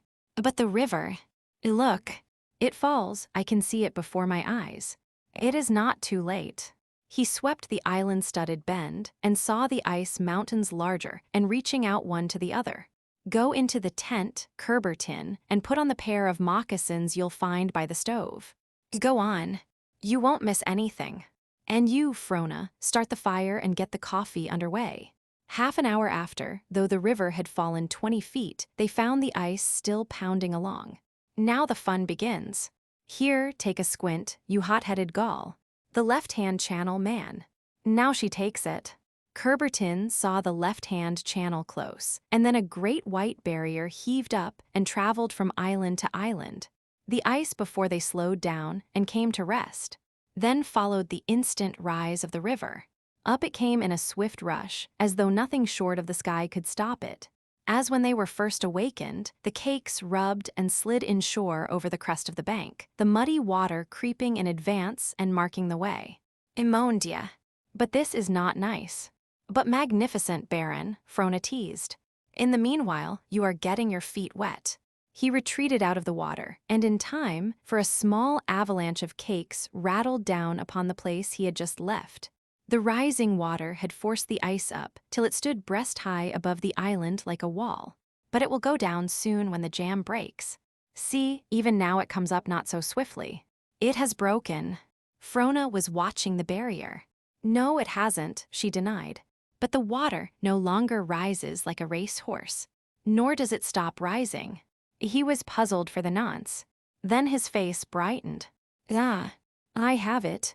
Above somewhere there is another jam. Most excellent, is it not? She caught his excited hand in hers and detained him. But listen. Suppose the upper jam breaks and the lower jam holds. He looked at her steadily till he grasped the full import.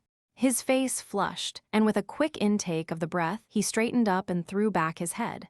He made a sweeping gesture, as though to include the island. Then you and I, the tent, the boats, cabins, trees, everything, and la bijou. Poof! And all are gone, to the devil. Frona shook her head. It is too bad. Bad, pardon. Magnificent. No, no, Barons, not that. But that you are not an Anglo-Saxon. The race could well be proud of you. And you, Frona, would you not glorify the French? At it again, eh, throwing bouquets at yourselves. Del Bishop grinned at them and made to depart as quickly as he had come. But twist yourselves. Some sick men in a cabin down here. Got to get him out. You need.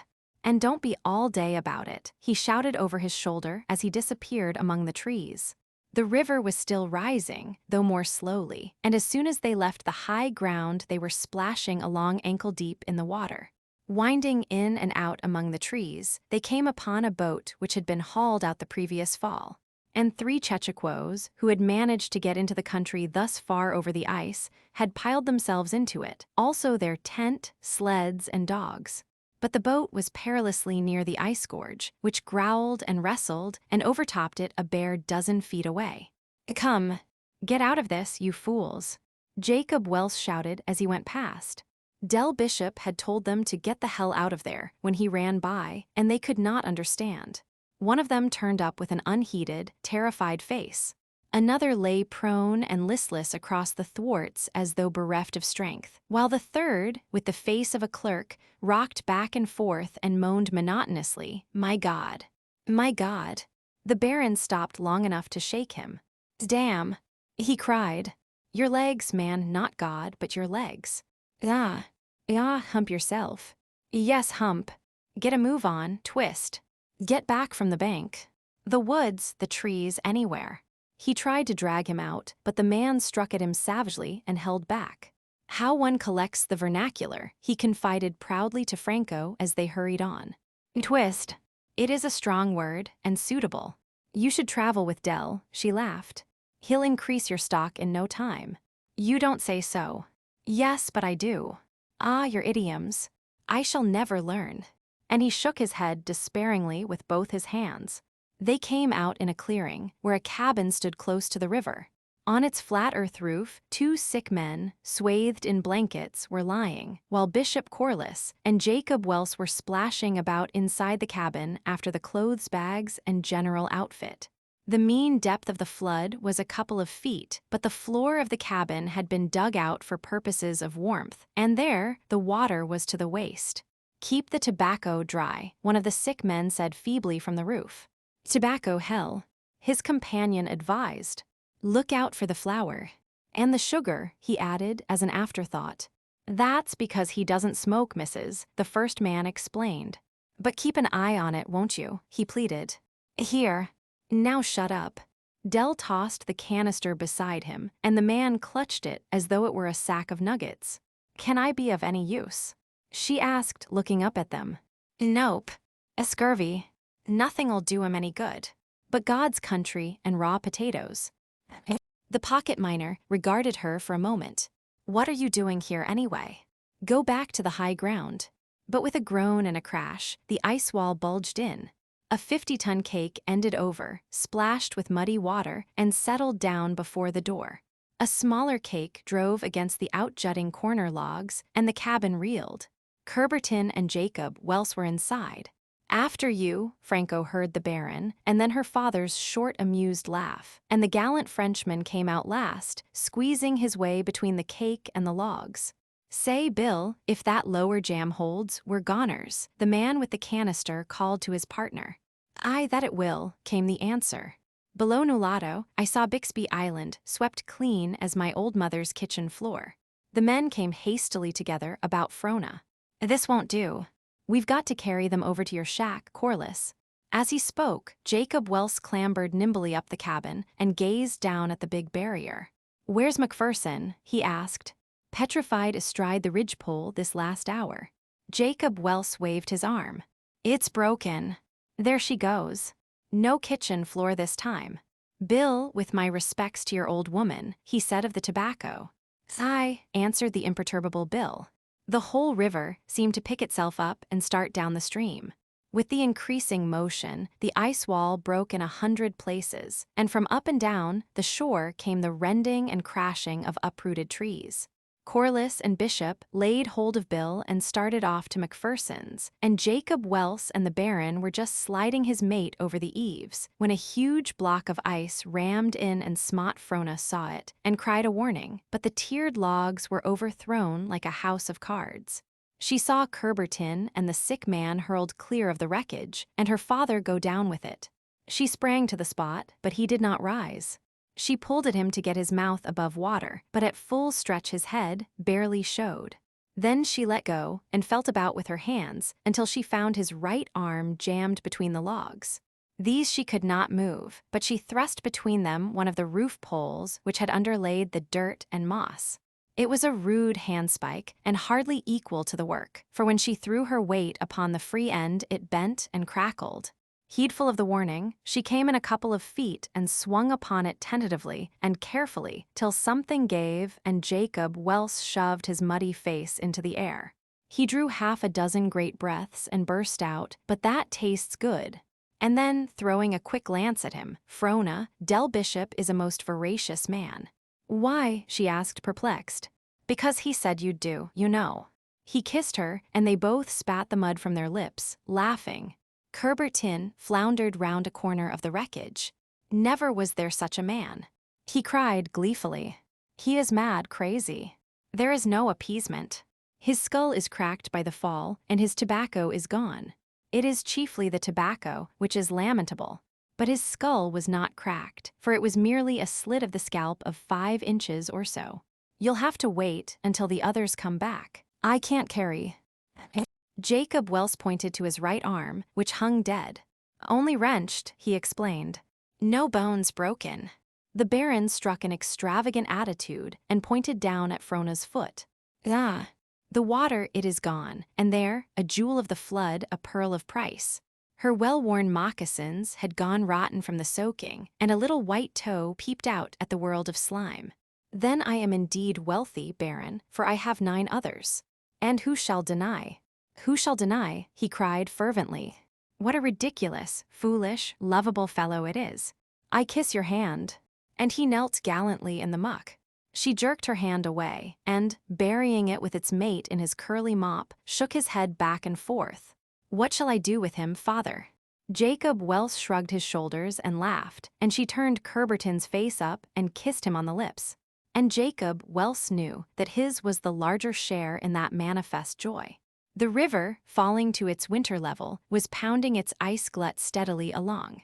But in falling, it had rimmed the shore with a 20-foot wall of stranded floes. The great blocks were spilled inland among the thrown and standing trees, and the slime-coated flowers and grasses like the titanic vomit of some Northland monster. The sun was not idle, and the steaming thaw washed the mud and foulness from the bergs till they blazed like heaped diamonds in the brightness or shimmered opalescent blue. Yet they were reared hazardously one on another, and ever anon flashing towers and rainbow minarets crumbled thunderously into the flood. By one of the gaps so made Leila Bijou, and about it, saving chechaquos and sick men, were grouped the denizens of Split Up. "Na, lad, twa men'll be plenty." Tommy Macpherson sought about him with his eyes for corroboration. "Gin ye gat 3, I think the canoe will be more comfortable." "It must be a dash or nothing," Corliss spoke up. "We need 3 men, Tommy, and you know it." Na, twas a plenty, I'm tellin' ye. But I'm afraid we'll have to do with 2. The Scottish Canadian evinced his satisfaction openly. "Mair'd be a bother, and I doot not ye'll mak it all richt, lad." "And you'll make one of those too, Tommy," Corliss went on inexorably. "Na, there's ithers a plenty wi'oot coontin' me." "No, there's not. Kerbertin doesn't know the first thing. St. Vincent evidently cannot cross the slough. Mr. Welse's arm puts him out of it. So it's only you and I, Tommy. I'll not be inquisitive, but yon son of Annex a likely moan." He pitted up a gooeyed stroke. While the Scot did not lose much love for the truculent pocket miner, he was well aware of his grit and seized the chance to save himself by shoving the other into the breach. Del Bishop stepped into the center of the little circle, paused, and looked at every man in the eyes before he spoke. "Is there a man here who says I'm a coward?" he demanded without preface. Again he looked at each one in the eyes. Or is there a man who'll even hint that I ever did a curly act? And yet again, he searched the circle. Well and good. I hate the water, but I've never been afraid of it. I don't know how to swim, yet I've been over the side more times than it's good to remember. I can't pull an oar without batting my back on the bottom of the boat. As for steering well, authorities say there's 32 points to the compass, but there's at least 30 more when I get started. And as sure as God made little apples, I don't know my elbow from my knee about a paddle. I've capsized damn near every canoe I ever set foot in. I've gone right through the bottom of 2. I've turned a turtle in the canyon and been pulled out below the White Horse. I can only keep strokes with one man, and that man is yours truly. But gentlemen, if the call comes, I'll take my place in La Bijou and take her to hell if she doesn't turn over on the way. Baron Kerberton threw his arms about him, crying, "As sure as God made little apples, thou art a man." Tommy's face was white, and he sought refuge in speech from the silence which settled down. I'll deny I lift a gooeyed paddle, nor that my wind is fair, but gin ye gang a tithe the way the next jam'll be on us. For my part I see it I rash. Bide a wee till the river's clear, say I. It's no go, Tommy, Jacob Welse admonished. You can't cash excuses here. But moan. It doesn't need discrimination, that'll do. From Corliss, you're coming. I'll nothing of the sort. I'll shut up. Dell had come into the world with lungs of leather and larynx of brass, and when he thus jerked out the stops, the Scot quailed and shrank down. Oh yea, oh yea. In contrast to Dell's siren tones, Frona's were purest silver as they rippled down island through the trees. Oh yea, oh yea. Open water, open water. And wait a minute. I'll be with you. 3 miles upstream, where the Yukon curved grandly in from the west, a bit of water appeared.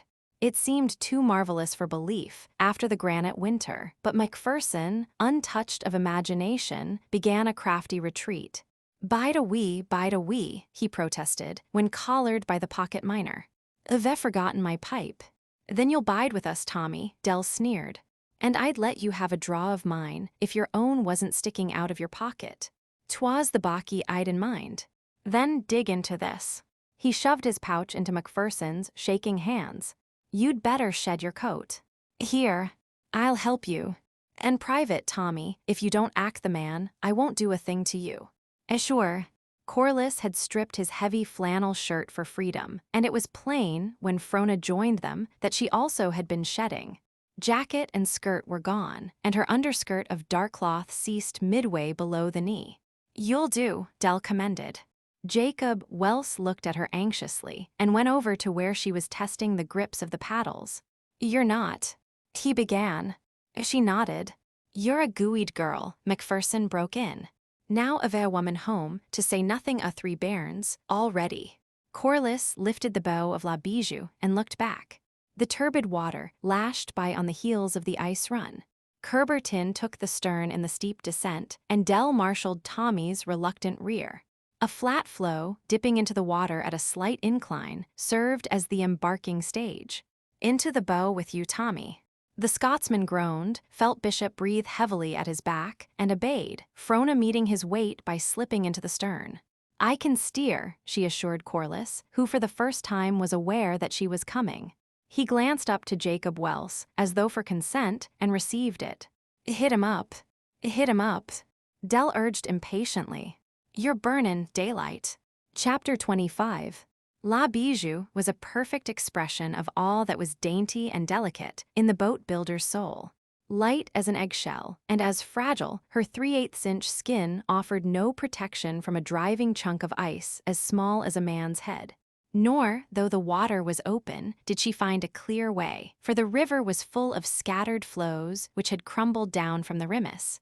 And here, at once, through skillful handling, Corliss took to himself confidence in Frona. It was a great picture, the river rushing blackly between its crystalline walls. Beyond, the green woods stretching upward to touch the cloud-flecked summer sky, and over all, like a furnace blast, the hot sun beating down.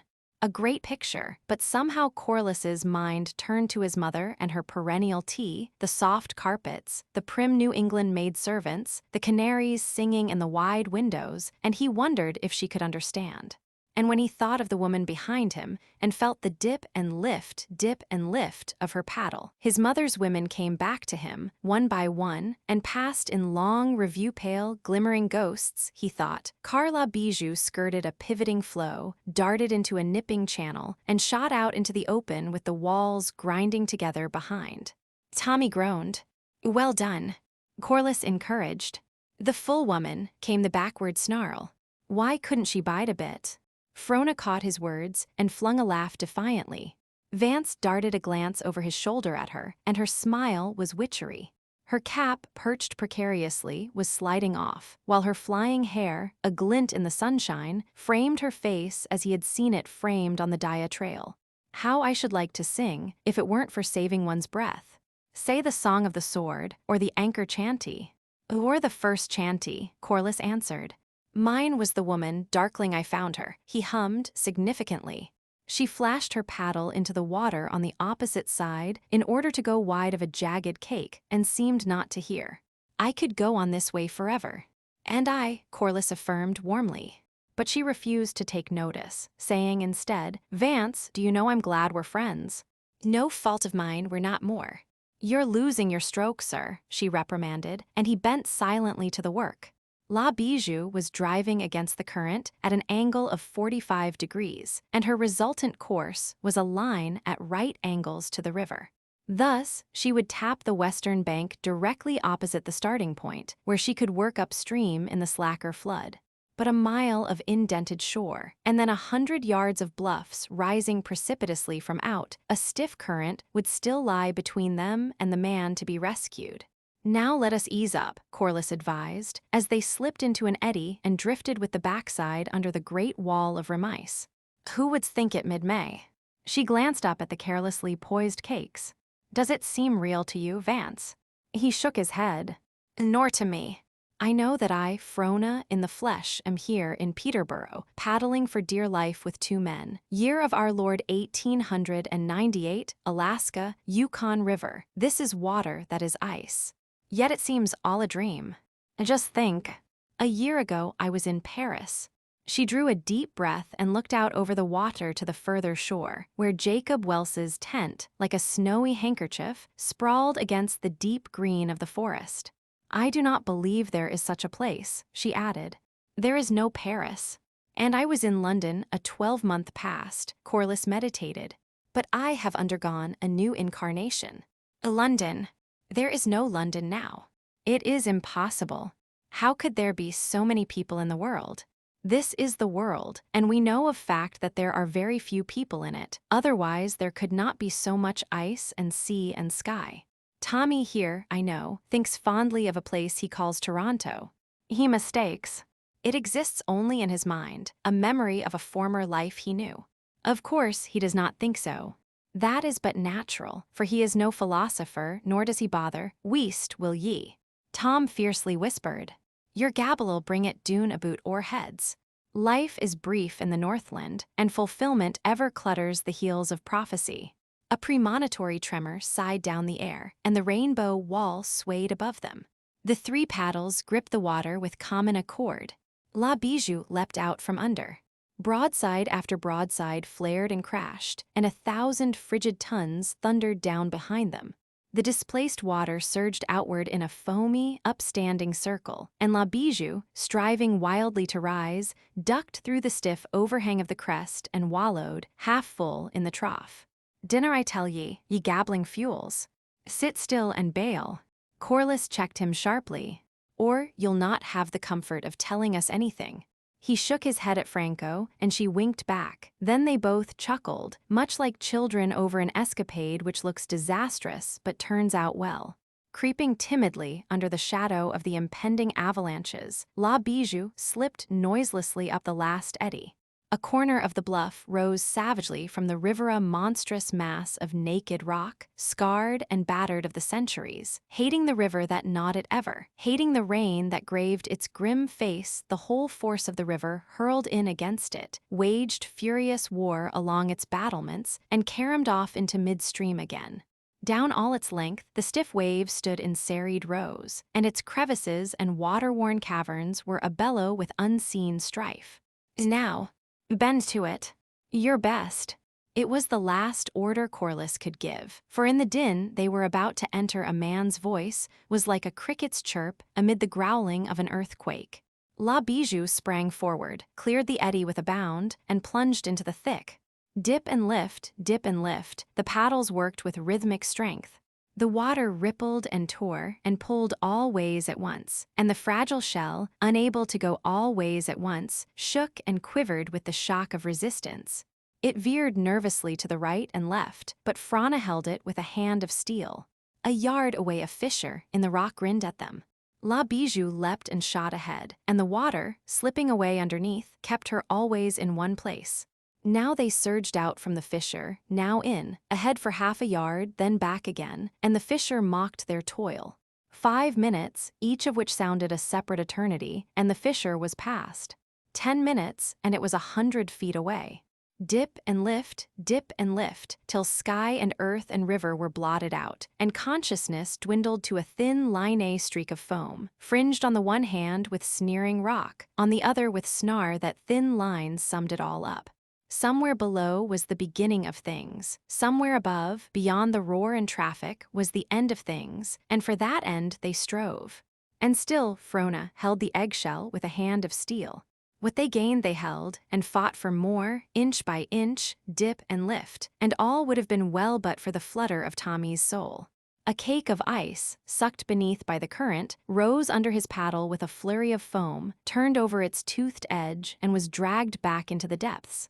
And in that sight he saw himself, hair streaming upward and drowning hands clutching emptiness, going feet first, down and down. He stared, wide-eyed, at the portent, and his poised paddle refused to strike.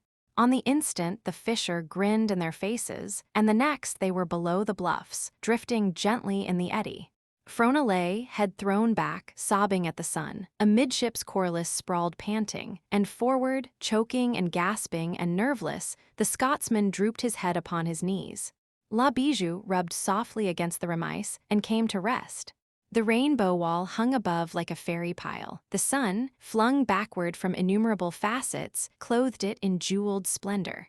Silvery streams tinkled down its crystal slopes, and in its clear depths seemed to unfold, veil on veil, the secrets of life and death and mortal striving, vistas of pale shimmering azure opening like dream visions, and the topmost tower, delicately massive, a score of feet above them, swayed to and fro, gently, like the ripple of wheat in the light summer air.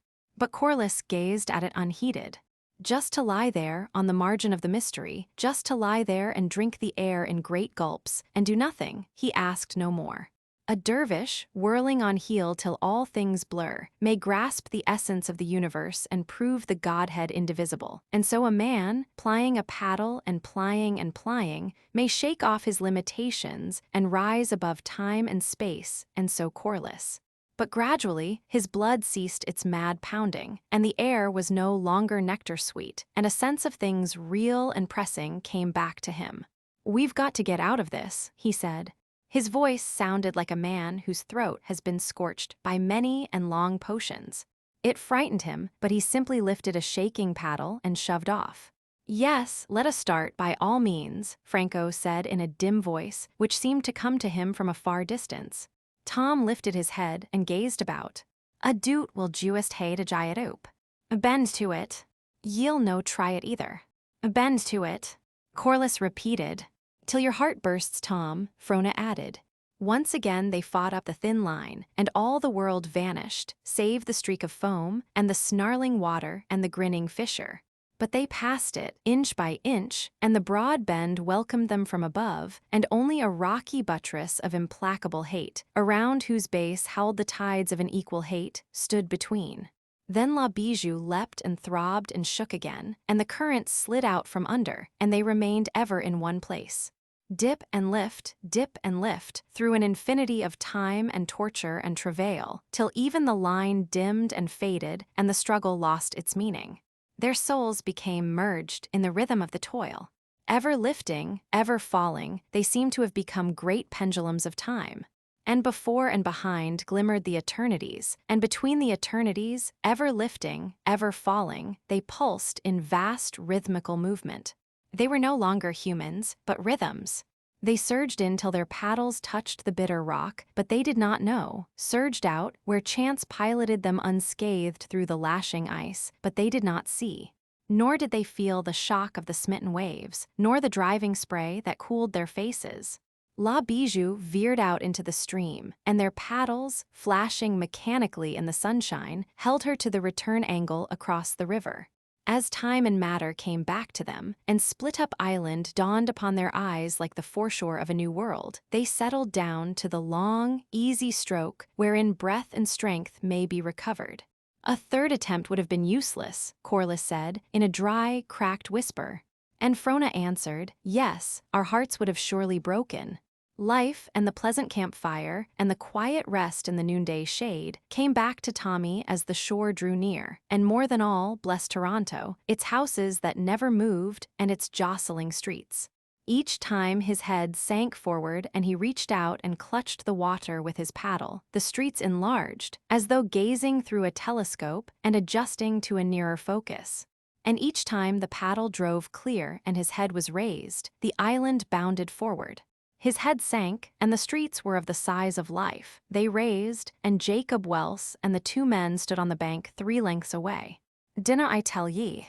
he shouted to them, triumphantly.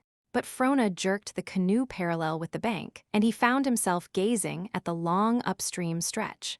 He arrested a stroke midway, and his paddle clattered in the bottom. "Pick it up." Corliss's voice was sharp and relentless. "I'll do nothing of the kind." He turned a rebellious face on his tormentor and ground his teeth in anger and disappointment. The canoe was drifting down with the current, and Frona merely held it in place. Corliss crawled forward on his knees. "I don't want to hurt you, Tom," he said in a low, tense voice, "so." "Well, just pick it up, that's a good fellow." "Hell no." "Then I shall kill you," Corliss went on, in the same calm, passionless way, at the same time drawing his hunting knife from its sheath. "And if I dinna," the Scottish queried stoutly, though cowering away. "Press gently with the knife." The point of the steel entered Tom's back just where the heart should be, passed slowly through the shirt, and bit into the skin. Nor did it stop there, neither did it quicken, but just as slowly held on its way. He shrank back, quivering. There, man, pit it oop," he shrieked. "I maun jie in." Franco's face was quite pale, but her eyes were hard, brilliantly hard, and she nodded approval. "We're going to try this side and shoot from above," she called to her father. "What?" "I can't hear." "Tommy." "Oh, his heart is weak." "Nothing serious."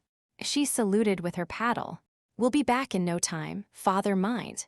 "In no time." The Stewart River was wide open, and they ascended it 1/4 of a mile before they shot its mouth and continued up the Yukon. But when they were well abreast of the man on the opposite bank, a new obstacle faced them. A mile above, a wreck of an island clung desperately to the river bed. Its tail dwindled to a sand spit, which bisected the river as far down as the impassable bluffs. Further, a few 100,000 tons of ice had grounded upon the spit and upreared a glittering ridge. "We'll have to portage," Corliss said, as Frona turned the canoe off the bank. La Bijou darted across the narrower channel to the sand spit and slipped up a little ice ravine where the walls were less precipitous. They landed on an outjutting cake, which, without support, overhung the water for sheer 30 feet. How far its other end could be buried in the mass was matter for conjecture. They climbed to the summit, dragging the canoe after them and looking out over the dazzle. Floe was piled on floe in titanic confusion. Huge blocks topped and overtopped one another, only to serve as pedestals for great white masses, which blazed and scintillated in the sun like monstrous jewels. "A bonny place for a bit of walk," Tom sneered. "Why the next jam fair to come ony time?" He sat down resolutely. "No, thank you kindly, I'll try it." Frona and Corliss clambered on, the canoe between them. The Persians lashed their slaves into battle, she remarked, looking back. I never understood it before. Hadn't you better go back after him? Corliss kicked him up, whimpering, and forced him to go on in advance. The canoe was an affair of little weight, but its bulk, on the steep rises and sharp turns, taxed its strength. The sun burned down upon them. Its white glare hurt their eyes, the sweat oozed out from every pore, and they panted for breath. Oh, Vance, do you know? What? He swept the perspiration from his forehead and flung it from him with a quick flirt of the hand. I wish I had eaten more breakfast. He grunted sympathetically. They had reached the midmost ridge and could see the open river, and beyond, quite clearly, the man and his signal of distress. Below, pastoral in its green, quiet, split-up island. They looked up to the broad bend of the Yukon, smiling lazily, as though it were not capable at any moment of spewing forth a flood of death. At their feet, the ice sloped down into a miniature gorge, across which the sun cast a broad shadow. Go on, Tommy, Frona Bade said. We're halfway over, and there's water down there. It's water ye'd be thinkin' on, is it? He snarled, and you a leadin' a buddy to his death. I fear you have done some great sin, Tommy, she said, with a reproving shake of the head, or else you would not be so. She sighed and picked up her end of the canoe. Well, I suppose it is natural. You do not know how to die, no more do I want to die, he broke in fiercely. But there come times for all men to die, times when to die is the only thing to do. Perhaps this is such a time. Tommy slid carefully over a glistening ledge and dropped his height to a broad foothold. It's o vera gooid, he grinned, but dinna ye think of a sufficient discrepancy to judge for my soul? Why should I not sing my ain sang? Because you do not know how. The strong have ever pitched the key for such as you. It is they that have taught you when and how to die, and led you to die, and led you to die. You pit it fair, he rejoined, and ye do it weel. It dosna behoove me to complain, sic a michty fine job ye're mackin' on it. You are doing well, Corliss chuckled, as Tommy dropped out of sight and landed into the bed of the cantankerous brute. He'd argue on the trail to judgment. Where did you learn to paddle? She asked. College exercise, he answered shortly. But isn't that fine? Look. The melting ice had formed a pool in the bottom of the gorge. Frona stretched out full length and dipped her hot mouth in its coolness. And lying as she did, the soles of her dilapidated moccasins, or rather the soles of her feet, for moccasins and stockings had gone in shreds, were turned upward. They were very white, and from contact with the ice were bruised and cut. Here and there the blood oozed out, and from one of the toes it streamed steadily. So wee and pretty and salt-like, Tommy jibed. One wouldna think they could lead a strong man to hell. By the way you grumble, they're leading you fast enough, Corliss answered angrily. 40 miles an hour, Tommy retorted as he walked away, gloating over having the last word. One moment. You have 2 shirts. Lend me one.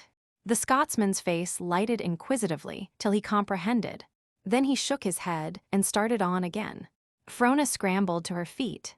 What's the matter? Nothing, sit down. But what is the matter? Corliss put his hands on her shoulders and pressed her back. Your feet. You can't go on in such shape. They're in ribbons. See. He brushed the sole of one of them and held up a blood-dripping palm. Why didn't you tell me? Oh, they didn't bother much. Give me one of your skirts, he demanded. She faltered. I only have one, he looked at him. Tommy had disappeared among the ice floes. We must be getting on, Franco said, attempting to rise. But he held her back. Not another step till I fix you. Here it goes, so shut your eyes. She obeyed, and when she opened them, he was naked to the waist, and his undershirt, torn in strips, was being bound about her feet. You were in the rear, and I did not know. Don't apologize, pray, she interrupted. I could have spoken. I'm reproaching you. Now, the other one. Put it up. The nearness to her bred a madness, and he touched his lips lightly to the same white little toe that had won the Baron Curberton a kiss. Though she did not draw back, her face flushed, and she was thrilled as she had been thrilled once before in her life. You take advantage of your own goodness, she rebuked him. Then I will doubly advantage myself. Please don't, she begged. And why not? It is a custom of the sea to broach the spirits as the ship prepares to sink. And since this is a sort of forlorn hope, why not? But what, Miss Prim? Oh, of all things, I do not deserve that. If there were nobody else to be considered, why, under the circumstances? He drew the last knot tight and dropped her foot. Damn St. Vincent anyway, come on. So would I were I you, she laughed, taking up her end of the canoe. But how you have changed, Vance. You are not the same man I met on the Dia Trail.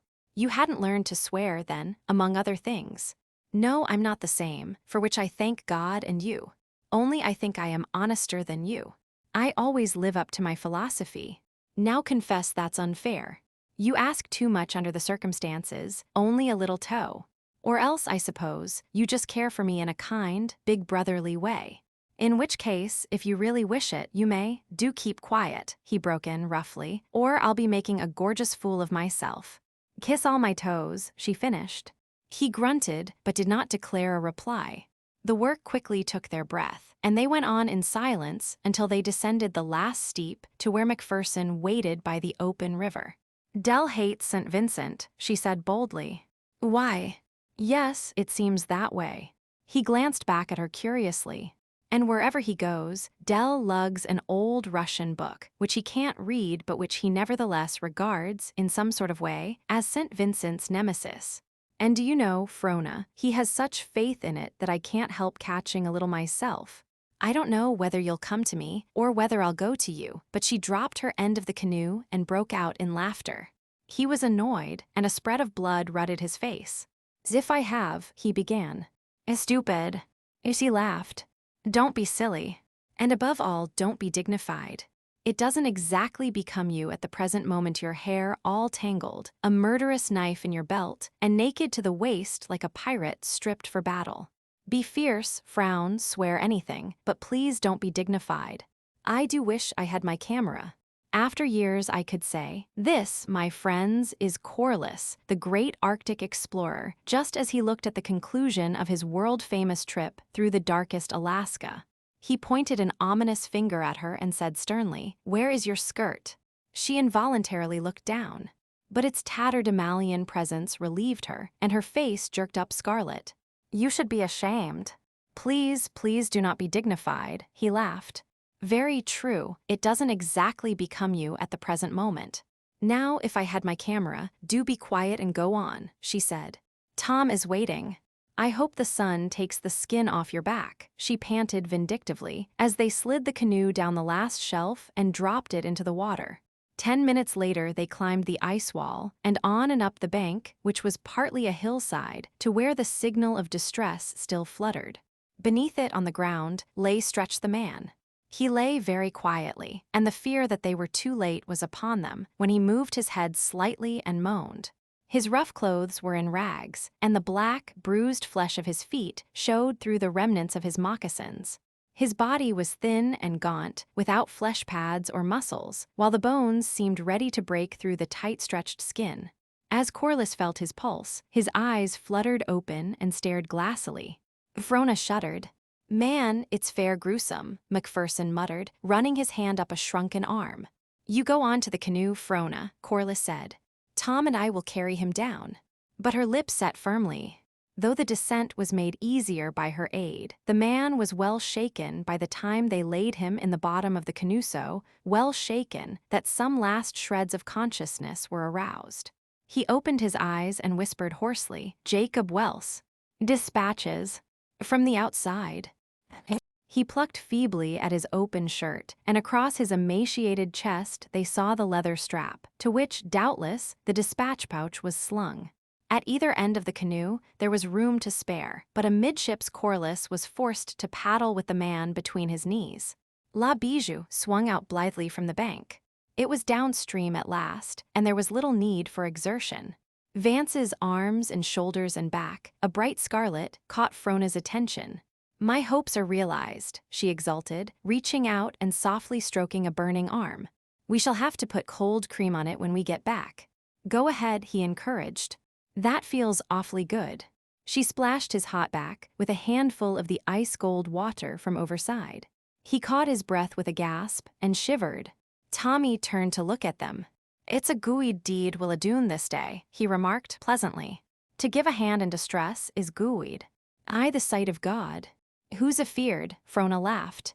"Weel," he deliberated. "I was a bit fashed, no doot," but his utterance ceased, and he seemed suddenly to petrify. His eyes fixed themselves in a terrible stare over Franco's shoulder.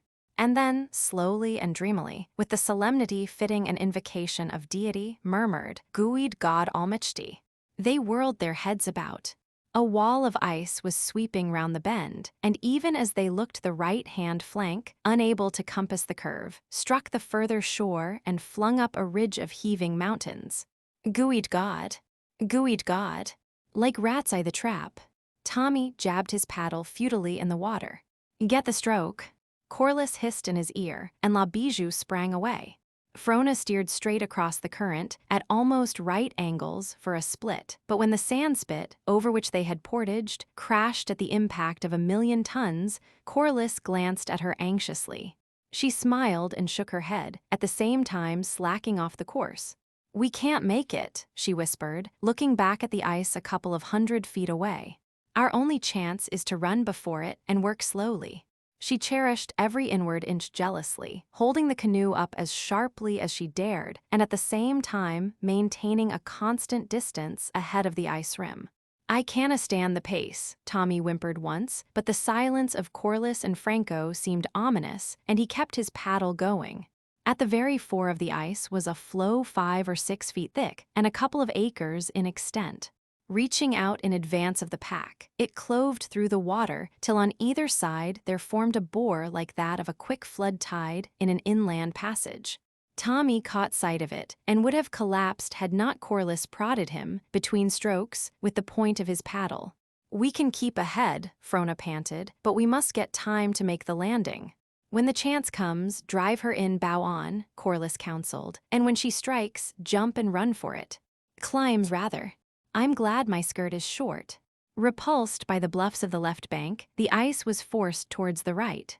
The big floe, in advance, drove in upon the precise point of Split Up Island.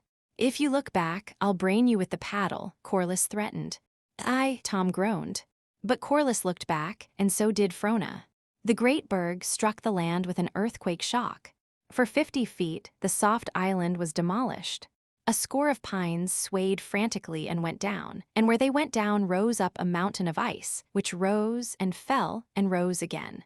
Below, and but a few feet away, Del Bishop ran out to the bank, and above the roar they could hear faintly his hit him up. Then the ice rim wrinkled up, and he sprang back to escape it. "The first opening," Corliss gasped. Frona's lips spread apart. She tried to speak but failed, then nodded her head that she had heard. They swung along in rapid rhythm under the rainbow wall, looking for a place where it might be quickly cleared. And down all the length of the split-up island they raced vainly, the shore crashing behind them as they fled. As they darted across the mouth of the back channel to Raubo Island, they found themselves heading directly for an opening in the Remice. La Bijou drove into it full tilt and went half her length out of water on a shelving cake. The three leaped together, but while the two of them gripped the canoe to run it up, Tommy, in the lead, strove only to save himself. And he would have succeeded had he not slipped and fallen midway in the climb. He half arose, slipped and fell again. Corliss, hauling on the bow of the canoe, trampled over him. He reached up and clutched the gunwale. They did not have the strength, and this clog brought them at once to a standstill. Corliss looked back and yelled for him to leave go, but he only turned upward a piteous face, like that of a drowning man, and clutched more tightly. Behind them, the ice was thundering. The first flurry of coming destruction was upon them. They endeavored desperately to drag up the canoe, but the added burden was too much, and they fell on their knees. The sick man sat up suddenly and laughed wildly. "Blood of my soul!" he ejaculated and laughed again. Raubo Island swayed to the first shock, and the ice was rocking under their feet. Frona seized a paddle and smashed the Scotsman's knuckles, and the instant he loosed his grip, Corliss carried the canoe up in a mad rush, Frona clinging on and helping from behind the rainbow wall curled up like a scroll, and in the convolutions of the scroll, like a bee in the many folds of a magnificent orchid, Tommy disappeared. They fell, breathless, on the earth. But a monstrous cake shoved up from the jam and balanced above them. Frona tried to struggle to her feet, but sank on her knees, and it remained for Corliss to snatch her and the canoe out from underneath. Again they fell, this time under the trees, the sun sifting down upon them through the green pine needles, the robins singing overhead, and a colony of crickets chirping in the warmth. Chapter 26. Frona woke slowly, as though from a long dream. She was lying where she had fallen, across Corliss's legs, while he, on his back, faced the hot sun without concern. She crawled up to him. He was breathing regularly, with closed eyes, which opened to meet hers. He smiled, and she sank down again. Then he rolled over on his side, and they looked at each other. "Evance." "Yes." She reached out her hand, his closed upon it, and their eyelids fluttered and drooped down. The river still rumbled, somewhere in the infinite distance, but it came to them like the murmur of a world forgotten. A soft language encompassed them. The golden sunshine dripped down upon them through the living green, and all the life of the warm earth seemed singing. And quiet was very good. 15. Long minutes they drowsed and woke again. Frona sat up. "I was afraid," she said. "Not you." "Afraid that I might be afraid," she amended, fumbling with her hair. "Leave it down. The day merits it." She complied, with a toss of the head which circled it with a nimbus of rippling yellow. "Tom's gone," Corliss mused, the race with the ice slowly coming back. "Yes," she answered. "I rapped him on the knuckles. It was terrible. But the chance is we've a better man in the canoe, and we must care for him at once. Hello." Look there, through the trees, not a score of feet away, she saw the wall of a large cabin. Nobody in sight. It must be deserted, or else they're visiting, whoever they are. "You look at our man, Vance. I'm more presentable and I'll go and see." She skirted the cabin, which was a large one for the Yukon country, and came around to where it fronted on the river. The door stood open, and, as she paused to knock, the whole interior flashed upon her in an astounding picture-a cumulative picture, or series of pictures, as it were. For first, she was aware of a crowd of men, and of some great common purpose upon which all were seriously bent. At her knock they instinctively divided, so that a lane opened up, flanked by their pressed bodies, to the far end of the room. And there, in the long bunks on either side, sat 2 grave rows of men. And midway between, against the wall, was a table. This table seemed the center of interest. Fresh from the sun-dazzle, the light within was dim and murky, but she managed to make out a bearded American sitting by the table and hammering it with a heavy caulking mallet. And on the opposite side sat St. Vincent. She had time to note his worn and haggard face before a man of Scandinavian appearance slouched up to the table. The man with the mallet raised his right hand and said glibly, "You do most solemnly swear that what you are about to give before the court." He abruptly stopped and glowered at the man before him. "Take off your hat." He roared, and a snicker went up from the crowd as the man obeyed. Then he of the mallet began again. "You do most solemnly swear that what you are about to give before the court shall be the truth, the whole truth, and nothing but the truth, so help you God." The Scandinavian nodded and dropped his hand. "One moment, gentlemen." Frona advanced up the lane, which closed behind her. St. Vincent sprang to his feet and stretched out his arms to her. "Frona," he cried, "oh, Frona, I am innocent." It struck her like a blow, the unexpectedness of it, and for the instant, in the sickly light, she was conscious only of the ring of white faces, each face set with innocent of what? She thought, and as she looked at St. Vincent, arms still extended, she was aware, in a vague, troubled way, of something distasteful. Innocent of what? He might have had more reserve. He might have waited until he was charged.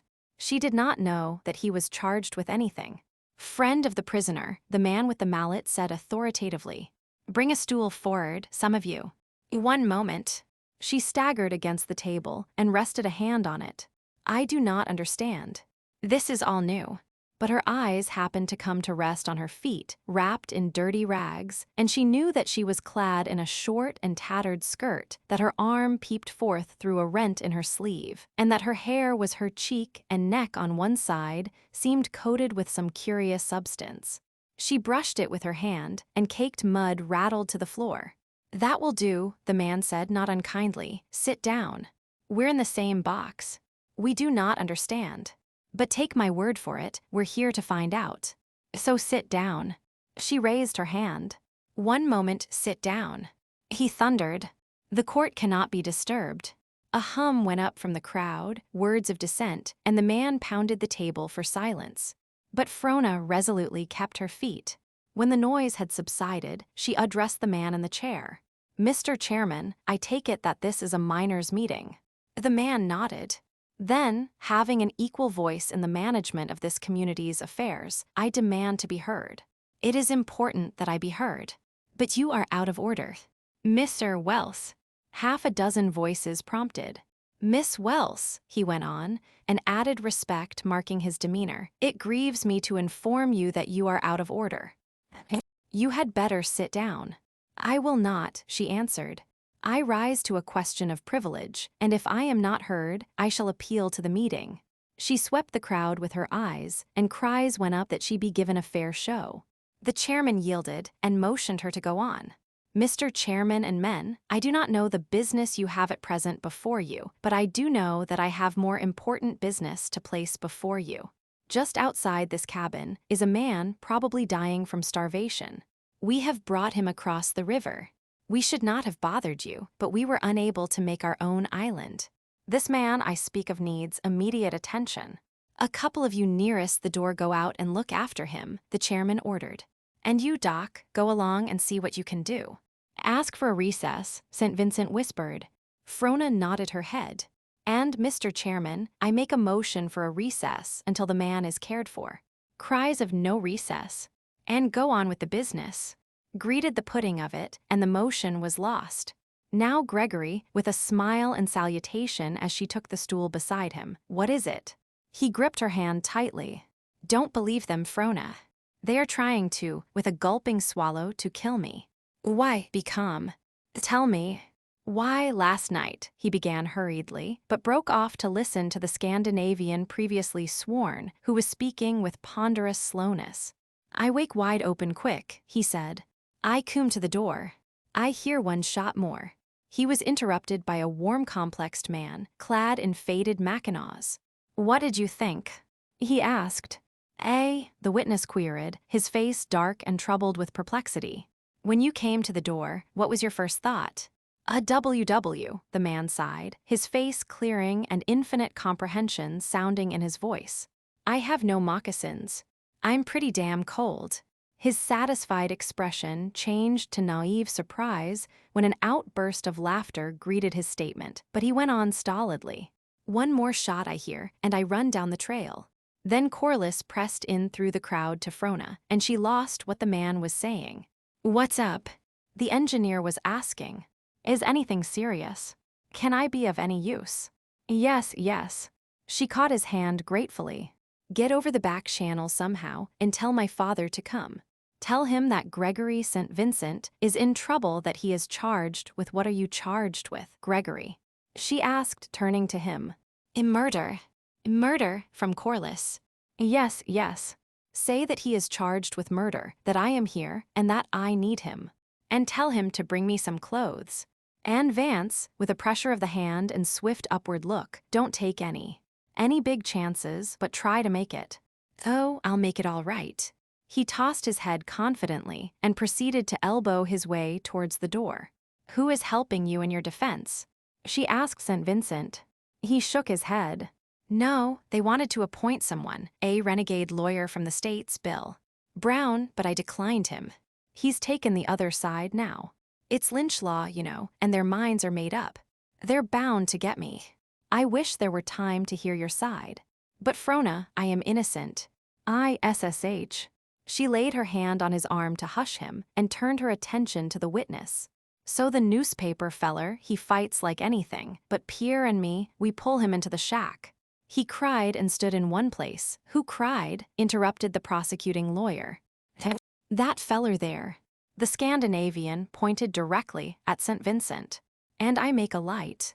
The slush lamp I find spills over most everything, but I have a candle in my pocket. It is good practice to carry a candle in the pocket, he affirmed.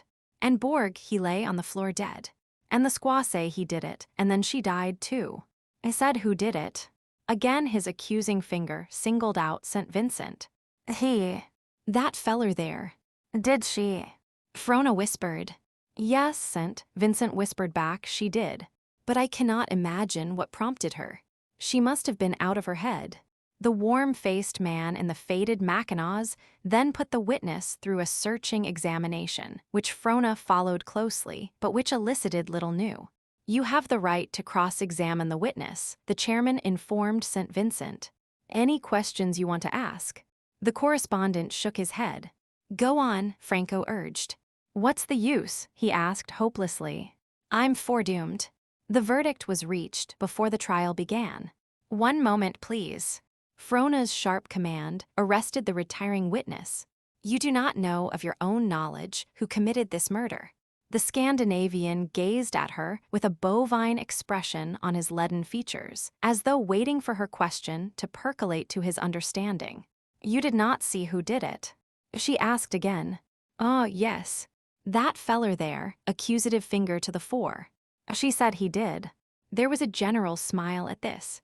But you did not see it. I hear some shooting. But you did not see who did the shooting. Ah, no, but she said, that will do, thank you, she said sweetly, and the man retired. The prosecution consulted its notes. Pierre Laflitche was called out. A slender, swart-skinned man, lithe in figure and graceful, stepped forward to the open space before the table. He was darkly handsome, with a quick, eloquent eye which roved frankly everywhere. It rested for a moment on Frona, open and honest in its admiration, and she smiled and half-nodded, for she liked him at first glance, and it seemed as though they had met in old time. He smiled pleasantly back, the smooth upper lip curling brightly and showing beautiful teeth, immaculately white. In answer to the stereotyped preliminaries, he stated that his name was that of his father's, a descendant of the Coureurs du Bois. His mother, with a shrug of the shoulders and flash of teeth, was a breed. He was born somewhere in the Barrens, on a hunting trip, he did not know where. Ah, oui, men called him an old-timer. He had come into the country in the days of Jack McQuestion, across the Rockies from the Great Slave. On being told to go ahead with what he knew of the matter in hand, he deliberated a moment, as though casting about for the best departure. In the spring it is good to sleep with the open door, he began, his words sounding clear and flute-like, and marked by haunting memories of the accents his forbears put into the tongue. And so I slept last night. But I sleep like the cat. The fall of the leaf, the breath of the wind, and my ears whisper to me, whisper, whisper, all the night long. So the first shot, with a quick snap of the fingers, and I am awake just like that, and I am at the door. St. Vincent leaned forward to Frona. It was not the first shot. She nodded, with her eyes still bent on Laflitche, who gallantly waited. Then 2 more shots, he went on, quick together, boom boom, just like that. Borg's shack, I say to myself, and run down the trail. I think Borg killed Bella, which was bad. Bella very fine girl, he confided with one of his irresistible smiles. I like Bella. So I ran. And John ran from his cabin like a fat cow, with great noise. What is the matter? He said, and I said, I don't know. And then something comes, wheug, out of the dark just like that, and knock John down and knock me down. We grab it all at once. It is a man. He is in undress. He fights.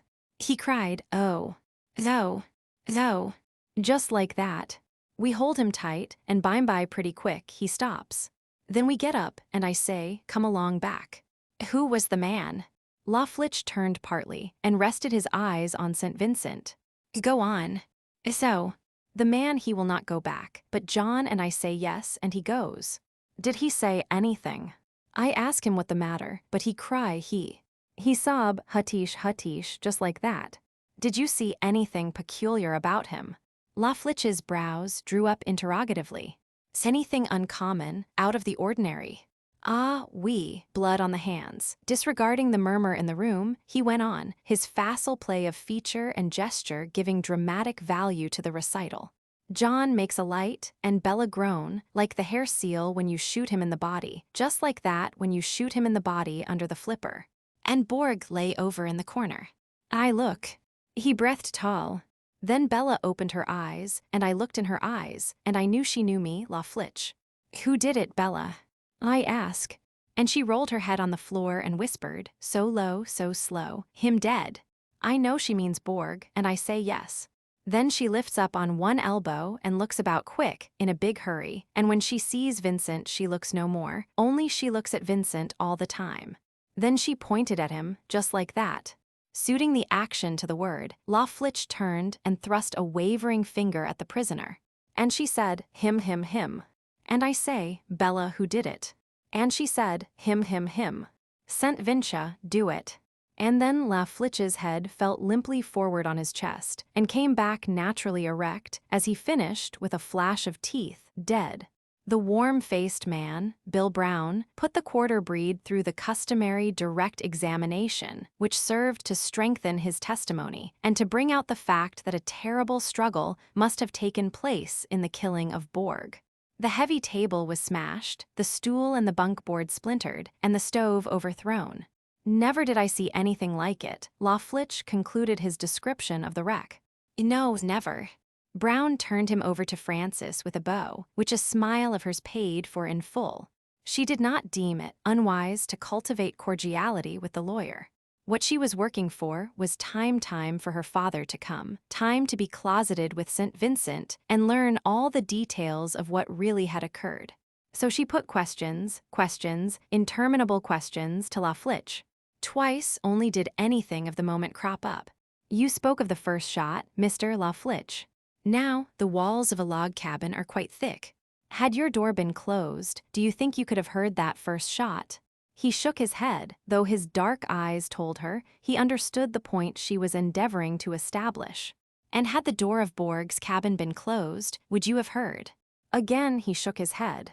Then, Mr. La Flitch, when you say the first shot, you do not mean necessarily the first shot fired, but rather the first shot you heard fired, he nodded, and though she had scored her point, she could not see that it had any material bearing after all. Again, she worked craftily to another and stronger climax, though she felt all the time that La Flitch fathomed her. You say it was very dark, Mr. La Flitch. Ah oui, quite dark. How dark? How did you know it was John you met? John makes a lot of noise when he runs. I know that kind of noise. Could you see him so as to know that it was he? Ah, no. Then, Mr. La Flitch, she demanded, triumphantly, will you please state how you knew there was blood on the hands of Mr. Howe? I feel it warm on his hands. And my nose, the smoke of the hunter camp long way off, the hole where the rabbit hides, the track of the moose which has gone before, does not my nose tell me? He flung his head back, and with a tense face, then his eyes fluttered partly open. And he regarded her dreamily. I smell the blood on his hands, the warm blood, the hot blood on his hands. And by gad, he can do it. Some man exclaimed. And so convinced was Frona that she glanced involuntarily at St. Vincent's hands and saw there the rusty brown stains on the cuffs of his flannel shirt. As La Flitch left the stand, Bill Brown came over to her and shook hands. No more than proper I should know the lawyer for the defense, he said, good-naturedly, running over his notes for the next witness. But don't you think it is rather unfair to me? She asked brightly. I have not had time to prepare my case. I know nothing about it except what I have gleaned from your two witnesses. Don't you think, Mr. Brown, her voice rippling along in persuasive little notes, don't you think it would be advisable to adjourn the meeting until tomorrow? He deliberated, looking at his watch. Wouldn't be a bad idea. It's 5 o'clock anyway, and the men ought to be cooking their suppers. She thanked him, as some women can, without speech. Yet, as he looked down into her face and eyes, he experienced a subtler and greater satisfaction than if she had spoken. He stepped into his old position and addressed the room. On consultation of the defense and the prosecution, and upon consideration of the lateness of the hour and the impossibility of finishing the trial within a reasonable limit, I take the liberty of moving an adjournment until 8 o'clock tomorrow, chapter 27. Frona turned to St. Vincent as the last of the crowd filed out. He clutched her hands spasmodically, like a drowning man. Do believe me, Frona. Promise me. Her face flushed. "You are excited," she said, "or you would not say such things." "Not that I blame you," she relented. "I hardly imagine the situation can be anything else but exciting." "Yes, and well I know it," he answered bitterly. "I am acting like a fool, and I can't help it. The strain has been terrible." And as though the horror of Borg's end were not enough, to be considered the murderer and hailed up for mob justice. "Forgive me, Frona. I am beside myself. Of course, I know that you will believe me. Then tell me, Gregory." In the first place, the woman Bella lied. She must have been crazed to make that dying statement when I fought as I did for her and Borg. "That is the only explanation. Begin at the beginning," she interrupted. "Remember, I know nothing." He settled himself more comfortably on the stool and rolled a cigarette as he took up the history of the previous night. "It must have been about 1 in the morning when I was awakened by the lighting of the slush lamp. I thought it was Borg, wondered what he was prowling about for, and was on the verge of dropping off to sleep when, though I do not know what prompted me, I opened my eyes. 2 strange men were in the cabin. Both wore masks and fur caps with the flaps pulled down, so that I could see nothing of their faces save the glistening of the eyes through the eye slits. I had no first thought, unless it was that danger threatened. I lay quietly for a second and deliberated. Borg had borrowed my pistol, and I was actually unarmed. My rifle was by the door. I decided to make a rush for it. But no sooner had I struck the floor than one of the men turned on me, at the same time firing his revolver. That was the first shot, and the one Flitch did not hear. It was in the struggle afterwards that the door was burst open, which enabled him to hear the last 3. Well, I was so close to the man, and my leap out of the bunk was so unexpected that he missed me. The next moment we grappled and rolled on the floor. Of course, Borg was aroused, and the second man turned his attention to him and Bella. It was this second man who did the killing, for my man, naturally, had his hands full. You heard the testimony. From the way the cabin was wrecked, you can picture the struggle.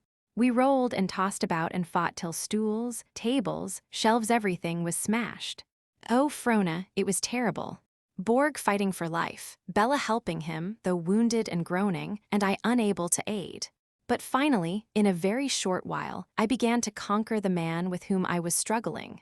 I had got him down on his back, pinioned his arms with my knees, and was slowly throttling him when the other man finished his work and turned on me also. What can I do? 2 to 1 and winded. So I was thrown into the corner, and they made their escape. I confess that I must have been badly rattled by that time, for as soon as I caught my breath I took out after them, and without a weapon. Then I collided with Flitch and John, and you know the rest. Only," he knit his brows in puzzlement, "only, I cannot understand why Bella should accuse me." He looked at her appealingly, and though she pressed his hand sympathetically, she remained silent, weighing pro and cons what she had heard. She shook her head slowly. "It's a bad case, and the thing is to convince them, but my God, Frona, I am innocent. I have not been a saint, perhaps, but my hands are clean from blood. But remember, Gregory," she said gently, "I am not to judge you. Unhappily, it rests with the men of this miners' meeting, and the problem is, how are they to be convinced of your innocence? The 2 main points are against you Bella's dying words and the blood on your sleeve." The place was Eric with blood, St. Vincent cried passionately, springing to his feet. "I tell you it was Eric. How could I avoid floundering in it, fighting as I was for life? Can you not take my words there, Gregory? Sit down. You are truly beside yourself. If your case rested with me, you know you would be free and clean. But these men you know what mob rule is. How are we to persuade them to let you go? Don't you see? You have no witnesses. A dying woman's words are more sacred than a living man's. Can you show cause for the woman to die with a lie on her lips? Has she any reason to hate you? Had you done her or her husband an injury?" He shook his head. "Certainly, to us the thing is inexplicable, but the miners need no explanation. To them it is obvious. It rests with us to disprove the obvious. Can we do it?" The correspondent sank down despondently, with a collapsing of the chest and a drooping forward of the shoulders. "Then am I indeed lost? No, it's not as bad as that. You shall not be hanged. Trust me for that. But what can you do? He asked despairingly. They have usurped the law, have made themselves the law. In the first place, the river has broken. That means everything. The governor and the territorial judges may be expected in at any moment with a detachment of police at their backs. And they're certain to stop here. And furthermore, we may be able to do something ourselves.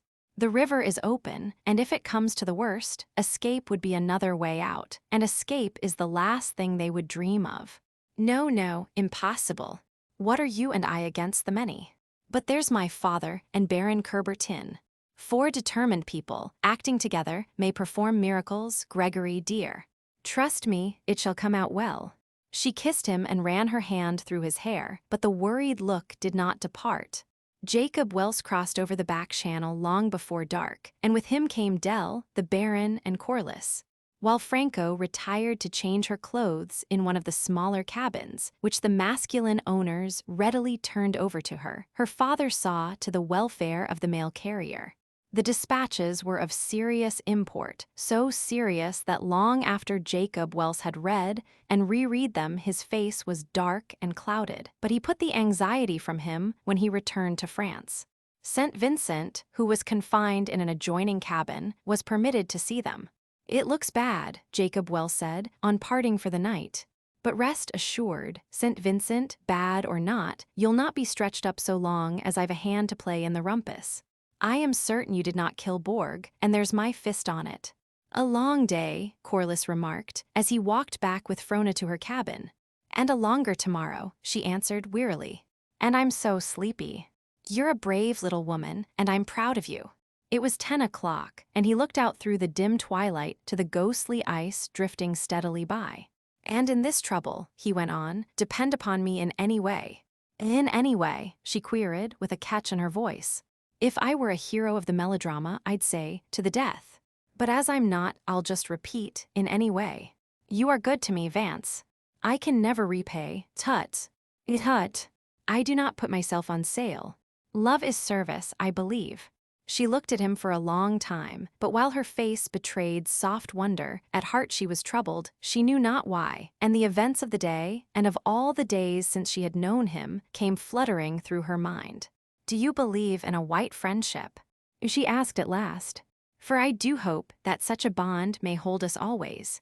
A bright white friendship, a comradeship as it were. And as she asked, she was aware that the phrase did not quite express what she felt and would desire.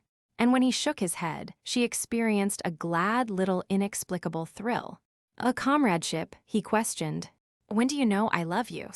Yes, she affirmed in a low voice. I am afraid, after all, that your knowledge of man is very limited. Believe me, we are not made of such clay. A comradeship, coming in out of the cold to sit by your fire. Good. But a coming in when another man sits with you by your fire. No, comradeship would demand that I delight in your delights, and yet, do you think for a moment that I could see you with another man's child in your arms, a child which might have been mine, with that other man looking out at me through the child's, I say, do you think I could delight in your delights? No, no, love cannot shackle itself with white friendships. She put her hand on his arm. Doesn't you think I am wrong? He asked, bewildered by the strange look in her face. She was sobbing quietly. You are tired and overwrought. So there, good night. You must get to bed. No, don't go, not yet. And she arrested him. No, no, I am foolish. As you say, I am tired. But listen, advance. There is much to be done. We must plan tomorrow's work. Come inside. Father and Baron Coubertin are together, and if the worst comes, we 4 must do big things. Specific, Jacob Welse commented, when Frona briefly outlined the course of action and assigned them their parts. But its very unexpectedness ought to carry it through. A coup d'etat was the Baron's verdict. Magnificent. Ah, I feel warm all over at the thought. Hands up. I cry thus, and very fiercely. And if they do not hold up their hands, he appealed to Jacob Welse. Then shoot. Never bluff when you're behind a gun, Coubertin. It's held by good authorities to be unhealthy.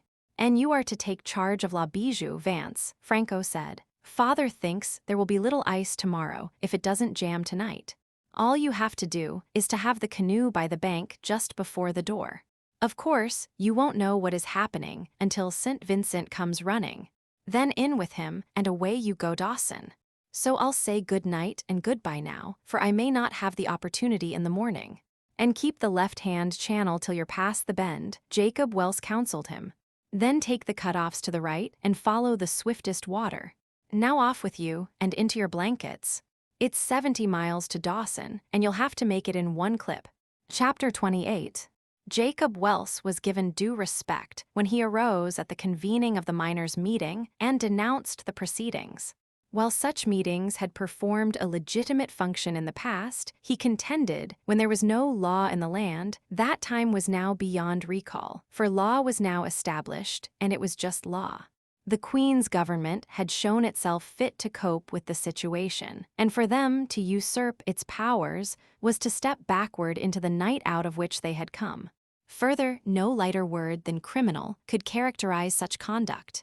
And yet further, he promised them, in set, sober terms, if anything serious were the outcome, to take an active part in the prosecution of every one of them. At the conclusion of his speech, he made a motion to hold the prisoner for the territorial court and to adjourn, but was voted down without discussion. "Don't you see," St. Vincent said to Frona, "there is no hope." "But there is. Listen." And she swiftly outlined the plot of the night before. He followed her in a half-hearted way, too crushed to partake of her enthusiasm. "It's madness to attempt it," he objected, when she had done it. "And it looks very much like hanging, not to attempt it," she answered a little spiritedly. "Surely you will make a fight." "Surely," he replied hollowly. The first witnesses were two Swedish Swedes, who told of the washtub incident when Borg had given way to one of his fits of anger. Trivial as the incident was, in the light of subsequent events, it at once became serious. It opened the way for the imagination into a vast familiar field. It was not so much what was said as what was left unsaid. Men born of women, the rudest of them, knew life well enough to be aware of its significance, a vulgar common happening, capable of but one interpretation. Heads were wagged in the course of the testimony, and whispered comments went the rounds. Half a dozen witnesses followed in rapid succession, all of whom had closely examined the scene of the crime and gone over the island carefully, and all of whom agreed that there was not the slightest trace to be she knew he disliked St. Vincent, but could not imagine any evidence he could possess which would bear upon the case. Being sworn, and age and nationality ascertained, Bill Brown asked him his business. "Pocket miner," he challenged back, sweeping the assemblage with an aggressive glance. Now, it happens that a very small class of men follow pocketing, and that a very large class of men, miners, too, disbelieve utterly in any such method or obtaining gold. "Pocket miner," sneered a red-shirted, patriarchal-looking man, a man who had washed his first pan in the California diggings in the early 50s. "Yep," Dell affirmed. "Now, look here, young feller," his interlocutor continued, "d'you mean to tell me you ever struck it in such a fangled way?" "Yep." "Don't believe it," with a contemptuous shrug. Dell swallowed fast and raised his head with a jerk. "Mr. Chairman, I rise to make a statement.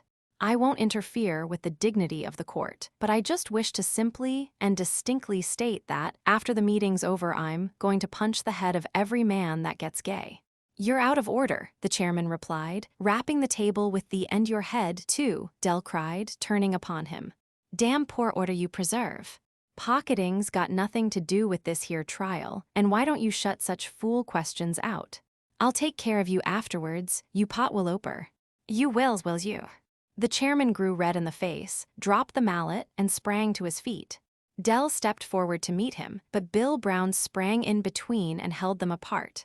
"Order, gentlemen, order," he begged. "This is no time for unseemly exhibitions. And remember, there are ladies present." The two men grunted and subsided, and Bill Brown asked, "Mr. Bishop, we understand that you are well acquainted with the prisoner. Will you please tell the court what you know of his general character?" Dell broadened into a smile. "Well, in the first place, he's an extremely quarrelsome disposition. Hold. I won't have it." The prisoner was on his feet, trembling with anger. You shall not swear my life away in such fashion. To bring a madman, whom I have only met once in my life, to testify as to my character." The pocket miner turned to him. "So you don't know me, Gregory St. Vincent?"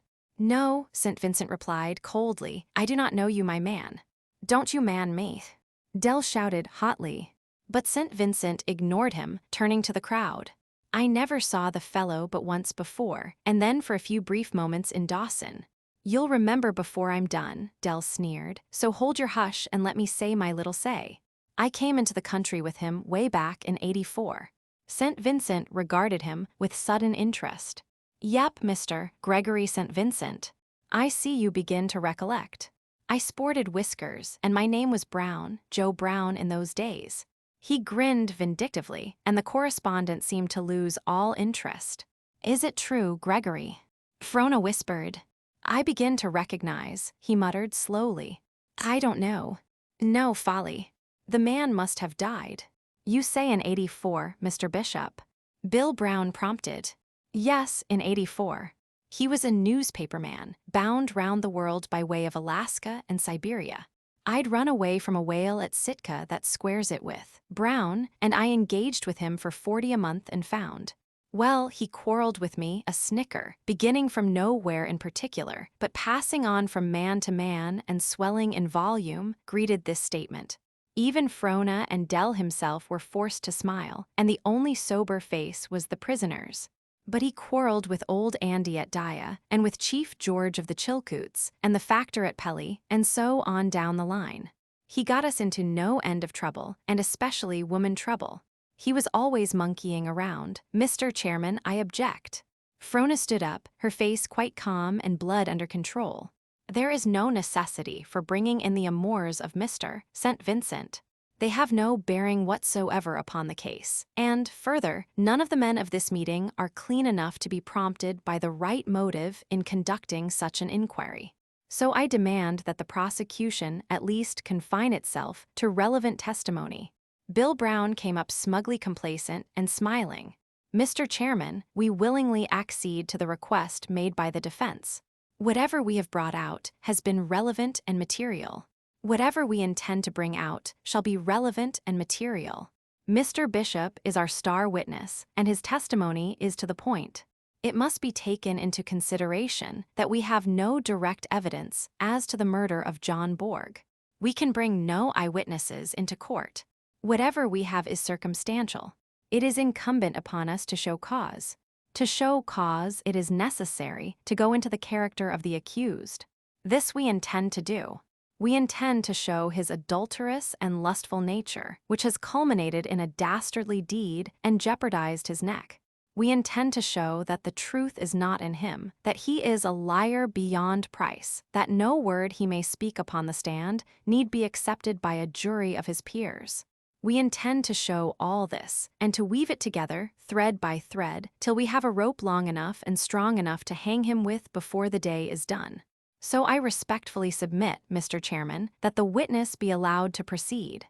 The chairman decided against Franco, and her appeal to the meeting was voted down. Bill Brown nodded to Dell to resume. "As I was saying, he got us into no end of trouble. Now, I've been mixed up with water all my life, never can get away from it, it seems, and the more I'm mixed the less.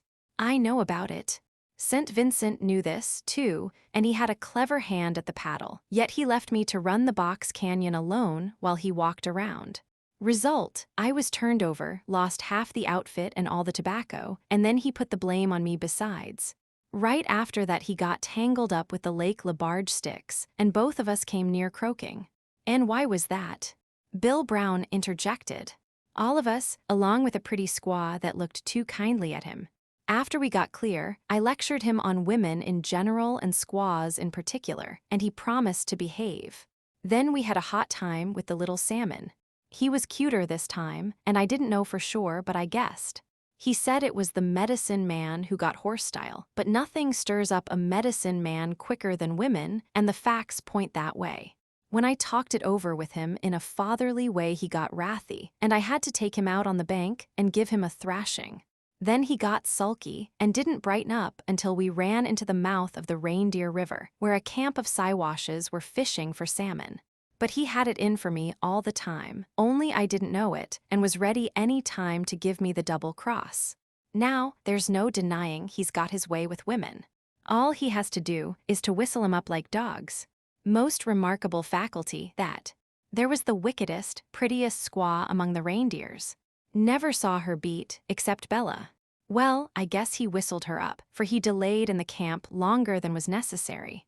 Being partial to women, that will do, Mr. Bishop, interrupted the chairman, who, from profitless watching of Frona's immobile face, had turned to her hand, the nervous twitching and clinching of which revealed what her face had hidden. That will do, Mr. Bishop. I think we have had enough of squaws. Pray do not temper the testimony, Frona chirruped sweetly. It seems very important. Do you know what I am going to say next? Dell demanded hotly of the chairman. You don't, eh? Then shut up. I'm running this particular sideshow. Bill Brown sprang in to avert hostilities, but the chairman restrained himself, and Bishop went on. I'd been done with the whole shooting match, squaws and all, if you hadn't broken me off.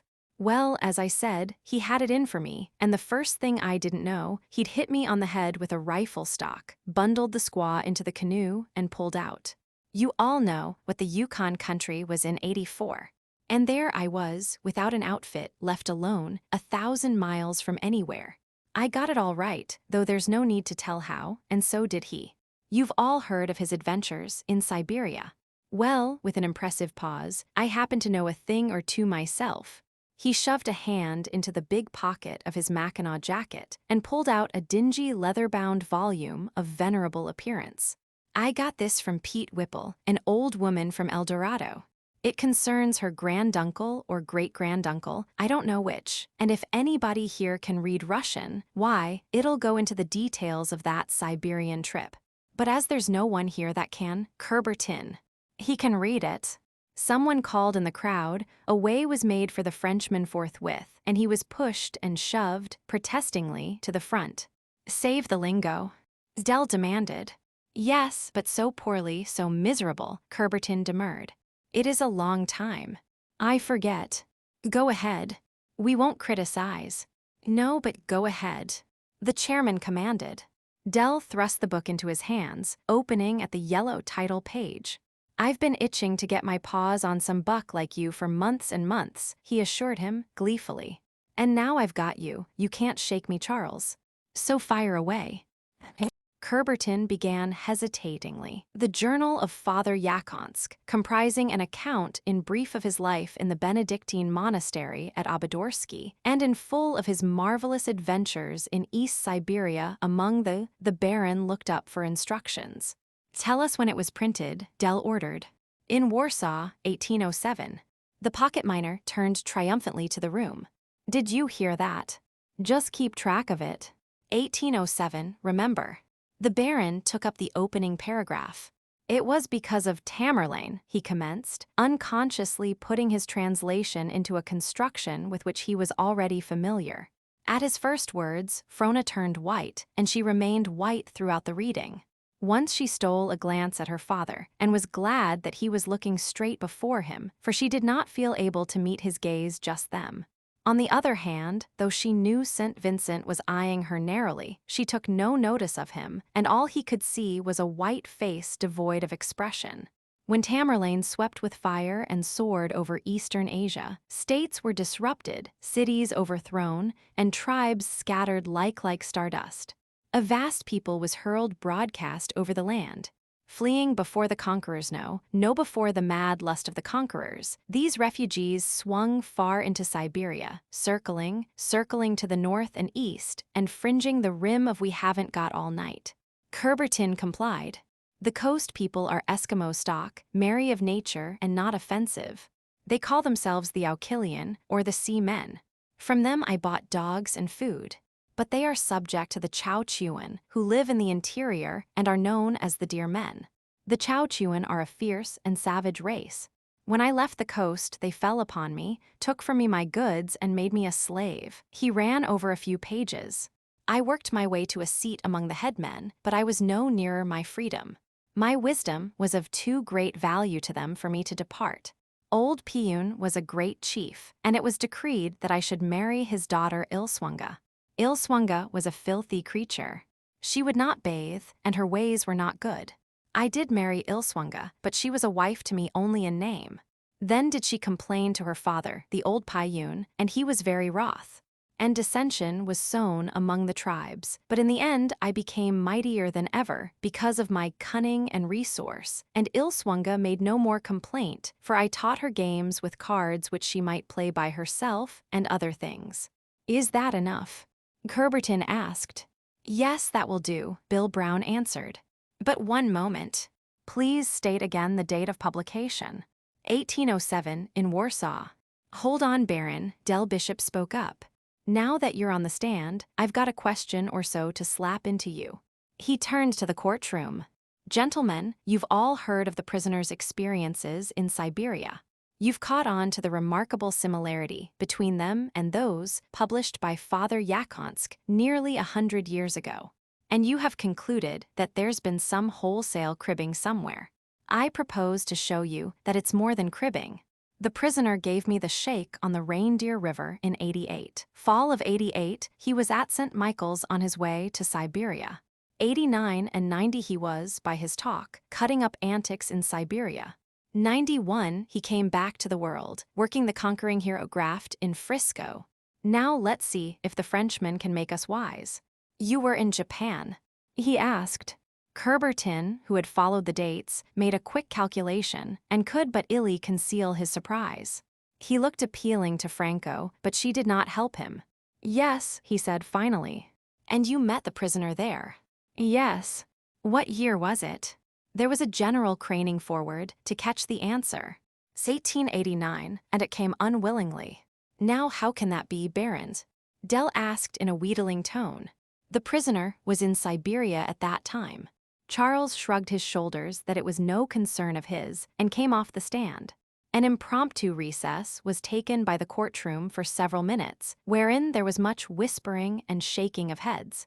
It is all a lie. St. Vincent leaned close to Joan's ear, but she did not hear.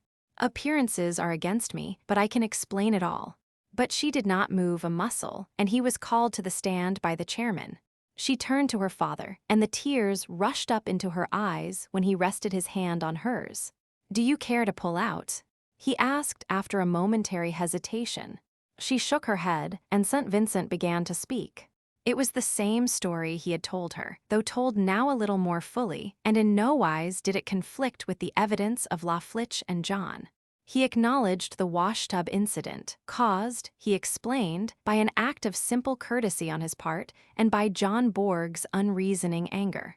He acknowledged that Bella had been killed by his own pistol, but stated that the pistol had been borrowed by Borg several days previously and not returned. Concerning Bella's accusation, he could say nothing. He could not see why she should die with a lie on her lips. He had never in the slightest way incurred her displeasure, so even revenge could not be advanced. It was inexplicable. As for the testimony of Bishop, he did not care to discuss it. It was a tissue of falsehood, cunningly interwoven with truth. It was true the man had gone into Alaska with him in 1888, but his version of the things which happened there was maliciously untrue. Regarding the Baron, there was a slight mistake in the dates. That was all in questioning him.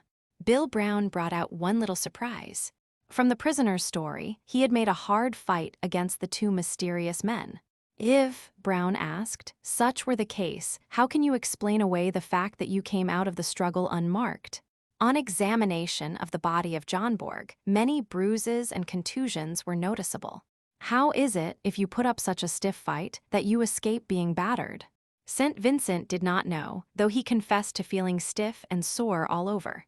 And it did not matter anyway. He had killed neither Borg nor his wife, that much he did know. Frona prefaced her argument to the meeting with a pithy discourse on the sacredness of human life, the weaknesses and dangers of circumstantial evidence, and the rights of the accused wherever doubt arose. Then she plunged into the evidence, stripping off the superfluous and striving to confine herself to facts. In the first place, she denied that a motive for the deed had been shown. As it was, the introduction of such evidence was an insult to their intelligence, and she had sufficient faith in their manhood and perspicacity to know that such puerility would not sway them in the verdict they were to give.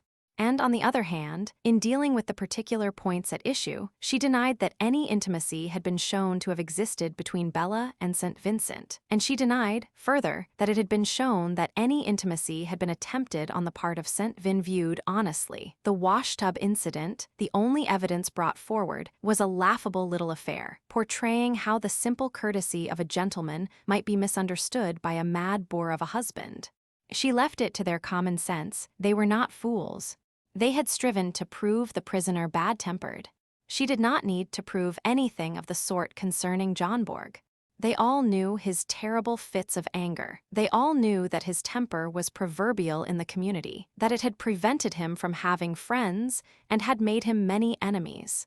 Was it not very probable, therefore, that the masked men were two such enemies?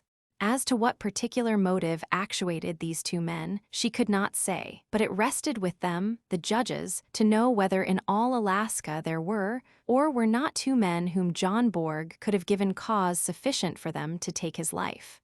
Witness had test, and there was no need for them to testify. Everybody knew that no footmarks were left when St. Vincent ran up the trail, and when he came back with La Flitche and the other man.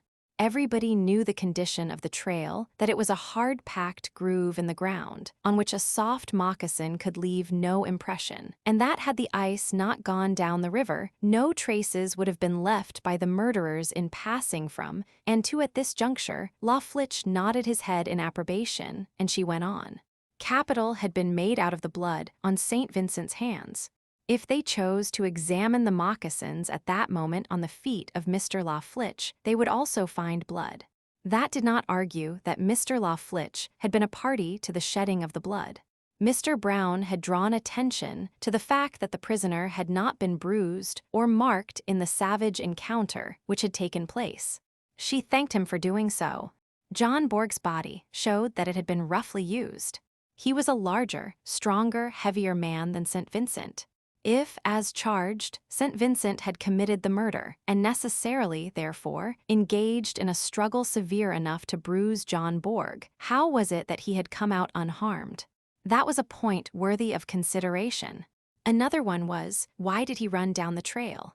It was inconceivable, if he had committed the murder, that he should, without dressing or preparation for escape, run towards the other cabins.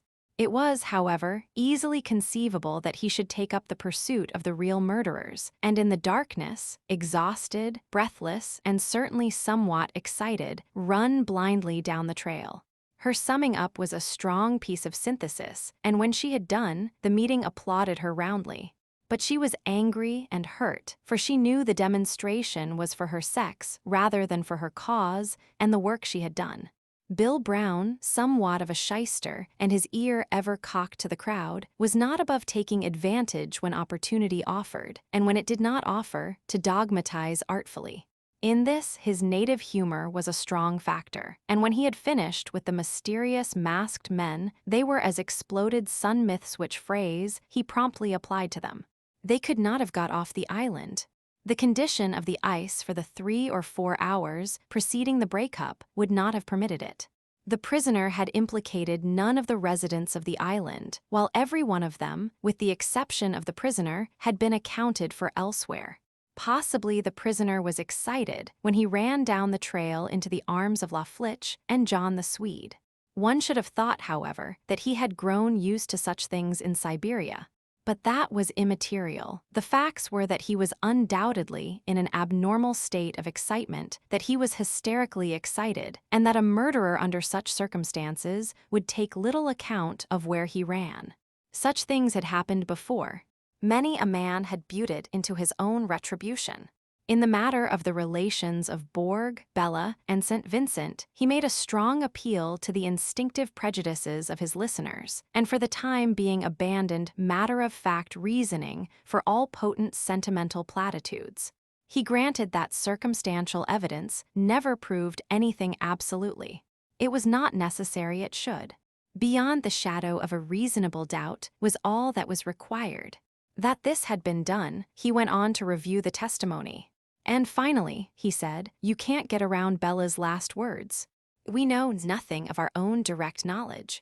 We've been feeling around in the dark, clutching at little things, and trying to figure it all out. But gentlemen, he paused to search the faces of his listeners, Bella knew the truth.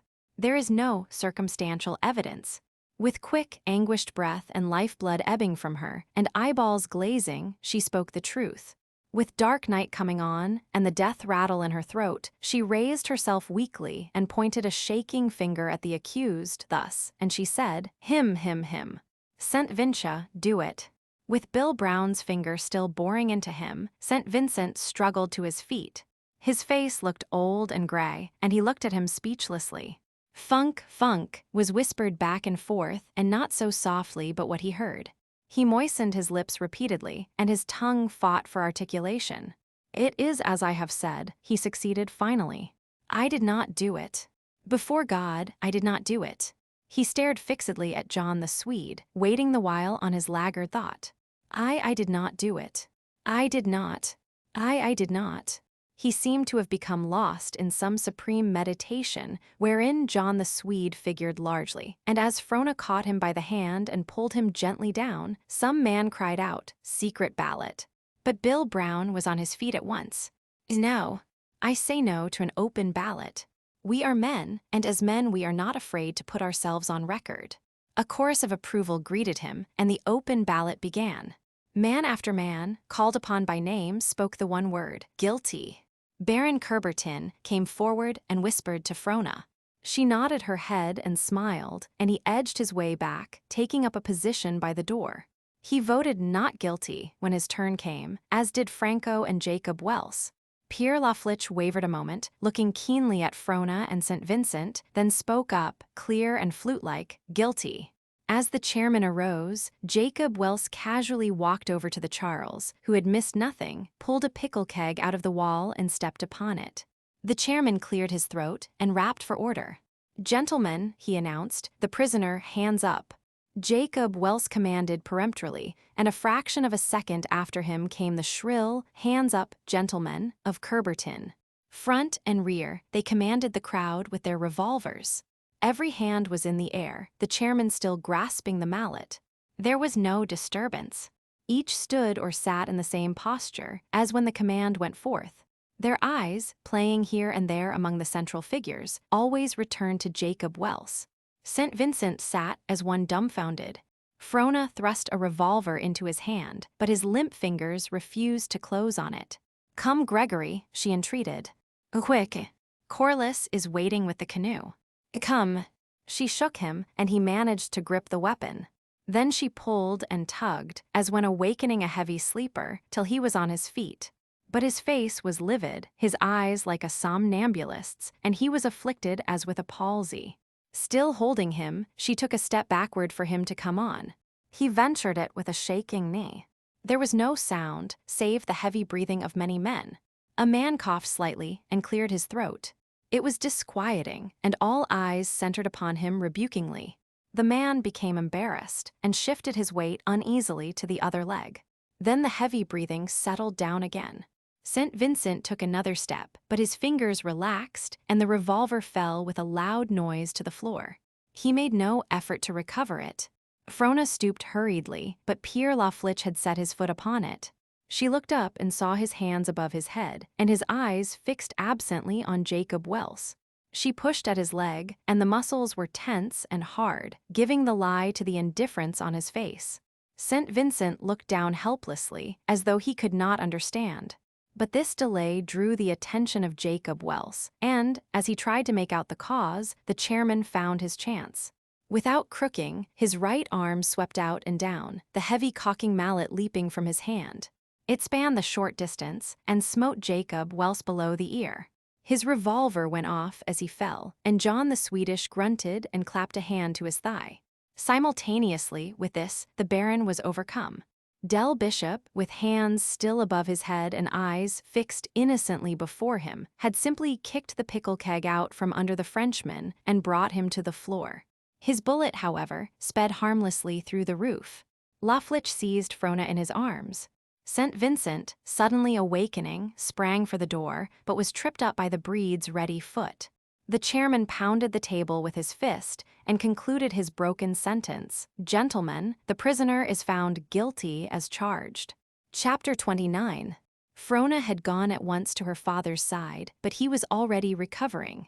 Curberton was brought forward with a scratched face, sprained wrist, and an insubordinate tongue. To prevent discussion and to save time, Bill Brown claimed the floor. Mr. Chairman, while we condemn the attempt on the part of Jacob Welse, Francis Welse, and Baron Curberton to rescue the prisoner and thwart justice, we cannot, under the circumstances, but sympathize with them. There is no need that I go further into this matter. You all know, and doubtless, under a similar situation, would have done the same. And so, in order that we may expeditiously finish the business, I make a motion to disarm the 3 prisoners and let them go. The motion was carried, and the 2 men searched for weapons. Franco was saved by giving her word that she was no longer armed. The meeting resolved itself into a hanging committee and began to file out of the cabin. "Sorry I had to do it," the chairman said, half apologetically, half defiantly. Jacob Welse smiled. "You took your chance," he answered, "and I can't blame you. I only wish I'd got you, though." Excited voices arose from across the cabin. "Here's you, Lego. Step on his fingers, Tim. Break that grip. Ouch. Ow." Pry his mouth open. Franco saw a knot of struggling men about St. Vincent and ran over. He had thrown himself down on the floor and, tooth and nail, was fighting like a madman. Tim Dugan, a stalwart Celt, had come to close quarters with him, and St. Vincent's teeth were sunk in the man's arm. "Smash him, Tim, smash him. How can I get a pry in his mouth, will ye? One moment, please." The men made way for her, drawing back and leaving St. Vincent and Tim. Frona knelt down by him. "Leave it, Gregory. Do leave go." He looked up at her, and his eyes did not seem human. He breathed stertorously, and in his throat were the queer little gasping noises of one overwrought. "I am Gregory." She brushed her hand gently across his brow. "Don't you understand? It is I, Frona. Do leave go." His whole body slowly relaxed, and a peaceful expression grew upon his face. His jaw dropped, and the man's arm was withdrawn. "Now listen, Gregory. Though you are to die, but I cannot. I cannot." He groaned. "You said that I could trust you, that all would come well." She thought of the chance which had been given, but said nothing. "Oh, Frona. Frona." He sobbed and buried his face in her lap. "At least you can be a man. It is all that remains." "Come on," Tim Dugan commanded. "Sorry to bother ye, miss, but we've got to fetch 'em along. Drag 'em out, you fellies. Catch 'em by the legs, Blackie, and you too, Johnson." St. Vincent's body stiffened at the words, the rational gleam went out of his eyes, and his fingers closed spasmodically on Frona's. She looked entreaty at the men, and they hesitated. "Give me a minute with him," she begged, "just a minute." "He ain't worth it," Dugan sneered, after they had drawn apart. "Look at M, it's a damned shame," corroborated Blackie, squinting sideways at Frona, whispering in St. Vincent's ear, the while her hand wandered caressingly through his hair. What she said they did not hear, but she got him on his feet and led him forward. He walked as a dead man might walk, and when he entered the open air, gazed forth wonderingly upon the muddy sweep of the Yukon. The crowd had formed by the bank, about a pine tree. A boy, engaged in running a rope over one of the branches, finished his task and slid down the trunk to the ground. He looked quickly at the palms of his hands and blew upon them, and a laugh went up. A couple of wolf dogs, on the outskirts, bristled up to each other and bared their fangs. Men encouraged them. They closed in and rolled over, but were kicked aside to make room for St. Vincent. Corliss came up the bank to Frona. "What's up?" he whispered. "Is it off?" She tried to speak, but swallowed and nodded her head. "This way, Gregory." She touched his arm and guided him to the box beneath the rope. Corliss, keeping step with them, looked over the crowd speculatively and felt into his jacket pocket. "Can I do anything?" he asked, gnawing his underlip impatiently. "Whatever you say goes, Frona. I can stand them off." She looked at him, aware of pleasure in the sight. She knew he would dare it, but she knew also that it would be unfair. St. Vincent had had his chance, and it was not right that further sacrifice should be made. No, Vance. It is too late. Nothing can be done. At least let me try, he persisted. No, it is not our fault that our plan failed and her eyes filled. Please do not ask it of me. Then let me take you away. You cannot remain here. I must, she answered simply, and turned to St. Vincent, who seemed dreaming. Blackie was tying the hangman's knot in the rope's end, preparatory to slipping the noose over St. Vincent's head. Kiss me, Gregory, she said, her hand on his arm. He started at the touch and saw all eager eyes centered upon him, and the yellow noose just shaped in the hands of the hangman. He threw up his arms as though to ward it off and cried loudly, No. No. Let me confess. Let me tell the truth, then you'll believe me. Bill Brown and the chairman shoved Blackie back, and the crowd gathered in. Cries and protestations rose from its midst. No, you don't, a boy's shrill voice made itself heard. I'm not going to go. I climbed the tree and made the rope fast, and I've got a right to stay. You're only a kid, replied a man's voice, and it ain't good for you. I don't care, and I'm not a kid. I'm used to such things. And anyway, I climbed the tree. Look at my hands. Of course he can stay, another voice took up the trouble. Leave him alone, Curly. You ain't the whole thing. A laugh greeted this, and things quieted down. A silence. The chairman called, and then to St. Vincent, Go ahead, you, and don't take it all day. Give us a chance to hear. The crowd broke out again. Put 'em on the box. Put 'em on the box. St. Vincent was helped up, and began with eager volubility. I didn't do it, but I saw it done. There weren't two men, only one. He did it, and Bella helped him. A wave of laughter drowned him out. Not so fast, Bill Brown cautioned him. Kindly explain how Bella helped this man kill herself. Begin at the beginning. That night before he turned in, Borg set his burglar alarm. That's what I called it, a tin bread pan attached to the latch so the door couldn't open without tumbling it down. He said it every night as though he were afraid of what might happen, the very thing which did happen, for that matter. On the night of the murder, I awoke with the feeling that someone was moving around. The slush lamp was burning low, and I saw Bella at the door. Borg was snoring, I could hear him plainly. Bella was taking down the bread pan, and she took great care of it. Then she opened the door, and an Indian came in softly. He had no mask, and I should know him if ever I see him again, for a scar ran along the forehead and down over one eye. I suppose you sprang out of bed and gave the alarm. No, I didn't, St. Vincent answered, with I just lay there and waited. What did you think? That Bella was in collusion with the Indian, and that Borg was to be murdered. It came to me at once. And you did nothing. And nothing. His voice sank, and his eyes dropped to Frona, leaning against the box beneath him and steadying it. She did not seem to be affected. Bella came over to me, but I closed my eyes and breathed regularly. She held the slush lamp to me, but I played sleep naturally enough to fool her. Then I heard a snort of sudden awakening and alarm, and a cry, and I looked out. The Indian was hacking at Borg with a knife, and Borg was warding off with his arms and trying to grapple him. When they did grapple, Bella crept up from behind and threw her arm in a stranglehold about her husband's neck. She put her knee into the small of his back, bent him backward, and with the Indian help, threw him to the floor. And what did you do? I watched. Had you a revolver? Yes. The one you previously said John Borg had borrowed. Yes, but I watched. Did John Borg call for help? Yes. Can you give his words? St. Vincent. Oh my God. Oh, St. Vincent, help me. He shuddered at the recollection and added, It was terrible. I should say so, Brown grunted. And you. I watched, was the dogged reply, while a groan went up from the crowd. Borg shook clear of them, however, and got on his legs. He hurled Bella across the cabin with a back sweep of the arm and turned upon the Indian.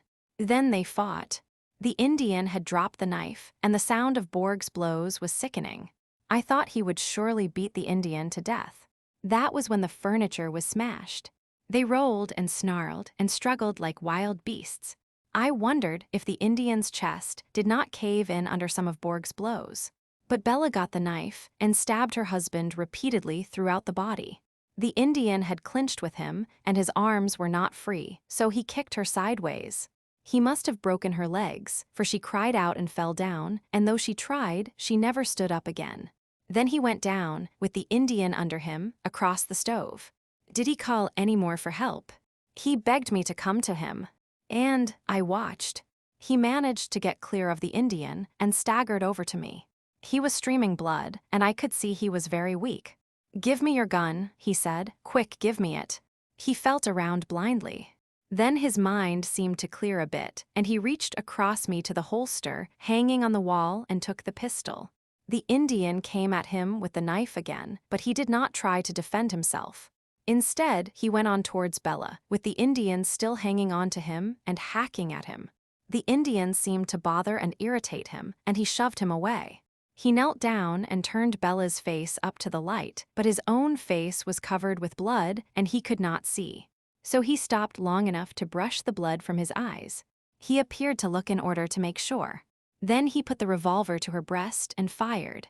The Indian went wild at this and rushed at him with the knife, at the same time knocking the pistol out of his hand. It was then the shelf with the slush lamp was knocked down. They continued to fight in the darkness, and there were more shots fired, though I do not know by whom. I crawled out of the bunk, but they struck against me in their struggles, and I fell over Bella. That's when the blood got on my hands. As I ran out the door, more shots were fired. Then I met Laflitch and John, and you know the rest. This is the truth I have told you, I swear it. He looked down at Frona. She was steadying the box, and her face was composed. He looked out over the crowd and saw unbelief. Many were laughing. "Why did you not tell this story at first?" Bill Brown demanded. Because I might have helped." There was more laughter at this, and Bill Brown turned away from him. "Gentlemen, you have heard this pipe dream. It is a wilder fairy story than his first. At the beginning of the trial, we promised to show that the truth was not in him. That we succeeded, your verdict is ample testimony. But that he should likewise succeed, and more brilliantly, we did not expect that he has, you cannot doubt. What do you think of him? Lie upon lie he has given us. He has been proven a chronic liar. Are you to believe this last and fearfully impossible lie? Gentlemen, I can only ask that you reaffirm your judgment. And to those who may doubt his mendacity surely, there are but few let me state that if his story is true, if he broke salt with this man, John Borg, and lay in his blankets while murder was done, if he did we cannot make a mistake. What shall it be? Death. String him up. Stretch him were the cries. But the crowd suddenly turned its attention to the river, and even Blackie refrained from his official task. A large raft, worked by a sweep at either end, was slipping past the tail of a split-up island, close to the shore. When it was at their feet, its nose was slewed into the bank, and while its free end swung into the stream to make the consequent circle, a snubbing rope was flung ashore, and several turns taken about the tree under which sent a cargo of moose meat, red and raw, cut into quarters, peeped from beneath a cool covering of spruce boughs. And because of this, the two men on the raft looked up to those on the bank with pride in their eyes. "Tryin' to make Dawson with it," one of them explained, and the sun's all fired hot. "Nope," said his comrade in reply to a query, "don't care to stop and trade. It's worth $1.50 a pound down below, and we're hustlin' to get there. But we've got some pieces of a man we want to leave with you." He turned and pointed to a loose heap of blankets, which slightly disclosed the form of a man beneath. "We gathered him this morning, 'bout 30 miles up the Stewart, I should judge. Stands in need of doctorin'," the other man spoke up, "and the meat's spoilin', and we ain't got time for nothin'. Beggars don't have anything to say. Don't savor the burrow. Looks as if he might have been mixin' things with a grizzly or somethin', all battered and gouged. Injured internally, from the looks of it. Where'll you have him?" Frona, standing by St. Vincent, saw the injured man borne over the crest of the bank and through the crowd. A bronzed hand drooped down and a bronzed face showed from out the blankets. The bearers halted near them while a decision could be reached as to where he should be carried. Frona felt a sudden fierce grip on her arm. Look. St. Vincent was leaning forward and pointing wildly at the injured man. "Look. That scar. The Indian opened his eyes, and a grin of recognition distorted his face. "It is he. It is he." St. Vincent, trembling with eagerness, turned upon the crowd. "I call you all to witness. That is the man who killed John Borg." No laughter greeted this, for there was a terrible earnestness in his manner. Bill Brown and the chairman tried to make the Indian talk, but could not. A miner from British Columbia was pressed into service, but his Chinook made no impression. Then La Flitche was called. The handsome breed bent over the man and talked in gutturals, which only his mother's heredity made possible. It sounded all one, yet it was apparent that he was trying many tongues. But no response did he draw, and he paused disheartened. As though with sudden recollection, he made another attempt. At once a gleam of intelligence shot across the Indian's face, and his larynx vibrated to similar sounds. "It is the stick talk of the upper white," La Flitche stopped long enough to explain. Then, with knit brows and stumbling moments when he sought dim-remembered words, he plied the man with questions. To the rest, it was like a pantomime, the meaningless grunts and waving arms, and facial expressions of puzzlement, surprise, and understanding. At times, a passion wrote itself on the face of the Indian, and a sympathy on the face of La Flitche. Again, by look and gesture, St. Vincent was referred to, and once a sober, mirthless laugh shaped the mouth so. "It is good," La Flitche said, when the Indian's head dropped back. "This man makes true talk. He came from White River, way up. He cannot understand. He surprised very much, so many white men. He never thought so many white men in the world. He dies soon. His name Gao. Long time ago, 3 years ago, this man John Borg went to this man Gao's country. He hunts, he brings plenty of meat to the camp, wherefore White River sticks like him.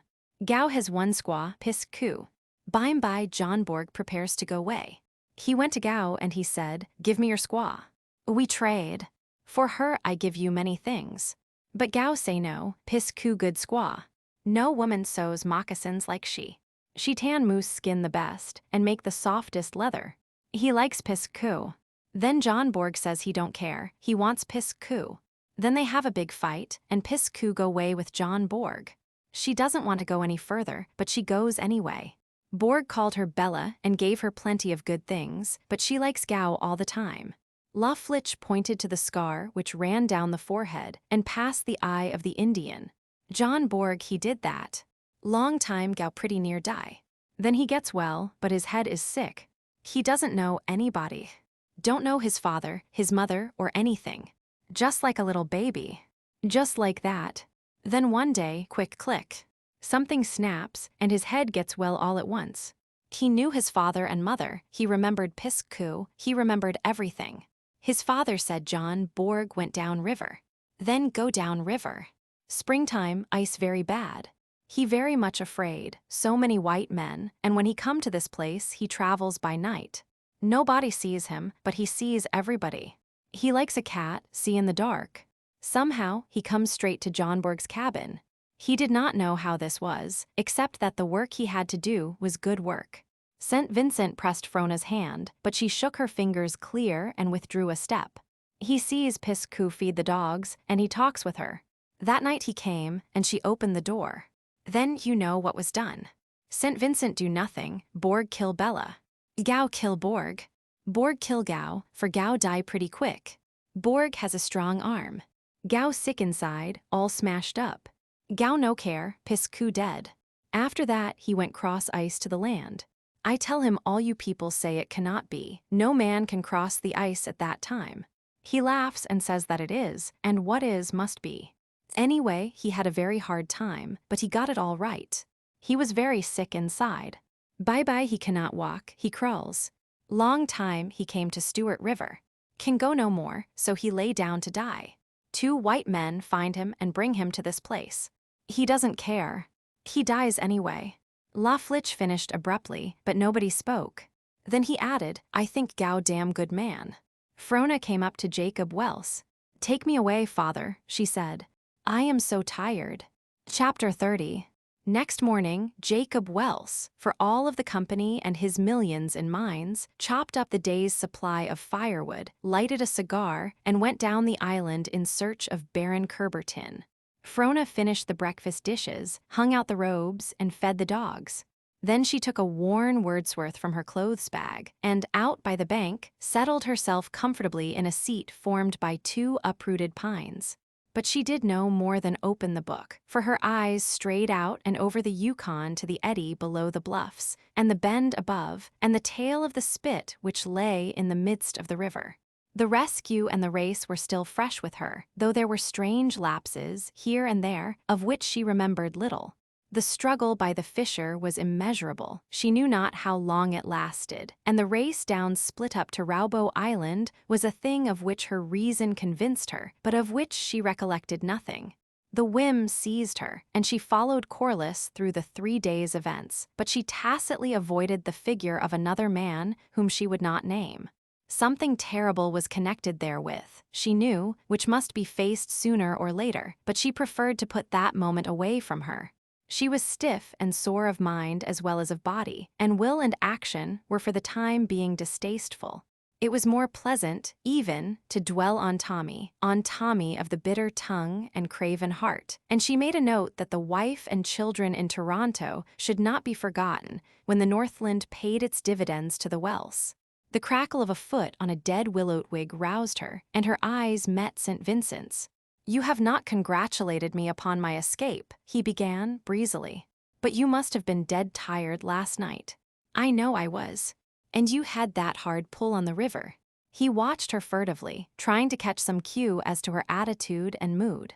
"You're a heroine, that's what you are, Frona," he began again with exuberance. "And not only did you save the mailman, but by the delay you wrought in the trial you saved me. If one more witness had gone on the stand that first day, I should have been duly hanged before Gow put in an appearance. Fine chap, Gow. Too bad. He's going to die." "I am glad that I could be of help," she replied, wondering the while what she could say. "And of course I am to be congratulated. Your trial is hardly a thing for congratulation," she spoke up quickly, looking at him straight in the eyes for the moment. "I am glad that it came out as it did, but surely you cannot expect me to congratulate you." Oh, with long-drawn inflection. "So that's where it pinches." He smiled good-humoredly and moved as though to sit down, but she made no room for him, and he remained standing. "I can certainly explain. If there have been women," Frona had been clinching her hand nervously, but at the word burst out in laughter. "Women?" she queried. "Women," she repeated. "Do not be ridiculous, Gregory. After the way you stood by me through the trial," he began reproachfully, "I thought—" "Oh, you do not understand," she said hopelessly. "You do not understand. Look at me, Gregory, and see if I can make you understand. Your presence is painful to me. Your kisses hurt me. The memory of them still burns my cheek, and my lips feel unclean. And why? Because of women, which you may explain away. How little do you understand? But shall I tell you?" Voices of men came to her from down the riverbank and the splashing of water. She glanced quickly and saw Del Bishop guiding a poling boat against the current and Corliss on the bank, bending to the tow rope. "Shall I tell you why, Gregory St. Vincent?"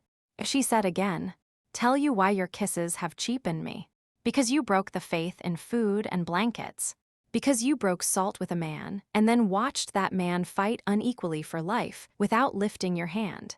Why, I would rather you had died in defending him. The memory of you would have been good. Yes, I would rather you had killed him yourself. At least, it would have shown there was blood in your body. So this is what you would call love." He began, scornfully, his fretting, fuming devil beginning to rouse. "A fair-weather love, truly. But Lord, how do we men learn?" "I thought you were well taught," she retorted. "What of the other women?"